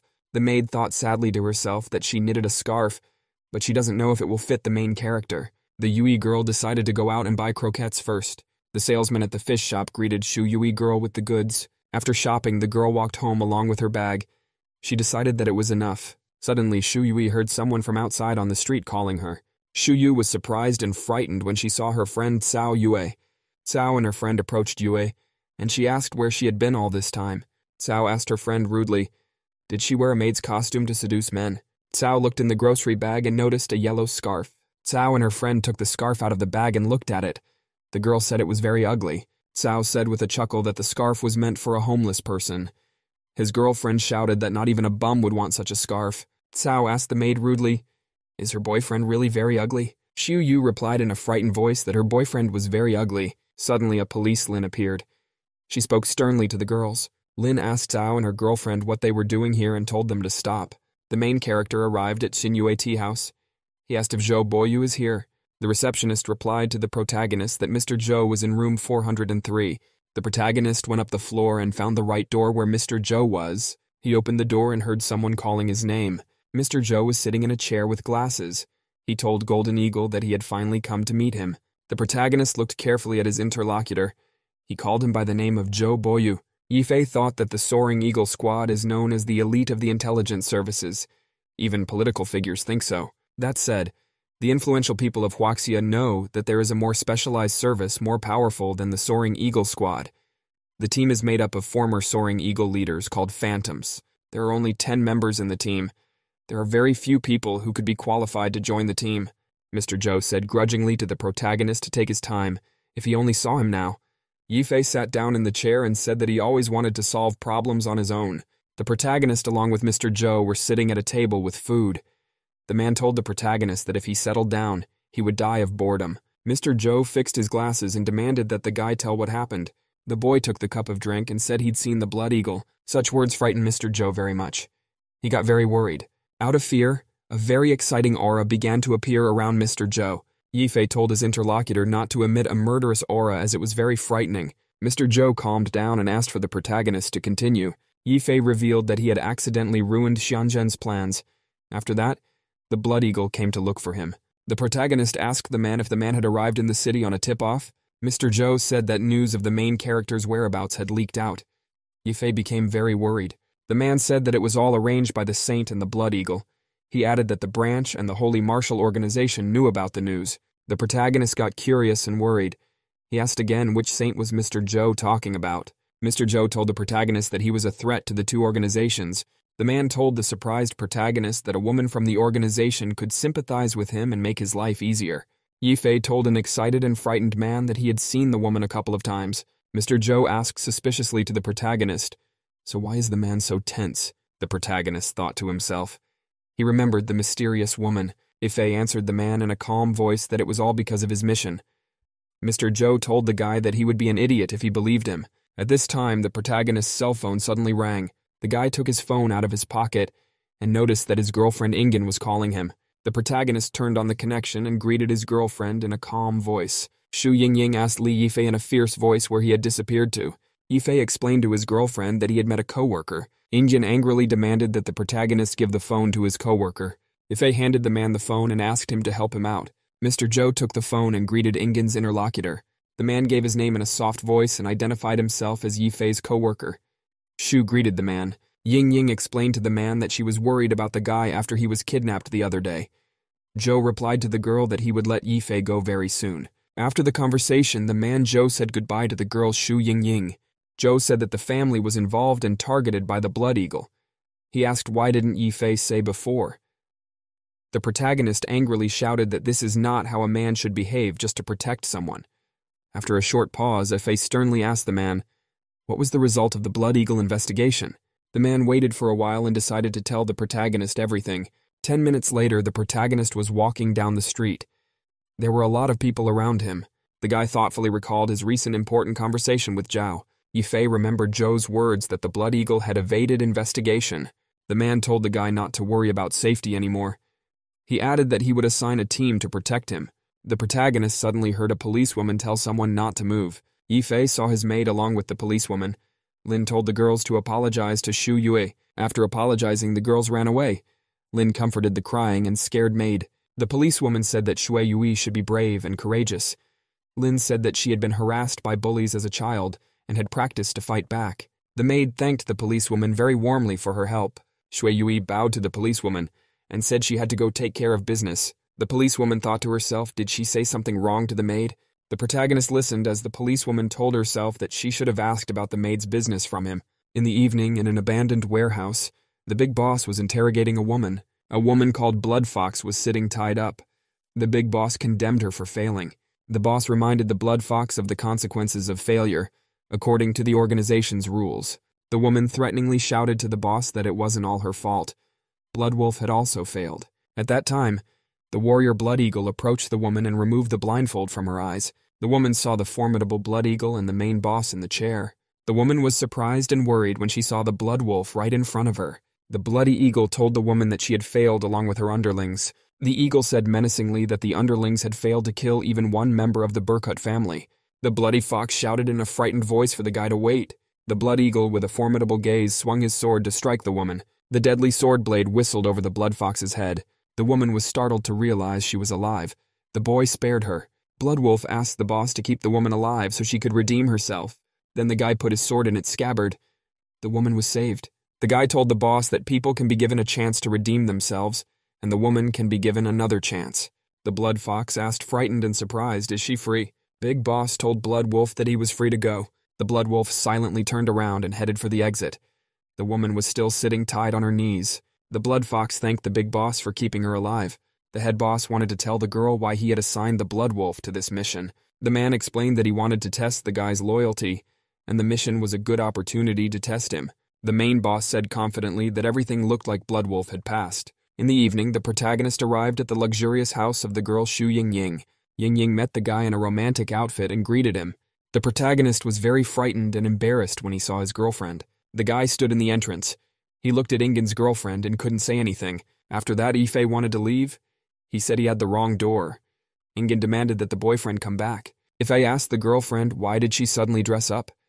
Ingen explained that it was her mistake yesterday and she was wrong. Xu Yingying smiled at the protagonist and said she was dressed like that because of the Shanshan parents. Xu Man hurried the protagonist to sit down at the table. After dinner, the man handed the protagonist a box and said it was a present for him. Ife opened the box and asked what it was. The man Xu told the protagonist that it was a new whip. The protagonist and his girlfriend and man Xu decided to have a drink after dinner. At dessert, the guy and his girlfriend watched TV. They were having fun. Ying was getting more and more drunk. Shanshan watched her sister with excitement. At the end of dinner, Xu Yin's girlfriend said in a weak voice that she was already very drunk. Ying was lying on the bed the main. Hero asked the girl why did uncle gave him a whip. Yifei turned around and started to leave. He told the girl that they would lie down early tonight. Xu Ying, lying on the bed, said excitedly to the protagonist if he wanted to sleep with her tonight. Ying looked at the protagonist with an excited look. Yifei was looking at Ingen's breasts intently and uninterruptedly. Ingen, lying on her side, said romantically to the guy to be bolder. The protagonist was surprised and amazed at the change in his girlfriend's character. The protagonist thought to himself that Xu Ying was not usually like this. Yifei couldn't understand where the usual icy and unapproachable Ying had gone. Yifei could smell alcohol on the girl's breath. Ingen told the protagonist that she thought he was handsome now. She asked if he wanted to sleep with her. Yifei was scared and excited, thinking to himself, is this the Ingen he knew? After that, Ying girl couldn't hold on to the bed and fell to the floor. Shuman said in a tired voice that Yifei could drink. Shanshan told her father that he had a bad tolerance for alcohol. He said that Ying is like we are a different person when he drinks. Shanshan recalled how Ying behaved when she got drunk in high school. The man heard some sounds coming from Ingen's room. She figured that the girl was already having fun with the main character. Guy Shu walked to the door. He figured he wouldn't even be surprised if he saw something. Yifei stood by the girl and asked why the girl was so frivolous. Shanshan and her father bounced sharply away from the door. The protagonist noticed that his whip was tangled. Shuman was very surprised and scared. He thought that the protagonist wanted to put the whip into Ying's mouth. After that, the ex-human decided to look into the room to see how far Ingen would go with the main character. The man along with the girl saw Ingen sitting on top of the protagonist and demanding that he listen to her. He was very much astonished because of the fact that Ingen wanted to put the whip into a fei from the other side. The guy thought it was outrageous and he ran away. The protagonist yelled at the man that he had it all wrong. On top of him sat Ingen. Late at night in the garden under the stars, the protagonist walked around looking for Manchu. Suddenly Yifei felt excitedly that he had a sense of déjà vu. The guy heard some girl nearby scolding Xu Yui for seducing her boyfriend. Cao yelled at the maid to teach her a lesson. Xu Yui yelled for the attackers to stop. The protagonist noticed Cao's girlfriend and remembered that she had seduced him the other day. Cao pulled a scarf out of the maid's bag. She asked if Xu Yui knitted this scarf for her boyfriend. Cao asked the maid with a chuckle if she thought her scarf was ugly. Another girl asked Xu Yu menacingly, does she really like this scarf? Xu Yu's maid looked at the girl standing next to her with great excitement and fear. Her girlfriend was holding the scarf in her hands. The maid said that the scarf was really ugly. Cao and her girlfriend stretched the yellow balloon. Cao said angrily that the scarf was useless. Then Cao and her friend tore the yellow scarf to pieces. Xu Yu was frightened and hurt. The maid looked at the scarf she had tied with a tragic look. The guy pointed his finger at the maid and laughed. The girl yelled out that it was really funny. The guy pulled out his phone and offered to take some pictures as a souvenir. Cao confirmed that it was a great idea. He started taking pictures with his girlfriends next to the maid Xu Yui. The protagonist intervened. He hit the guy with a leg kick. The protagonist looked at the fallen guy with a fierce and glittering gaze. Yifei stood on earth. The frightened girl Cao and her girlfriend stood next to Xu Yui. The protagonist looked menacingly at Cao and her girlfriend and sternly told them to stop. 15 minutes later, the protagonist successfully beat up his maid's abusers. Yifei finished his work and walked up to his frightened maid Xu Yui. The guy saw the maid sitting on the earth. There was a torn scarf lying next to her. Yifei picked up the scarf and asked the maid calmly, did she tie it up? The protagonist told his maid Xu Yui that the scarf was very nice. The maid was still very scared. She couldn't say a word to the protagonist. Because of her emotions, the maid couldn't hold back and cried. The maid tearfully asked Yifei not to cheer her up. She asked, did she really knit an ugly scarf? The protagonist said excitedly to the girl Shu Yui not to cry. The protagonist calmed down a bit. He decided to say nice things to his maid Shui Yu. Yifei picked up the scarf and told the girl that he looked a lot like her. Protagonist said in a dreamy voice that he was adrift and couldn't say no to others. Yifei remembered how the beautiful Sue called him to keep her company on Saturday. There was an occasion when the protagonist apologized to the girl Injin since he was busy. Yifei said that he likes to be the center of attention and adapts to others to avoid the attention. Yifei recalled one of his many encounters with the cheerful policewoman Lin. The protagonist said he was making a point.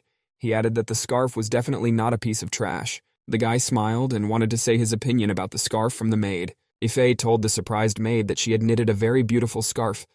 Shui Yui still had tears in her eyes. The protagonist offered to mend the scarf for the maid he knew. They sat on the ground by the light of a lantern. Shui Yui was surprised to see the pieces of the scarf rise up from the ground and begin to swirl around. The maid raised her hand up in surprise. She was surprised that there was a breeze. Yifei was holding the end of the scarf at the time. Shu Yui tearfully told the guy that she would knit a new scarf for him. Yifei looked at the maid carefully and told her not to do that. The guy slyly told Shu Yui's girlfriend not to give up so easily. After that, the main character grabbed the ends of the scarf and started waving them around. The girl looked at Yifei with surprise. The main character waved the pieces of scarf in all directions, tying them together. Shu Yui sat on the earth. She noticed that the protagonist had completely recreated an entire scarf canvas. The maid watched with great surprise as the yellow cloth swirled around her in the air. Shui Yui noticed with great surprise as the protagonist took out 2 needles and prepared to knit. Yifei used a special service skill called Guanyin to knit quickly with the needles. The maid noticed with amazement how the protagonist created a new scarf very quickly from the fabric. Yifei held out the scarf to his maid and told her that he had finished knitting it. The protagonist held out in his hands a brand new and undamaged scarf for Shu Yui. Yifei, holding the scarf in his hands, told the girl that he knew who she wanted to give it to. The guy said that if the recipient of the scarf would not accept it, he would teach him good manners. Yifei thought happily to himself that it was very good that he had learned the skill of knitting in the army. He could not figure out to whom the maid had knitted it. After that, the maid took the scarf in her hands and hung it around the neck of the protagonist. The maid looked away in a shy voice and said that she wanted to give the scarf to Yifei. The protagonist was amazed.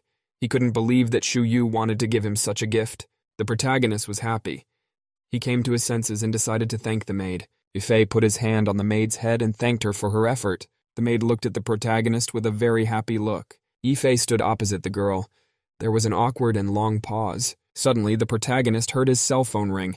Yifei picked up the phone excitedly. Mr. Zhou was calling him. Mr. Zhou told the protagonist seriously that he had a team sent to him. The professional fighters were on the plane. Zhou told the protagonist that he would recognize them when they arrived. The next day, a plane was arriving at the airport. The protagonist and his girlfriends went to the airport to meet them. The protagonist was at the airport with Ying Ying and the girl Shan Shan. Yifei thought grudgingly to himself that the girls had insisted on following him in the morning. The guy stood in the airport building. Shan Shan and Ingen stood beside him. In the morning, Shu Ying told the protagonist that she would go with him to see if he had any real co-workers. Yifei remembered how sober and cheerful Ying Ying had been sitting on him yesterday. The guy decided to himself that the girl had forgotten about yesterday and should not be reminded. Professional fighters came out of the airplane. They were heading towards the protagonist. After the fighters came out, they approached the protagonist. The head of the Soaring Eagles was named Zhang Menjui. He had the nickname Silver Eagle. The guest greeted barefoot. The protagonist asked with surprise, "Has the Silver Eagle arrived here?" Yifei told the Silver Eagle that he didn't expect the 5th brother to send him here. Silver Eagle said that he did not expect a day like this to come when the protagonist would need his help. Shan Shan girl looked at the meeting with admiration. She sensed the unusual atmosphere. The protagonist questioned Silver Eagle strictly. What did he just say? Silver Eagle looked sternly at his interlocutor. He wanted to repeat what he had said. Yifei and Silver Eagle embraced each other. They remembered their common military affairs. Shan Shan, looking at the meeting, said that the protagonist scared the hell out of her. Yifei gave a military salute to his subordinates. The soldiers saluted the leader. Silver Eagle pointed at the Shan Shan girl and asked the protagonist if she was his bride. Silver Eagle told Shan Shan that very young and beautiful girl. Ingen got very angry. After that, Ingen came up and beat Silver Eagle. The fighter fell to the ground. Silver Eagle said conciliatingly that he apologized. He realized that Ingen's fiancée, Ingen's girlfriend told her sister that it was time for them to leave. The main character stayed by Silver Eagle's side. Silver Eagle said with a smile that he was the perfect successor to the post of leader in the old days. Ife smoked and told his friend that he had been a little tomboy, but now they were all grown up. The protagonist and his former co-worker looked at each other very angrily. Ife told Silver Eagle that he was getting into a fight. Silver Eagle suggested they try fighting in virtual reality. The former soldiers watched their former leader compete with the Silver Eagle. In virtual reality, the protagonist found himself in the middle of an explosion. Ife was walking through a destroyed city. Everything around him was burning and exploding. Silver Eagle walked inside the virtual reality with the protagonist. Silver Eagle cheerfully said, "They will start a match and see who can shoot the most enemies." The protagonist, along with his colleagues, started the battle inside the virtual reality. Ife told his friend that he was as annoying as ever. Silver Eagle told Golden Eagle that their score was even. Suddenly, in the middle of the fight, the protagonist ran out of ammo. Ife had no way to insert the ammo magazine. Silver Eagle said he still had a tube. Ingen, looking at the guys, said that Blondie didn't look good to her. The girls looked with surprise at Silver Eagle, who was kneeling in front of the Ife. A surprised Ingen asked her girlfriend Shan Shan, "What are the guys doing?" Ife said angrily that he couldn't reload the machine gun. Silver Eagle held his pipe in his mouth. Suddenly a bullet whizzed by and struck Silver Eagle in the shoulder. The protagonist told his wounded kneeling friend that he would help him hide in a shelter. Silver Eagle dropped to his knees and grabbed the protagonist with his hands behind his back. The girl Ingen was outraged. Shan Shan and Ingen were very shocked. They looked at the protagonist and his friend with surprise. After that, Ying Ying came over and beat up Yifei and Silver Eagle with screams. The soldiers were talking amongst themselves. One of them said that it could be that both leaders are gay. After the airport, the protagonist moved to the hotel with the guests. Yifei looked beaten up. He told the arriving soldiers that they had serious business to talk about. The warriors looked at the protagonist and said he had a battered face. Yifei shouted to his subordinates to be serious. The warrior Silver Eagle turned to the Golden Eagle from the side with a laugh. Silver Eagle was also beaten. He said that he was a more suitable candidate to be the leader of the Soaring Eagles. After a brief pause, Silver Eagle said they needed to have a serious talk. Sitting in the chair, Silver Eagle said that they need to get rid of the traitor Blood Eagle. Silver Eagle then said with an evil smile that Blood Eagle was already dead. The protagonist seriously asked the warriors, did they really want to kill the Blood Eagle? The Silver Eagle said judiciously that it is not necessary to leave alive the one who betrayed his country. The protagonist thought for a moment. He said that he wanted to give advice to the Silver Eagle. In a stern voice, Ife told the Silver Eagle to think twice before doing anything. The warriors and the Silver Eagle were very surprised at such words from the protagonist. Ife said excitedly that everything that had happened seemed implausible. He thought that the fifth brother was hiding something from him. The protagonist recalled his fight with the Blood Eagle with great attention. Yifei told his colleague that they needed to investigate everything comprehensively. Silver Eagle told the protagonist to control his hostile aura. The warriors looked at Silver Eagle and decided that he would be their former leader. Silver Eagle stood up from his seat. He had something he wanted to say to the protagonist. Guy put his hand on Ifei's shoulder and told him reassuringly that he would handle the matter. The Silver Eagle waved to the protagonist and told him they were coming. The warriors greeted Ifei. The protagonist was left all by himself in thought. He thought about his colleague's behavior. He decided to take a walk down the street. He walked towards the store. In his mind, Ifei wondered what Bloody Eagle might be doing now. Ifei stood outside the store and decided to buy some new clothes. The protagonist picked out a t-shirt. He was still thinking about Bloody Eagle. At that time, some guy with glasses called the protagonist by name. The guy shook hands with the protagonist and said his name was Su Peng. Su reminded the protagonist that he had met their class beauty. Su Peng told the protagonist that they have a meeting today since their classmate is Tao, and will be getting married. The protagonist agreed to go. After that, the protagonist and his friend arrived at the house where Tao lived. The protagonist walked with his friend to the meeting place. He went up with his friend to the right floor to the door. The guests were sitting at the table. They were surprised and happy that Su Peng and Li Yifei had come to meet them. The protagonist greeted his friends at the table and asked if they remembered him. At the table were Qiao Inbo and the guy Zhao Xiaobao. There was also a girl Qianfei Fei and a middle-aged uncle. Yifei told the guests modestly that he was accompanying his principal. The uncle was surprised at this answer. He asked, did the protagonist really start his own company? Yifei modestly and calmly told the guests that he was just a chauffeur. Qiao Yingbo thought suspiciously to himself that it had turned out that Yifei was just a chauffeur. He, sitting at his desk, heard someone calling him now. Qiao's boyfriend said seriously that everyone in the next door was preparing for a wedding reception, and they were sitting around chatting. The protagonist picked up the phone and Yi gave his name to the person he was talking to. The main character was greeted by a girl. She was in the sauna. The girl asked the protagonist if he had been thinking about her lately. Yifei realized that Li Xinyue was calling her. While the special warrior squad approached a factory on the outskirts of the city, there were thickets all around. One soldier said it looked like a terrorist base.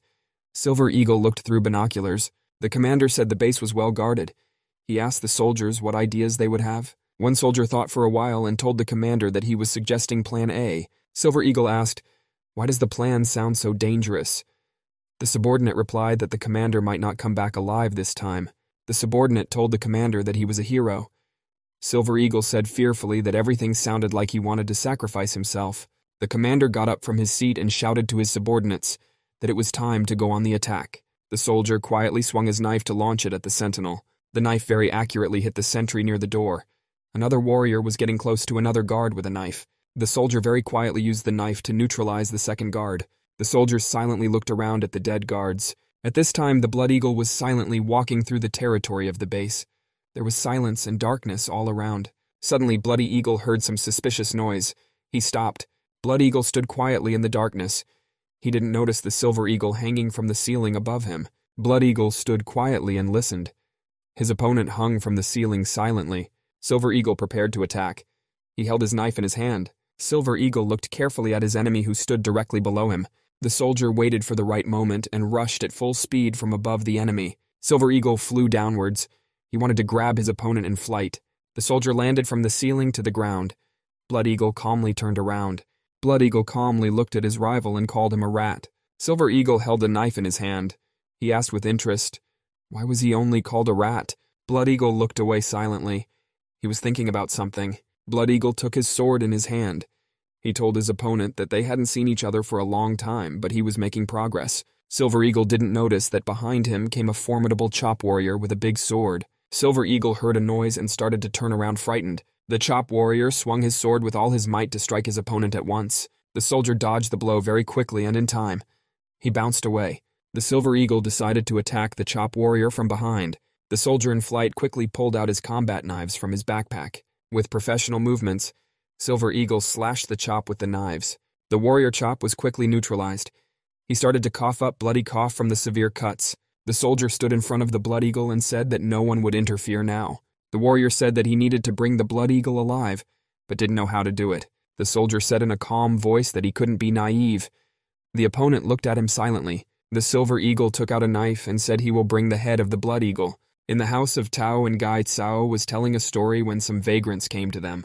Zhao said in an important voice he told the vagrants the name of his father, Cao Gang. Cao said that the vagrants turned pale and ran away. The people listened to Cao's story in fascination. Cao was very pleased with himself. One of the Gordo boys said that the elder Cao was a tough guy. The Cao guy thought proudly to himself that all the attention was on him and not on the protagonist. Cao angrily remembered that the protagonist was popular during his schooling. Cao's boyfriend looked at Yifei angrily and thought that now there would be a party on their street. The main character was talking to Li Xinyue's girlfriend on the phone. He told her that he didn't have time. Cao's boyfriend listened to the protagonist's conversation with great surprise. Cao and the other guests were surprised that the protagonist knew Li Xinyue's girlfriend. The protagonist thought to himself that he would just shout out a couple of names first. After that, Yifei would refuse the girl on the phone and say he didn't have time. The protagonist confidently told Girl Li that he didn't have time. He wouldn't come even if Ling Yao-sung begged him. The guests were surprised at this kind of talk from the protagonist. They thought he was a snob. Cao Guy looked at the protagonist with admiration. He thought Yifei was giving off a diamond glow. Yifei thought irritably that if the guests came, they would finish him off. The guests looked at the protagonist with great admiration and interest. The guy rushed towards Yifei and asked excitedly, "Does the guy really know the leading Shinyu?" At this time, the man accidentally bumped the Cow Guy's face with his fist. Chow Guy was very unhappy. He didn't like Yifei being the center of attention. Cao thought irritated to himself that the main edge was still cool. Cao decided to himself that something didn't add up in the main character's story. He turned to Li Yifei. Xiao asked strictly from the protagonist. How could the protagonist know the leading Li given his status? Cao asked strictly the protagonist to introduce the leading Li Xinyue in front of them. The man cheerfully said that the protagonist has an ordinary girlfriend, Li Xinyue. Chao's boyfriend told the guests that his father could arrange a meeting with the real leading lady Li Xinyue in one day. Yifei noticed that the people around him didn't want to listen to him. The main character decided to smoke. He realized that he didn't have to worry about presenting an explanation. Cao looked proudly at the protagonist and decided that he had completely won. The protagonist threw his pack of cigarettes on the table. This attracted the attention of the other guests. Cao and the other guests were amazed to see a pack of special panda cigarettes on the table. The man asked the guy with interest, where did the guy get the special cigarettes that are supplied to the central leadership? Yifei was surprised that he had the rare cigarettes. Yifei remembered that the block of cigarettes was given to him by Su Mengxin's girlfriend. He told those around him that they were mistaken. With the gift of expensive cigarettes, Su's girlfriend thanked him for his help. The man said he couldn't be wrong as he had been smoking for 20 years. Cao was very angry. At that time, the doors opened and a guy in white came running in. He yelled that he had bad news. The groom named Tao and told the excited guests that the host had an accident. Yifei asked, do they need to get involved with any other celebrity now? The groom asked the guests, do any of them have a celebrity they know? The Xiao guy thought to himself very happily that he had a good chance. Cao cunningly suggested to the protagonist that he invite his acquaintance Lin Xinyue. At the same time, in the hangar at the base, the Silver Eagle Special Forces soldier continued to fight. Standing behind the soldier was a Chop warrior. Blood Eagle told his opponent to attack more boldly. Chop thought to himself that all the members of Soaring Eagle are very intimidating. He remembered about Burkett and Master. Silver Eagle, holding the knife in front of him, prepared to attack. The SWAT man accelerated and jumped up to attack his opponent from the air. Silver Eagle with knives in his hands flew overhead at Blood Eagle. The Blood Eagle bounced off the opponent's attack very quickly and deftly. The Silver Eagle looked angrily at his opponent. He prepared to attack again. Then the Silver Eagle swung his knives to strike his opponents. The SWAT team swung their knives in all directions. Blood Eagle dodged in time. After another attack, the SWAT team was able to strike his sword with his knife. The Chop warrior was very surprised and excited that the Silver Eagle was able to hit his master. The Silver Eagle liked that he was able to hit his opponent. The SWAT man crouched down and prepared for another attack. He looked at the Blood Eagle with a piercing gaze. The Silver Eagle accelerated and began to attack his opponent with quick movements, pushing him backwards. The commando swung his knives and shouted menacingly for Blood Eagle to go to hell. Blood Eagle jumped up on the spot to defend himself from another attack. Blood Eagle then ran away from his opponent to a safe distance. The warrior looked at his clothes and noticed that they had been damaged by the knife strike. Silver Eagle licked his knife and said that he definitely wouldn't miss next time. SWAT Silver Eagle looked at his opponent from a distance. Chop was surprised that his master had been hit. He didn't believe that such a thing was possible. SWAT told his opponent that he was very weak.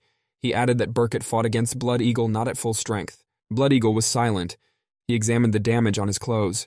After a short pause, Blood Eagle asked his opponent, "Is that one a fan of taunting?" Silver Eagle grinned and said, "He should be more serious." Silver Eagle added that he couldn't fight his boss Burkett, so he tested his skills on Blood Eagle. After that, the SWAT man grinningly told Blood Eagle that he was weak. Bloody Eagle told his rival in a calm voice that he hadn't changed at all. Then the Blood Eagle looked at his rival menacingly and said that he was a jerk. Suddenly, the Silver Eagle received some very bad news over the comms. A subordinate informed the commander that explosives had been found in the warehouse. The detonation would take 30 seconds. The Special Forces officer asked sternly to his opponent, how dare he play with him? Bloody Eagle said that he couldn't stall for time if he didn't pretend to be weak. After saying that, the Blood Eagle calmly turned around and headed towards the exit. Silver Eagle shouted to his subordinates that it was time to retreat. A powerful explosion rang out in the building. Silver Eagle was blown aside. The commander and his subordinates stood on a hill and looked at the destroyed building. The SWAT officer angrily shouted to his enemy Blood Eagle to take care of himself. At this time, in a fancy house, the guy Tao told the protagonist to show his capabilities. Cao told Tao's fiancée and not to despair. He added that the protagonist would solve the problem. Tao excitedly asked the protagonist to get the protagonist to help him. The groom reminded him that he had even treated him to soup once. The protagonist thought about it. Tao's boyfriend looked at him with great attention from the side. After a short pause, the protagonist told the groom Tao and to just wait. Yifei called a girl he knew. The lead Lin asked the guy how she could help him. The protagonist asked the girl if she was free and said that they needed a wedding host. The guy Cao thought angrily to himself how long Yifei could pretend. Cao was very surprised after the two girls arrived at the party. The guests arrived in gorgeous outfits and greeted all the guests. People were amazed to see Lin Xinyue and Sun Lianyao in front of them. The girls said hello to the boys. The groom Tao was astonished to see the leading Ling along with her girlfriend. Annoyed, Tao convinced himself, looking at the girl, that it must be just a coincidence. Cao's boyfriend greeted the Lin Sung girl and introduced himself. He asked if she knew his father. The girl listened attentively and silently to the conversation from the Cao guy. The girls smiled and replied to Guy Cao that they don't know who his father is. Cao asked excitedly to the girls if they were passing by chance. At that time, the girls hugged the main character and said that they were not passing by accident. One of the girls told the protagonist that they had something to ask him too.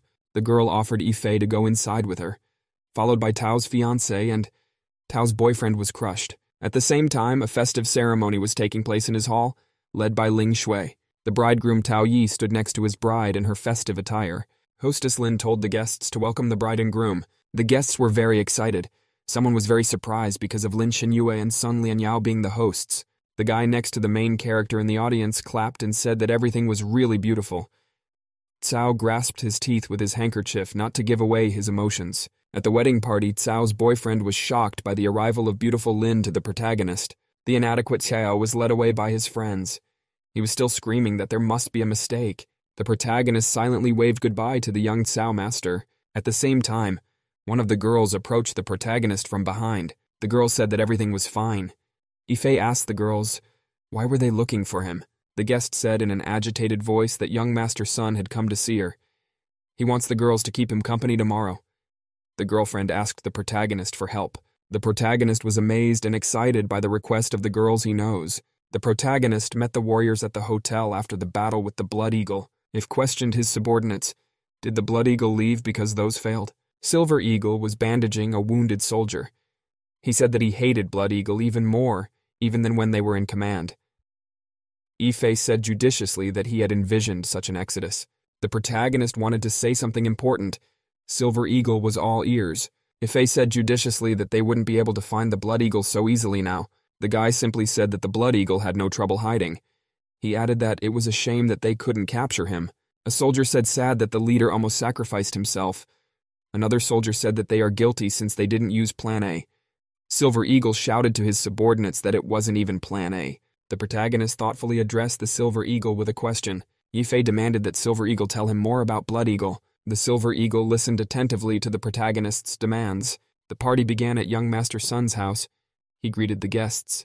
The door opened and the invited beautiful girls entered the house. Master Sun, standing with his guards, welcomed the two girls. Master Sun shouted to the servants to bring the wine. Sun greeted the incoming ladies. Some of the guests said that young Master Sun has good connections. Both girls were excited. They were silent and did not respond to the greeting. Sun told the guests that the girls Lin Xinyue and Sun Lianyao had come to see him.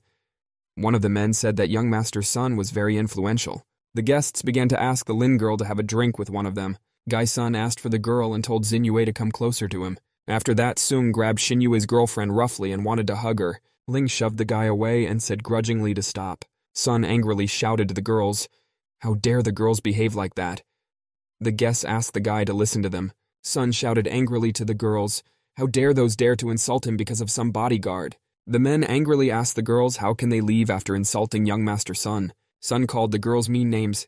At this time, the main character came up behind him. Sun started to say that he is the ruler of his city. At this time, Yifei poured a drink from a glass on the guy's head. The main character sternly told the guy's son that he should be more polite in front of the lady. Master Sun was very much astonished to see the protagonist. He jumped up from his seat. Sun shouted to the waiter that the protagonist had come uninvited and asked him to deal with him. The waiter said he would do it. The waiter asked Yifei for his membership card. He added that it was a high-end club. The protagonist reached into his jacket pocket to get his membership card. The protagonist held out his gold VIP card to the waiter. The waiter was very much surprised to see an ordinary guest with a VIP card. Sun and the other guests were amazed at the gold VIP card in the main character's hands. Sun said that VIP cards are only given to important politicians and powerful billionaires. Yifei thought surprised that the card he received was really that important. Sun then ran up to the protagonist and snatched the card from his hands. Sun held the card up and shouted that it must be a fake. At this time, the club administrator came from behind and called out to Sun. The administrator said that he was issuing all the cards personally. He also warned that Sun should watch his language. Sun waved his hands and said he didn't mean it. He thought he was having a hard time getting into the club and couldn't get out of here. The receptionist bowed to the main character and apologized. Yifei replied that it was okay. The receptionist smiled and thanked the protagonist for understanding. Yifei pointed at Suna and said that kind of rabble shouldn't come in here. The administrator said he would see to it. Young Master Sun was very angry and disappointed. He glared angrily at Yifei. Young Sung banged his hand on the chair in anger because of the frenzy of emotion. Angry Sun asked the protagonist how dare he provoke him. He added that he was taking the entrance test for the Burkut team. Sun then pointed his finger at the protagonist and said he was challenging him one-on-one. Zhao's manager sternly demanded that the guy leave immediately. Ife calmed down the manager. Ife grudgingly said that young Master Sun was boasting about the Soaring Eagles team. The protagonist pointed to the approaching people in the back and said Sun should see them.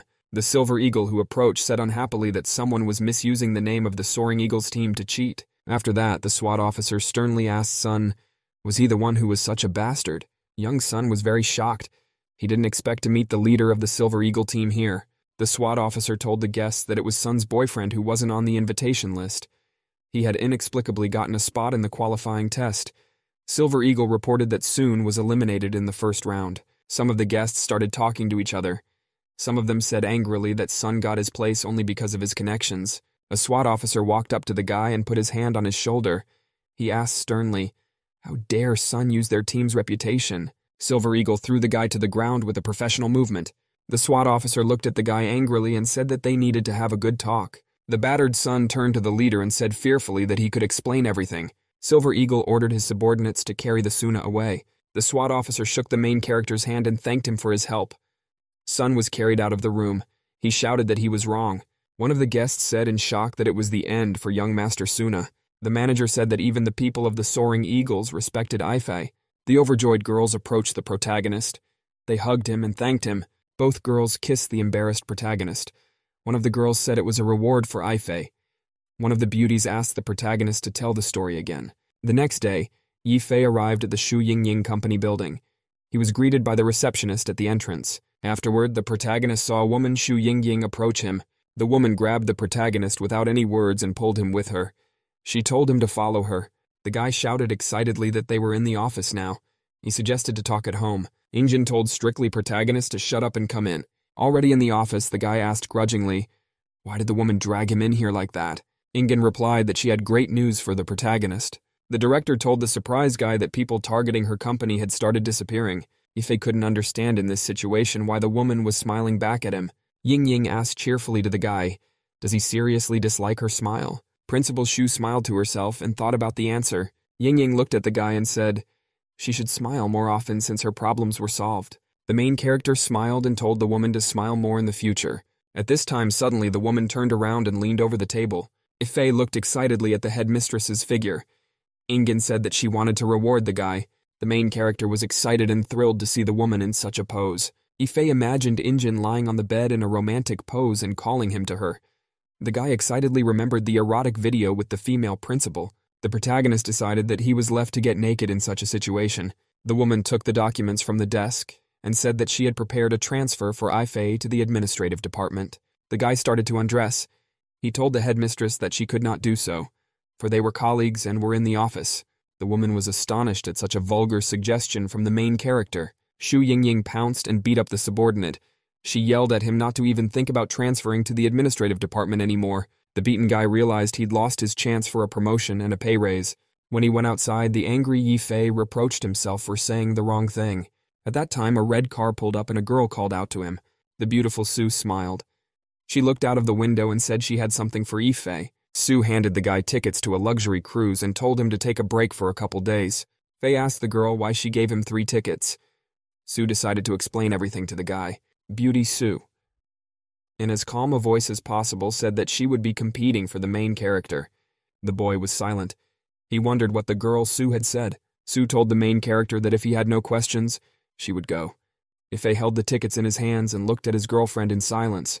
The protagonist looked at the tickets in his hands thoughtfully and attentively for a long time. Director Sun arrived at the building of Sun Tian International and was greeted by his subordinates. Sun walked unhappily down the corridor. He rudely responded to all the greetings of his subordinates. As he approached the door, the director told the employee not to be disturbed. The subordinate said that everything would be fulfilled. In the principal's office, Suna saw the Blood Eagle standing silently. The head boss sitting in the chair asked Suna how is he doing. The guy dared to ask the guests menacingly, why haven't they gotten rid of Li Yifei yet? The boss said in an important voice that Li Yifei was a Burkut. He added that because of this mistake, they were almost killed by the Soaring Eagle team. Sun was surprised that the protagonist was a Burkut. The headman then said in a cryptic voice that the mission had failed, and they were preparing to retreat. Sun shouted that his guests claimed to be very strong. Now they can't just bail. The guy added that Li Yifei was going on a vacation cruise.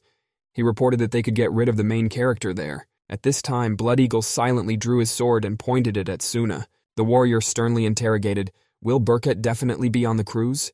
Sun confirmed that it is definitely so. The boss said angrily that he had a plan that required the help of young Master Sun. Meanwhile, in Sunny Suburb, a policewoman was catching up with a criminal. Ling ran after the intruder at full speed and shouted for him to stand still. The lynx ran and began to gradually catch up with the perp in the green sweater. The policewoman angrily accused the guy of breaking into the locker room at the police station. The perp yelled in defense that he was just promoting sales of hair removal cream. The lineman swung her baton at the perpetrator with all her might and asked what the hell was going on. The suspect ran toward the locker room to try to escape.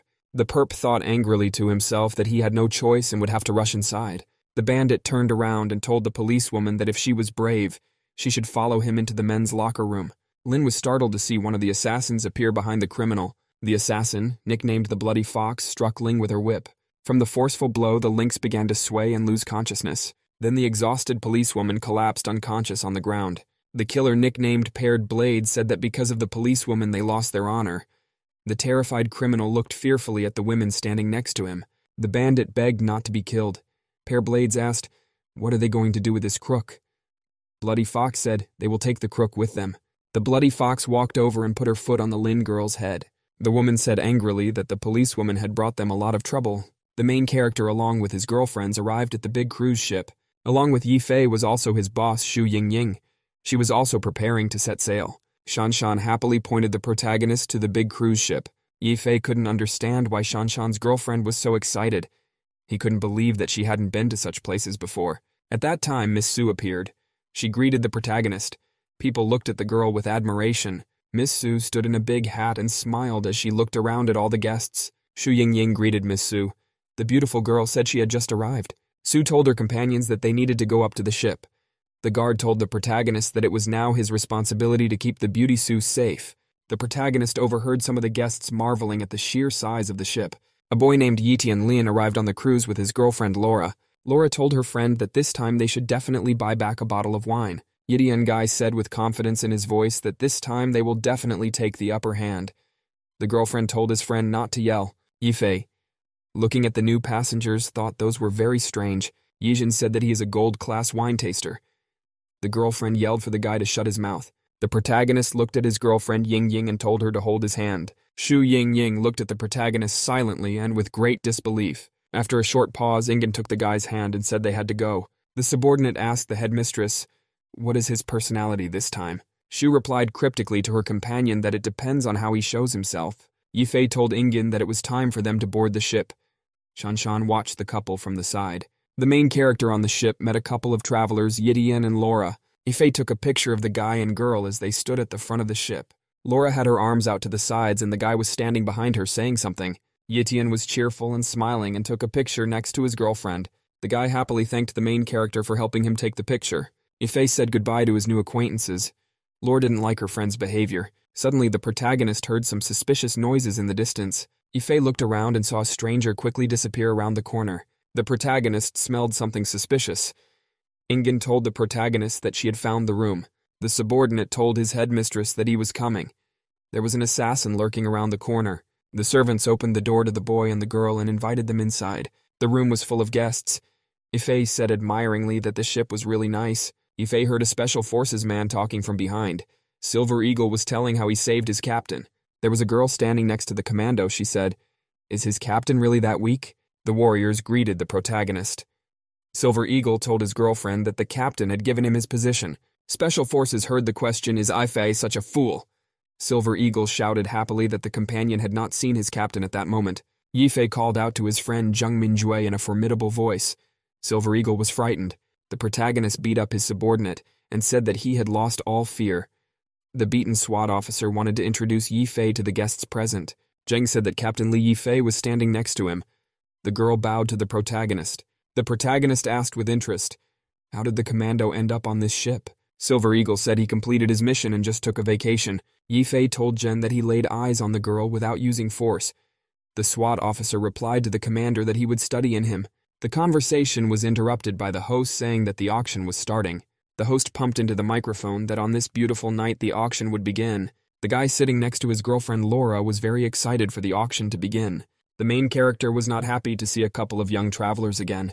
There weren't many people in the auction room. The protagonist, together with Etienne and Laura, was on the balcony above. Yitian was very excited. He said that this place often holds such shows. Suddenly a girl called out to Yifei from outside. He turned around. The beautiful Sue said that she had a box seat. She suggested that the protagonist go along with her. After a short pause, Yifei agreed to go with his girlfriend. The protagonist said goodbye to the boyfriend. Yitian waved back. Laura told her friend that only oligarchs or government members sit in the box. She added that the protagonist is not that simple at all. At this time, the bidding at the auction was going boyko. The presenter barely had time to bang his gavel. The auctioneer pointed to the big vase and told the customer that it belonged to him now. Beauty Sue told her friends to go into the VIP lounge. There they could relax and enjoy the view. The main character liked the view from the VIP box where he was. His girlfriends were next to him. At this time, the auctioneer loudly announced the next item, a bottle of vintage gold wine from the wreck of the Titanic. The vintage bottle was shown to all the bidders present. Yitian shouted happily to his girlfriend that this was the bottle of wine. Beautiful Sue told the protagonist that this bottle of wine had a very interesting story. The woman Xu Yingying said judiciously that there was no point in buying this bottle for a lot of money. The protagonist listened to his girlfriend's opinion with great attention. Sue asked the protagonist if he was interested in the bottle of wine. Sue said that she could buy this wine for Ifei. The servant informed that the Mengshin girl has the right of first refusal. The guy excitedly waved his hand to Mengshin and said she shouldn't worry about him. The protagonist felt tension in the air. His two girlfriends were standing nearby. The guy told Sue girl that he didn't need her help. Excitedly, Ifei told the girls that he would go out for a moment to get some air. At this time at the auction, the auctioneer yelled that the item had been sold and banged the gavel. The auctioneer pointed to Yitian and said he had bought a bottle of wine. The guy happily told his girlfriend that he had finally gotten the bottle. Laura reminded her friend that it was their director Tan who had instructed them to buy the wine. A huge liner was sailing in the evening twilight. At that time, uninvited guests showed up. A uniformed soldier kicked the captain with all his might in the wheelhouse. The captain asked the strangers who they were. The sailor asked the commander if he was all right. The soldier pointed his gun at the captain and told him to listen to his boss. Blood Eagle stood nearby. Blood Eagle calmly told the captain that this ship was captured by them. The commander of the ship was silent. He was sweating and shaking very badly from fright. The protagonist went to the empty outer deck to smoke. Yifei stood under the evening sky and wondered what his friend Mengshin was doing. A knife-wielding assassin silently approached the protagonist from behind. The woman called Parney Blades didn't hit the protagonist in time. He dodged. The assassin jumped aside to protect herself from the protagonist's attack. The protagonist looked fearfully at the assassin who had suddenly appeared. After calming down a bit, the guy asked the stranger who she was. Paired Blades. She stood in a fighting stance and said that she had come for Ifei's life. The assassin nicknamed Paired Blades pulled out her combat throwing knives. The woman jumped up sharply to make it easier to attack the guy. The twin blades flew over the protagonist, who was standing on the deck. After that, the woman launched a whole swarm of dangerous blades towards Ifei. The protagonist looked up and realized he was an assassin very quickly oriented. Fei activated a skill called Dragon Power Summoning to enhance his abilities. Thanks to his skill, the protagonist was able to quickly repel all the blades flying at him. The assassin landed from above on the deck. Fei was preparing to fend off another attack. The paired blades pulled out a large number of small throwing knives. The woman rushed out of her seat to attack the protagonist at a breakneck speed. The guy managed to fend off all the sharp and dangerous blades flying at him. Ifei thought to himself that the woman against him was getting faster and more dangerous. The assassin pulled out a dangerous knife and said she was about to use a shuriken. The woman wanted to stab her opponent with the knife. The protagonist ducked just in time. The assassin launched another set of dangerous blades against the guy. Paired blades with hatred, she shouted at the protagonist to die soon. Ifei, holding a knife in his hands, told his rival that it was her secret weapon. The protagonist shouted that the assassin's knives were useless against him. He launched the blade at her. The knife flew past the woman and almost hit her. Paired Blades was very surprised. She asked the protagonist, amazed, if he could throw daggers. The protagonist didn't say anything to his rival. He hit her hard. The assassin fell on her back on the deck. The woman was lying on the ground. She couldn't fight back. Ifei was on top of her. The doors opened and out came the Ishin guy. He shouted, very happy that he was able to buy wine. The guy thought to himself that his task was over. Suddenly he saw something interesting. Idian saw a strange woman lying on the deck in front of him. On top of her was an Ifei. The guy was very much amazed and embarrassed to see the protagonist with the woman. Ifei defiantly turned away and said loudly that he wasn't looking and couldn't see. Suddenly, Ichin realized that the stranger on the deck was not any of the girls who were with Ifei. He clearly remembered the main character's girlfriends he had seen on the ship. Ifeon was outraged. He called the protagonist an animal and prepared for a fight. The protagonist and the assassin were very surprised. Ifei got ready to jump aside. The guy smashed his fist into the deck of the ship. The protagonist bounced back. Ifei, standing at a great distance, asked the opponent who he is. Yidi and Lin said menacingly, "He will not allow the protagonist to molest another man's woman if he already has 3 girls." Yifei asked the guy strictly if he is an accomplice with the assassin. Yidian calmly replied to the main character that he can't watch him using girls. After that, Yidian told the stranger that he could blow off steam with her. Yifei yelled to his rival that there was a misunderstanding. The angry guy ran full speed at the protagonist. In one of the ship's cabins, a policewoman woke up. She opened her eyes and saw a dim light. She didn't know where she was. She felt a headache. The policewoman was tied up. She looked around frightened, not realizing where she was. She saw around her an empty room with a table and chairs. She couldn't understand what this place was. There was a crook in a green sweater hanging nearby. The policewoman said she could smell the sea. She thought they had been kidnapped. Lin noticed someone was next to her. She said hello and asked where they were. The girl was angry when she saw a thief she already knew was nearby. The crook was also displeased when he saw the lean nearby. The policewoman said she got caught because of the guy next to her. The crook shouted that there was a misunderstanding. At the same time, a voice was heard from outside the door. Someone was inquiring about the people in the room. Another soldier said that the prisoners were still in a coma. Lin, listening to the conversations outside, she realized that she had to think of something. The policewoman asked the crook if he had any idea how to get out. The crook said he didn't know anything. Then the liar turned to the guy and said she had a plan, but he had to cooperate. The policewoman leaned to the side. She put her feet in the direction of the crook. The disgruntled guy with the big nose yelled loudly that he was hurt. The crook yelled menacingly that his back hurt. Lin yelled to the captive to try to bite her rope. Lin grabbed the guy by the hair and pulled him up to her. She told him to bite her rope. The rogue yelled that he was in a lot of pain. The rogue yelled that he couldn't reach to bite the ropes. The Lin heard with consternation how someone outside the door realized that the room was noisy. The soldier commanded someone to go inside and check what was going on. 2 soldiers came in. One of them asked sternly, "Why is it so noisy in here?" The soldier asked sternly, "What's going on here?" He saw the prisoners hanging silently. The door slammed shut. The soldier said they would drink now and then deal with the girl.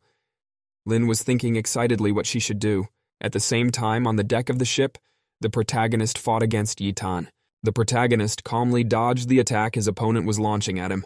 Ifei blocked the blows that the guy wanted to kick him in time. The protagonist activated his skill called Dragon Return.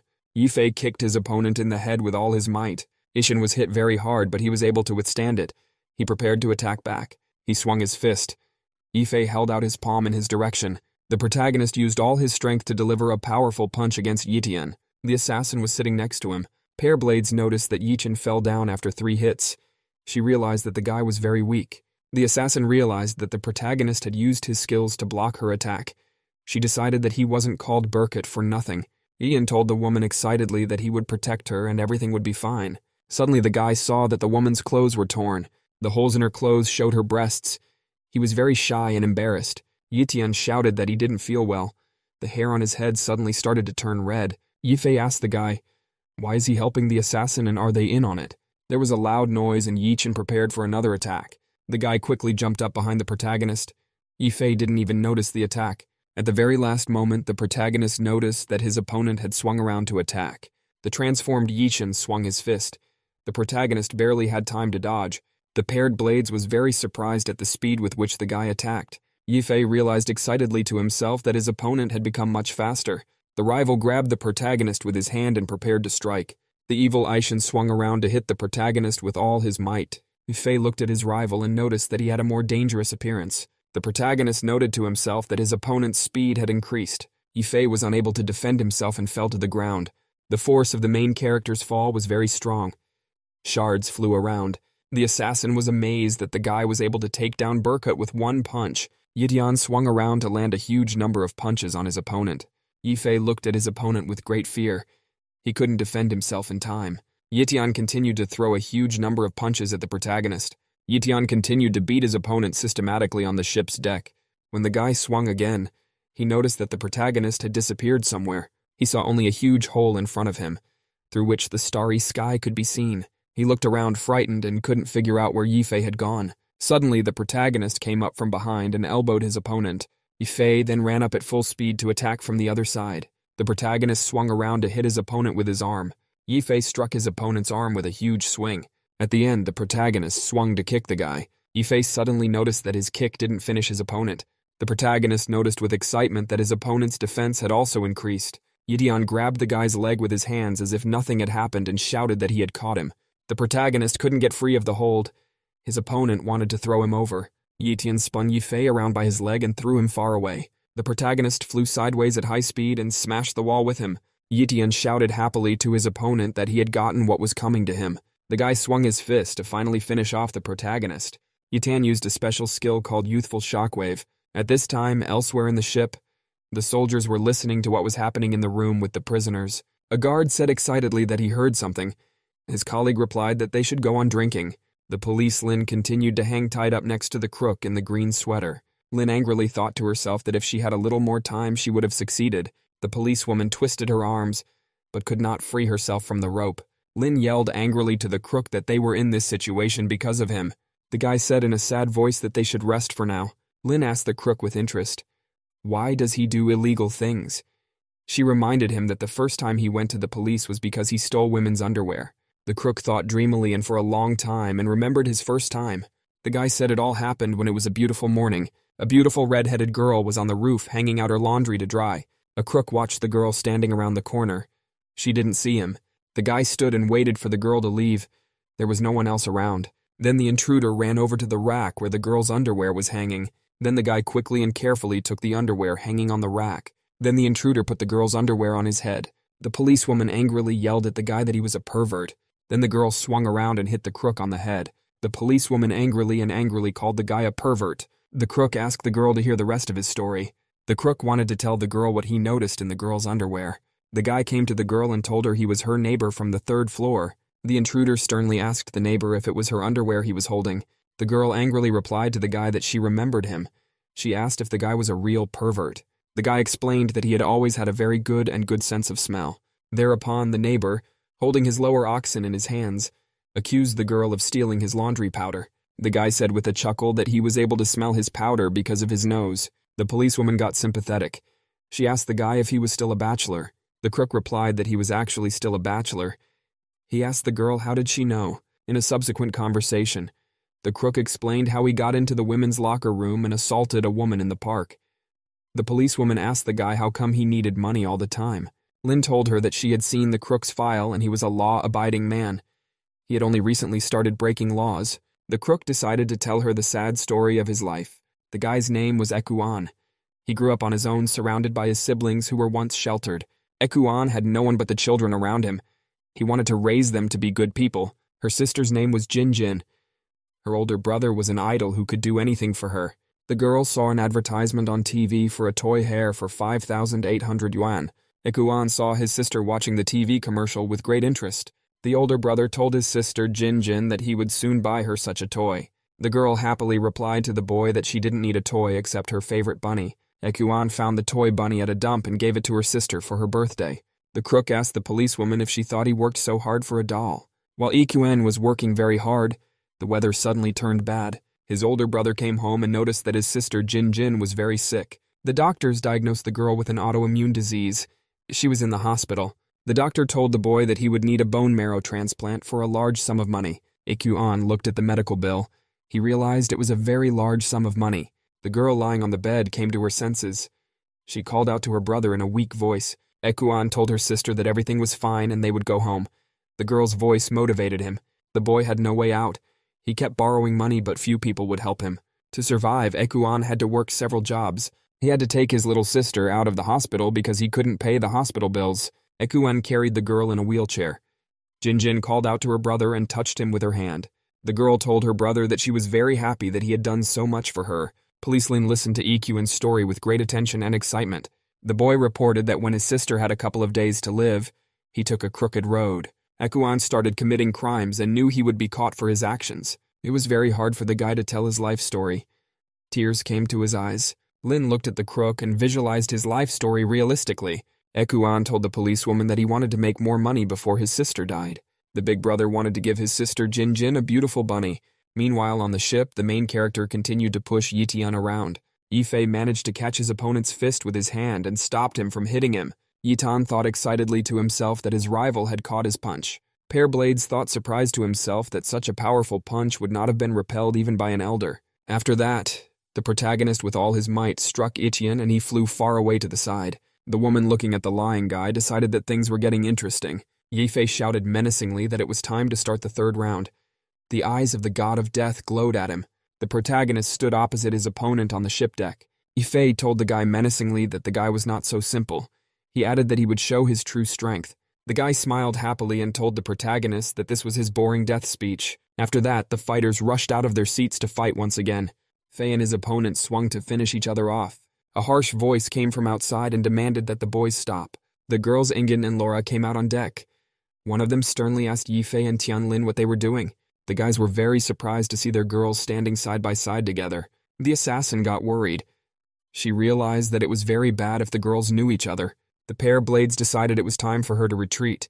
She immediately fled. The girls explained to the guys how they came to be like this. The frightened Tian interrogated Laura. Is Yifei a good person? Shu Yingying looked at her friend very sternly and suspiciously. Laura demanded her friend to apologize as he was reckless. Chiang-Gai calmed down. He no longer looked threatening. He extended his hand to the protagonist. The former rivals shook hands. Yifei said he would remember that Tian was very good. After that, the whole group went to a night bar to celebrate. Tian said with a smile on his face that he was very refreshed by the beer. Yifei asked him, "Why is his hair red?" Tian explained that it happens when he is excited. He laughed out loud. The girls watched their boyfriends from the sidelines. Ingen looked at Laura and decided that this girl was no ordinary person. Laura sensed Ingen's strong temperament. She decided that Shui was a very strong woman. The bartender was pouring drinks for the protagonist. Yifei was asking about the wine auction. Yifei suddenly looked at the bartender with great attention and interest. The bartender on the ship was Hu's brother. Yifei asked the bartender if he'd seen him anywhere. The man told him he'd been mistaken. Hu's brother happily thought that the protagonist didn't recognize him. At the same time, Yifei continued to drink with him. Suddenly the guys heard someone from outside calling out to the girl Injin. Cao and Sun ran up to the girls. They offered them a drink. Sun told the girl Injin that she was very beautiful, and they hadn't seen each other for a long time. The guy Cao Bing offered to have fun with a smile to the girl Lore. The protagonist said that he didn't have enough fun during the fight. Tian said that he was angry. Meanwhile, in a dark room, a crook was telling a policewoman about his life. The guy with tears in his eyes said he wanted to fulfill his sister's last wish, but ended up here. Ling angrily shouted at the prisoner not to speak discouraging words. The policewoman sternly demanded that the boy be a man. Lin angrily asked the guy how the guy could put his hands down in such a situation. The crook replied fearfully that he was a thief, but there was no need to be very worried. The policewoman yelled to the guy that when they got out, she would help him. Lin angrily asked the guy to help her untie the rope. They shouldn't give up so easily. The crook remembered his sister telling him to live as long as possible. The guy felt empowered. He yelled out that he knew what he had to do. The rogue was able to quickly free himself from his rope. Lin asked if he could help her. Ikuan was able to free himself completely and found himself on the floor. There was a policewoman standing nearby. The policewoman looked at the guy with great excitement. The rogue was sitting on the earth. Afterward, the rogue said in a tired voice that he had been through a lot. The guy thought and said confidently that he couldn't be modest anymore. The older brother said with hope in his voice that his sister Jin Jin was waiting for him. The policewoman turned around and tapped the crook's foot with all her might. She asked him menacingly, "Why is there pulling here?" The guy said in a frightened voice that he was just trying to show off. The yin hurried him up. After that, the crook released the girl from the ropes very quickly. Lin asked the guy, how on earth did he manage to break the rope? The crook replied that he always had a file with him. Lin told the guy that there are 2 guards standing outside. They need to think about how to deal with them. The policewoman told the crook that she would really need his help. The guards near the door heard some suspicious moaning inside the room. One of the soldiers wondered what it was and decided to open the door. The soldiers went inside to see what was going on. A naked crook with loose hair shouted to the men that he loved them. The soldiers were frightened. They did not realize what they were seeing in front of them. At this time, the policewoman prepared to stun the guards with a fire extinguisher. After the powerful blow, the guards lay unconscious. Lin told the crook that he had potential. The policewoman commanded her companion where to go. The crook shouted that they were on a ship. Suddenly, someone blocked the escape route of the freed prisoners. Assassin Paired Blades stood on the deck with her colleague, Sniper Cutie. Looking at the fugitives said that the main criminals wanted to escape. Meanwhile, in the ship's bar itself, inside, the fun continued. The guy Cao was having a lot of fun turning to the girl Injin and saying that they haven't seen each other for a long time. The guy reminded the girlfriend that his name is Cao Bin. He is the son of the director of Cao. The guest excitedly spun around and shouted to the Injin girl that she was still as beautiful as ever. Laura asked with great surprise to Ying Ying if she knew Cao. Shu Ying Ying, without emotion, looking at the Cao guy, replied that she knew him. In the end, the KO guy decided to himself that the Ying Ying girl was enchanted by him. He decided to invite her for a drink. The guy thought happily to himself that he was the center of attention. Suddenly, he was called from the side by the main character. Yifei smiled at the guy and said they hadn't seen each other for a long time. Cao was amazed to see the protagonist. Cao Bin was very much astonished. He didn't expect to see the main character here. The Cao boy's tongue was slurred with excitement. He asked Yifei what he was doing here. The protagonist said he had come with Ying Ying. Cao remembered that the protagonist had always been the favorite of the girls. He remembered an incident from 10th grade. Luck was always on Yifei's side. Cao remembered 11th grade. When the protagonist appeared in class, all eyes were on him. Suddenly, a hunch struck Cao Bin. He decided to go to Yifei. The guy excitedly asked the protagonist what his relationship with Injin was. Yifei hugged his girlfriend and said in a confident voice that Injin is his girlfriend. Cao Bin was completely amazed by this answer from the protagonist. The protagonist quietly told his girlfriend that this time he had the role of his boyfriend. At that time, Sun's boyfriend came up. He turned angrily to Mr. Cao. Sun sternly threatened the protagonist that people will come and deal with him. Then Sun calmly approached the girl Lore. She looked at him silently. Sun called the girl beautiful milady and wanted to ask her out. Suddenly, an angry Tian appeared behind the guy and told him to get out. Tian, standing behind him, had his hand on the young guy Sun's shoulder. Sun said to the viciously approached rival, "Does he know who he is?" Tian said threateningly that Sun would be in trouble if he dared to touch Loru's girlfriend. The protagonist was watching everything that was happening. He noticed that he had some feeling again. Sun thought irritably to himself that he would not allow himself to be underestimated. Then he swung around to hit his assailant with a hand punch. Yin reacted in time to dodge the attack and hit Sun back. In the moment of a strong blow, Sun felt that his opponent was attacking him fast and hard. With a powerful blow, Sun's boyfriend flew back to the bar and knocked the chairs apart. Sun turned to the bartender and demanded that he help him. He reminded him that he was a friend of the captain. Cao Bin's boyfriend was shocked and frightened when he saw his battered friend. The bartender thought excitedly that he would like to help the guy's Sun Shao, but he couldn't do it.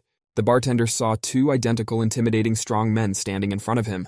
Cao grabbed his beaten friend and said they had to get out of here. In parting, Sun threatened his abusers that they would not survive tonight.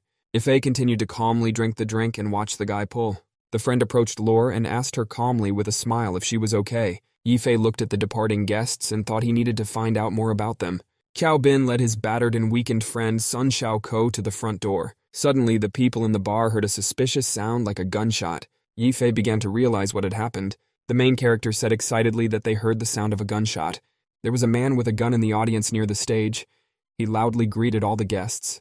The man turned to those present and said that he was about to introduce himself. The invader said he was a member of the Shishenshi organization, and his name was Kaer Hofude. The soldiers shot one of the guests. They shouted for everyone to keep their hands behind their heads. One of the gunmen commanded the guests to put out money. Shanshan and the Su girl watched the takeover from the balcony. The girls were very scared. They didn't know what to do. Yifei told Tian to take the girls to their quarters. Tan asked his friend what he would do. The protagonist pondered and concentrated menacingly before answering. Yifei took his clothes and said menacingly that he would go deal with the invaders of the ship. On the other side of the ship, a police Lin was fighting off two assassins. First, Lynx decided to attack the assassin named Couple Clinics. The policewoman's blow missed the target as the woman defended herself with her weapon. The assassin bounced back to defend herself against the cop's attacks. The assassin reminded the policewoman of the last time they saw each other.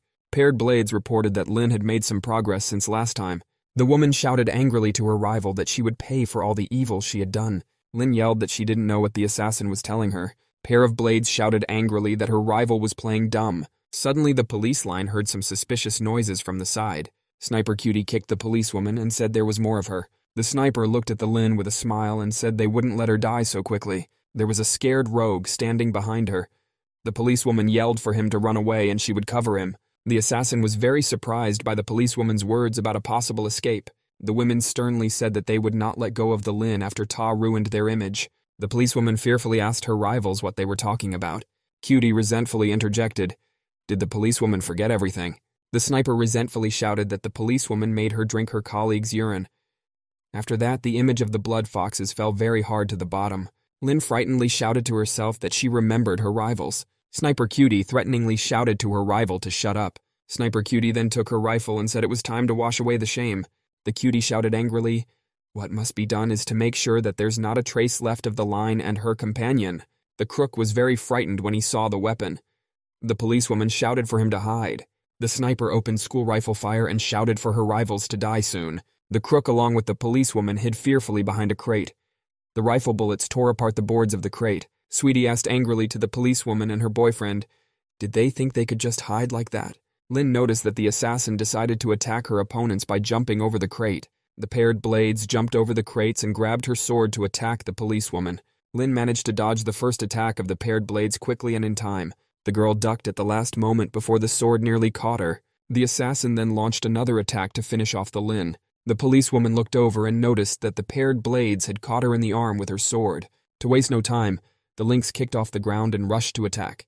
Lin swung around to kick her opponent's legs and yelled at her to get away. With a powerful kick, the policewoman was able to knock the assassin down with a pair of blades. Ling saw her rival fall down and prepared to lunge at her.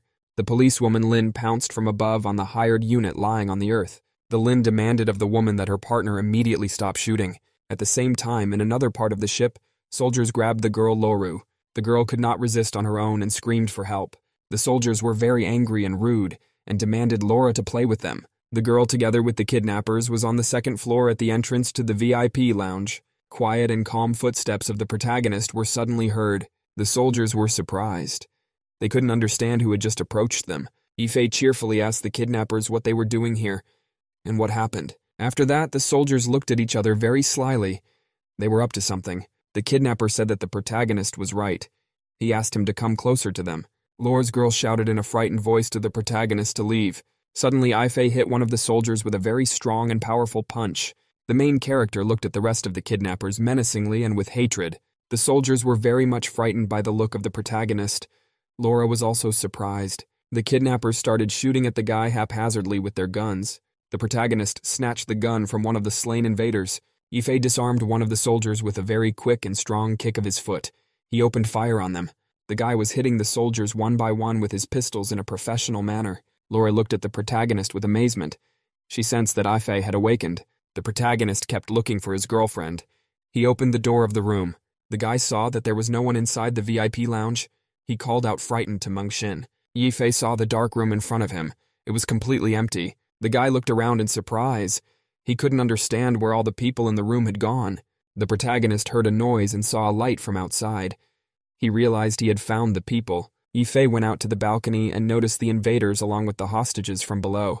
The ringleader shouted to his subordinates that they need to get the girls to the boss as soon as possible. The guy angrily thought to himself that for him it's all happening again. Suddenly there were shouts from behind. Soldiers were looking for the protagonist. Someone shouted that he was inside. Armed soldiers ran through the ship to get to the protagonist. The invaders ran and shouted that they had to surround Ife as soon as possible. The protagonist started bravely shooting back, killing the soldiers dead. The boy used his pistol to hit the invaders with precision. Ife had enough of a pistol to professionally kill soldiers with assault rifles. Gradually, more and more dead bodies of invaders appeared around the protagonist. Soon the protagonist found himself almost alone in a cloud of gunpowder smoke. One of the soldiers decided to throw a grenade at the protagonist. He pulled the pin. Ife calmly saw the grenade flying in his direction. The guy calmly stopped the grenade from rolling towards him with his foot. After that, the protagonist calmly tossed the grenade and it flew back. The soldiers were frightened by the grenade. They didn't have time to defend themselves. There was a huge explosion. All the soldiers near the grenade were killed and scattered. The protagonist looked around. He saw the leader with his subordinates. The leader commanded his subordinates angrily to go and check what was going on. Ife absolutely calmly staggered across the carpet, approaching the stairs. The soldiers angrily climbed up the stairs to attack Ife. The protagonist looked around. He grabbed his gun and started shooting at the soldiers. Ife turned sideways very sharply and hit one of the invaders with the gunfire. The guy professionally fired in all directions with 2 pistols at the same time. Suddenly, the protagonist noticed the danger from above. He turned around. Ife quickly turned around and hit the soldier from above with his pistol. The shot from the protagonist hit the invader very accurately in the head. The soldier crouched down and took cover from the fire. He was outraged, not realizing who the guy in front of them was. A huge, pumped-up big guy named Big B came up with a machine gun. He yelled for the main character to give way to him. Big B said he'd take care of it and started firing his machine gun. Yifei at this time, firing 2 guns, hit another invader. The protagonist shot back and gradually retreated to the big box. The guy jumped up and lay on the crate on his side. He kept firing. Yifei hid behind the big crate to protect himself from the machine gun fire. Big B kept firing and shouted angrily to the Golden Eagle that he was a piece of junk. The protagonist remained silent. He waited and prepared to attack once again. At the same time, on the other end of the ship, a police Lin was fighting against a hired assassin with paired blades. Lin demanded that the assassin order the sniper to stop shooting the cute little sniper. Pair Blades looked at the cop angrily and told her she was finished. Suddenly, Lin heard a very dangerous noise from outside. A hired killer called the Bloody Widow appeared. She sawed through the box with a chainsaw. The Bloody Widow laughed angrily and lunged at the policewoman with the saw. The woman shouted angrily that she had come to take revenge on the policewoman. The policewoman turned to the crook and shouted excitedly for him to hurry up and leave. The crook sat there and covered his ears out of fear so he wouldn't hear the noise. The policewoman turned to the guy again. AK Yuan was very frightened. He didn't know what to do now. The policewoman shouted at the boy to go away.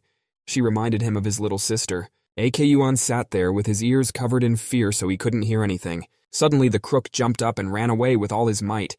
He apologized to the policewoman. Lin was distracted from the battle for a moment. She looked after Akuanu.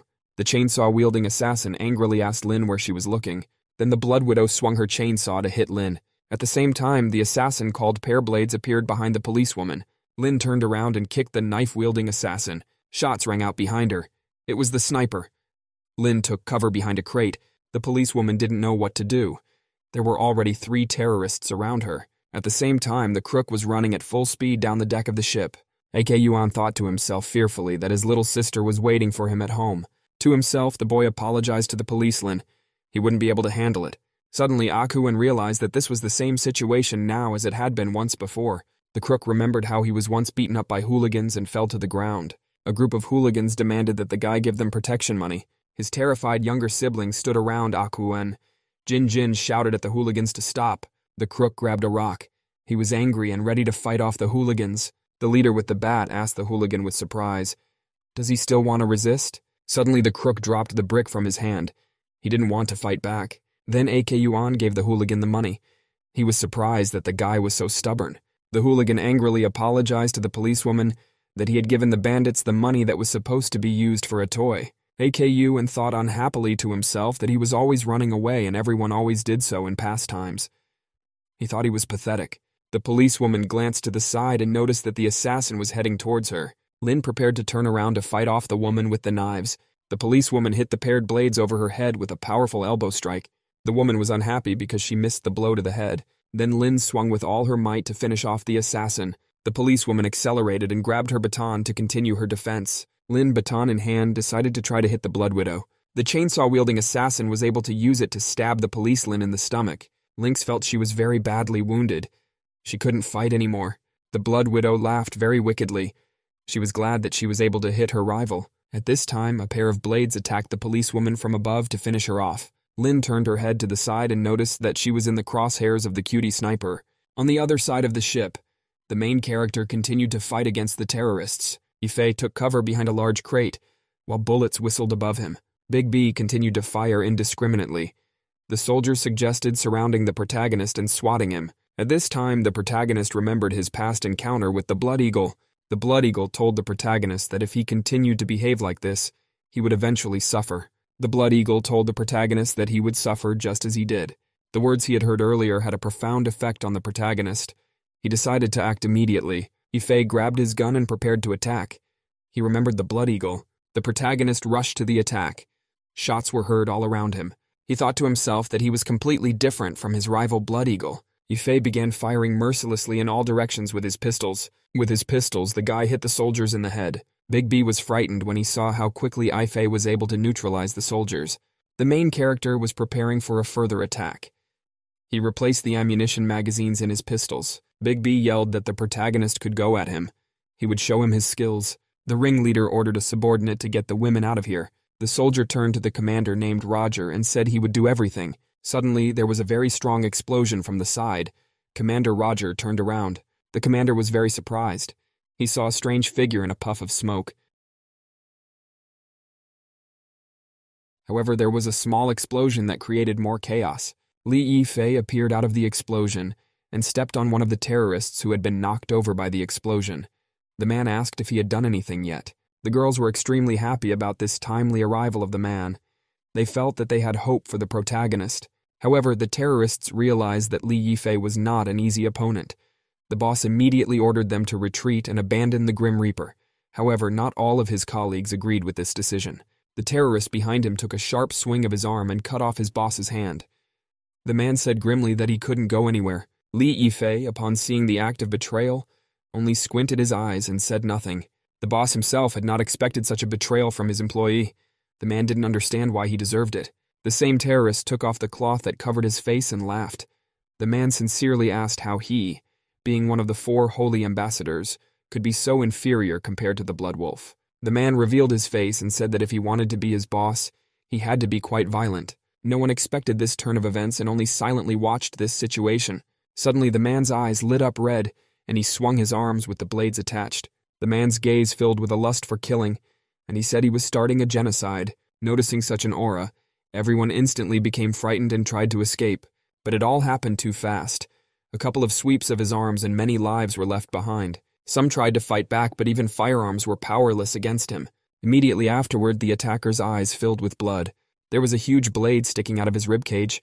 The man was already behind him and said he was too slow. Li Yifei grabbed the terrorist boss, or what was left of him, and asked where his boss was.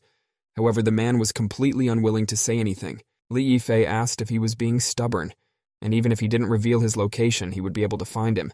The boss realized that his death was near anyway, so he wasn't going to say anything to him. Jiang Ruimin threw the protagonist a phone and said that someone was calling him. Li Yifei successfully caught the phone and picked it up.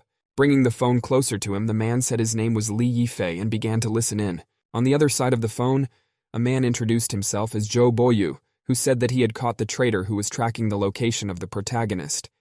The man rhetorically asked if Li Yifei knew who it was. Right after that, Zhou Boyu said that it was one of Miss Su's escorts who escaped as soon as Li Yifei got off the ship. Li Yifei said that considering the previous location leak incident and the assassination incident, it was most likely the Su family that something was wrong. However, Zhou Boyu interrupted the protagonist and said that he was retired. The man fixed his glasses and said to let him investigate the case. At the same time, his subordinates shot the witnesses. Upon hearing the sounds of gunfire, the protagonist's face darkened, and he only said that he understood everything. However, right after that, Xu Shanshan ran up to the main character and excitedly asked if he was all right. The man told her not to worry as he was with her. The girl literally sobbed on his chest. At the same time, Li Mengxian walked over to the company and blushed. Looking at the gloomy face of the main character, she realized that the same Li Yifei from the secret forest had returned. At the same time, the man thought about the terrorist who remained on the cruise and squinted. From one of the rooms on the cruise came a loud and boisterous laugh. A certain girl pointed the muzzle of her gun directly at Lin Qiang and happily said that she had caught her. The girl said excitedly that she could finally get her revenge, and already foreshadowed the torture that would follow. However, an unknown figure appeared behind the terrorist's back. As it turned out, a certain man took a water bottle and with all his might hit the girl on the head. Noticing such an act of violence in front of a colleague, the other killers were greatly surprised and looked in the direction of the attacker. The angry girl rubbed the spot where she had been hit and shouted, "Who dared to hit her from the back?" With a grim expression on his face, the man said that she was acting so boisterous, yet saying so much nonsense. The man pointed his fingers at himself and asked how dare they yell at him since he came back to help since he is a real man. Lin Qiang instantly noticed that standing in front of her was AKUN, whom she had not expected to see at all. That day, the hooligans caught up with AKU An. The man gave them all the money he had and apologized profusely. However, to the hooligans, the few thousand yuan was just a small amount of money. A surly man with a bat slapped AKU An's head with his own money. The man said with a smile that he would let him go this time, but he should remember to hand over more next time. A trembling AKU An apologized for not being able to pay everything. However, the man forgot the most important thing. When he heard the unexpected voice that called out to him, the guy was very surprised. Next to him was his little sister. The little girl begged him to come back as soon as possible, for she no longer needed the gift. The girl said that her greatest wish is just to be with her little brother. Such sensual words from my sister made AKUN cry. The sister with crying eyes told AKUN that he was the most important person in her life. Seeing this, something in AKUN's mind snapped. AKUN ran towards Officer Lin Qiang with all his might, shouting that he was on his way. The man realized that he was once again trying to escape reality. However, the terrorist did not understand what was going on in AKUN's mind. With a smile on her face, she picked up the sniper gun and said that she would kill him with one shot because he was just a coward. However, the man was not confused and poured the contents in the bottle on the girl. As it turned out, the guy's strategy was extremely effective as this terrorist was hydrophobic and started running from there with a piercing scream. As soon as the guy managed to restrain one of the terrorists, he immediately ran up to the nun. The man pushed her with all his might and told her that she would not escape. Noticing such actions of the guy, the nun only clucked in indignation as she realized that he might have let Lin Qiang escape. Lin Qiang understood this too and decided that if not now, there would be no other chance. The girl slapped her rival on the forehead with all her might. Immediately afterward, the officer dislocated the terrorist's arm and the terrorist screamed shrilly. However, the terrorist was extremely infuriated by this and started reaching for her weapon. The police officer noticed the approaching bump but did not have time to react. Her rival said since she broke her arm, she'd stab her for it. Looking into the eyes of her opponent, the officer saw nothing human there, only rage and lust for killing. The girl realized that there was nothing left in her that was inherent in humans, and trembled either from injury or from resentment. However, the officer didn't hesitate long and delivered an uppercut to her opponent with all her might. It was the impact that toppled the bomber to the other end of the deck. However, things weren't that rosy, as Lin Qiang herself admitted that she had many wounds and probably wouldn't be able to withstand another blow from her. However, at the same time, at the other end, AKUN flew off from the blow. The girl didn't expect it to be so fast and shouted his name out of concern. It wasn't long before AKUN was right at the edge of the deck and cried out loudly. However, this meant that he was still alive. The nun took the chainsaw in her hands and laughed, because she realized that there was no one left to stop her. While Lin Qiang was trying to get the blade out of herself, the nun took a wide swing of the chainsaw, about to finish her off. However, something unexpectedly thwarted those plans. The woman's back was grabbed by AKUN, who surprisingly was right behind her even though just now he was at the other end. The man was breathing very heavily and he realized he was not in the best condition. However, he still did not stop defending Officer Lin Qiang, and even spoke with a trembling voice to let her go. Nevertheless, the attacker showed no sympathy for him at all. With a sharp movement of her hand, she slammed him to the ground with all her might. Lin Qiang literally started crying because she didn't expect such cruelty towards a civilian. The nun raised her foot high. The pink heel was soon on the head of the unfortunate man, who gave no sign of resistance at all. The nun took the bleeding guy by the hair and mockingly asked him what he said, because she couldn't hear him. Unable to hold back her tears, the officer asked why the guy had come back at all. Because these are terrorists who feel no guilt when they kill others, and his little sister is still at home waiting for him. However, even the battered AKUN didn't regret his decision. The guy realized that he'd mustered up the courage to stop running away and she must be proud of him. However, right after that he cried like a little child and asked why he still couldn't save anyone. Hearing the guy, Lin Qiang couldn't hold back her tears. However, the nun was not at all moved by the words of these two. She decided that now was the time for him to die. The nun had already taken a swing at chopping off the man's head with a chainsaw and told him to go to hell. However, Lin Qiang finally pulled out the stuck blade from her chest. With a sharp movement, the girl threw the knife in the direction of the nun and shouted. The woman had absolutely not expected such an act from the seemingly unarmed Lin Qiang. What happened next, however, no one could have predicted. The same knife was on the floor with a sharp clang. The officer literally closed her eyes and pleaded for help. A mysterious man came on deck and said everything was too slow. Li Yifei turned to the Silver Eagle and asked him to take care of their safety. The man gave a report to the protagonist and said not to worry about it. Someone gently called out to the protagonist from the back. The man turned to the source of the voice. As it turns out, behind the protagonist's back was Xu Shanshan, who said with burning eyes that she knew Li Yifei would save them. Li Yifei squinted his eyes and realized that he was very lucky that she didn't see him killing those people. Suddenly, the terrorist boss woke up. Apparently, he wasn't completely out of it yet. Half dead, the man abruptly approached the protagonist and called his nickname. Pushing the protagonist to the window, the man decided that since he was dying, they would die together. The girls were extremely frightened by such a thing and started running, trying to save him. However, it didn't help at all because Li Yifei had already fallen through the window. At the same time, the mysterious man walked up to the company and stood in a pompous pose. No one had expected his arrival, yet everyone instantly guessed who he was. With a grim face, the man said they were too slow. The mercenaries blushed sharply as they did not expect their boss, Blood Wolf, to be here in his glory. With seriousness in his voice, the man asked how with such skills they dare call themselves an elite assassination team. Realizing that the man was in a far from benevolent mood, the girls were already trying to justify themselves. However, Lin Qiang could not withstand this kind of pressure and was breathing heavily. Already unable to control herself from the loss of blood, the woman fell to the floor. Akun couldn't believe that this had happened, even though he himself wasn't in the best condition. Everything in front of Lin Qiang's eyes began to blur. She realized that she had lost too much blood. Making a desperate attempt, the girl tried to get up. However, it was no surprise to anyone that she began to lose consciousness. Seeing what was happening, Akun prayed for help. Being in a hopeless state, the man was literally crying and begging to be saved. But at the same moment, the nun swung her chainsaw at the poor guy. However, just as the girl tried to swing, she heard a loud crack of glass. The nun stopped and looked up, in the direction of the broken glass. Akun opened his eyes wide as he did not expect anything like this. When he saw the mysterious figure, he thought he saw wings. Angel of Akun's description rumbled to the ground. Akun was breathing heavily and couldn't realize what was happening. After the dust clouds dispersed, Li Yifei was visible from all of this chaos. Akun literally fell backwards as he couldn't believe what he saw. With a gloomy expression on his face, Li Yifei asked what had happened and asked why Lin Qiang was in such a state.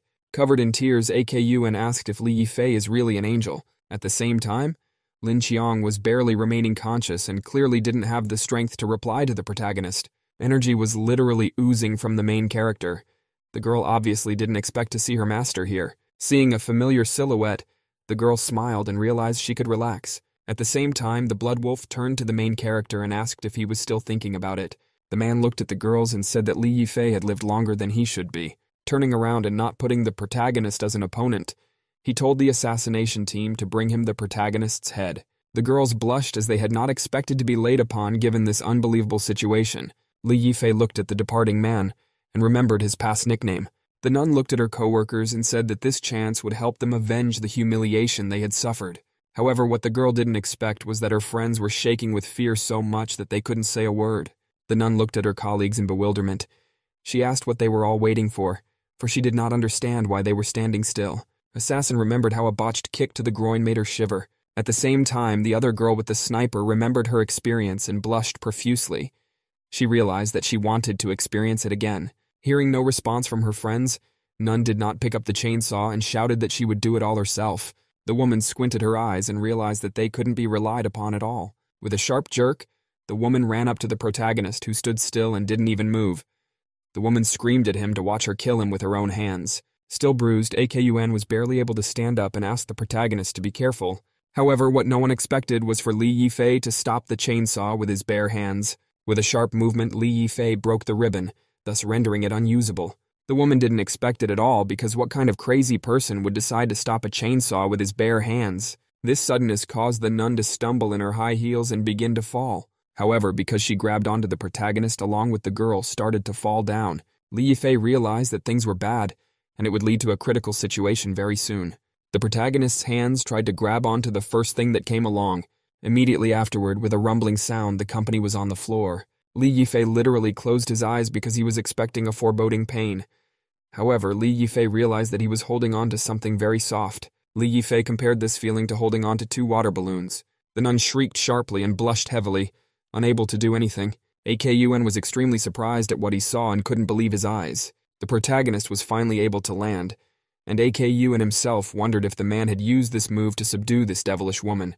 At the same time, the colleagues realized that the protagonist was so scary that they couldn't even see his movements, and they would never be able to outsmart him. With tears in his eyes, Akun suddenly approached the protagonist, holding out his hands. The guy wrapped his arms around the protagonist's legs and begged to take him on as an apprentice, and asked the protagonist to help him become a real man. However, Li Yifei did not understand at all why he deserved such an attitude and looked at him bewilderedly. At the same time, Yin Tianling shouted in the cabin about how bored he was. He paced from side to side and said he should have gone with his brother if he had known it would turn out this way.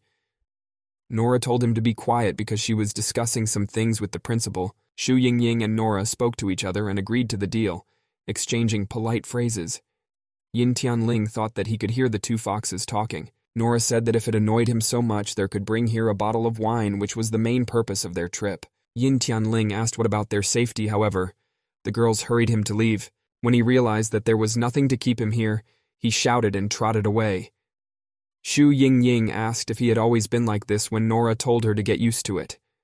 The girl was glad that it was quiet and suggested that we continue talking. Xu Yingying asked why his hair was changing color. Nora said that Yin Tianling is considered a rare type in their circle of tasters, because when he is excited, they turn red.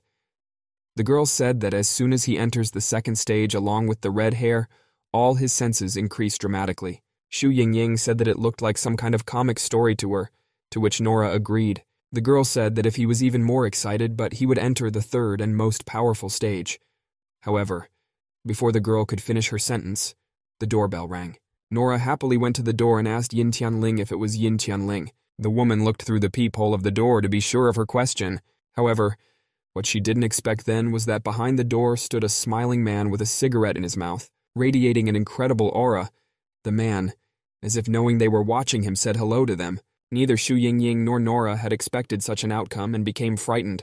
10 minutes later, Yin Tianling had already obtained a bottle of alcohol and was about to return, humming a cheerful song. With a swagger, the man opened the door to the cabin and said with a cheerful face that he had bought the wine. However, what no one expected was for the room to be entirely empty and a complete mess. The man abruptly realized the gravity of the situation and started calling out to them, hoping they were still around. Realizing that all was missed, his hands trembled. Yin Tianling became extremely angry. His hair was covered in a bright scarlet hue. With rage and trembling in his hands, he said he didn't care who it was, but they had successfully provoked him. At the same time, Li Yifei looked around and squinted his eyes. He wondered how they had managed to reduce them to such a pitiful state, since they no longer seemed so formidable.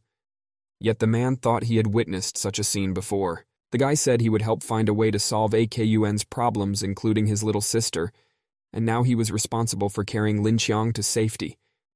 The man also said to forget about becoming his disciple. However, this did not upset the guy at all, because he was incredibly grateful to the protagonist. Li Yifei said with a grim expression that a truly brave man is not defined by whether he is brave enough on the outside. The man said that he dared to face his inner and restless self. He put his hand on AKUN's shoulder and said, acknowledging him, unable to hold back the shivers and tears, AKU, and only thanked the protagonist, while the man himself said that he thought his little sister would definitely be proud. Having solved all matters, Li Yifei again returned to the cabin. Upon arriving at the desired destination, the protagonist looked around. Li Yifei looked at the closed door and realized it was time to settle the score once and for all. When Li Yifei was nearby, the door was quietly opened by one of the warriors. Li Yifei squinted his eyes and began to look around. The subordinate only hummed indignantly, but he couldn't say anything to the protagonist, so he turned away. It wasn't long before Li Yifei looked away and looked at the main culprit of the incident. Bloodwolf sat in his chair and said with a gloomy expression that Li Yifei was finally here. At the same time, shrill screams sounded from another part of the deck. One of the masked bandits was clearly terrified of something and begged to stay away. However, Yin Tianling was adamant and punched him in the stomach with all his might to the extent that he broke through the wall behind him. The man was clearly angry and heavy with killing lust and asked where Xu Yingying and Nora were, but the bandit obviously didn't know. But he was not the only one. There were at least a dozen other poor people like him lying around. Suddenly, Yin Tianling noticed an unknown presence behind his back and was surprised that he hadn't sensed it earlier. A certain woman emerged from the puffs of smoke and said that this rascal wasn't bad since he managed to kill so many of her subordinates. The woman looked him in the eye and asked who he was. However, Yin Tianling had absolutely no intention of coming out to talk and rushed her, and asked her where Nora and Xu Yingying were, and the woman smiled and said that her boss had invited them for a cup of tea. The woman slowly walked towards Yin Tianling and said that even though it was not just for this, however, she was stopped. Zheng Ruiman flew out of the door and swung his blades at the woman. However, she thought it was a childish ploy and only laughed. Another assassin came out from the unknown side and aimed for Silver Eagle's head. With a belated greeting, the two clashed and Zheng Ruiman only had time to defend himself with his blades. The Silver Wolf abruptly bounced off such a strong blow and asked who it was. A girl in a cowboy hat came out of the darkness and smiled. Her mechanical gloves evaporated the excess air, and the woman asked if he was defeated in one blow. That same woman turned out to be the fourth holy ambassador for the stick organization, Bloodbear Beyonce. The woman said she prefers guys who are stronger. However, the Silver Wolf was completely uninterested in the arriving guests and started talking to Yin Tianling. Silver Wolf asked him if Xu Yingying had been kidnapped. Yin Tianling said that it was indeed so, and asked who he was adding that they had also kidnapped Nora. Zheng Ruimin said that he was a buddy of the protagonist, and he asked him to protect his sister-in-law. The man said that she was probably right since his skills are really good. However, Yin Tianling said that he didn't even hit them normally, and they all collapsed dead. Zheng Ruimin said that these women would not be easy to deal with, but since they have the same goal, they should work together. The red-headed man clenched his knuckles and said that whoever dared to stop him from saving Nora would be greatly regretted. Beyoncé made a trot toward the redhead and said she'd be up against it. The guy was clearly embarrassed to see the woman so frankly and hesitantly told her to hold on. However, the girl was much stronger than Yin Tianling expected. Beyoncé struck with her metal glove and Yin Tianling couldn't even hold back a groan of pain. Yin Tianling blushed extremely and realized that this set of moves was incredibly dangerous. However, it was dangerous for a completely different reason than many might think, because it opened up all of her innermost places. The man himself wondered how he could think about it in the middle of a battle. Redhead tried to calm down and realized that he needed to analyze her movement since Nora was still waiting for him. It wasn't long before the red-headed man finished studying her movements. Getting another peck on the cheek, the guy realized she was incredibly fast. Yin Tianling Yi shouted that she was using her beauty to conjure him, and she was too cunning. The guy realized that she was distracting him, and there was absolutely nothing he could do about it. The girl squinted and said that after all, beauty was also considered a weapon. Beyoncé took another swing and said it's not over. Reinforcing her blow with a metal glove, the woman struck Yin Tianling. The blow was so strong that the wall behind the man split open. Realizing that he couldn't endure it, Yin Tianling vomited blood. At the same time, Zheng Ruimin and the Blood Fox were fighting in another part of the cabin. They were watching the fight, and the organization's agent said that his friend had been beaten very badly, and wasn't he going to show at least some concern? The girl realized who was in front of her and called him the leader of the Soaring Eagles team, the Silver Eagle, Zheng Ruimin. Zheng Ruimin said that she was recognized by Berkut, and he is only worried about them.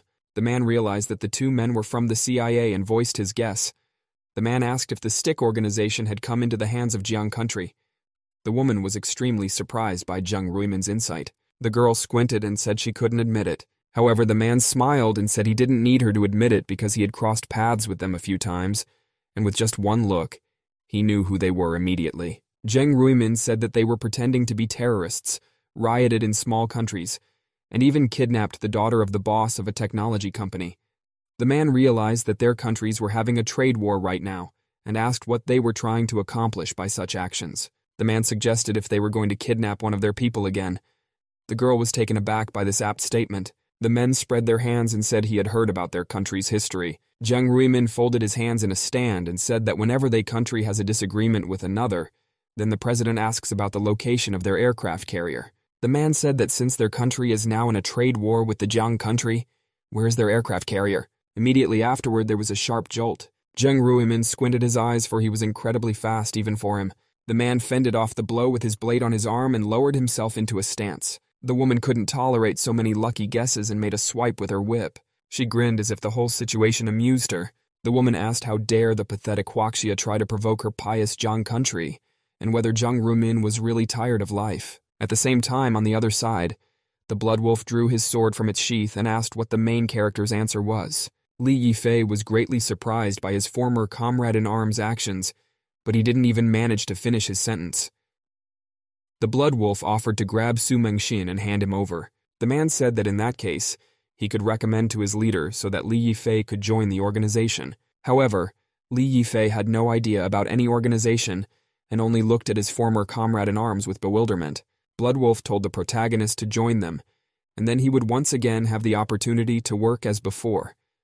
The man said that the Jiang and Huaxia countries are engaged in an ongoing trade war, and the CIA needs a hostage to increase the stakes in the negotiations. Li Yifei asked if they wanted to take Su Mengxin hostage to threaten the deputy leader just like they did when they captured Madame Meng. The guy said that if a decade ago, they used a compact rifle to help the Li country as well as defeat the Jiang country. The man realized that back then they were much stronger than Jiang country, and back then they had nothing to fear. However, the protagonist's face darkened and he realized that they had merely submitted to them. The man accused him of letting down the warriors who sacrificed themselves on the battlefield. Li Yifei refused to accept the Bloodwolf as his comrade. However, Bloodwolf only smiled in response to the protagonist's statement. The man said that Li Yifei had disappointed him a lot. Suddenly, the man made a sharp jerk towards the protagonist and said to look at him as he is now. Bloodwolf said that the protagonist was forced to resign despite having done so much for the country, and in the end he could only become an ordinary bodyguard. The man took a swing at the main character and said, "Look at what the country has done to them." Suddenly there was a loud clanking of iron. Blood Eagle took a step backward, foreshadowing the main character's punch. However, the Guyan only told him to stop. Li Yifei called him a demon, something Bloodwolf himself didn't expect. Li Yifei stood up and said that he was going to grab him and bring him back personally. However, Bloodwolf was offended by this attitude and asked if he was really going to use the sword technique. The subordinate didn't see the same thing as his master, and asked would Burkett dare to use a sword in front of a swordmaster. Bloodwolf asked, did Li Yifei really want to insult him because, as he said, street smarts don't work on him. The man said that sword skill can only be achieved after practicing daily for a long time. Li Yifei asked how the latter knew that the man couldn't master a sword if he didn't even give him anything to show him. However, the subordinate understood that the master had his nickname of Bloody Sword Saint for a reason, and how dare Li Yifei say such a thing. Bloodwolf took a swing at the protagonist and made a sharp jerk. He said not to blame him for anything. Li Yifei opened his eyes wide and tried to anticipate the man's attack. Li Yifei took an iron stick and drove it with his back where his opponent's sword had hit extremely well. The Bloodwolf wasn't surprised at all and made another dash towards the protagonist. Suddenly, Burkett squinted his eyes and with a grim expression said to prepare to attack. The Bloodwolf did not expect such an attack at all and quickly dodged. However, Li Yifei still managed to hit the man's cloak. Even the Bloodwolf's subordinate was surprised by this astonishing fact. He asked with astonishment in his eyes if the protagonist had managed to hit the master on the first try. However, the Bloodwolf did not despair. His eyes sharply glowed red and filled with blood. The man made a sharp lunge towards the protagonist and threw several accurate punches. However, Li Yifei was no slouch and did literally the same thing a second after. The subordinate wondered if Li Yifei was so skillful that it only took him a second to repeat the master's movements. Bloodwolf squinted and swung around, planning his next attack. The two men grappled in an intense battle, and neither man yielded to the other. However, this was exactly what struck the subordinate Bloodwolf, because his master was recognized by many holy swordsmen around the world, and it was inconceivable that some passerby had the same skill as him. Li Yifei squinted his eyes and said that he saw through his moves. However, this bluff did not scare the Bloodwolf at all, and he made another lunge which Li Yifei began to block. However, what no one expected was that the iron stick would be chopped in two. The Bloodwolf's subordinate thought that this was the chance of victory since his weapon was not at its best. However, he couldn't have erred any worse. Li Yifei swung sharply and struck the Bloodwolf. The man tried to block the blow but did not have time to react. The Bloodwolf's subordinate, who had been enthusiastic seconds ago, stood in a stupor. Li Yifei extended his fist and stood in a pathos pose. Li Yifei asked who told him that he couldn't defeat him without a weapon. Meanwhile, on the other side of the cruise, Beyoncé made a sharp lunge toward her opponent. The man deftly dodged this blow, however, literally at the last second. Beyoncé squinted and asked what the man was trying to get away with. Yin Tianling blushed even more from such a provocation. The girl understood her weapon and said it looked like he was looking at a completely different part of her body. The girl stood up and asked if he was looking at her breasts. However, as Yin Tianling started to deny everything and said that she was talking nonsense, the man's eyes bled. He made a sharp jerk toward the woman and told himself to stop shaking and pull himself together. The girl was truly surprised at such a fierce move on the man's part. She made to the side at the last second, trying to avoid the blow. The man's blow was so strong that it literally nailed him to the nearest wall, which took the entire impact. Zheng Ruimin looked at what was happening beside him and realized that expecting his friend's help was no longer worth it. Beyoncé's partner only chuckled and said it looks like his friend was defeated. At the same time, Beyoncé herself tried to laugh at the fear striking her. She realized that it was too fast, and if he hit, she would be dead by now. However, the woman had bluffed that he was just a goon, and now they were 2 against 1. The girls came up and surrounded the Silver Eagle and laughed lightly. The girls said he was the only one left and asked what he was going to do. The Silver Wolf smiled and said that he was going to show them the best defense techniques. Immediately afterward, a man with a grim face made a dash toward the agents.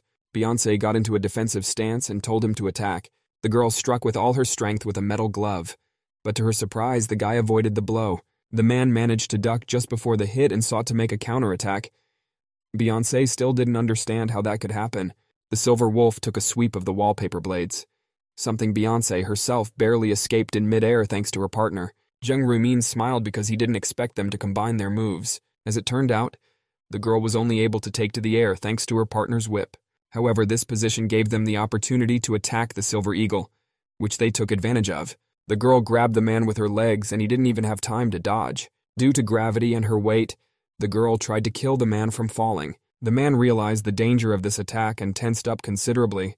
Jung Ruimin managed to put his hand on the floor and used his feet to get rid of the extra weight. That is, the girl herself. However, when the man was getting rid of one rival, he completely forgot about the other. Her partner aimed her whip toward her opponent with deft movements. The man squinted as he had not expected this attack. The girl attacked from a distance, making it difficult to avoid this attack. The man recoiled, trying to get away from the range of the girl's whip. The man thought deeply about how well they synergized together. The guy realized that they reminded him of Berkut and Blood Eagle in the old days. The man suddenly sank into his memories and wondered if Li Yifei was now confronting his former partner. At the same time, the main character on the other side only laughed mischievously. He beat up his former partner without even thinking about it too deeply. The guy grinned and said he'd been waiting a long time for this moment to take him down, and he only had himself to blame for being so poncy. Li Yifei continued to beat up the Blood Wolf and talk about how much he already wanted to teach him a lesson, and when they were in the same team before, he had failed to do so. However, things had changed now. Unable to watch his master being beaten, the Blood Wolf's subordinate either begged Li Yifei not to beat him. Suddenly, Li Yifei turned his attention to this poor fellow and asked if he wanted to spank his master because he promised that it would be fun. The man was extremely surprised by the unexpected proposal of the protagonist because he could not believe it. Li Yifei asked why he made such a stern face while the subordinate kneeled abruptly as he confessed that he had thought about it for a second. Realizing that the guy wouldn't agree to do it, Li Yifei decided to tell the story of the past. He moved closer to his disciple's ear and said that his master changed his clothes when he was on missions and always sat on the target's lap and stationed his sword in them. Li Yifei said that Blood Wolf was such a charming beauty that even Li Yifei couldn't contain himself at times. The poor student blushed sharply, but denied the possibility of what was happening because he couldn't think about it. Li Yifei said that he did not believe then he should just look at it with his own eyes. Indeed, the Blood Wolf's face resembled the charming girl to a suspiciously accurate degree. The student blushed sharply and tried to justify himself, albeit unsuccessfully. The Blood Wolf bared his teeth and said that it was just part of his mission and they should stop talking about it. Li Yifei smiled as she sensed a serious attitude from her opponent. The man took the sword in his hands and said with a gloomy expression that very soon, Li Yifei would die. Li Yifei noticed this pose and asked if he was really going to do this. Blood Wolf uttered the name of the technique, and he and his opponent found themselves in the white unknown space. The guy looked around and wondered if this was a parallel universe that only existed in his mind. He began to look around and said that there were only 5 sword saints in the world who could reach this level. After all, this was the highest realm of the Grey Plains. Li Yifei looked into the distance and said that with this technique, one could drag another person into one's head with the time outside practically freezing. Li Yifei was very surprised that he was able to witness this. He looked up and said that such was his realm. Suddenly, the completely white man began to turn red, as if covered in blood. With bloody tears, the former partner said goodbye to his friend. There was an unknown sound that sounded like a squeal. The image of the man himself blurred sharply. Further events did not take long to unfold. Literally at the same moment, there was a huge explosion, which scattered many stones around. The guy jumped back and cursed because he had just bought this shirt a while ago. Li Yifei squinted his eyes and looked up to where the Blood Wolf was. The man looked at the protagonist and said that since he didn't die at first strike, he deserved the title of team leader. At the same moment, the man extended his blood blade in the direction of the protagonist. The guy said he was covered in some weird red stuff. Blood Wolf said that the extreme mirror is God's realm, and the longer someone is inside, the closer they are to God. As the man's eyes became more and more red, the man said that when he was completely dyed scarlet, he would become God. However, Li Yifei had no intention of listening to his partner's speech any further. With a sharp sweep of his hand, Li Yifei toppled the fictional god in one of the columns. However, what was surprising was the fact that he broke through more than one column. Li Yifei looked at his fist and said that even though he looked really annoying when he was trying to act cool, but he really beautiful when he was being beaten. However, the Blood Wolf's attack didn't end there. Several bright red rays swept towards the protagonist. Li Yifei last moment jumped away from the point of impact, avoiding injury. The Blood Wolf looked at the protagonist and said that he was very good because he dared to lay hands on him. The man stepped forward to the protagonist and said that he would show his true power and enter God's realm as well. Blood Wolf activated the Grey Plains 100%.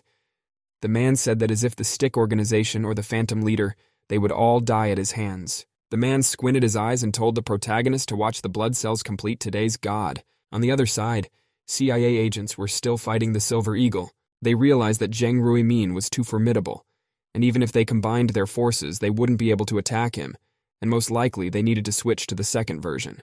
The girls nodded to each other and decided to do the same thing they had successfully pulled off with the red-headed guy. The girls began to shrink and actively pay attention to their bulging body shapes. One of them asked where the man's eyes were directed. The man squinted his eyes and said they were looking for their weakness. He said he discovered their weakness when they combined their strengths. However, the girls did not expect this outcome at all. They abruptly began faking a bad condition or a bra that was too tight. However, it was as if Silver Wolf was robotically telling them to drink more warm water and ask his ally to adjust and loosen it. The girls were extremely surprised by this approach because they did not expect that he could turn out to be a legendary insensitive straight man. Literally in the middle of the fight, the girl raised her hand and apologized for her question. The man gave permission to voice it. She bluntly asked if Zheng Ruimin was still a virgin and a bachelor. The man blushed and said that she was absolutely right, and he was working on it, because every time he talks to women, they suddenly want to bathe. This response really pissed off the agents. Beyoncé squatted down and said she would have to use her latest tactics and she wanted to keep it and use it on the Golden Eagle. The girl asked her friend to help her. Zheng Ruimin squinted his eyes and realized that since this attack was meant for Berkut, then he needed to be careful. Beyoncé made a sharp jerk towards Silver Eagle and told him to go to hell. The opponents bumped into each other and flew past. The man squinted and was about to say that her killing motion was too weak. However, the man did not even guess what the true purpose of this spectacle was. As it turned out, the man was holding a woman's panties. The man was literally lost from such a surprise. The protagonist, along with the Blood Wolf in disguise, were preparing to start the operation. Zheng Ruimin couldn't believe that such a thing was in his hands and completely failed to notice the approaching blow. The girl made a sharp uppercut and hit the man. From the surprise, Silver Eagle didn't have time to dodge and only hurriedly recoiled from the blow. The man wiped his sweat and said that they had used an extremely sneaky technique. Zheng Ruimin stood up and said that he would never fall for the same trick twice.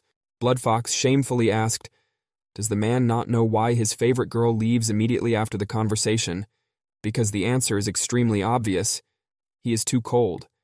The guy was greatly surprised at the fact that that was exactly the problem. While the man was put into prostration, the girl successfully threw another punch. Beyoncé abruptly walked up to the Silver Eagle and punched him by the scruff of the neck. The man's eyes poured sharply with a bright light, and he said to stop fooling him. However, the woman was absolutely not going to stop doing that, and told him that he should suck it up until the very end, because he had nothing to lose anyway. Having thrown the man off balance once more, Beyoncé struck another successful blow. Immediately after that, Zheng Ruimin was right at the feet of the Blood Fox. The girl knelt down and asked what had happened to their leader, Silver Eagle. The man looked up and said that the girl had said he was really weak because he couldn't handle just a few tricks. The man squinted and realized such a strong combination of powers. Kidnapping and strategy were areas they were extremely good at. Beyoncé sat on the man and told him to just give up and learn their organization to become their dog. The girl said their daddy would probably be crazy about him. Silver Eagle understood the meaning of this move because his hand ended up stuck. Li Yifei, along with the Blood Wolf, were still in that space. The man asked if it was their blood, unable to believe his eyes. Bloody was answered by consent, for it was indeed the blood of their partners. Li Yifei's eyes went wide and asked if it really happened just then. The Blood Wolf began to explain the situation from his mouth. The man sank into his deep memories. He remembered his last operation in which he had participated with the protagonist. Then their team successfully completed the mission and escaped the ongoing firearms battle. Blood Wolf turned to his partners and told them to bring the civilians and leave first because he would cover them. The man recalled the faces of those who had agreed to meet at the retreat point. They wished each other to take care of themselves as usual and parted ways. In particular, there was a noticeable, extraordinary faith in each other. The man was still looking into the distance as the most important person to him was there. The man smiled because everything in this situation was good. However, no one had any idea yet that this would be the beginning of his nightmare. Piercing screams were heard from the depths of the forest. Then Blood Wolf returned to the base after he finished covering them. The man looked around and discovered something truly horrible. The man saw the corpses of his comrades lying in pools of their own blood. The Blood Wolf, nevertheless, still did not approach as it heard the shrill laughter. He noticed Xiangling, who had been killed by the traitors. At that time, they were laughing at her corpse, which was still clutching a small child. Something snapped in the Blood Wolf's head. The traitors talked about how he had to torture her for hours. This woman had very strong bones. Kay said she was rumored to be Blood Eagle's girlfriend and offered to take a chance. Blood Wolf couldn't take this insult anymore and drew his sword with the words that they would die. The man realizes that even though he managed to get rid of the traitors, it was too late because they killed everyone before he returned, and even put the blame on him. After interrogation, he found out that someone had organized for them to join the Battle Bear team. Because this organization was covered up by an influential family from Shangjing, he was unable to explain himself. It was because of this that he went abroad, and a few years later, Su Mengxin's location was leaked. The man explained that he was being chased by the Stick organization, and even though he managed to turn the tide and kill those who were chasing him, he had to resign because of the incident. However, the man said that none of that mattered anymore because their deaths caused his extreme mirth. The man was getting farther and farther up in the air. The Blood Wolf said that now that Li Yifei was in his head, he was a god, and he would die because all that was left outside was his soulless body. However, Li Yifei only picked his nose and wondered if someone became so talkative when they transformed into a god. Blood Wolf said that Su Mengxin would be captured without any problems once Li Yifei died since he had failed his mission. The man spread his hands and said he would kill her and everyone else personally, including Silver Eagle and his sister-in-law. The Blood Wolf said that after that, he would return to the captain's quarters beating his girlfriend, Xu Yingying. Li Yifei could no longer tolerate such insults. Hearing such a huge amount of threats from the man, Li Yifei only shouted out unbelievably he would really do this. However, before Li Yifei knew it, the giant beam had hit the main character's body. However, the man was completely unable to dodge or even stop his own body. The man fell further and further into the abyss. Quite soon, Li Yifei landed at the very bottom. From the force of the impact, the floor literally split open. However, it didn't end there, as the Blood Wolf still continued to send out a sea of red rays. They all enveloped the protagonist and continued to do damage.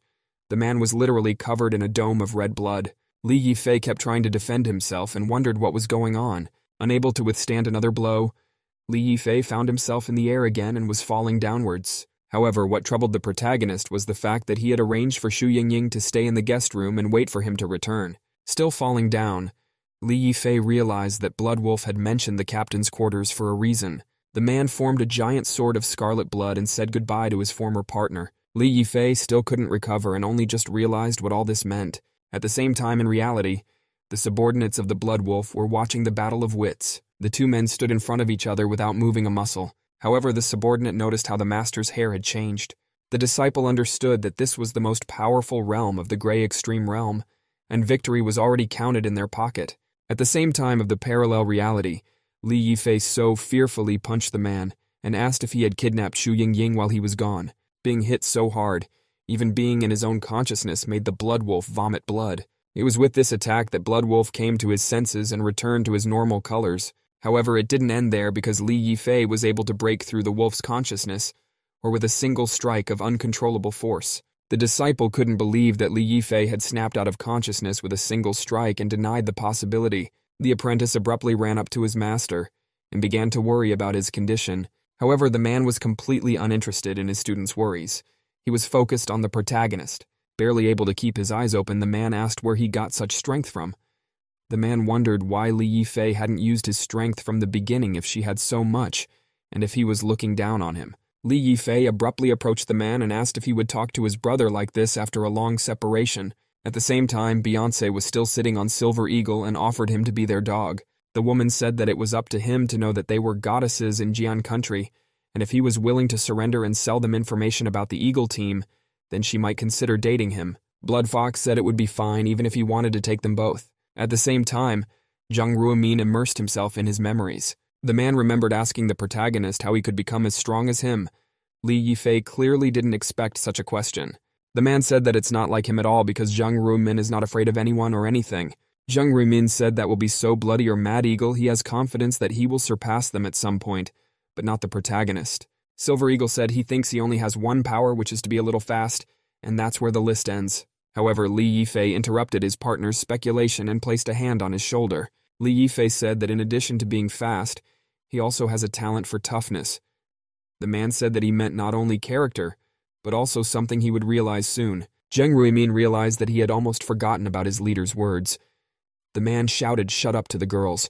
Beyoncé was surprised, and said that it seems like all men from Huaxia have small balls. The girls swung around and asked what was the point of their existence and why not destroy them. Suddenly, however, the girl felt something strange. She couldn't believe the feeling herself and wondered what it was. Zhang Ruimin said with a grim smile that the leader was right, and he really did have another strength. A mysterious girl came through the woods singing a cheerful song about mushrooms. The girl waved some herb and said to pay her respects and shake her hand because he was her mushroom. Red Riding Hood, in character as Beyoncé, introduced herself and said she likes to pick mushrooms. The girl walked over to the multitude of mushrooms and was pleased that there were so many of them. The girl approached the mushrooms and began to count them. Little Red Riding Hood suddenly turned red because of one mushroom. The girl squirmed with pleasure because he was so hard. Beyoncé took a sharp leap backwards in an attempt to save herself. There was another reason Beyoncé wasn't happy because her gloves suddenly broke. However, the girl had not yet realized the magnitude of the tragedy. She knelt before the dark angel. Beyoncé surrendered to the question, did God forsake his people and why is she now in Satan Lucifer's hell? Bloodfox was startled by the unexpected commotion and worried about her friend. Bloodfox's whip encircled Silverwolf's arm. The man said that if he wanted to stop their combined blows, he had to make a decision. The man realized that he had to get rid of her first. Immediately after that, the man pulled the whip with all his might, which the girl did not let go of, causing her to fall sharply beside him. Suddenly, a strange cow enters the scene, striking a metal gong. The cow warned of hot weather and said to be careful of fires. The creature turned to the reader and said that the weather was very hot, and asked him to take care of his personal health and safety. The blood vixen let out an obscene groan and let go of her weapon, with which she was soon bound. Jung Ruiman realized that it was very strange because she fainted before he even touched her with his fingers. The man wondered what was that blush on her face. At the same time, on the other side, Bloodwolf was being supported by his disciple. The man asked, is Li Yifei just fooling around with him? The man was literally crying and asking what Li Yifei was even saying since he had the power of a god. The Bloodwolf squinted his eyes and said that Yi and Xianglin sacrificed themselves to give him the beginnings of divine power. However, how did the protagonist manage to defeat him so easily? The man was still vomiting his own blood, but he couldn't understand why Li Yifei was putting on this whole show of pretending to be a righteous man. Li Yifei was still looking at the man who was wallowing in hopelessness. The Bloodwolf said that he would never follow him again. The man asked for permission to ask the protagonist where he was when Ye and Xianglin needed him. Blood Eagle still couldn't calm down and repeated this question as if from the past. Li Yifei opened his eyes wide and called out to his former partner. These memories awakened all these feelings in the protagonist that he had buried himself. Li Yifei said that he shouldn't have put so much on his shoulders. The guy suggested going together to look for Zhou Boyu and explain the whole situation to him. However, the Bloodwolf only remained silent in response to such a suggestion from the protagonist. The man asked, did Li Yifei really use this sudden burst of power to defeat Stick?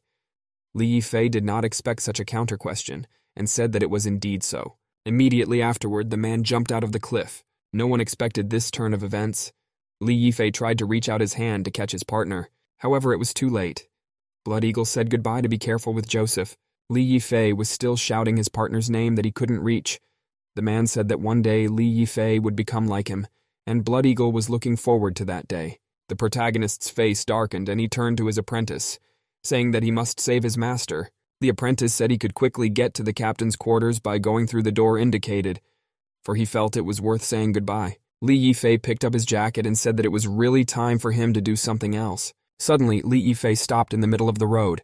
The man walked over to the wall and told her to stop hiding and show herself already. A woman in a dark suit came out of a dark alley and asked if he was the man who defeated Stick. Li Yifei instantly recognized this girl and said that he didn't have time to play hide-and-seek with her. Azasin said that the three strongest people on Earth, while the leader of the organization, Stick, the leader of the European Teen Organization, Satan, as well as the leader of the North American paratroopers, Miege, managed to gain a foothold. However, no one expected Stick to die at the hands of the protagonist. The girl had already tried to continue, but Li Yifei ordered her to stop. It was obvious that Li Yifei didn't expect her to stop first. Li Yifei squinted his eyes and said to get to the main point since he is in a hurry. The girl realized it was time to get down to the important stuff, and her clothes suddenly ripped. 2 blades appeared from the 2 holes on her arms. Azasin said to take the killing blow of her blades, and then Li Yifei could leave. The elder handed Azasin a pair of daggers that were relics of the dead King Harren. The man said that he had chopped the name of 5 royal heads. The elder said that she is the most outstanding in the young generation of assassins, and so he presents the pair to the blade on behalf of the king.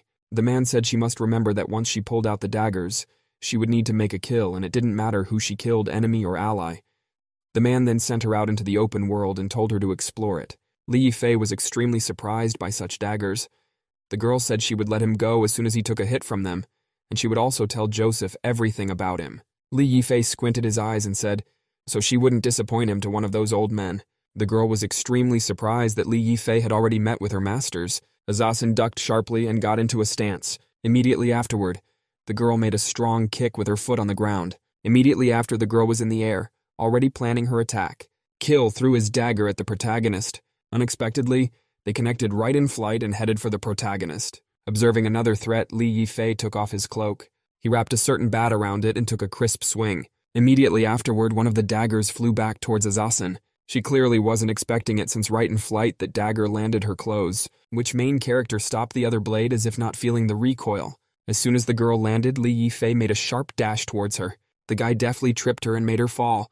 Having restrained the assassin's actions, Li Yifei disarmed her.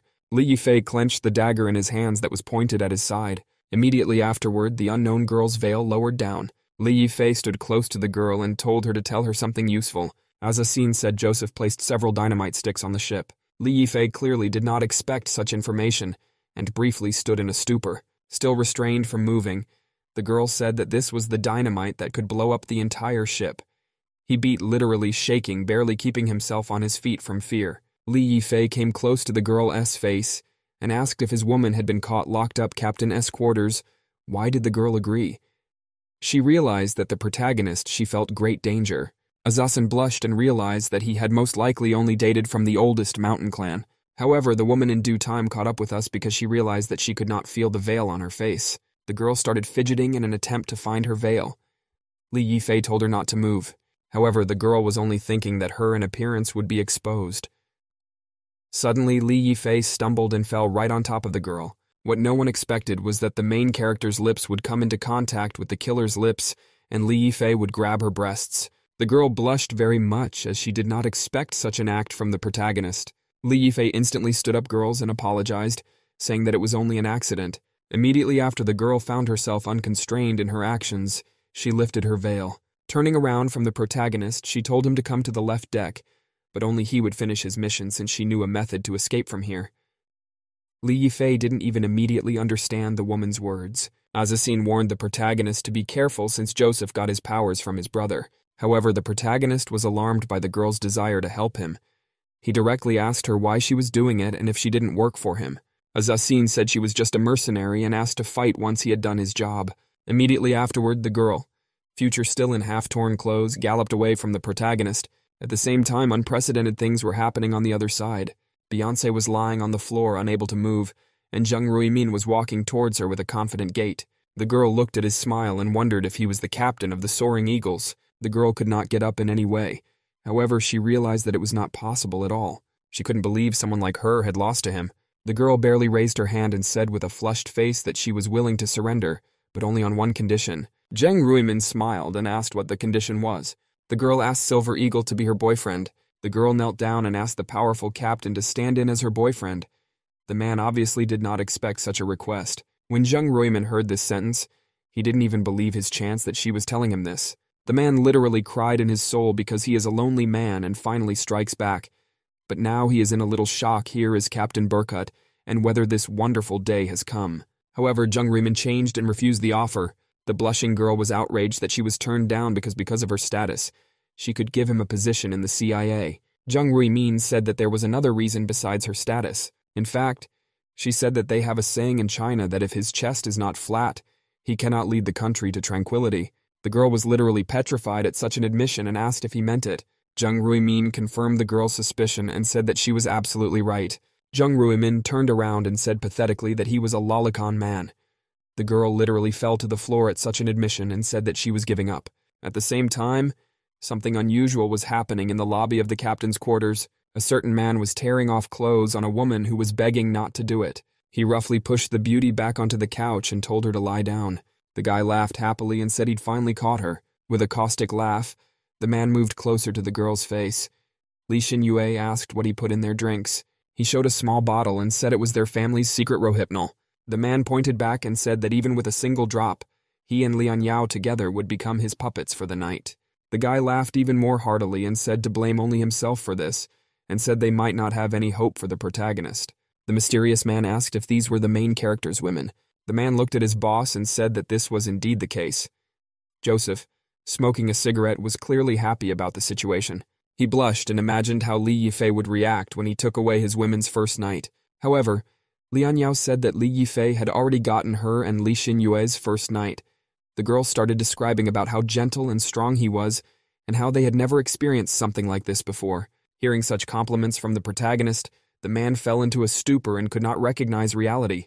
At the same time, Joseph decided to smile and said not to worry about it when his friend was already killing himself with grief. Joseph pointed at Xu Yingying and said that he would teach him a lesson since he had caught his mistress. Xu Yingying, with her eyes closed, was suspended in the shape of a crucifix.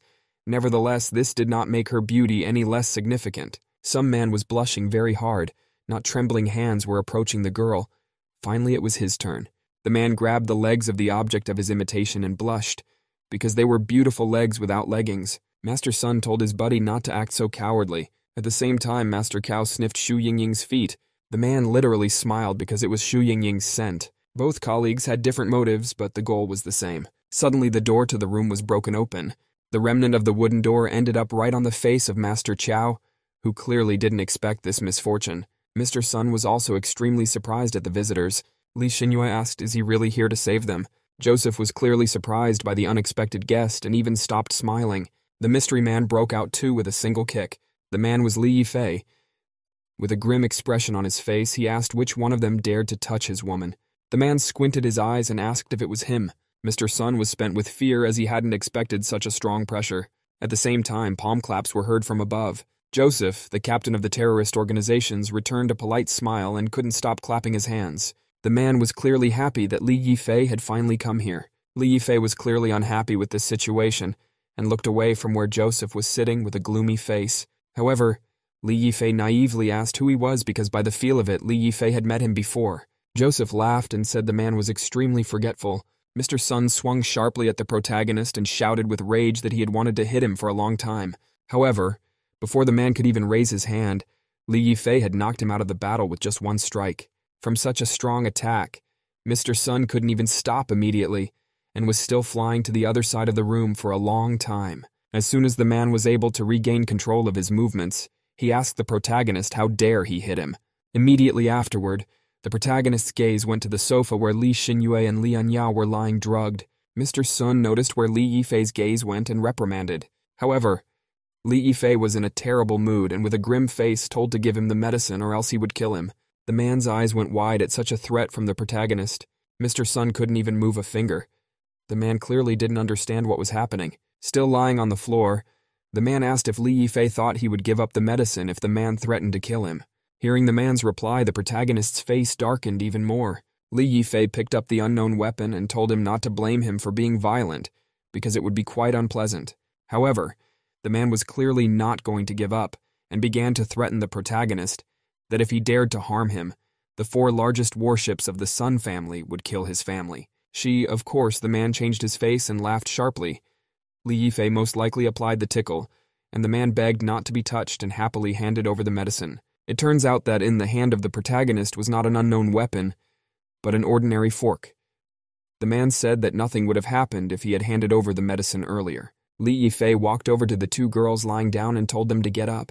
However, the picture Li Yifei saw made him blush very deeply. The girls pressed against each other and opened their mouths wide as if expecting something. In his hand, the protagonist still had the medicine, but the man hesitated because this feeling was very strange. It wasn't long before Li Yifei put some medicine in the girls' mouths. They dutifully swallowed it. The girls felt even worse, however. Li Yifei, watching their actions, said that the medicine should soon help. At the same time, both girls clung to the protagonist, and the guy only thanked fate that Xu Yingying was sleeping now, because otherwise he would not be able to explain what was happening. However, what Li Yifei didn't expect was a sudden and so a blow from the back. The man hit so hard that the couch and the floor split apart. Li Yifei along with the girls managed to dodge the blow at the last moment. The man with half a dead man's face asked if Li Yifei would recognize him right now. The protagonist's face darkened as he began to dig into his memories. However, Li Yifei still didn't understand who it was. The man was clearly angered by this. Joseph said that his brother Stick was the strongest man in the world, and even though he doesn't know how Li Yifei killed him, it doesn't matter. The man said that with the help of science, he took his DNA into his body, and now he has all the power. Li Yifei asked if this was the reason he was working for Zhang Country. Joseph counter-questioned why not work for them for power. Li Yifei gently wrapped his arms around the girls and tried to put them in a comfortable place. Li Yifei told them to rest because he would be back soon. The girls, being still not in the best condition, started kissing the protagonist and wishing him good luck. At this turn of events, Li Yifei only opened his eyes wide. The man clearly didn't expect that they would perform such an abomination in this state. Li Yifei soon stood up and turned to Joseph. However, before Li Yifei could finish his sentence, a flurry of punches fell upon him. It didn't stop there as Joseph went behind the protagonist's back. A powerful blow struck the protagonist with such force that it created a slight flash of light at the point of impact. Joseph stood in a pompous pose with an incredibly large hand, apparently augmented thanks to his brother's DNA. The man asked if Li Yifei had seen it, because that was Stick's power, and he should remember it for life. Huge puffs of smoke remained after the impact. An indistinct silhouette was visible amidst the mess. When the clubs were finally down, Li Yifei saw his opponent. With a grim face, Li Yifei finally remembered that this was exactly what Stick's strength was. However, once more swung at the protagonist, saying that it was too late for him to realize it. However, for the protagonist, this strike was as slow as possible. A flurry of blows pounced on the protagonist. The man clearly had no pity for him. Joseph's manic face screamed to feel his extreme power. At some point, the protagonist got fed up and only took blows, so he threw his own. The blow was so hard it dislocated Joseph's jaw. However, Li Yifei didn't stop there. The man punched Joseph in the ribcage, and this blow was far from the weakest. Joseph spat out a clot of blood and opened his eyes wide in pain. However, the man was quick to catch on, as he could expect nothing less from Burkut. The man said to fully release his brother's strength in order for Li Yifei to feel it. At the same time, his hand grew to an incredible scale that exceeded his own body. The man squinted his eyes and said that even if he didn't survive after this, he didn't care anymore. Without even thinking of any strategy, Joseph took another swing at the protagonist. Li Yifei abruptly took the cloak that was still wrapped around the iron stick. The protagonist swung and took clear aim. After making such a move, Li Yifei threw the iron bar right at the base of Joseph's hand. The man clearly hadn't expected such a strong attack. She pushed him to the other end of the cabin. Suddenly, however, the man opened his eyes wide. As it seemed that was not all, Li Yifei had only just begun his battle. It wasn't long before Xu Yingying opened her eyes after a long sleep. The girl was still in a suspended state, yet she couldn't help but marvel at what was happening around her. Li Yifei struck Joseph's ribcage again, deftly dodging the giant's attacks. After another blow, Joseph vomited blood. The man could not believe what was happening. At the same time, Li Yifei only gloomily looked at his caller, who couldn't do anything to him. And Xu Yingying was extremely surprised to see the main character here and blushed. It wasn't long before the rope restraining the girl loosened. Li Yifei took her in his arms and carried her like a princess. Li Yifei turned to Xu Yingying with a soft smile and said that she was here. The woman was extremely insulated, and with blushing asked if the guy was here to rescue her. The man said naturally, after all, protecting the boss is his direct responsibility. However, the girl was extremely dissatisfied with this. We asked if Li Yifei wanted to let her go first. However, this was not easy for the protagonist, whose body did not obey at all, or rather, he could not control his desires. Noticing this, Xu Yingying hit the protagonist on the head, and the latter, rubbing the place of the blow, apologized to the girl. Suddenly, Yin Tianling, who was calling for his sister-in-law, came running into the cabin. The guy said that Yin Tianling had arrived. Yin Tianling Edge was not surprised, since the girl he expected to see was in a different place, and Li Yifei pointed at him. However, when the guy tried to approach her, he tripped over a rock conveniently placed there. The girl, who was barely coming to her senses, sensed something amiss. As it turned out, the redhead's head ended up right in Nora's chest after the fall. Redheads blushed heavily and asked to hear his explanation, not noticing how he was making the situation worse himself. Immediately afterward, Nora hit him too, told him to behave more modestly. The guy approached the protagonist as for the company of battered women. However, an unexpected shout sounded.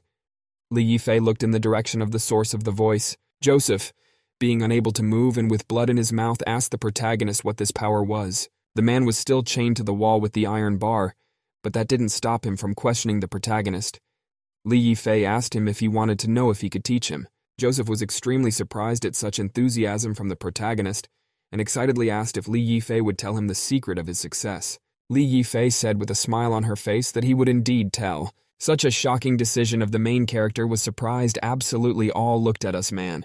Li Yifei realized that fight against Stick was indeed the most dangerous moment of his life, and he was his nemesis. Li Yifei remembered how they had come to a stalemate, and he was ambushed. The guy was desperate at the time, but remembered that he had been watching Chinese news every day for a long time. The man remembered how he constantly read Chinese newspapers 10 kilograms a day. The protagonist remembered how day after day, year after year, he practiced. The man was completely immersed in his memories as his power came and went. It wasn't long before Li Yifei broke through and Stick's death was written in history. The man remembered how, from that moment on, no one else came to him. When Joseph heard that as the story, he couldn't believe his ears, or only stared at the main character in a stupor. Li Yifei said with a purposeful look that his source of strength was the energy of China's teachings, but Joseph could not believe the man, for it sounded too absurd. He spread his hands and said that Li Yifei is just ridiculous for deceiving him in this way. And does Li Yifei really think he is so naive? Li Yifei scratched the back of his head and asked if he really didn't believe him, and if he didn't believe him, he wouldn't explain anything.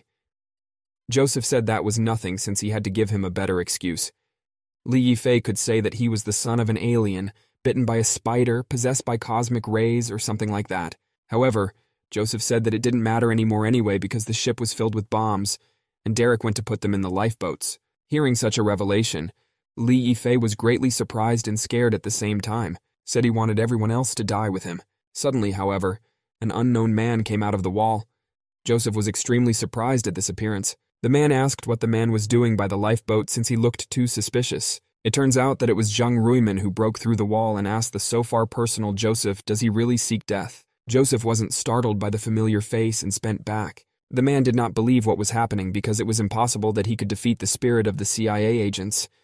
Said he was not Li Yifei, and he didn't have his weakness. But he still didn't believe it, because it was the two holy messengers and the CIA. The man did not believe that mighty America could lose. Silver's face grew grim, and he said they had a very old saying in their family. The man said it states that imperialism is a paper tiger and Joseph lost. It wasn't long before all the injured people gathered in one hall. Xu Shanshan was extremely happy to see the protagonist and supported Lin Qiang. Zheng Ruiman said that he had transferred in the hostages from the ship to the lifeboats. The protagonist realized that they should retreat then. However, Joseph wasn't done yet and said that Li Yifei didn't win because the Holy War knows his whereabouts. The protagonist's face became even gloomier and he sank into his thoughts. Joseph shouted that one day he and his family would die in her arms, and the saint would definitely avenge the man. Li Yifei said with a grim face that then he would just end it with her. Li Yifei squinted his eyes and said that he wouldn't let her go this time. Xu Shanshan helped all the people escape thanks to the lifeboats. It wasn't long before the boats were headed for their assigned destination. While people were trying to take care of themselves from a friend, the cruise suddenly exploded. Silverwolf fired the gun signal that alerted the helicopters. Zheng Ruiman reported to the protagonist that the helicopter would arrive in 30 minutes, for which Li Yifei thanked him.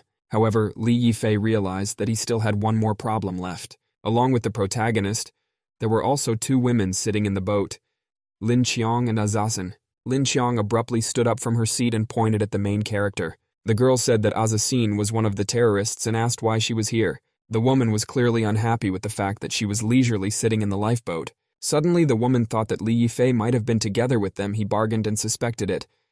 Li Yifei asked him to listen. Li Yifei raised his hand and swore that he could be killed by the waves if he truly betrayed them. However, suddenly, Lin Qiang pointed at something behind the protagonist with fear in her eyes. As it turned out, there was a huge tsunami that was burrowing to extinguish all the lifeboats. People got worried for their lives and started shouting that Li Yifei was to blame because he had jinxed them. One day later, the main character's company found itself on an isolated island. Its shore was completely covered with chips from boats that had crashed after the tsunami. Lin Qiang groaned and woke up abruptly. The girl barely opened her eyes, trying to unravel the whole situation. As it turned out, the girl's dive was traveling green crab. The girl was very much surprised and blushed from such news. Suddenly, a dagger flew into the green crab. Lin Qiang was very surprised by this turn of events. Next to her stood Azasin, who was swinging her daggers and looking into the distance. However, Lin Qiang was extremely displeased. She shouted about what Azasin was doing, if not almost killed her. To be killed, however, she didn't understand if she couldn't be grateful. Lin Qiang lifted up the sand and asked what kind of gratitude was in question. The woman asked her how she could be grateful when she was trying to kill her. Suddenly, Afichera's consciousness blurred and the girl sank to her knees from dizziness. Azasin was still playing with the daggers in front of her, and asked if it was afraid that the woman would kill them. Lin Qiang had already submitted to object, however. Someone stopped their conversation. As it turned out, Xu Shanshan along with Xu Yingying woke up. The girls didn't understand what had happened and where they were now. Azasin explained that they were on an isolated island, and it had taken her and the protagonist a long time to get them all out of the sea. Xu Yingying was extremely surprised at the fact that Azasin had voluntarily saved them. Xu Shanshan, on the other hand, began to look for the protagonist and looked around. Suddenly, a loud scream sounded in the middle of the forest thicket. The girls were startled by the approaching silhouette. In front of the girls was a huge giant, who with his shadow was already able to make everyone shudder. Lin Qiang remembered how, according to legends, there might be savages in uncivilized lands, and did cannibals come to them. However, just then, Li Yifei came out of the bushes covered in branches and asked what was wrong. Xu Shanshan abruptly ran up to the protagonist, who was holding a torch. The man was extremely surprised by this action, and said that his sister-in-law had frightened him. She immediately then Li Yifei was slapped by Lin Qiang, who indignantly asked what Li Yifei had done. Xu Shanshan once again hid behind her sister's back, while the other girls lagged watching the conflict. It wasn't long before the company calmed down and Li Yifei began to give details. Li Yifei said that they were trapped on an island that was quite far from where the ship had sunk, and it was estimated that the rescue team would be on their way in a few days. Li Yifei said they should prepare in advance. Li Yifei said that he was not cruel enough to leave them here. However, it will be very difficult for them to survive the night if they have no shelter. The girls immediately began to praise the main character because they believed that he would not leave them. Suddenly, the protagonist was approached by a murderess and attracted her attention. The girl was still twirling her dagger in her fingers, but this time she did so more violently. After that, the girl finally grabbed him and reminded him of the upcoming battle. Li Yifei raised his hand and said that she refused to fight.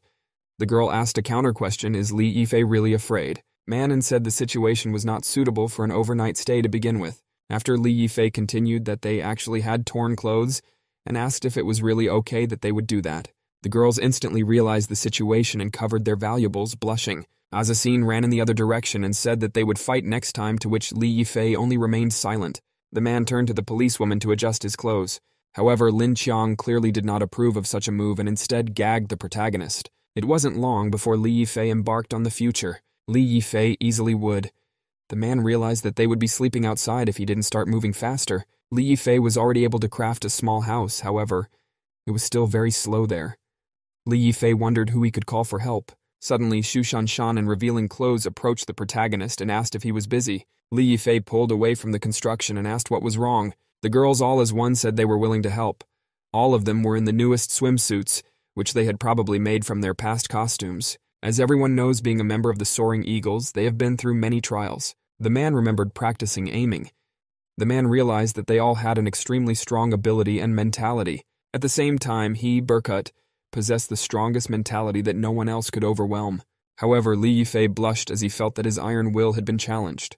The man turned away as he realized that no one could resist such a thing. That way, when Li Yifei turned around, it turned out to be far from the best choice. The man saw Xu Yingying and began to admire her form. Burkut wondered how could Liu Xianhui remain so calm in this situation. Suddenly, Li Yifei opened his eyes and remembered that a man could marry multiple concubines. The man realized that this situation suspiciously reminded him of a harem, where he, surrounded by beauties, could enjoy this happiness. However, Li Yifei reached out and realized that these were only his dreams anyway, and it was already a problem for him to have one fake girl that he couldn't even hold his hand, and he didn't even need to think about the others. However, unexpectedly, Li Yifei collided with Xu Shanshan due to a sloppy movement. The girl, still in her dream, pushed the protagonist away from herself with her hand because she thought it was too crowded. Li Yifei immediately afterwards found himself on Xu Yingying's chest. The girl woke up from such a sudden movement and asked what was wrong. The girl looked down and saw the main character there. Xu Yingying got angry and asked the protagonist with fury what his problem was. Li Yifei abruptly pulled back. A trickle of blood flowed from his nose and he said that it might seem unbelievable, but it was all Xu Shanshan's fault. Unexpectedly, Xu Shanshan woke up and wryly asked, is Li Yifei trying to say that he is completely innocent? Li Yifei said that it was really true and she should believe him. Soon enough, the company fell asleep again, but Xu Shanshan did not stop. The girl pushed the protagonist again, complaining that it was too noisy. Once again, you are wonderful. During the circumstances, Li Yifei found himself engulfed by Xu Yingying's breasts. Xu Yingying was already running out of patience and angrily asked who Li Yifei would try to accuse this time. Li Yifei was worried and said that it might be Xu Shanshan again, and so Xu Yingying no longer believed those words and slapped the protagonist. Li Yifei tried to justify himself, but Xu Yingying didn't even want to listen to him. The assassin had been outside the house all this time and was watching. The girl didn't understand what Li Yifei was doing at this kind of time. Soon the morning came. Bright light filled the sky. Everyone was in high spirits. The only one who stood out among them was Li Yifei, who stood up as if not standing on his feet. Lin Qiang noticed the dents from the slap and the trickle of blood from the protagonist's nose, and asked what was wrong with his face. Xu Yingying abruptly appeared behind the protagonist's back, and the guy shuddered in fear. The man scratched the back of his head and said he'd smashed it when he'd just gone to the bathroom. Pretty soon, everyone came to their senses, and Li Yifei asked everyone to gather as he had something to report. The girl agreed to this and asked the protagonist what they would do next, but Li Yifei took firewood in his hands and said that they must survive until the rescuers found them. The man said they needed to find water as soon as possible, and to save time they should divide into groups by lot. Li Yifei said that it is through these sticks that they recognize their groups. Pretty soon, everyone had a certain wand in their hands and they shared. Lin Qiang ended up in the same group with Azasin, why the former was extremely unhappy and started to resent it. Azasin in turn asked why she should obey her instructions, since she didn't want to be in a group with an idiot. Lin Qiang was offended by the expression in her direction, and said that since she allowed such expressions, they should fight to find out how good she was. Reacted to such a suggestion and let the dagger slip towards the girl. With such a sharp move, the girl disarmed her opponent, which Lin Qiang clearly did not expect. The girl immediately called Azasin crazy and asked if she couldn't fight fair and square and use concealed weapons. Azasin fell for this provocation and said that she was not afraid at all. Lin Qiang said that she had asked for this challenge herself, and she would not let her leave this island. Azasin only grinned and said that facts speak louder than words. Both girls made an abrupt exit towards each other, shrugging each other off for a quick trip to hell. Suddenly, Li Yifei stuck his head into the conversation and stopped both girls was not with his hands. The main character was clearly pissed off by this altercation, and angrily asked if they were done or if they were fighting. Li Yifei said that they are in a critical situation, and this is not the time to fool around. The man turned to the officer and asked if she didn't want to meet with the foreman, and if so, she should stop making trouble. After that, the guy looked at Azasin and promised to fight her after they were rescued. Li Yifei squinted his eyes and said that they should set aside their prejudices now. It wasn't long before the group continued to explore Unknown Island. Even though the girls had paid lip service to reconciliation, Lin Qiang was clearly displeased with the fact that Li Yifei dared to leave her in a group with this thief. Lin Qiang resented that if it wasn't for her master, she would have shown her strength long ago. However, the third only giggled as she realized that the officer's real master was Li Yifei. Lin Qiang grabbed her head and was perplexed as to how she could ask them to look for food and water since the girls couldn't even stay in this place. Suddenly, the girl noticed there was someone making a noise behind the bushes. The officer instantly recalled meeting the protagonist on the island and instantly mistook him for the silhouette of the unknown. The girl was furious and threw a rock at the stranger, shouting that she would not allow herself to be tricked again. However, who actually had the girl throwing the stone was a ferocious bear, who became even more furious after throwing the stone. The girls clearly didn't expect this and went into a stupor. Lin Qiang instantly grabbed the girl onto her shoulders and started to make her feet. At the same time, she noticed that Azasin was in no hurry at all to get out of there, and told her to do it after all. Azasin calmly approached the bear and asked is Li Yifei so free to prank them, but not free enough to search for food water. At the same time, the girl sharply punched the bear in an important place. Lin Qiang asked, is Azasin blind since this is a real bear? Azasin clearly didn't expect this and was greatly surprised. Azasin realized that she had made a very serious mistake and covered herself in sweat. The bear swung at the girl and made his strike. The girl jumped back sharply from the bear's blow, aiming for a counterattack. She knew that whatever it was, she had to stay. With a sharp movement of her hand, she threw her dagger at the bear. Feeling his life threatened, he defended himself with his paw. However, what no one expected was the fact that this blow would do absolutely nothing. When she saw that they had brought absolutely no result, Azasin became gloomy and started running. Lin Qiang sharply began to tease her partner because she had a very good pose. At the same time, the protagonist's company was exploring another part of the forest. Xu Yingying was somewhat distant towards the protagonist, and Xu Shanshan asked if he had offended her in any way. Li Yifei hesitated and said that it is impossible because Xu Yingying and he are in a very close relationship. Xu Shanshan switched and said that she had never seen a girl slap a guy because of the hug. The girl pulled out a scientist costume out of nowhere and said that she knew it, so she knew they weren't a real couple, which Li Yifei was really freaked out about. He shut up and said that Shi Island had too many mosquitoes, and Xu Yingying was just helping him kill them. A guy walks up to a girl and says something she says is totally untrue, and they're very close. Xu Shanshan said not to look down on her sixth sense, and there was most likely a problem between them.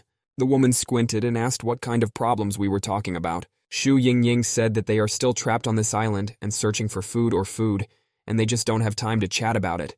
Xu Shanshan grabbed the main character's hands and said that she was too fierce, and no one would love her for being like that. However, Xu Yingying said not to worry about her sister since she and the main character are doing well, and she doesn't care about what others think. Li Yifei stroked Xu Shanshan's head and said that they were still in danger. They needed to find a water source as soon as possible. Suddenly the man heard a shout from Xu Yingying's side. He hastened sharply toward the woman and noticed that she was far from in the best of health. The man stepped on the snake and it hissed loudly before it died. He took Xu Yingying in his arms and only thought of a way to save her.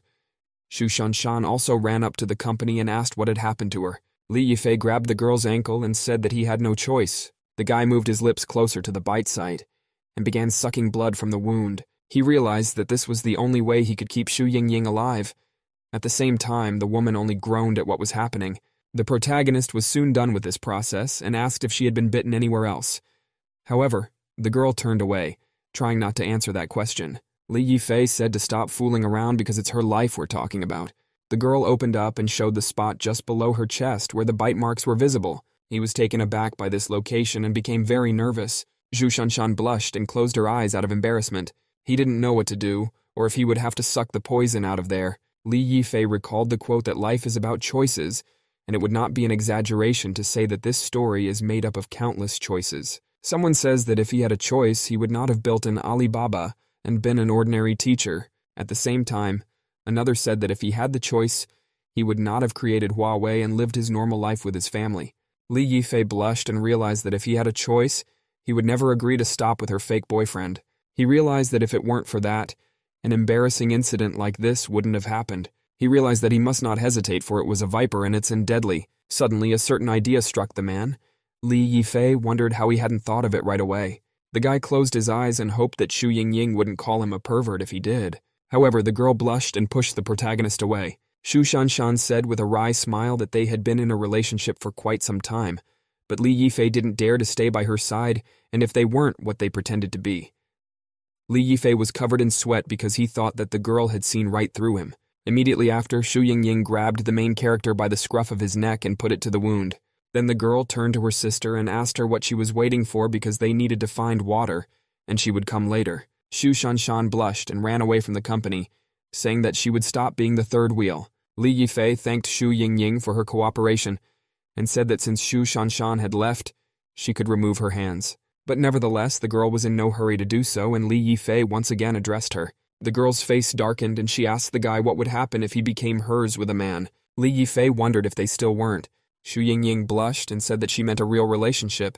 Li Yifei shouted loudly as he did not expect this turn of events. At the same time, another company hid behind tree poles from an enraged bear. The officer turned to Azasin and said that since she always had so much to go on, let her think of something since they wouldn't be able to escape from here if they didn't do anything. Azasin realized that the bear's skins were too thick and flying knives were useless. The girl said that the only thing they could do was just wait. The officer began to resent that at the only moment when it really mattered, she had absolutely no ideas. But suddenly she heard a noise in the bushes. The girls were very frightened because one more opponent they will not be able to hold. Azasin and the officer turned sharply to each other's backs, as they realized that without cooperation they couldn't do anything. The officer accelerated sharply and said that whoever strikes first will get the advantage. Suddenly, Xu Shanshan, who clearly did not understand what was happening, came out of the bushes. At the same time, Xu Yingying recalled all the incidents that had happened to her in this short time. The girl realized that Li Yifei had always helped her from the back. The woman blushed and admitted this fact, while Li Yifei tried to unsuccessfully justify himself. A blushing Xu Yingying asked why the guy was still treating her like a boss. She impatiently asked if he would be her boyfriend or not. Li Yifei also blushed and was about to give his answer, but something stopped him. Azasin barely deflected the sharp blow ending up on the floor. Azaxin asked why Xu Shanshan was here and where Li Yifei was. At the same time, Xu Shanshan still couldn't understand the gravity of the situation. The officer told the girl to hurry up and tell him to run. The whole company started running sharply towards the main character. They shouted that they were in big trouble and the bear was tailing them. Li Yifei abruptly took Xu Yingying in his arms, however he was too slow. The girls were extremely frightened for the man and told him to run. Xu Yingying was also very much surprised and frightened because there was a real bear behind them. However, Li Yifei didn't blink her eyes and said not to worry as long as he was here. Li Yifei tried to prove what he had failed a moment ago. However, Bear was clearly not going to be tactful with him, at which point there was a sharp jolt. Li Yifei, with a confident expression on his face, else punched the bear with all his might and shouted that he was going to be her boyfriend. The man smiled and was already anticipating the future ahead. Li Yifei confidently said that she becomes his girlfriend from now on. The girls clearly didn't expect such an outcome and were very frightened. Zhu Shanshan covered her mouth with her hands in surprise, because this turn of events had not been imagined by anyone. In exactly the same state of shock stood the officer, unable to utter a word. However, the one who absolutely can't say a word is Bear, who died after one hit. The protagonist epically landed on the ground and hugged Xu Yingying. The officer looked at the unfortunate Bear and began to notice something strange. Ono pointed at the main character and said that it was the skill of a secret master. Lin Xiang immersed herself in her thoughts and began to ponder on, why does Li Yifei possess this technique? And Li Yifei was covered in sweat because he thought that this woman had finally realized it, and he would no longer be able to lie to her. However, the girl's eyes lit up with light, and she realized that Li Yifei was a disciple of a secret master, so it was no wonder he had such abilities. The protagonist rubbed his head and realized that he had expected too much from her. The assassin approached the protagonist and told him he was worthy of the title of Burkut. The girl got into a stance and told him to show her all his power. Li Yifei was completely uninspired by this confrontation, yet he still agreed to it. The officer cheered up the protagonist because she has long been uncomfortable with her, and he, as an apprentice to a secret master, cannot be embarrassed by her. Azasin made a sharp dash towards the main character. The girl threw her pre-prepared daggers towards the guy. Li Yifei dodged most of them, while he caught the last one with just one finger. The girl once again displayed her blades, which were the base of the heirloom. Azasin abruptly jumped into the air about to perform a falling attack. However, something unexpected happened, and the girl changed her strategy. She made a sharp jerk right in the air and threw something at the protagonist. That something turned out to be the very same blades that had previously been attached to her wrists. Li Yifei took that small blade that the girl had thrown at him beforehand. With a sharp movement of his hand, the guy knocked both blades away, leaving the girl unarmed. The girl was extremely surprised by this fact, because no one had managed to survive the attack yet. Suddenly a slit appeared on the girl's cheek. She didn't even have time to react. Azasin realized that this feeling was exactly the same as when they first met, and Li Yifei was too fast for her to see him. Li Yifei squinted his eyes and said that it was his turn now. However, Li Yifei had not at all anticipated the fact that he would trip over the nearest rock near the road. With this move, Li Yifei also felled the assassin who was standing very close by. The protagonist found himself in an extremely uncomfortable position, as did the girl herself. Li Yifei blushed sharply and said that he would hurriedly move away now. However, what a task it was for me when Li Yifei slipped once again.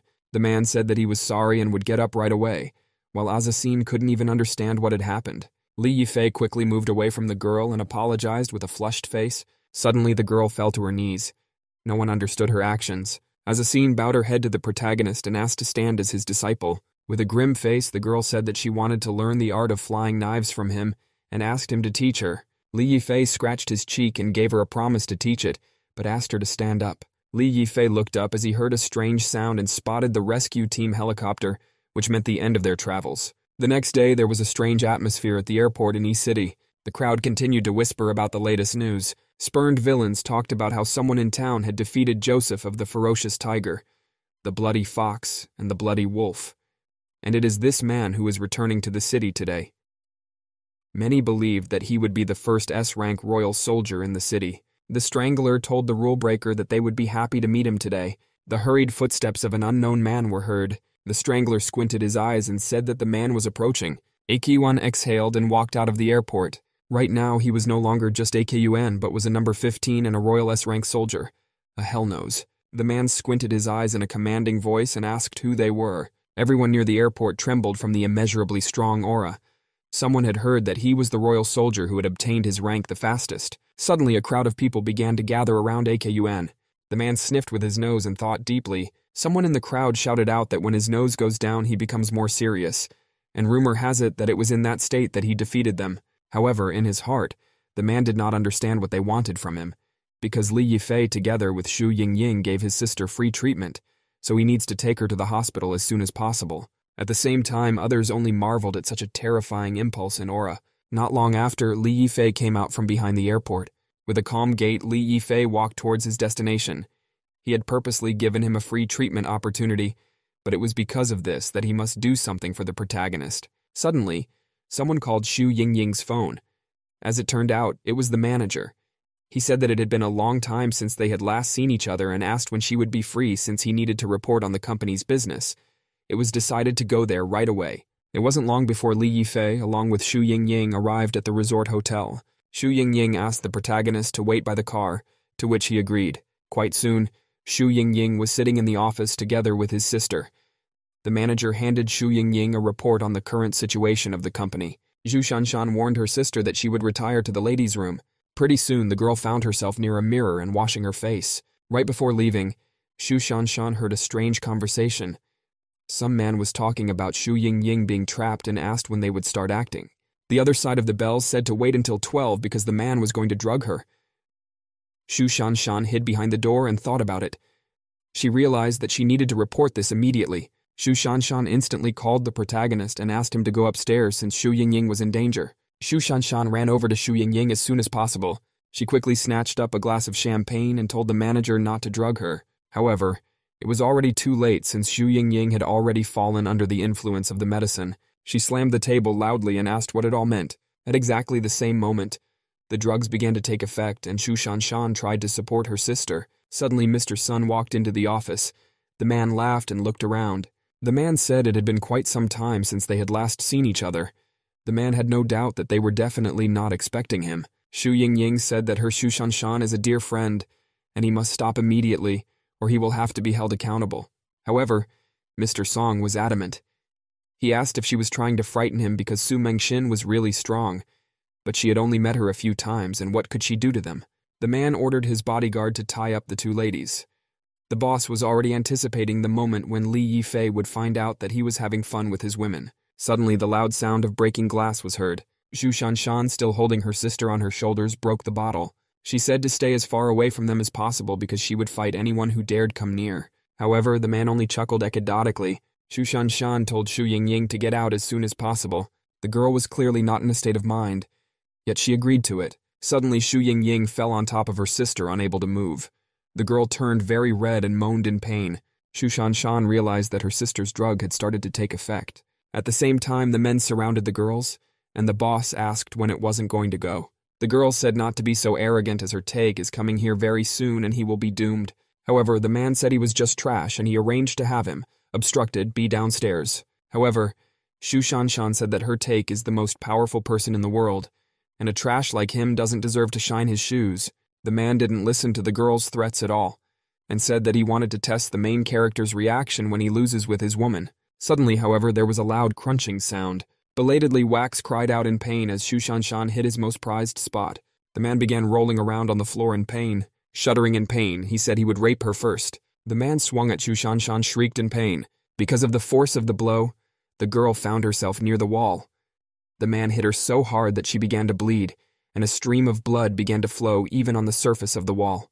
The boss pressed his sore spot, and even though he was clearly in pain, he laughed. Suddenly, however, the window to the room where the whole company was located was broken. Mr. Sun did not expect such an outcome and turned his head, trying to see his attacker.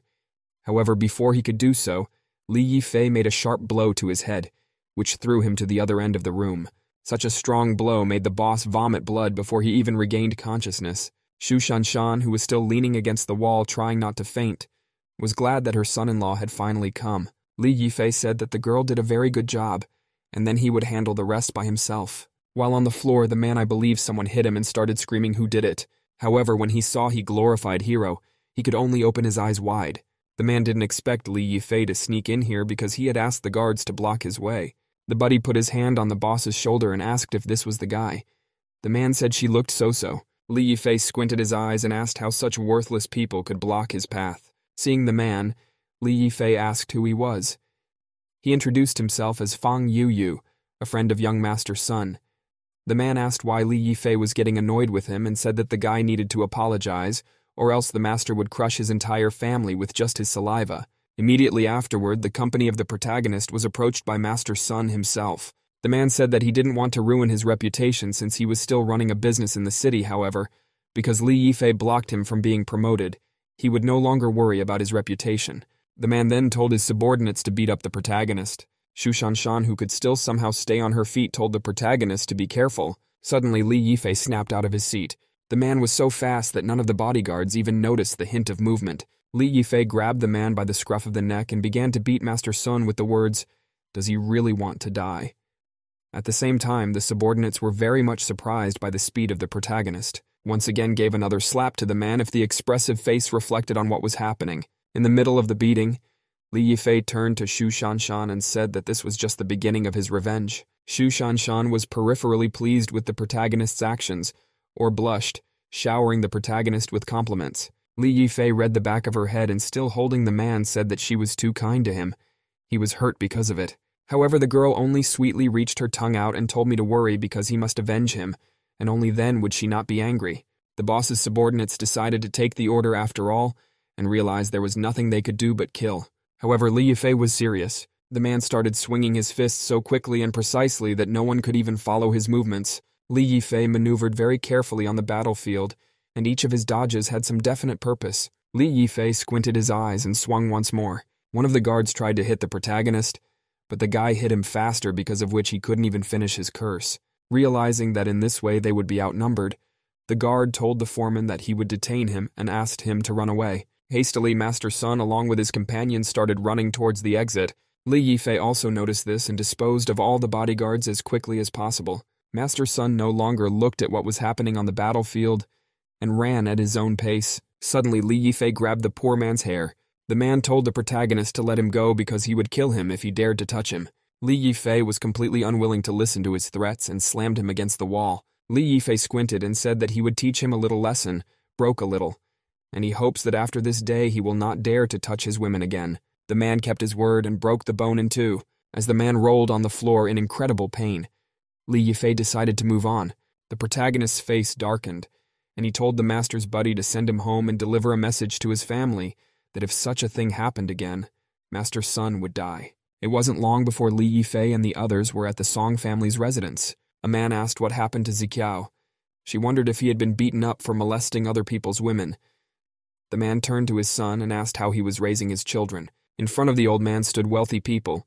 Among them was young Master Sun's father. Mr. Sun's mother said that it was true that she had spoiled her son, but however would take responsibility for it, because after all, beating up a stranger is a real shame for the family. Qiao Yingbo said, "Ziqiao, you are his dear friend, man, just did not see him bleeding.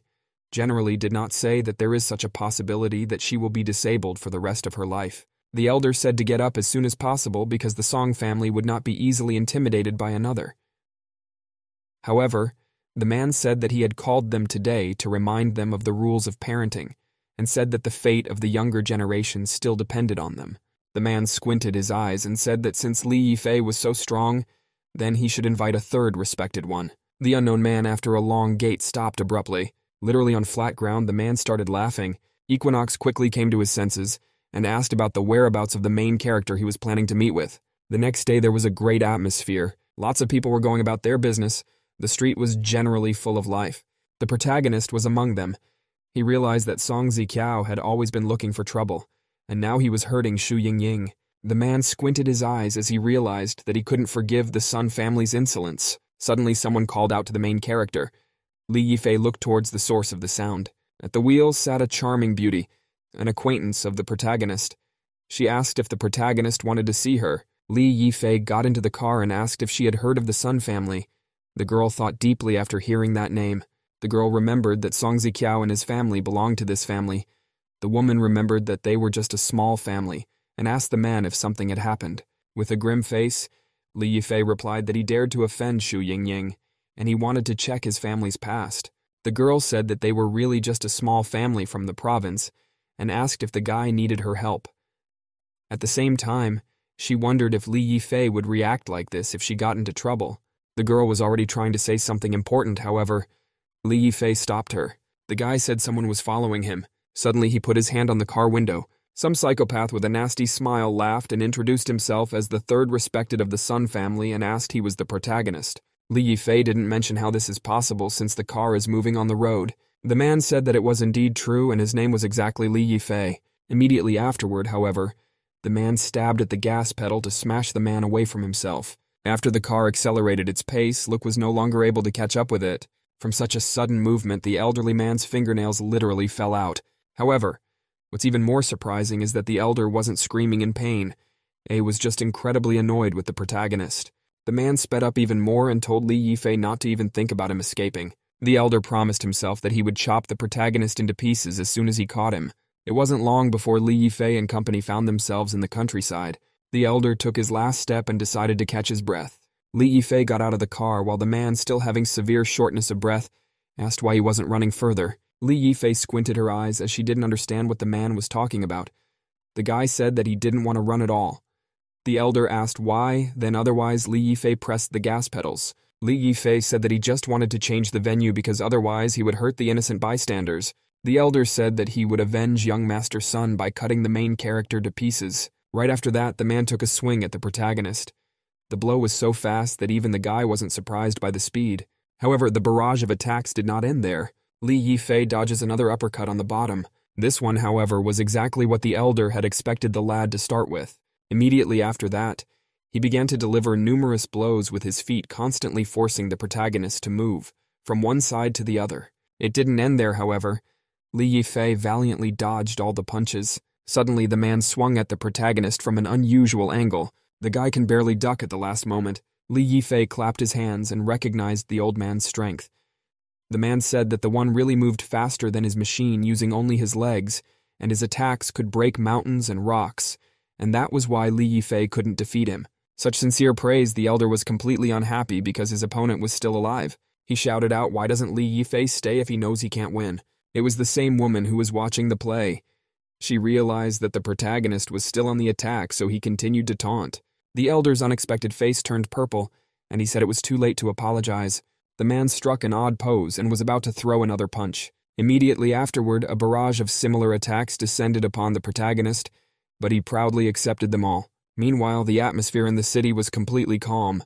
A certain girl was patrolling the area. She seemed to be the already familiar Lin Qiang. No one understood what she would do this time. With an easy gait, the girl approached the exit. Lin Qiang wrapped around an alleyway trying to go to a certain destination.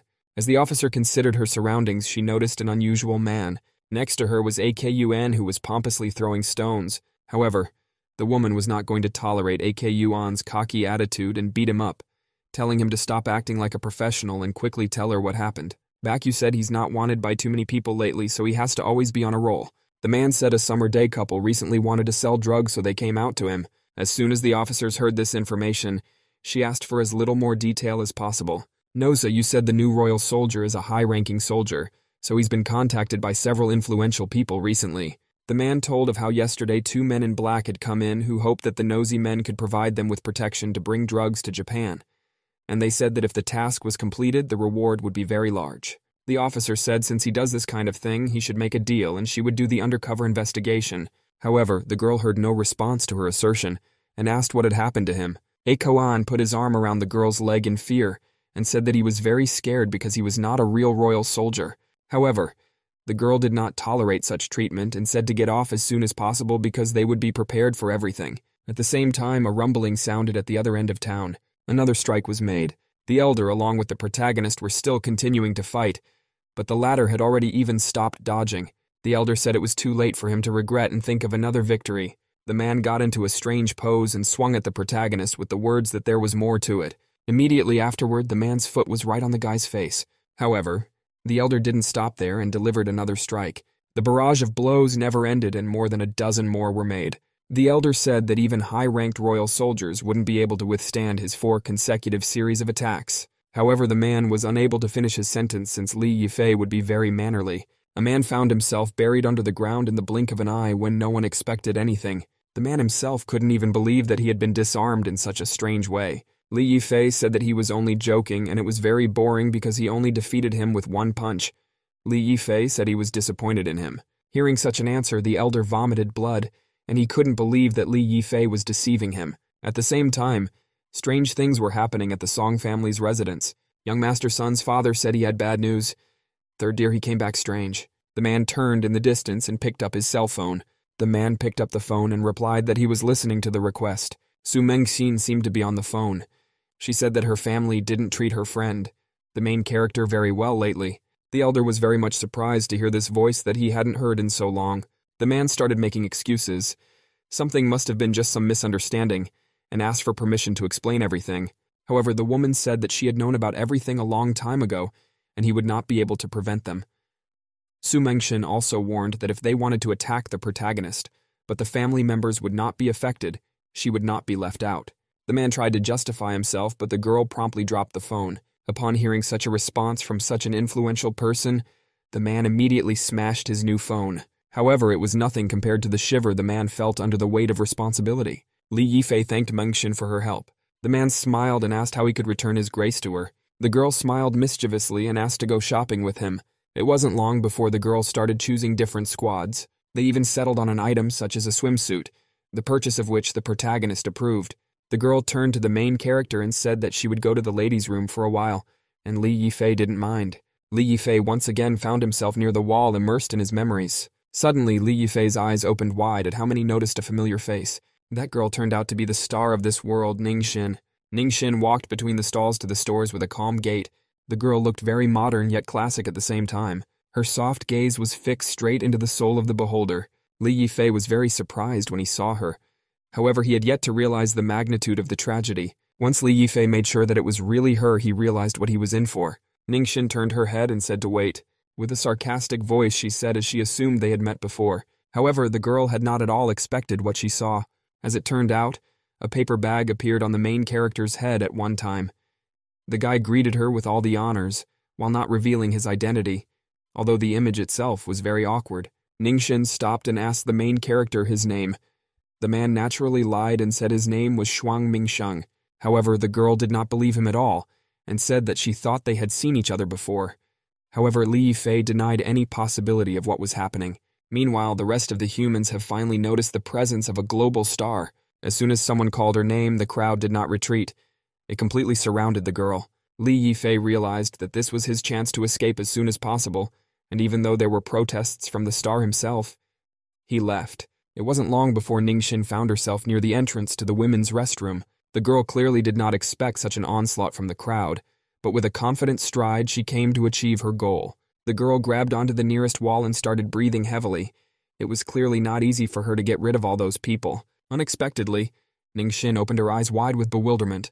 The girl was very much surprised because she followed the main character, and he definitely went to the women's restroom. Ningxin was dumbfounded and asked, "Is Li Yifei a pervert?" Immediately afterward, the girl went into the nearest stall to do her business. As it turned out, Li Yifei was indeed there and was standing in the booth with Mengxin. The man made excuses that he was avoiding someone. The boy blushed very hard as he finally looked forward. The girl was also quite embarrassed and talked about how it was a bit crowded. The girl had beautiful forms, even Li Yifei couldn't help but notice their influence. However, Li Yifei still continued to hold on despite all the temptations.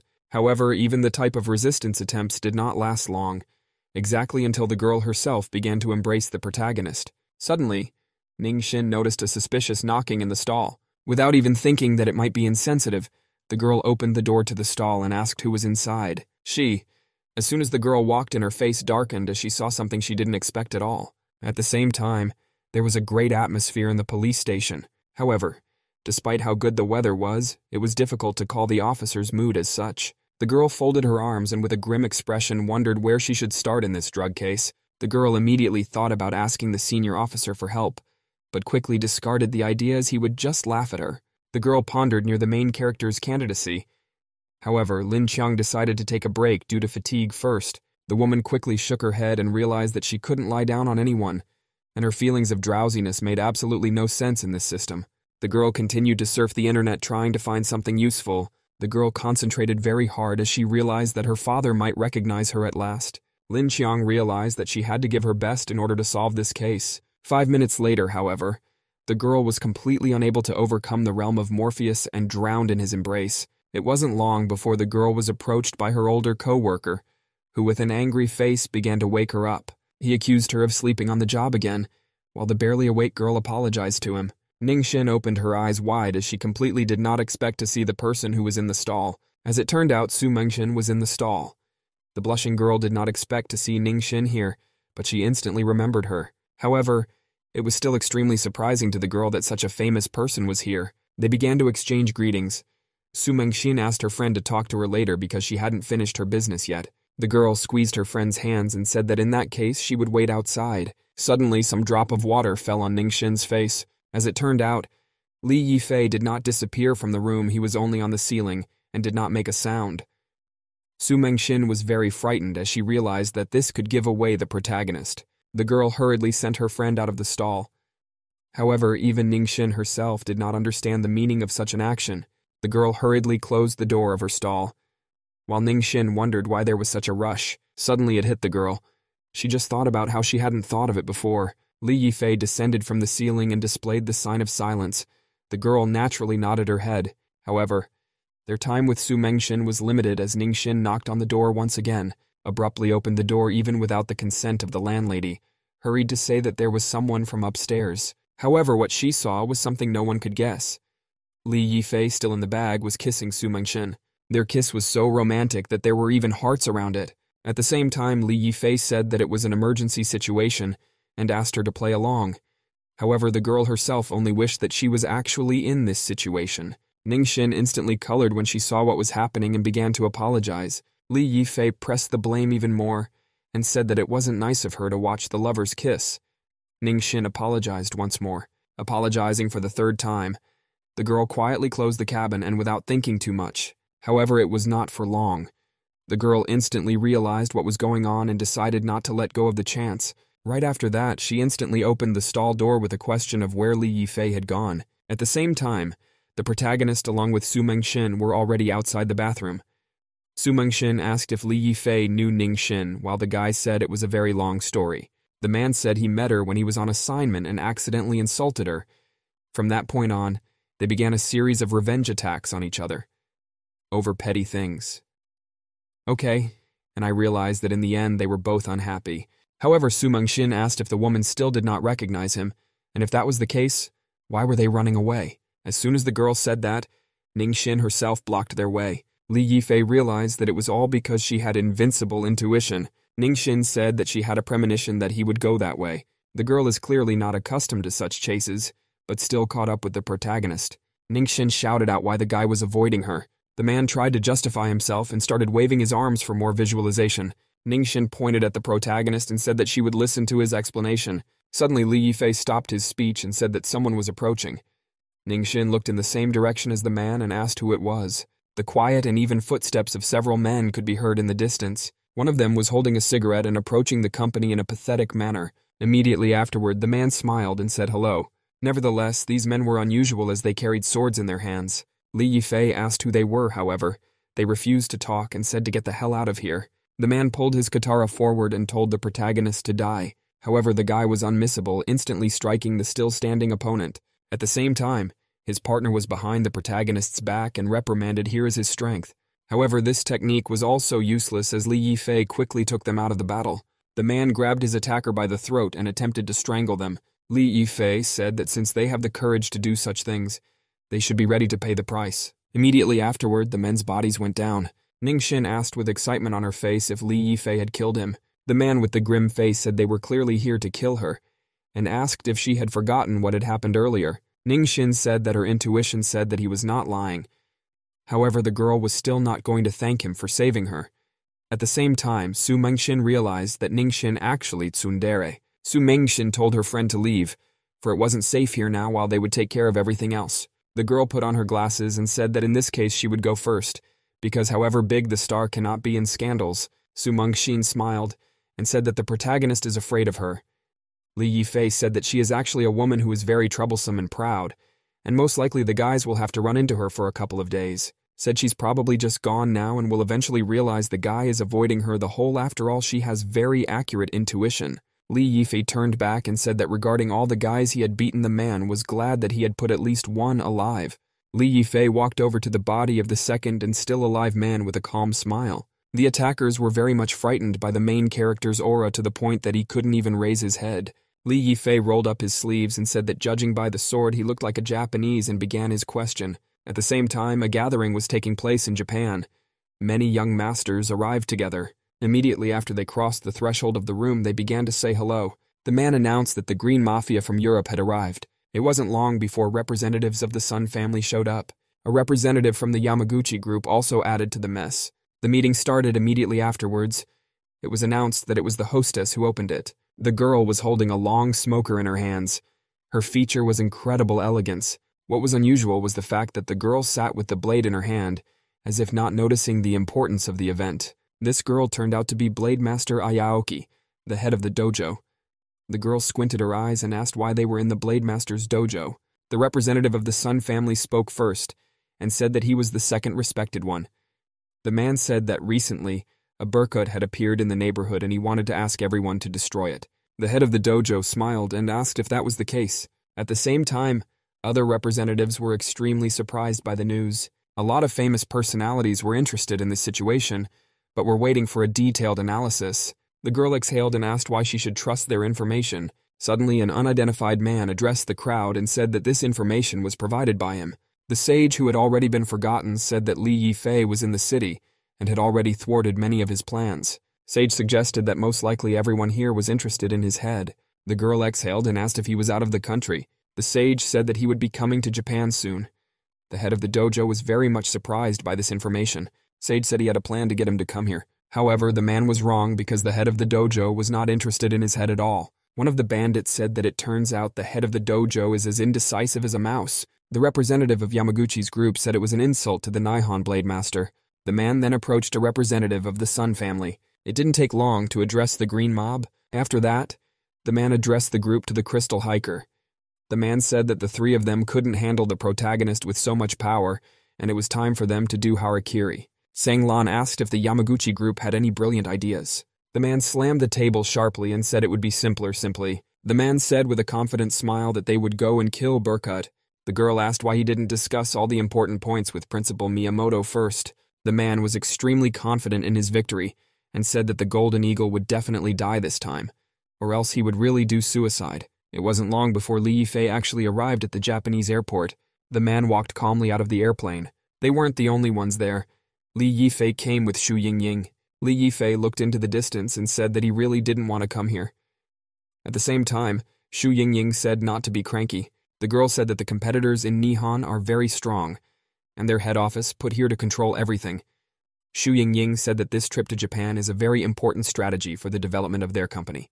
The woman said that this time he would have to work harder to protect her the whole. Now he's her real boyfriend. Li Yifei smiled and said that there was no problem with that. However, immediately after that, Xu Yingying heard that voice that she didn't want to hear at all. A certain man began to dance in front of Xu Yingying. The man said that it had been too long since he had seen her, but she was still beautiful. Xu Yingying said hello to President Cao with embarrassment on her face. The man realized he was lucky when he was crushed by the door, and the woman didn't realize he was also on the ship. The man corrected his glasses and said that everything was fine as long as the protagonist wasn't here. However, at the same moment, the man heard a voice he hated. Li Yifei found himself with the man's back and asked if he was also planning to go to Japan. The president was very much startled by the appearance of the protagonist and asked why he was here. The woman pointed at the main character and said he was her bodyguard. Xu Yingying said the president traveled to Japan for business meetings. The man had already tried to stop Xu Yingying, but she turned away and said that they should go to the hotel first, and after that, they should continue talking. The girl completely disregarded the man's cries and got into the car. At the same time, the very same terrorists were in a neighboring car. The man asked his colleague if Li Yifei was the one who had just passed. The man said that he was indeed. The man said Mr. Sun was a friend of their Truth Mumu cult, and he shouldn't worry since he would be killed. The man thanked the cult leader and said the rest. Quite soon, the company was at the hotel. Xu Yingying said that she badly wanted to take a break. Li Yifei said that since this was the case, he would go for a walk. Xu Yingying said that he could do so before it was too late. However, the man must remember to get up early for work tomorrow. When Li Yifei went for a walk, he met Ning Xin. The surprised girl asked if Xu Yingying had kicked him out. Li Yifei was clearly not prepared for this meeting. Ning Xin turned her head and said that this is how he should do it. The man questioned why the girl in Japan. Ning Xin turned her head the other way and said that it was definitely not because of him. Li Yifei realized that it was definitely a tsundere. At the same time, the woman mentioned a certain concert, said she had commercial activities in Japan, and asked how the protagonist had been doing for the past few years. The man said it's not so bad now because even though he resigned, everything is fine now. Ning Xin blushed and said don't understand about her wrong after all. She is just asking, not worrying about him. It wasn't long before the elevator arrived at the desired floor, and the distinctive sound of opening was heard. Li Yifei stepped out of the elevator and looked around. The man noticed something amiss and decided to get closer and recognize the situation. Li Yifei decided to hurry up and approach the suspicious place. Even though Ningxin was indignant, she followed the protagonist. It wasn't long before our company found itself near a group of assassins. Komodo Kuraryu's blade and the one-eyed Yokohama Jiro were there. The one-eyed man said to use that very method, and his subordinate agreed with him. It wasn't long before the company was at the door to the protagonist's room. Li Yifei pinned the girl against the wall and told her not to move. Ningxin blushed very red and asked what the guy was doing. The girl imperceptibly blushed even more, fantasizing about what would happen next. The girl took her gaze away from the main character's body and looked him in the eyes. At the same time, the guy showed her a gesture of silence. Li Yifei told her to shut up because Xu Yingying was sleeping. At the same time, Xu Yingying slept next to him and had dreams about another girl being next to him. Suddenly, a katana came straight through the door. Li Mengxin and Li Yifei were very surprised by the sudden attack. The man easily kicked the door open and the protagonist's gaze was revealed before him. The protagonist's body tensed and his gaze was fixed on his opponent. The one-eyed man was very surprised that Li Yifei possessed a strong qigong technique. However, the man only provoked the protagonist to show him more techniques. At the same time, another assassin came out of the window and uttered his technique. The man pointed his sword at the protagonist and told him to die. That same blade immediately headed towards the protagonist, his wish for his quickest death. However, suddenly, as if out of nowhere, 2 daggers appeared and stopped the katana. They dug right into the iron beam and shattered it. The man clearly did not expect such a turn of events, but did not stop attacking. After that, Azasin came down to the room. The girl was still covered in her vulva and gazed at the protagonist. The man was extremely indignant at the intruder and asked who she was. She's the kind of girl who didn't plan on answering him and only made a quick dash in the direction of the protagonist. Right after that, the girl missed the main character who was fighting with his bare hands against a sword. The man defended himself with his hands and told Ningxin to leave and hide. The girl ran towards the exit and wished the protagonist to be more careful. After no more of the contestants were held back by one issue or another, the men decided to finally start the fight. The man pulled out his katana and said that no matter what, Li Yifei was good at dodging, so he was worthy of being called a golden eagle. The man introduced himself as Yokohama Jiro and said that he would remember all of this. A barrage of attacks rushed at the protagonist, and he barely had time to dodge. The man's eyes reddened and he complimented his opponent's skills. Suddenly, however, an unknown man appeared on the man's right. As it turned out, this unknown person was Li Yifei, who was moving at an insane speed. The man realized that the pressure Li Yifei was emitting was exactly the same when facing the Blade Master. Li Yifei stretched out his hand, preparing to make another strike. His other hand was already at the ready and wanted to strike the man. With his lunge, Li Yifei smashed the katana into 2 and made the one-eyed man himself cough up blood. Li Yifei stuck the man's head into the floor and the latter realized that the protagonist was impossible to resist. The man, still and reaching for blood, said he accepts his defeat. At the same time, Li Yifei thanked for the compliment and only noticed something wrong. On the floor lay another mercenary. The woman said she really wasn't here to be his bodyguard. She began pestering the protagonist again with a request to teach her the art of the feeding dagger. Li Yifei told her to stop playing the fool. However, Azasin herself asked, does Li Yifei know how to teleport, and asked what kind of woman she was. The woman said that this type of blade with a red hilt belongs to the Yamaguchi group. Ningxin asked, wondering if they had chased her from China to Japan. Li Yifei turned around and said that this time he had a feeling that they were after him. At the same time, 2 people arrived in Japan's harbor. Mr. Sun greeted Akun Yi by calling him by his nickname. The man was surprised at the pressure from such a high rank and realized it was very impressive. However, the man asked who the person behind Akun was. He stammered at first, but quickly recovered. The man said that she was his assistant. Naturally, under the guise of this assistant, Lin Qiang was hiding with Lin Qiang. The man said there is absolutely no problem with that if it is for his convenience. At the same time, several other men also approached the company. Sage and Bloodwolf were among them.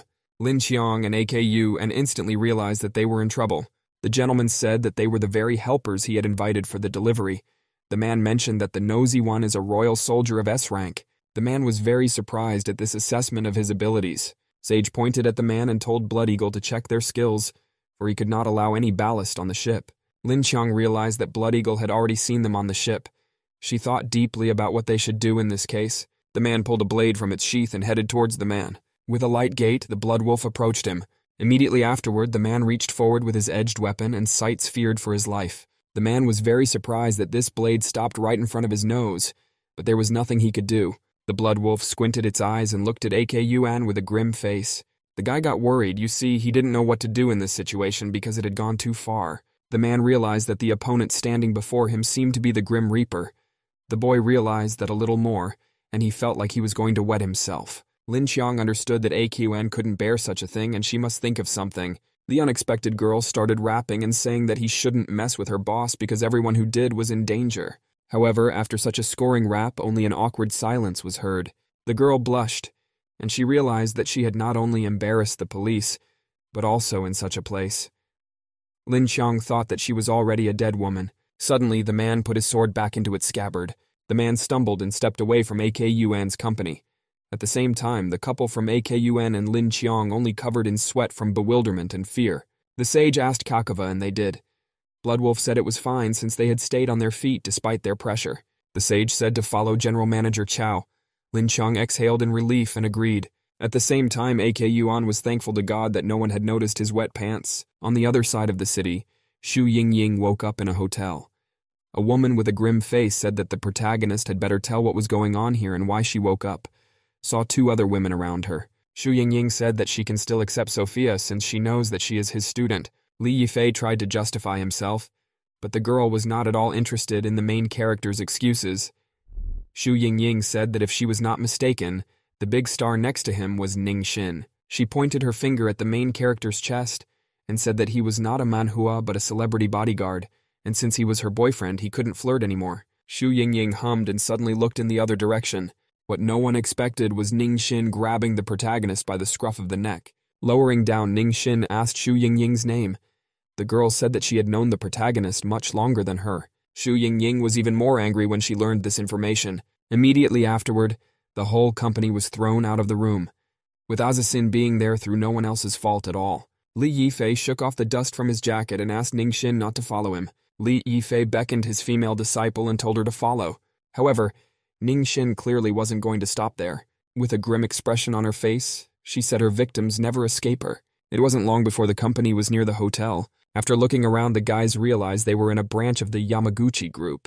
When the company finally arrived at their destination, Azasin asked why Li Yifei had called her along. Li Yifei said that Yamaguchi's group had been kind to him lately, and he had to pay them a branch visit after going through all the trouble. At the same time, Azasin was dragging a miserable and beaten gang member behind her. He begged to be let go because he would tell everything. Li Yifei said that since she wanted to learn it on the side of the flying dagger, she should go with him. The girl was very surprised that Li Yifei had so memorized his promise and no longer doubted the order. There was a loud scream inside the branch. Who was there accusing people of being a group of good-for-nothing performers? Immediately afterward, an ashtray flew into the forehead of one of the subordinates. The man pointed at his subordinates and angrily asked how the burkut drumbeat had not yielded any results despite the investment. The man was extremely dissatisfied with the fact that Ning Xin's plan to capture Ning Xin had also failed, and they were worthless bastards who should commit suicide. Sure enough, the door to the meeting room opened. The man was clearly furious. He shouted at the people who entered. Didn't they know there was a meeting going on? However, after taking a closer look at them, the man was extremely surprised at the uninvited guests. These guests turned out to be Azaxin and Li Yifei. The guy changed for worry and asked if he was called. The man pointed at the protagonist and ordered his subordinates to kill him. A multitude of people along with long katanas swooped down on the protagonist, who stood there with a confident pose as if he was in no danger. The protagonist looked at the group of enemies with swords without fear or any emotion. Yifei disarmed the first attacker with a quick and powerful kicking motion. At the same time, a gunman stealthily came up behind the guy. Suddenly, someone struck from the side of the fighter who was threatening Yifei from behind. The protagonist noticed that Sophia had stepped in to help him. The woman used her special skills to sense the threat from behind her back. Sophia then disarmed another fighter with a powerful strike of her blades. The protagonist knocked another sword-wielding warrior out of formation with a confident kick to the head. Yifei excitedly shouted to his co-worker Sophia to pay attention. The woman at the same time fought her opponents with powerful blows with her arm. The protagonist activated his deadly needle-throwing combat skill, then launched needles very aptly at one of the opponents. The woman marveled and marveled at the way the protagonist launched the needles. Yifei pulled out some more needles and told Sophia that he would only show once. Then the guy threw a whole bunch of needles against his opponents in a professional move. The deadly needles very accurately struck all the sword fighters. A bald headman with a sword woke up. He yelled to the guy along with Sophia that they were about to die. The protagonist hits the ringleader in the head with his fist. The man goes down. The ringleader, in a weakened voice, told his rivals to stay away from him. After that, the leader reported that someone had asked to add trouble to Ife. The protagonist looked at his opponent with displeasure and asked who wanted trouble. The ringleader waited a bit and told the boy menacingly that the answer would scare him. After that, the man informed angrily that the protagonist had been ordered by Blade Master Sang Lan. Ife turned around and started to walk away. He thanked the leader for the information. After the departure of his very dangerous rival, the man relaxed. The ringleader thought and decided to himself that the current times are very amazing young people. The man realized that the whole fight was happening during the live broadcast. He realized his reputation was over. A guy and his coworker came to Japanese Alley. He asked Sophia if she had seen everything. The woman picked up the needle and asked, "Does the guy mean the flying needle technique?" The protagonist looked sternly at his companion and said exactly what he meant. Ife told the strictly female that after she mastered the technique, she would be able to use flying daggers. Such a feature is unique to one of the members of the Soaring Eagle Squad. Sophia confidently told her companion that she wanted to learn the technique. The protagonist agreed. The guy started telling everything for Sophia that he needed to teach her. Suddenly, Sophia saw someone coming towards them from the side. She shouted fearfully. A strange woman in a red outfit and carrying an umbrella appeared. She praised Sophia for her intuition. The stranger bowed and folded her umbrella and apologized for the disturbance. The woman calmly introduced herself and said that she was a Sanglan Blade Master. The guy replied to the woman that he had heard of her big name. He asked what she wanted from him. Sanglan said she needed advice from the protagonist. She had already heard that he had defeated the Blood Eagle. Sophia looked at the approaching female Blade Master with excitement. Sophia lunged at the stranger, deciding that she finally had a strong and worthy opponent in front of her. Sanglan prepared to grab her sword. She said cheerfully, the assassin in front of her was full of strength and weakness. The clan master had no trouble using her sword to completely disarm Sophia. The defeated assassin lay back and thought excitedly that her rival was very fast. Sando approached her lying rival and said that no one would disturb them now. The clan leader put her sword in its scabbard and approached the protagonist. After a short pause, the Sando turned to the Golden Eagle in a calm voice. Sang Yelp in a very welcoming voice addressed the protagonist. The woman told the boy with a smile that no one would disturb them now. Ife remained warily silent. The protagonist replied seriously to the interlocutor that he didn't have time to talk right now. Suddenly, the woman snatched up her swords and swung it very quickly next to the protagonist. After that, Sanglan calmly put her sword back into its scabbard as if nothing had happened. Ife was surprised that he didn't have time to notice the blow that had passed. He thought that such a thing was impossible. The guy got really excited. The head of the blade told the Golden Eagle that he was really strong. She wanted to get his head, but she couldn't. The boy listened warily to his interlocutor. He was ready for all sorts of surprises. Sanglan informed Ife that she could feel the fluctuations in the strength of his body even with her eyes closed. The woman licked her lips and said slyly that she liked men like that. The protagonist listened silently and without any emotion to the Sang Yelp standing beside him. Suddenly, the guy noticed a stick lying on the earth next to him. The protagonist picked up a stick with confidence and wanted to show off a few moves.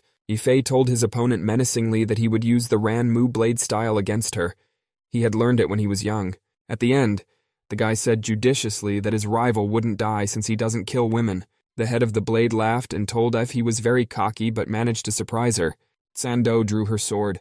She stood in front of the protagonist and shone brightly. After that, the rival raised her sword above her head and said proudly that she appreciated Ife's warning.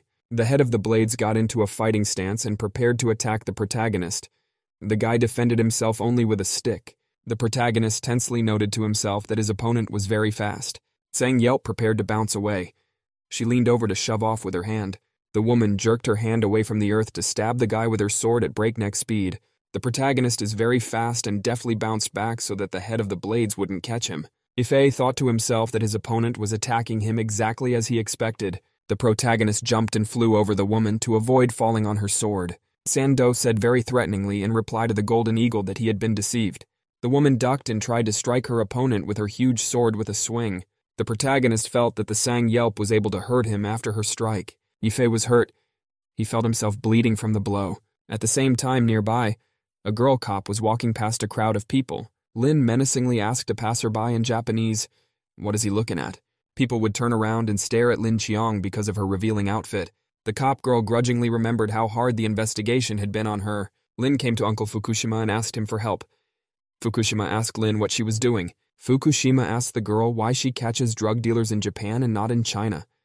The girl cop replied that the traffickers would not dare to sell drugs in Huaxia City. Lin reported that she wanted to impersonate the buyer and arrest the drug traffickers at the meeting place. The man replied to the girl that he would help her find a Japanese dealer.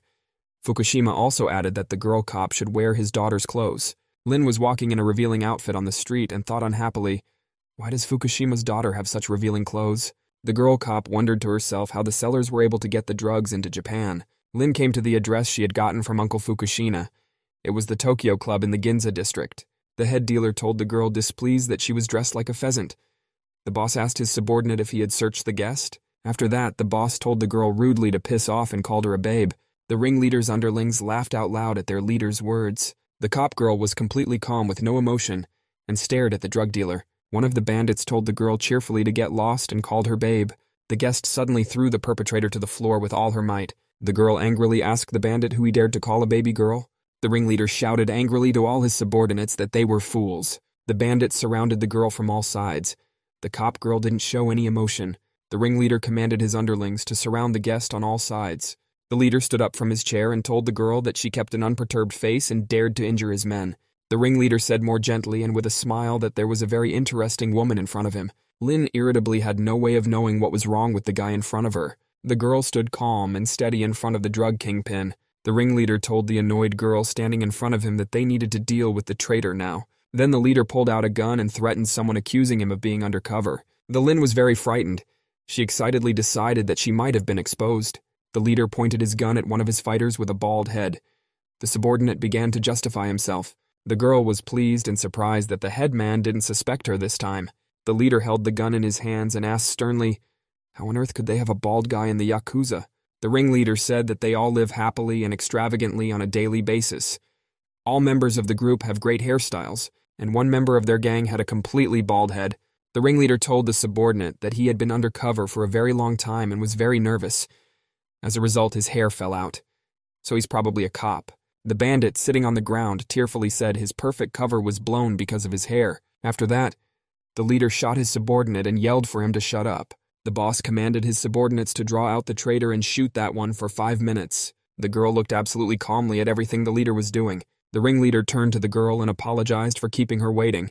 Then the boss forcefully shoved his guest to the couch and said it was time to get down to business. The ringleader said angrily, lynch her to give him $1 million deposit and then we can talk about cooperation. After that, the boss looked angrily at his guest and asked if she agreed. Woman Sang Lan recalled that she was born into a very noble family. From a young age, the girl was already designated as the next head of the family. She was worshipped by those around her. At the age of 13, the girl left home and joined the Kendo Minamitatsu Hall. At the age of 14, she realized the deep meaning of the wind blade. Girl entered the Holy Sword Kingdom at the age of 18. She then founded her martial arts school and began recruiting students. Due to frequent exercise, the girl had red spots on her body. She could not have close relationships. After that, Sang Lan was stripped of all emotions and desires to obtain the peak martial arts. The woman finally got a chance to challenge the legend that is Burkut. Sang Lan stood and calmly watched the explosion that erupted in front of her. The warrior took her sword to strike the protagonist with it and activated the spell. After activating the magic, the woman kicked off the ground and flew upwards. The doe flew upwards towards the protagonist. Her flight was like that of a dragon. The woman was very formidable and angry. She held the sword in front of her. Sang Lan was astonished to see the protagonist using Shaolin techniques. Yi Fei was descending from the heavens at high speed. Behind his stick was a huge pillar of fire. The protagonist menacingly shouted that he was using a skill called Ranmu Blade. The woman was amazed and frightened. She never realized what the guy had said to her. The protagonist's spell was able to break the defenses around Sang Lan. The woman's sword shattered into pieces. Ifei thought to himself that Sakura was broken. The Blade Master was hit very hard by the destruction of her ball. Sang Lan fell to the ground exhausted after the battle. Ifei stood beside and held a burning stick. The protagonist told the serious woman that she was indeed a master of the blade. Ifei explained that he was very surprised when he couldn't react to the attack. He added that the woman's sword was very fast. Sophia excitedly realized that the guy was using the Ranmu blade to burn the atmosphere and weaken the attack. The woman was very much stunned and shocked at her loss in the fight. Sang Lan realized that she had completely lost. She decided to turn to the protagonist. The woman told the guy that she enjoyed being a rival to Ifei. The guy folded his arms in a fighting gesture and said that good opponents rarely appeared. Afterward, the main character told the woman with a smile to extend her hand to him. The Lord of Blades told the protagonist that he was a very soft man. She took Ifei's hand. Suddenly, the woman was very surprised after taking the protagonist's hand. Sang-do glanced over and noticed that she didn't have any red spots after touching the stranger. The guy at this time carefully examined his coworker Sophia and said she was fine. Zhanglan turned to Ifei-san in a soft and calm voice. The protagonist turned to the woman with great attention and looked her over. Sang-do, still sitting on the ground, told the guy romantically that he had defeated her and she was now his wife. The protagonist was very much taken aback by this offer from his former rival. The woman explained that she had made a vow to become a wife to a man after touching whom she would have no red spots. Not to test his fate any further, the protagonist fled the scene in a flash.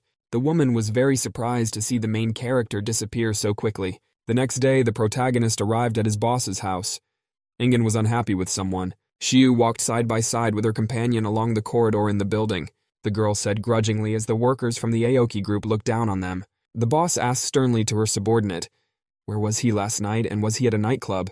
The protagonist excitedly replied Ingen that he didn't go to any clubs. The boss told the guy strictly that he needs to behave well these days, as there are very important negotiations going on. Zhu looked at the protagonist and importantly told him not to flirt with anyone. The guy opened the door to the apartment with a bang. He told his boss not to worry. The protagonist wanted to tell his supervisor, "What's his nickname?" The shocked lad noticed a doe fall to her knees in front of him in the room and call him husband. Ingen turned to her subordinate very sternly. Ifei didn't know what to say. Having come to his senses, the protagonist decided to excitedly explain everything to his boss. The guy was telling the girl that she had slept last night and he was off somewhere. Shui listened to her interlocutor with disbelief. You've stared at the Lord of Blades with barely contained emotion. Sang Lam, sitting on the floor, asked the guy, would he really leave her so soon? The woman modestly said that Ifei spent a lot of energy on her last night, and now she's denying it. Ingen grabbed the guy's neck with her hand. Ifei realized that he needed to explain everything immediately now. The protagonist told the boss that there was no need to get emotional, and she should listen to him.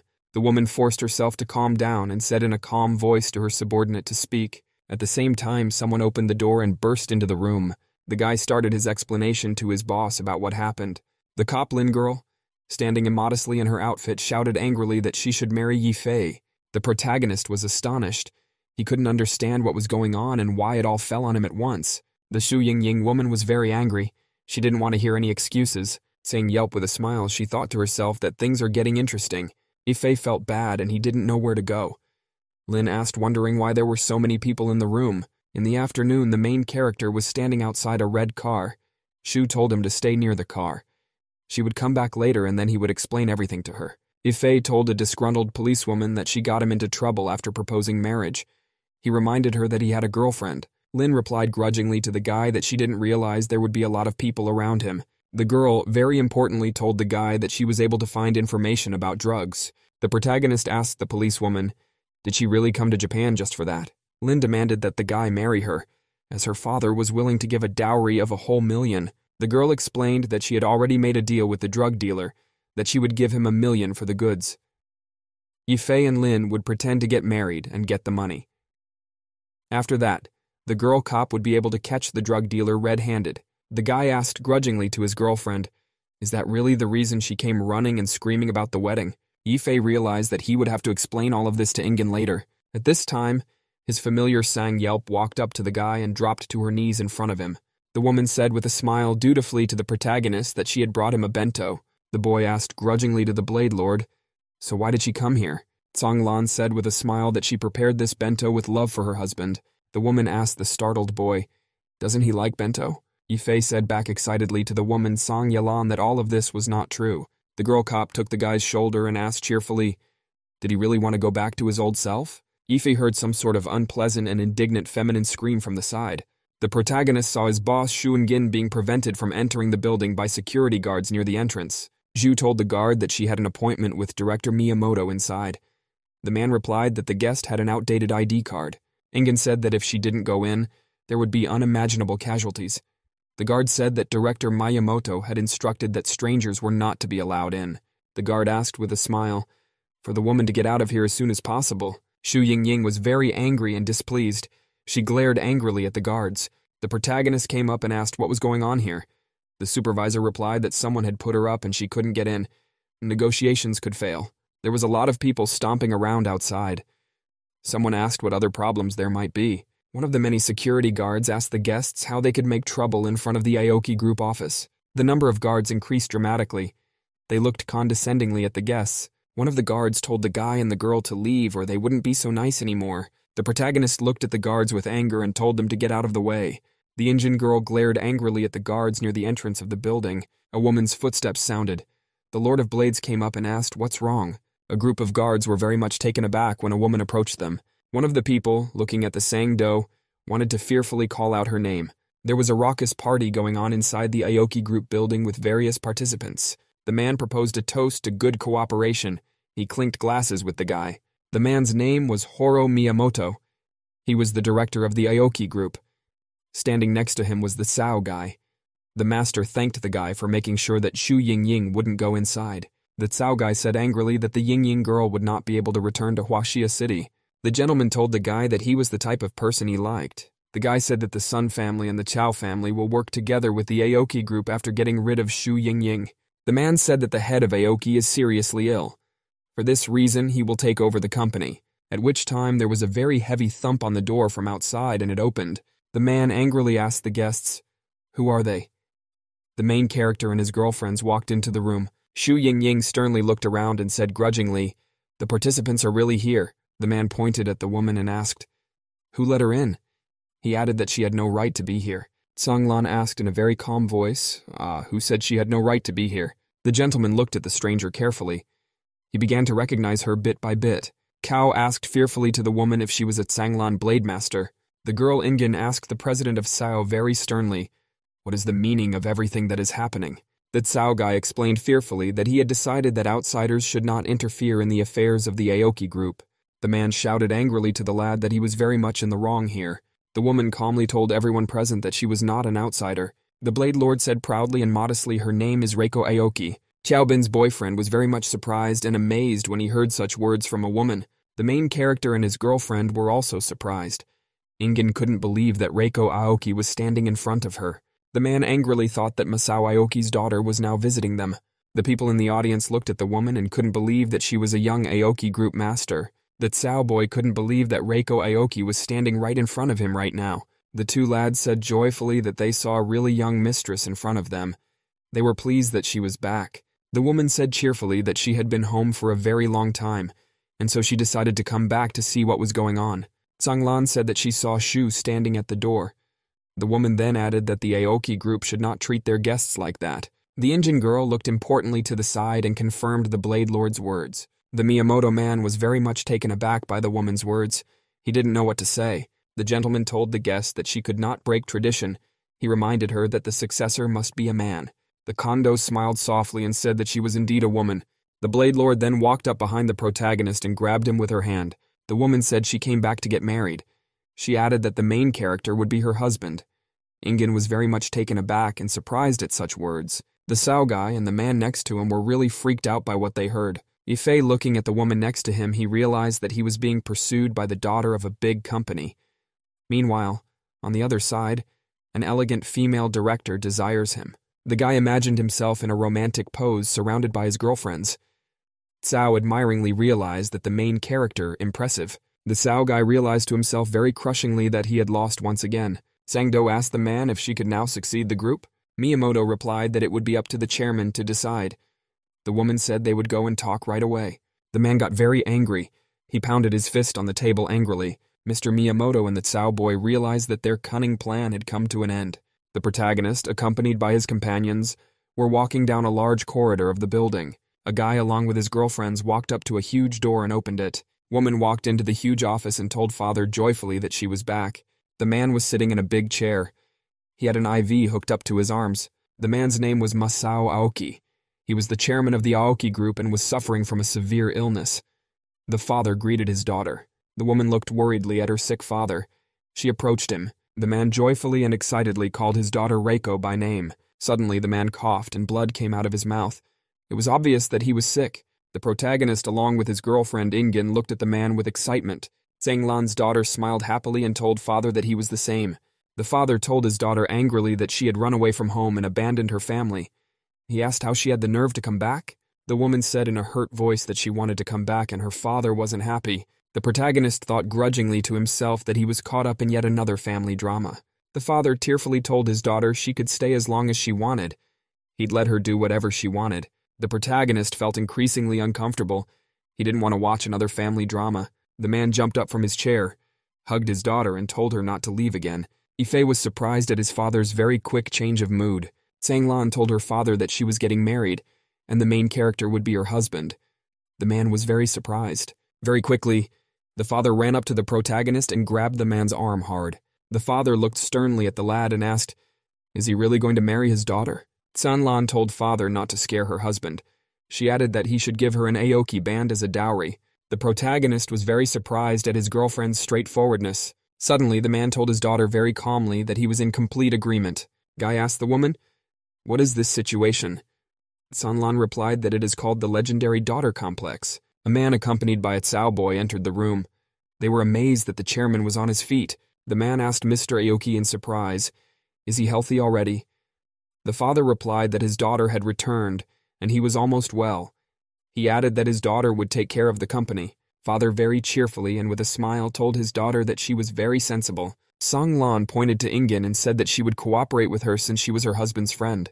The man excitedly and loudly shouted to the chairman to wait. The chairman asked strictly to Miyamoto if the latter had any other suggestions. Miyamoto's man ended up bowing obediently to his superior. The father asked his daughter sternly, "Is it really true what she told him?" Songlan sighed. That director Miyamoto wanted to prevent them from entering the company by interfering in the negotiations. The man sternly told Miyamoto that there would be a directors' meeting tomorrow. All decisions made earlier would be null and void. Saogai was very much startled and amazed by the chairman's words. The man sternly covered at the director Miyamoto to apologize to them. After that, the chairman looked sternly at his subordinate and asked, "Doesn't he want to apologize?" Miyamoto man was very much startled. He realized that he would have to apologize. After that, Miyamoto obediently bowed and apologized to the protagonist and Ingen. The chairman and her daughter sat at a large table across from the protagonist. Ife stood up and told his companions that they needed to finalize the deal now. After that, the Blade Lord took Shu's hands and said that they would have a pleasant cooperation. Ingen looked at the woman across from her with excitement and interest. Sanglan said in a pleasant voice to her companion that they would see each other more often now. Shu Yingying replied excitedly to the woman that the woman was completely right. The woman turned to the protagonist and told him to come over to her. Shu Yingying's girlishness was calm and silently stood next to the woman.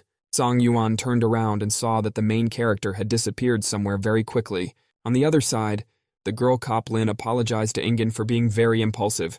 Ife told the girl in an excusing voice that it was unexpected bad luck. Ingen told the guy conciliatingly that she forgives him since he helped solve the problem. Afterward, the boss asked her subordinate to let her know next time it happened. The protagonist cheerfully confirmed to his boss that he would. Afterwards, the guy asked his girlfriends to go out to dinner. Suddenly, a schoolgirl approached him. A girl with green hair shoved the protagonist as she walked by. Thereupon, the schoolgirl said menacingly to Ife to watch where he was going. The protagonist quietly apologized to the girl.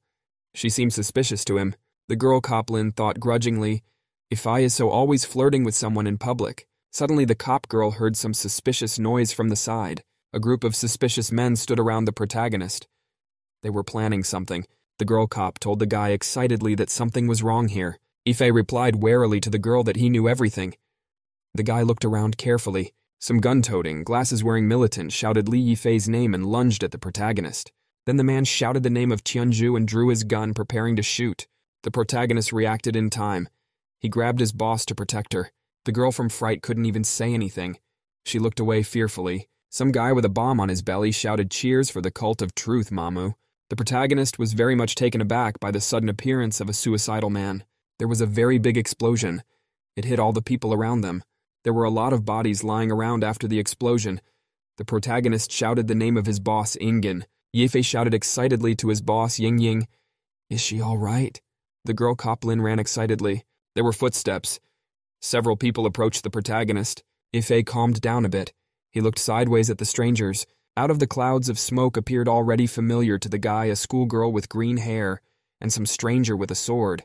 The girl was holding a huge metal ball on a spiked chain. The protagonist calmly and a little surprised asked the strangers who they were. The schoolgirl, together with her companion, looked at the protagonist in silence. The girl cop said frightened that the strangers looked like terrorists. Yifei said sternly to Lin him to help him get the Indian girl to the hospital. The guy gave the cop a menacing look and said she should listen to him. Lin realized she would have to comply and told F she would do anything. The girl cop grabbed the unconscious girl and told the protagonist to be careful. Yifei told Lin to leave. He also added that he would deal with the strangers himself now. The protagonist looked menacingly at the assassins and called them garbage. The schoolgirl prepared to use her metal ball against the guy. The girl swung around and launched a huge ball in the direction of the protagonist. The balloon flew at high speed towards Yifei. The schoolgirl couldn't hit it. The protagonist was able to grab the flying balloon and hold it with his hand without any problems. The schoolgirl was very much amazed that her weapon didn't damage the Yifei in any way. There's a guy with a sword at the side of the main character. He's pulling it out of its sheath. The guy wanted to strike his opponent with his sword with a huge swing. After that, the attacker was very surprised. He realized that the protagonist was not hurt in any way.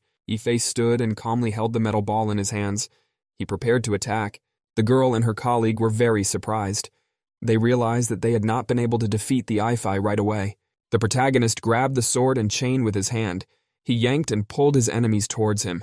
Yifei decided to use his fighting skills and make his enemies kill each other. With an apt and dexterous move, the protagonist used his sword to stab the girl. The girl started coughing up blood and dying from the strong sword blow. The gunman was startled to realize that he had killed his partner with his own weapon. The attacker realized he was now alone. He pulled the sword from the schoolgirl's body. The fighter ended up lunging at the protagonist with the sword and yelling at him to go to hell. The protagonist blocked the attack completely calmly and elbowed the attacker with all his might. Yifei wrenched the sword out of his opponent's hands with a powerful and swift move. The protagonist looked intently at his attacker who was standing next to him. Yifei swung around and struck his opponent with a powerful punch. The protagonist saw his opponent fall to the ground after a blow. After that, Yifei became alert. He heard some suspicious noises from the side. The weather turned bad and it started to rain. There was a group of men coming from the side. The weather was getting worse. The rain turned to thunderstorms and the clouds made everything dark. The militants came up with huge swords. They prepared to attack. Burkut ended up completely surrounded on all sides by sword-wielding militants. One of the men called the main character a man from China and said he was going to die. Armed men came at the protagonist at full speed. The fighters ran menacingly and shouted that they were about to kill the protagonist. Yifei held his sword in his hand and prepared to fight off his attackers.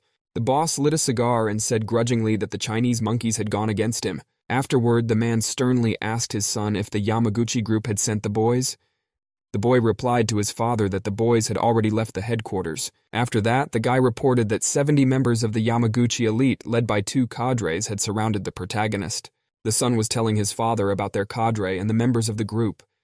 Yifei at this time swung his sword against his opponents. The guy informed the boss that all of their fighters were elite. Yifei at this time struck one of the fighters with his sword. The son was telling his father about the capabilities of their fighters. The Burkut, meanwhile, prepared to attack further, and Fei slaughtered another opponent. And the guy was telling the boss that any one of their fighters could stand up to 100 enemies. The protagonist struck another opponent with his sword. The son told his father that the Chinese would collapse with a single blow, just as they had done once before. At this time, Fei was chopping confidently with his sword around the enemy left and right. The protagonist swung his sword at another opponent. At this time, the guy was telling the boss that once upon a time, the Japanese killed the Chinese without any resistance. Yifei continued to destroy the opponents. The man said the main character is a sick bastard from East Asia. At this time, the main character smiled evilly to himself. He was almost done fighting. The man cheerfully said that the Loki group would belong to him after the death of the protagonist. The father commanded his son to cut back on his drug business. The kid bowed and said he would. The man glanced out the window and asked with interest, had Yifei been killed yet? The guy replied that the protagonist was left without any help, after which my son cheerfully announced that they had thought of something just in case. The guy told the boss that he sent a strongest S-rank soldier named Hanajiro. At the same time, this sent fighter was already dead. Yifei was pulling Hanajiro's corpse in the rain. At that time, the son told father that the protagonist would die a tragic death. The protagonist smiled happily. At this time, the son promised his father that the Yifei was finished. At that time, the injured girl Xu Yingying was brought to the hospital after the explosion. The paramedics very quickly wheeled in Gina away on a medical gurney down the hallway. The girl cop yelled excitedly to the nurses to bring the girl in. Injin lay absolutely without any consciousness on the bed with her eyes closed. The cop girl shouted very excitedly for Miss Xu to hold on. Injin was wheeled in the door of the operating room. Ling, very excited, stayed outside. The cop girl was still very much in shock. She couldn't come to her senses, at which time someone in the rain came from outside the building at the hospital. The female assassin turned to her commanding officer standing next to her. Outside the hospital, Blood Eagle stood pensively with his sword. It felt like a great danger was looming on this rainy night. Blood Eagle stood near the entrance to the hospital. He was thinking intently about something of his own. Blood Eagle thought about what he should best do now. The fighter remembered that his boss had ordered him to go after the protagonist's girlfriend. After that, the guy heard someone coming up behind him. It was his subordinate. The female assassin had blonde hair and wore an oxygen mask over her face. A woman with a rifle in her hands asked the Blood Eagle if Berkut's family was in this hospital. The commander confirmed it to her. The assassin said angrily that the protagonist's family should feel the same pain she did. In the hospital's operating room at that time was Xu Yingying. Lin asked the doctor what would happen to Miss Xu. The medic replied that the patient was still in critical condition. The girl cop took the girl's weakened hand and told her to hold on. The girl cop lingered at the hospital until late at night. She was deciding what to do next. The girl went out into the corridor and decided to get some refreshment. She bought a can of drink from the vending machine. The cop line girl opened the can and started drinking. There was silence in the hallway. Lin realized that Ingen was still in critical condition. She decided to stay the night. Suddenly, the cop girl heard something suspicious. She decided to go back. At the last moment, Lin ducked to dodge the bullets. The rifle was fired by an assassin. The woman jerked the bolt in her rifle and walked forward towards the policewoman. The assassin looked at her lying rival with hatred. Woman, holding the rifle in her hands, said menacingly to the line that the one was her prey. The cop girl stared at her dangerous rival and couldn't figure out who it was. Lin ran up to the wall and grabbed the drink machine in her hands. She yelled to the woman that she didn't care who she was. The girl cop, holding the drink dispenser in her hands, ran up against her rival. The assassin ended up firing her rifle at her rival. Lin noticed fearfully that the shot had blown a huge hole in the automaton. The woman smacked her rival over the head with the butt of a rifle. The force of the butt of the rifle blew the policewoman very far to the side. Lin was very much displeased. She realized that she wouldn't be able to defeat the assassin easily. At this time of the quiet night hospital inside the Chagall Blood Eagle, the boy quietly opened the door to the ward where the Indian woman lay. Blood Eagle walked into the ward and saw that Xu was still lying unconscious with her eyes closed. The guy stood by the bed with the girl for a long time. It was like he was thinking about something. In the company building, father and son drank champagne and celebrated their victory. The man said that he felt success. He added that one man cannot stand up to an organization. He also recalled the foolish Chinese. The son raised a toast and told his father that he was a capable man. The man then said that the Chinese would be the losers. He added that someday they would invade them and take their lands. A subordinate broke in and said there was bad news. The man sternly reminded Guy about etiquette. The subordinate said fearfully that the protagonist had killed everyone in his path. The man was very frightened. The guy grabbed his subordinate by his clothes and asked fearfully, "How could this have happened?" A subordinate said that the main character killed everyone with his own sword. Ife cut his way through the streets and left a pile of corpses. All the elite fighters were killed. At the end, the frightened guy reported that the main character was on the first floor. The man looked out the window fearfully. The protagonist glared angrily at the father along with his son. He prepared to finish them off. The man and the guy couldn't believe what they were seeing and that this was possible. The boss came to his senses and demanded that his subordinate find someone to protect them. The man saw excitedly that their protectors were still here. The woman asked sternly, who dared to provoke their director Miyamoto? A woman came out of the room and told the boss along with her son that they were very, very lucky. The guy's mood improved. He said cheerfully that it was very good that the guards were still here. For his defense, the director hired Brother Hu and a female Hong Yi. The guard said confidently that they would deal with the enemies of the man and his son. Man, holding a cigar in his hand, said cheerfully that he was fully revived. The guy shouted happily and lovingly that Miss Hu was very pretty. The woman shyly said that she wasn't here expecting to see a suitor. Then the guard and her colleague got ready to go. Miss Hu said confidently to the man that they had to go and settle something with the Chinaman. Suddenly there was a very powerful explosion and the door flew out with the fighters. The woman turned very angrily to the stranger standing in the doorway. The woman didn't see who was standing in front of her. She told her rival that he would regret messing with them. Hu brother tensed his muscles and prepared to fight a potential enemy. The man shouted angrily and menacingly that he was a bomber named Hu. The woman said her name was Ghost Hun and shouted that they were from the Anti-Eagle Association. The guards were suddenly very surprised to see an Ifai in front of them. The woman and man were amazed that their opponent was Burkut. The protagonist, in a tired but formidable voice, told his opponents to scram. Hu's battered brother said to himself that he was glad he was alive and his head was strong enough. The beaten woman was lying on the ground. The man angrily commanded the remnants of his subordinates to kill the protagonist. Ife walked over and shoved the fighter who had run up to him aside with his hand. The protagonist confidently walked forward and left a bunch of neutralized guards behind him. Ife found himself in front of a huge armored door. The man on the radio said that Ife hadn't expected his door to be made of steel. Then the man angrily shouted that the protagonist would die because he went against them. He also promised that he had already sent people to kill director Xu Yingying. The protagonist listened to his enemy with absolutely no emotion. He continued to advance. Suddenly, something distracted the man greatly. He looked away. The son said excitedly to his father that the helicopter on the roof was ready and they could retreat. The father shouted angrily to the boy that there was nothing to be afraid of, as if I wouldn't be able to break down that door. The main character kept walking. The boss yelled to the guy to quickly find and send someone to the hospital to kill the woman. Fei. At this time, the main Goroi had already almost completely approached the boss within striking distance. A man scared at the last moment yelled out that he wanted to kill someone else. The boss wanted to shout that he wanted to kill the entire Ife family, but the guy at that time banged his head with all his might. Burkut's blow was so powerful that the unconscious man flew aside. The hapless company director flew far off to the side into the wall. A man broke the wall with his back after the flight and was left lying unconscious. The protagonist looked at the man's breathless body and realized that he had already been neutralized. On the backside of town at the hospital, Blood Eagle prepared to finish off the girl. Injin lay completely helpless. The guy reached out to her. Suddenly, the Blood Eagle was startled to hear several needles flying at him from the side. The guy couldn't figure out who it was that could have attacked him at such a time in such a place. Blood Eagle put out his sword just in time to defend himself from the flying needles. The guy looked up and saw Sophia standing on a tree branch.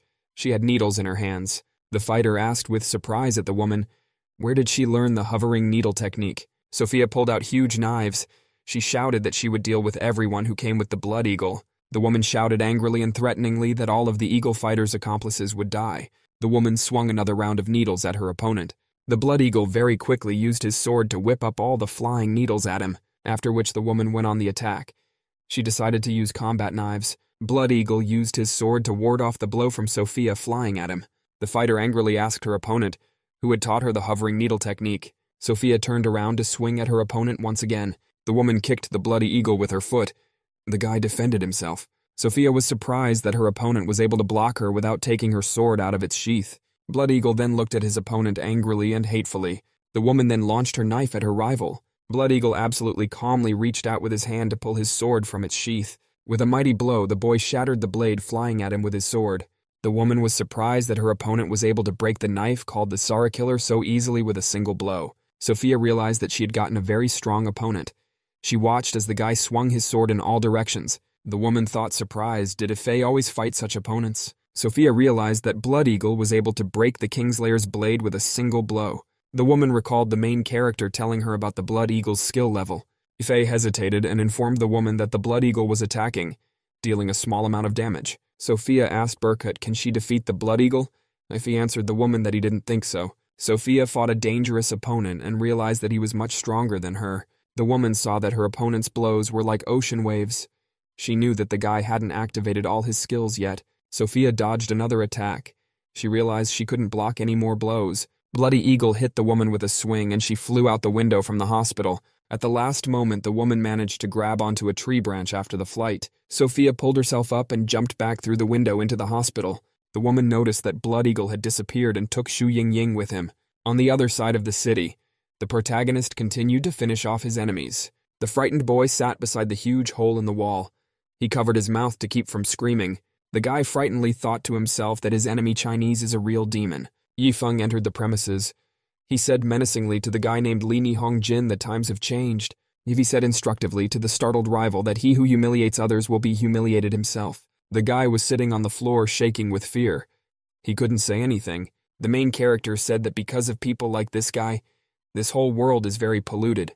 Ife reached out his hand to the terrified kid and said he was about to rid the world of a cancerous tumor. Suddenly the protagonist heard someone from outside calling his name loudly. Ife felt the scream like it was starting to press down on his head. A little coming to his senses, Burkut sensed that perhaps the girl Injin was in danger, at which time the protagonist heard some loud noise and a bang in the side. A red car drove into the building. A girl got out and yelled at the main character. The guest was very excited. She shouted that they had to hurry. The girl with tears in her eyes asked the protagonist to get into the car as soon as possible. She was holding a golf club in her hands. The protagonist hopped into the car and asked the girl on the go, "What was that just now?" Ife asked her girlfriend, "Did she stop by the Yamaguchi fortress to save him?" The girl drove the car and was silent. She was thinking how to explain everything to the guy. The girlfriend explained that she didn't save the main character. She just happened to be here. After a short pause, the girl asked the Ife how had he lived here for the past few years. The guy said that he didn't have anything special. He thanked the girl for her help as he himself would not have been able to get to the hospital quickly. The girlfriend again said she happened to be driving by, at which time the car hit a rock. The protagonist was sharply thrown aside by the girl behind the wheel. He arbitrarily grabbed her breasts. The girlfriend yelled menacingly for Ife to take his hands off. The guy responded fearfully and said it wasn't his fault. Outside the hospital, the cop line girl continued to fight against the assassin. The girl cop was protecting herself from gunfire by using a metal cap. The woman angrily asked, "Does the lynx using the cap think she's Captain America?" The girl cop once again took cover to protect herself from flying bullets. The girl standing near the tree, frightened, realized to herself that the cover would not last long. She could not win in close combat. Then the lynx launched the lid against her rival with a swing and shouted that it was Captain America's shield. The assassin began firing her gun at the flying shield. The woman was surprised to notice that her rival had disappeared somewhere. At this time, a girl cop suddenly appeared to attack the assassin from above. Eventually, the Lin fell to the ground. A woman jumped on top of her. The protagonist drove up and couldn't realize who it was in front of him. Yifei got out of the car, took a closer look, and noticed that Ling Chong was lying on the earth. The protagonist looked at the stranger unhappily and asked who she was. The woman shouted to the guy that she will take revenge for everything that happened to her family. She added that they are taking Xu Yingying away. The main character was startled and frightened. He realized his girlfriend had been kidnapped. The assassin shouted to the guy that he wanted to say hello to Xianzhe. Then she abruptly disappeared. The protagonist thought the unexpected appearance of a new assassin alerted him. Yifei realized that the Holy War Organization was behind the kidnapping. Supreme Boss asked his subordinate, "Why is he planning everything?" He said the protagonist could have been killed right away. Xianzhe retorted that Yifei could escape unless a couple thousand bombs were dropped on him. Afterward, the warrior revealed that he took the main character's family hostage for that reason, at which time one of the boss's underlings brought the girl up, holding her in his arms. One of the subordinates put the unconscious Xu Yingying girl on the floor. The Supreme Boss told the warrior that he was interested and to continue. The warrior explained to his boss that he had to stop acting in only one pattern. It was the bloody eagle and the woman. Xianzhe reported that he had brought 2 royal soldier-level masters with him. Also, the warrior said he brought a Hell-Nose fighter who had level S. Xianzhe narrated that he had also seen off the respected Sun family and the one-armed lord. After that, the warrior wanted to address the Supreme Boss with something very important. To add importance to the moment, Xianzhe reached out to his boss. Xianzhe called the boss a saintly father. The boss was playing at the board at the time. Xianzhe promised confidently to the cult leader that this ambush would definitely kill Burkut. The cult leader cheerfully said that he wanted the female protagonist to be the victim. The next day, a flight carrying passengers arrived at an airport in Japan. A man in beachwear accompanied by a woman stepped off the plane. Xu Zhengguo-man said to his companion, excited that they would surprise Ingen. Xu Zhengguo's man was very funny. He imagined realistically how surprised Yingying would be upon their arrival. The wife told her husband that Xu didn't know that they had won a trip to Japan. Xu told the woman that Japan was an S&M country, and they could continue their youth. Someone from the outside came up to the guests and said they hadn't changed at all. The man who approached was named Lin Zhenhai. He was the father of the woman, Lin Qiang, and a former police commissioner of the city. The man asked the woman why she was here. The woman greeted her father and said they hadn't seen each other for a long time. Xu yelled to the interlocutor that he had followed them and called him a pervert. Lin replied angrily that he wouldn't have thought to follow the man. After that, Lin glanced to the side and very rudely called Shuya an animal. The woman looked fearfully at the Lin. The man walked up to the guest Mei and said that she was as pretty as before. Lin asked a woman, "Is it hard to live with a gorilla?" while pointing to Zuya. Xu yelled at the man to leave quickly. Lin replied that he didn't understand how a Mei girl could live with Xu. The man excitedly recalled that Mei's girl was a good one with special hobbies. As a young girl, Mei was a good and diligent student and an athlete as well. Xu remembered his wife. She had very strong S&M tendencies. The man thought to himself that his girlfriend really did have some special hobbies. Xu told her opponent that they were really married and Lin lost. Afterward, Xu told the interlocutor that his daughter had found a good husband, and they would soon be married. Lin was very surprised after hearing such words from Xu. The Ling man said seriously that he had come to see his future son-in-law as his daughter was also getting married soon. Shu asked his interlocutor in surprise, what kind of fool would be willing to marry his gorilla-like daughter? Lin told his interlocutor that he was talking nonsense. He wanted to say something about his daughter's boyfriend. Lin said that his daughter's fiancé was very outstanding. The protagonist at this time stood with his girlfriends and coughed with all his might. The girlfriend asked the guy if he was okay. Yifei replied that he had a slight cold. Lin told the main character that they had failed, at which time a girl approached from the side. She addressed the protagonist and called him her husband. A girl in a national costume and carrying a sword, and asked what happened here. The protagonist standing on the street surrounded by his 3 girlfriends. Yifei has the girl Reiko's help to find out where his acquaintance Injin is. The girlfriend asked the policewoman, "Who is this woman Injin?" Lin replied that it's about the wife of the main character. Reiko said with surprise that Ingen was her husband's woman. After that, the girl knelt down and told If to be calm. She would agree to all his requests no matter how many women he had. The protagonist asked his girlfriend not to call him her husband. At this time, the girl was prying the prehistory of Ingen from the policewoman. That's when the policewoman's cell phone rang. At the same time, the girl was still standing in front of the Lin. Lin was surprised that her father had made it to Japan. She said she didn't have time to pick him up today since she was on a date. The father told his daughter that he wanted to see his son-in-law very much. The girl replied that she was busy and they would talk tomorrow. The man was unpleasantly surprised by his daughter dropping the phone call. Next to the whole conversation, a woman named Mei and her husband, Mr. Shu, listened attentively. After some time, the protagonist and his companions arrived at the headquarters of the truth cult Momu. Ife and his girlfriends went up to the 4th floor in the elevator. The doors opened. There was a massive explosion and the force of it blew several people apart. Ife asked sternly, "Where is Xianjie?" and demanded that he be brought to him. One of the cult followers menacingly asked the guest, "Who was he? How dare he break in here?" The cult members were unhappy about being disturbed by strangers. At that time, someone's heavy footsteps sounded. Towards the protagonist, his companion, the chief members of the cult showed up. Takasa, a huge and fat man, told the guests that they had no right to see Xianjie. The protagonist told his rivals to get the hell out of here. The leader shouted to his underlings to kill the uninvited guests for the cult leader. A female Sophia suddenly appeared and she used battle needles to strike a huge number of cult members. The warrior told the protagonist to go to the top floor. She'll deal with the others. Ife gave a grateful look and told Sophia that he was leaving the rest of the competition to her. At the same time on the street, a man Lin arrived at the building where his daughter was supposed to be. Shu was standing next to him. He was surprised to tell his interlocutor that he was actually tracking his daughter's phone. The former policeman said his GPS locator shows that Lin Xiang is in the building across the street from them.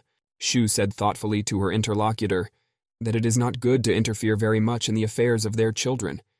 Lin replied calmly that he was just looking after his daughter. He suggested that the man watch his son-in-law. The men sat down on a bench and sat in silence for a long time. Lin turned to his interlocutor. The former policeman asked Shu what kind of person his son-in-law was. Shu dreamily said that his son-in-law smoked when they first met, but he did a lot for his daughter. Lin added that a big coincidence happened, and his future son-in-law is also willing to do anything for his daughter. Shu said in a thoughtful and sad voice that the daughter had grown up and it was hard to keep her. An old man came up from somewhere and said that Shu was correct in what he said. The stranger sat staring in amazement at the 2 men in front of him. Shu asked the stranger who he was. Lin asked the old man if he belonged to the Japanese Yakuza.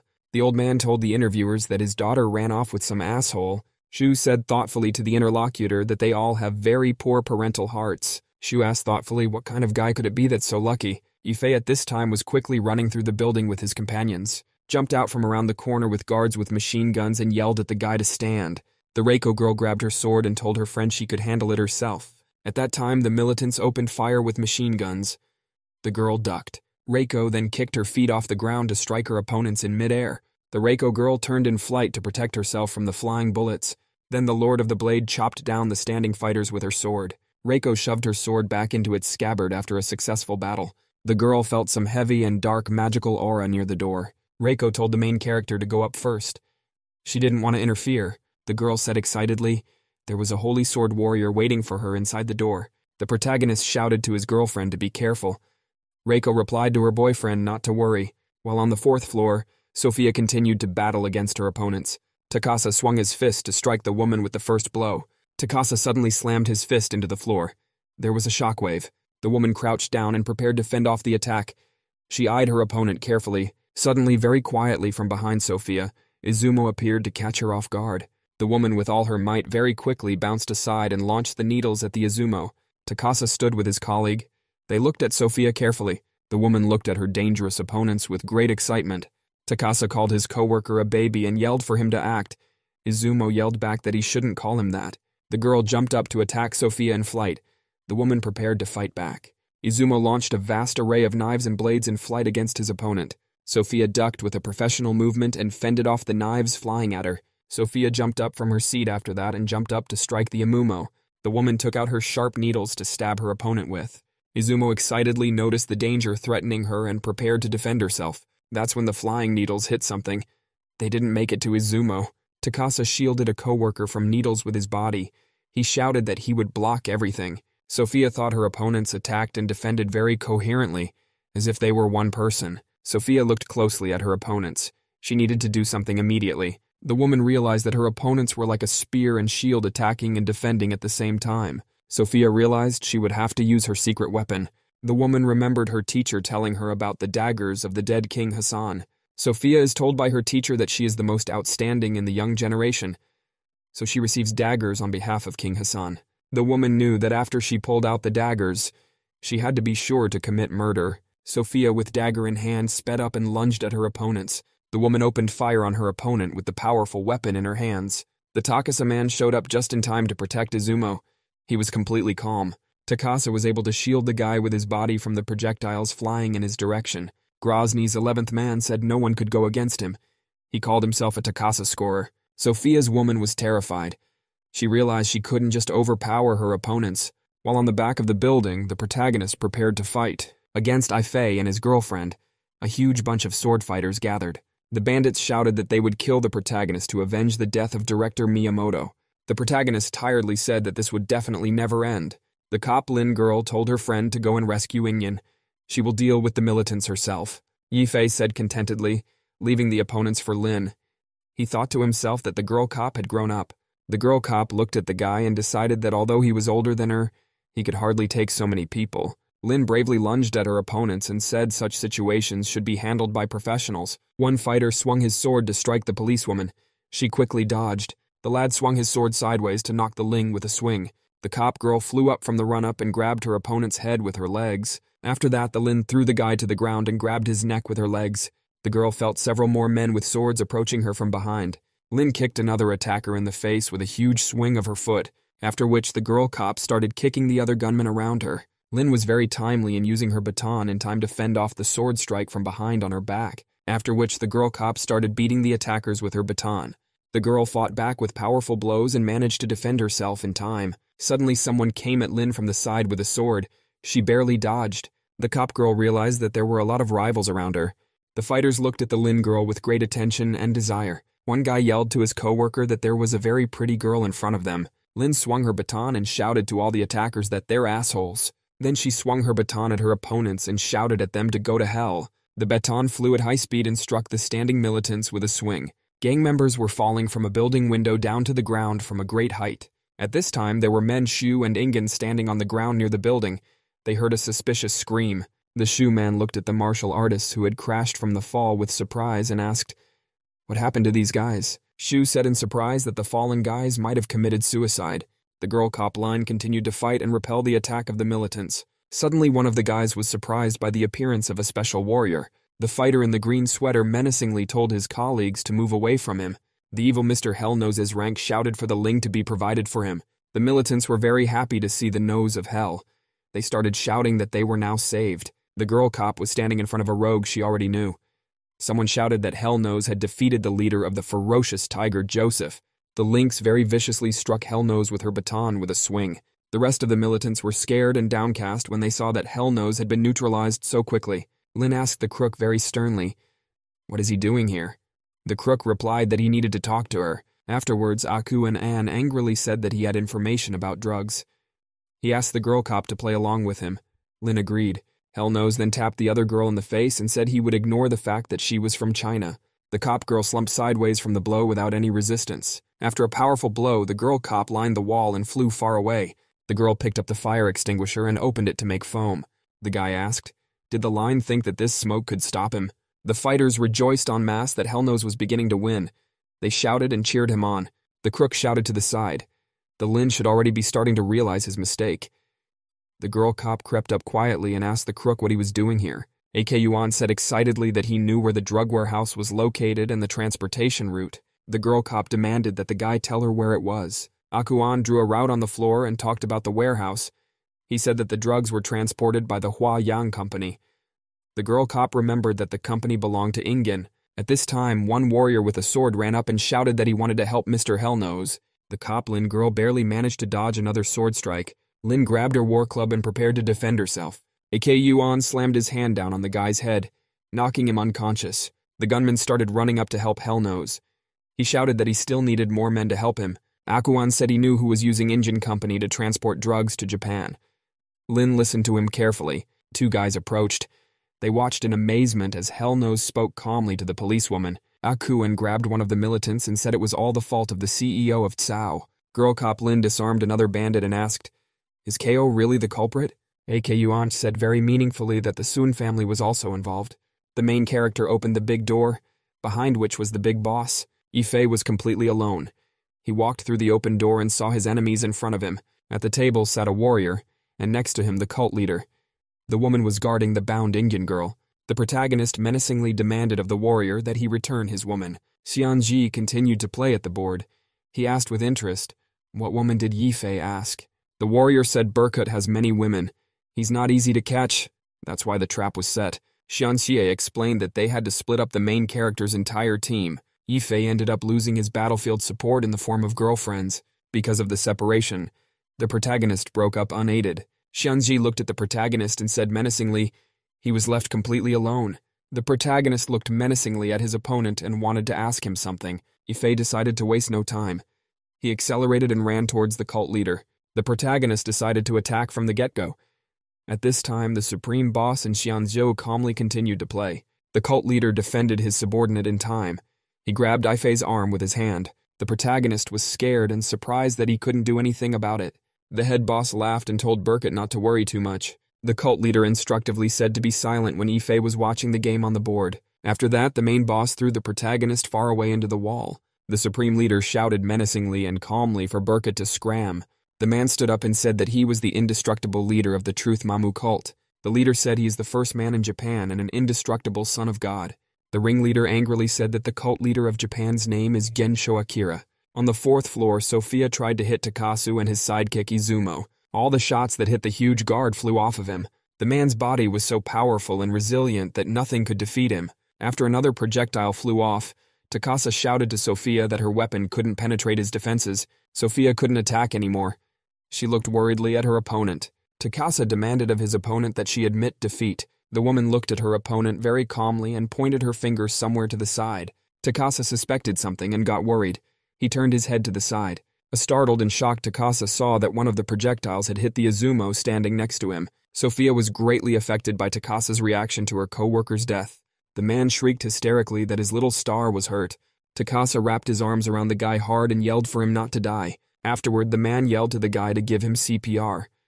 Izumo responded to Takase to stay away. Izumo shouted to Sophia to help him free himself, after which the man wrapped his colleague in an embrace. The man could not get free. Takasa looked at his dead co-worker and couldn't figure out what was wrong with him. Izumo lay on the ground unmoving. It was obvious that she had died after the hug. Takasa tearfully screamed that he had no more starfish and didn't want to live. Then the formidable opponent smashed the window with a burst of speed and rushed downstairs. Sophia watched in amazement as her enemy decided to self-destruct. Sophia only heard the huge noise of the Takasa falling to the ground. The main character continued to fight with the cult leader at this time. The main boss threw Yifei aside with a strong blow. The guy realized to himself that his opponent only had great strength and nothing special. Concentrating, Yifei made the decision to start attacking first. The protagonist couldn't hit the cult leader. He pulled back from the blow. After that, the guy wanted to hit the main boss again. He calmly dodged. The protagonist activated his fighting skills to enhance his power. Fei tried to kick his opponent's leg. He still calmly pulled back from the blow. The protagonist got worried. He realized he couldn't just crush the cult leader. Yifei stood on the ground and prepared to try to accelerate once more to attack. The head boss stood perfectly still. Ife's attacks didn't affect him. Xianzhe was still sitting at the game board. He told the Golden Eagle that there was no way he could hit the target. Xianxi held a game pebble in his hand and said that the protagonist was finished. The warrior placed the pebble on the game board and said confidently that Burkett would not escape the ambush this time. The cult leader said that he was in Tibet for training. One day he saw his god. He added that he himself had become an all-powerful god and would not miss a single attack. The main boss smiled evilly and turned to the Golden Eagle before attacking.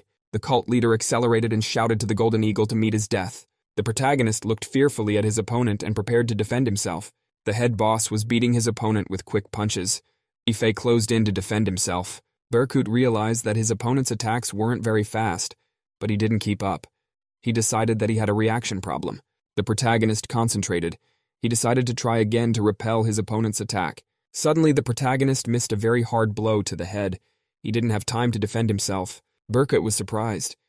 He realized he could neither attack nor further defend himself. Ife turned around and noticed that Xianzhe was attacking him from behind. The guy thought to himself that he didn't have time to do anything. Xianzhe reached behind the protagonist and knocked him in the back with all his might. The warrior asked Berkut if he could feel his reactions slowing down. Xianzhe explained that he was using the sacred skill of the cult leader. Then the warrior menacingly said that the trap was created especially for Berkut. He added that the protagonist and his comrades will die here today. Yifei looked angrily at his opponent and asked, "Does he really think there are enough weapons against him?" Xianzhe glared menacingly at his opponent and said that he had underestimated him. The warrior asked the protagonist what made him think he was only using trash against him.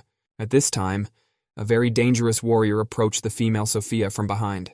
Xianzhe said that there are several types of traps. One of them could be a single trap. Xianzhe also added that there were serial traps. At this time, Lin and AKUN noticed a dangerous opponent with a sword approaching them. Sophia walked over to the window and looked down at the takasa that had fallen to the ground. The woman told herself that her mission accomplished. At this time, a dangerous opponent stood behind her. The fighter swung around to strike Sophia with all his might with his fist. Then the woman repulsed the attack in time and prepared to strike back. Sophia knocked her opponent to the ground with a swinging kick. Sophia's blow had no effect on the man. He remained on his feet. Then the warrior decided to launch his attack on the woman. He swung his arm. The fighter made a few professional arm movements to knock Sophia to the ground.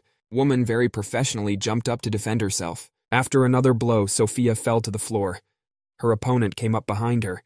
The man accelerated and swung his arm around to strike Sophia sideways once more. At this time, suddenly the warrior was firmly grabbed by someone from the side with a hand. The fighter couldn't fight any further. He was firmly gripped by a hand at his side. The man shoo formidably and sternly asked the warrior, "Where does he attack?" At this time, the Kopling girl was sitting next to her familiar crook. AKUN shouted fearfully to the policewoman for Ta to be more careful. The guy shoved the girl aside with his hands in a very quick motion. There was the sound of gunfire. Bullets flew from somewhere in the distance. The bullet struck the infernal nose. The cop girl fearfully called out her familiar by name. Some warrior came up from the side and said cheerfully that he was very much surprised. The warrior said judiciously that the aide was indeed a traitor. The warrior looked menacingly at the police lynch and said he would kill them both. The man who approached was the second respected man in the Sun family. He was armed with swords. There was a huge sword sticking out of AKUN's body. The cop girl asked fearfully if he was okay. The warrior launched his swords and said that he was using a special wielding skill. The girl cop prepared to defend herself. She shouted to the warrior that he would not be helped by his swordsmanship. At this time, shots rang out and bullets repelled all the swords flying towards the girl. The warrior looked away with interest and asked who was shooting at them. Aboard the helicopter behind a large rifle sat the father of a police lineman. Lin looked away from the scope and shouted to the warrior to leave his daughter alone. On the other side, the protagonist tried fighting against the main boss. Ife is finding it increasingly difficult to fend off the attacks. He's realized it's completely wrong. The protagonist thought to himself fearfully that something had affected his reaction. The guy tried to stop his opponent's punch with his hand. The head boss's punch missed the protagonist's hand. He couldn't catch it. Here he felt that he was beginning to realize what was going on and why he couldn't fight at full strength. Ife looked around and decided that there must be something in the room that was helping his opponent. The woman watched the protagonist anxiously. She couldn't understand what he was looking at. The boy glanced at the incense smoker standing next to him. He thought it might be the object. The protagonist abruptly shoved off and ran towards the smoker. Ife managed to block the head boss's kick and planted the smoker with his foot, and then the guy kicked the smoker far to the side with all his might. Xianzi told the protagonist that he wanted to introduce his co-worker to him. Standing next to the warrior and the Indian girl was a woman with a mask guarding her. The woman's name was Royal Detonator. She had an S rank. The woman told the protagonist that it was time to pay for her family's blood. The protagonist looked at the woman in front of him with great excitement and surprise. Xianzhe pointed at Ying Ying and asked Berkut, "Does he really want his woman to be killed?" The warrior said Berkut can't stand a woman's tears. He asked what about his woman's tears. The protagonist silently looked at Shui Ying Ying and wondered what he should do. Berkut then looked angrily at his opponents and prepared to respond. The main character said he wouldn't kill himself and the woman could shoot. Xianzhe was surprised. The head boss said surprised that Berkut turned out to be really heartless. Xianzhe formidably commanded the royal detonator to kill Ying Ying. The woman boldly put the weapon to Shu's head and prepared to shoot. Suddenly, the royal detonator turned her rifle to the side and shot at Xianzhe. The chief boss was surprised. He looked at the woman, but she did not express any emotion. The gunshot damaged the mask on Xianzhe's face. The protagonist realized he had a chance. Xianzhe extended his hand towards the woman with the weapon and wanted to say something. The protagonist abruptly dashed out of his seat to attack the main boss. The cult leader stood still and prepared to fend off another attack. The main boss immediately swung around to knock the main character who ran up. The cult leader looked surprised and noticed that Berkut was able to repel his blow. Yifei excitedly thought that after destroying the smoker, the effects of the poison had disappeared. The guy started to run at speed towards the direction of the Xianzhe warriors. The protagonist prepared to strike his opponent with his arm.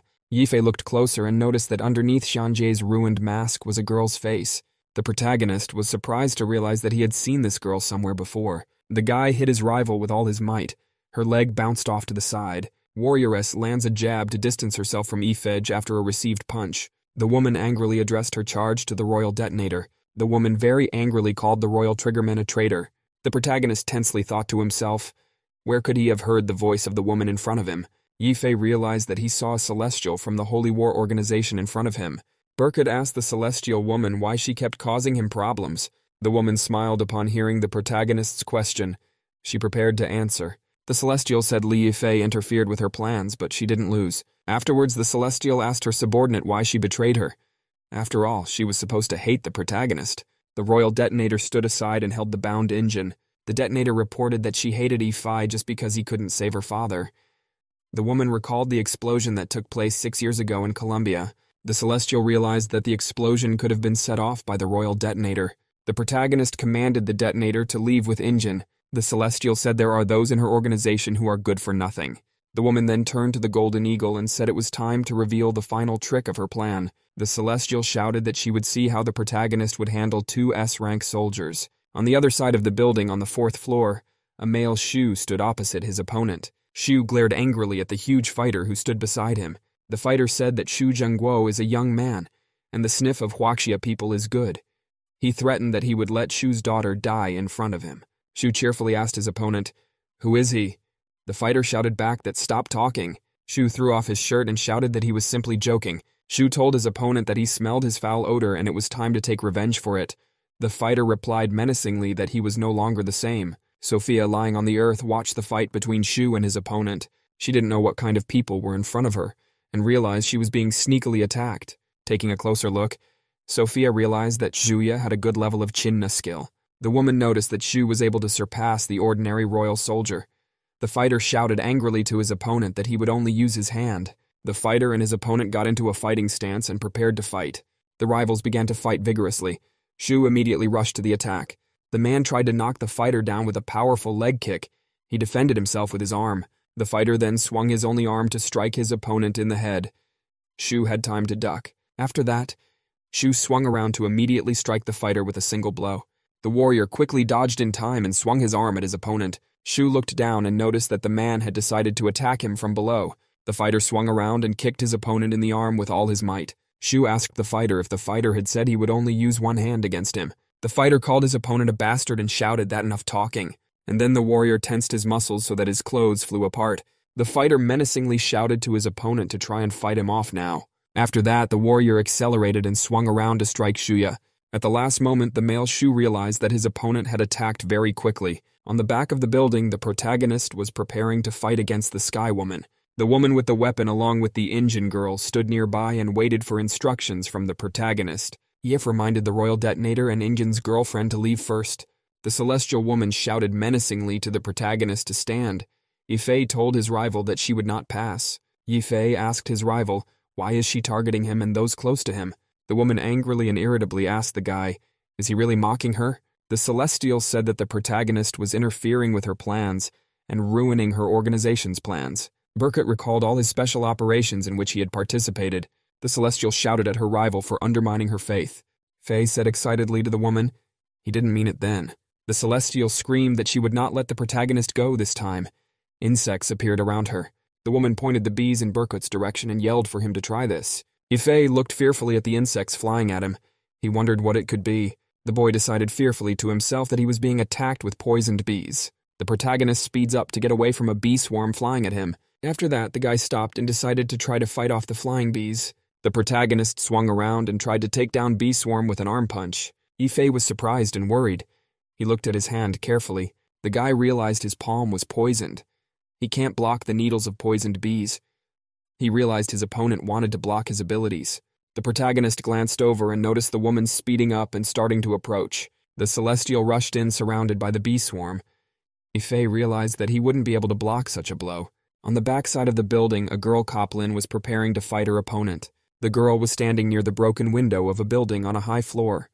A helicopter was hovering in the air nearby. The girl shouted very excitedly when she saw her father in the helicopter. The man asked Lin Qiang's daughter, "Does she really have a date at this place?" The man told the pilot to fly closer. The pilot replied that it was no problem for him. Lin looked closer and saw a fighter on the floor. He asked where the garbage was coming from. The man then jumped out of the helicopter into the building and asked the fighter, "Did that man disrupt his daughter's date?"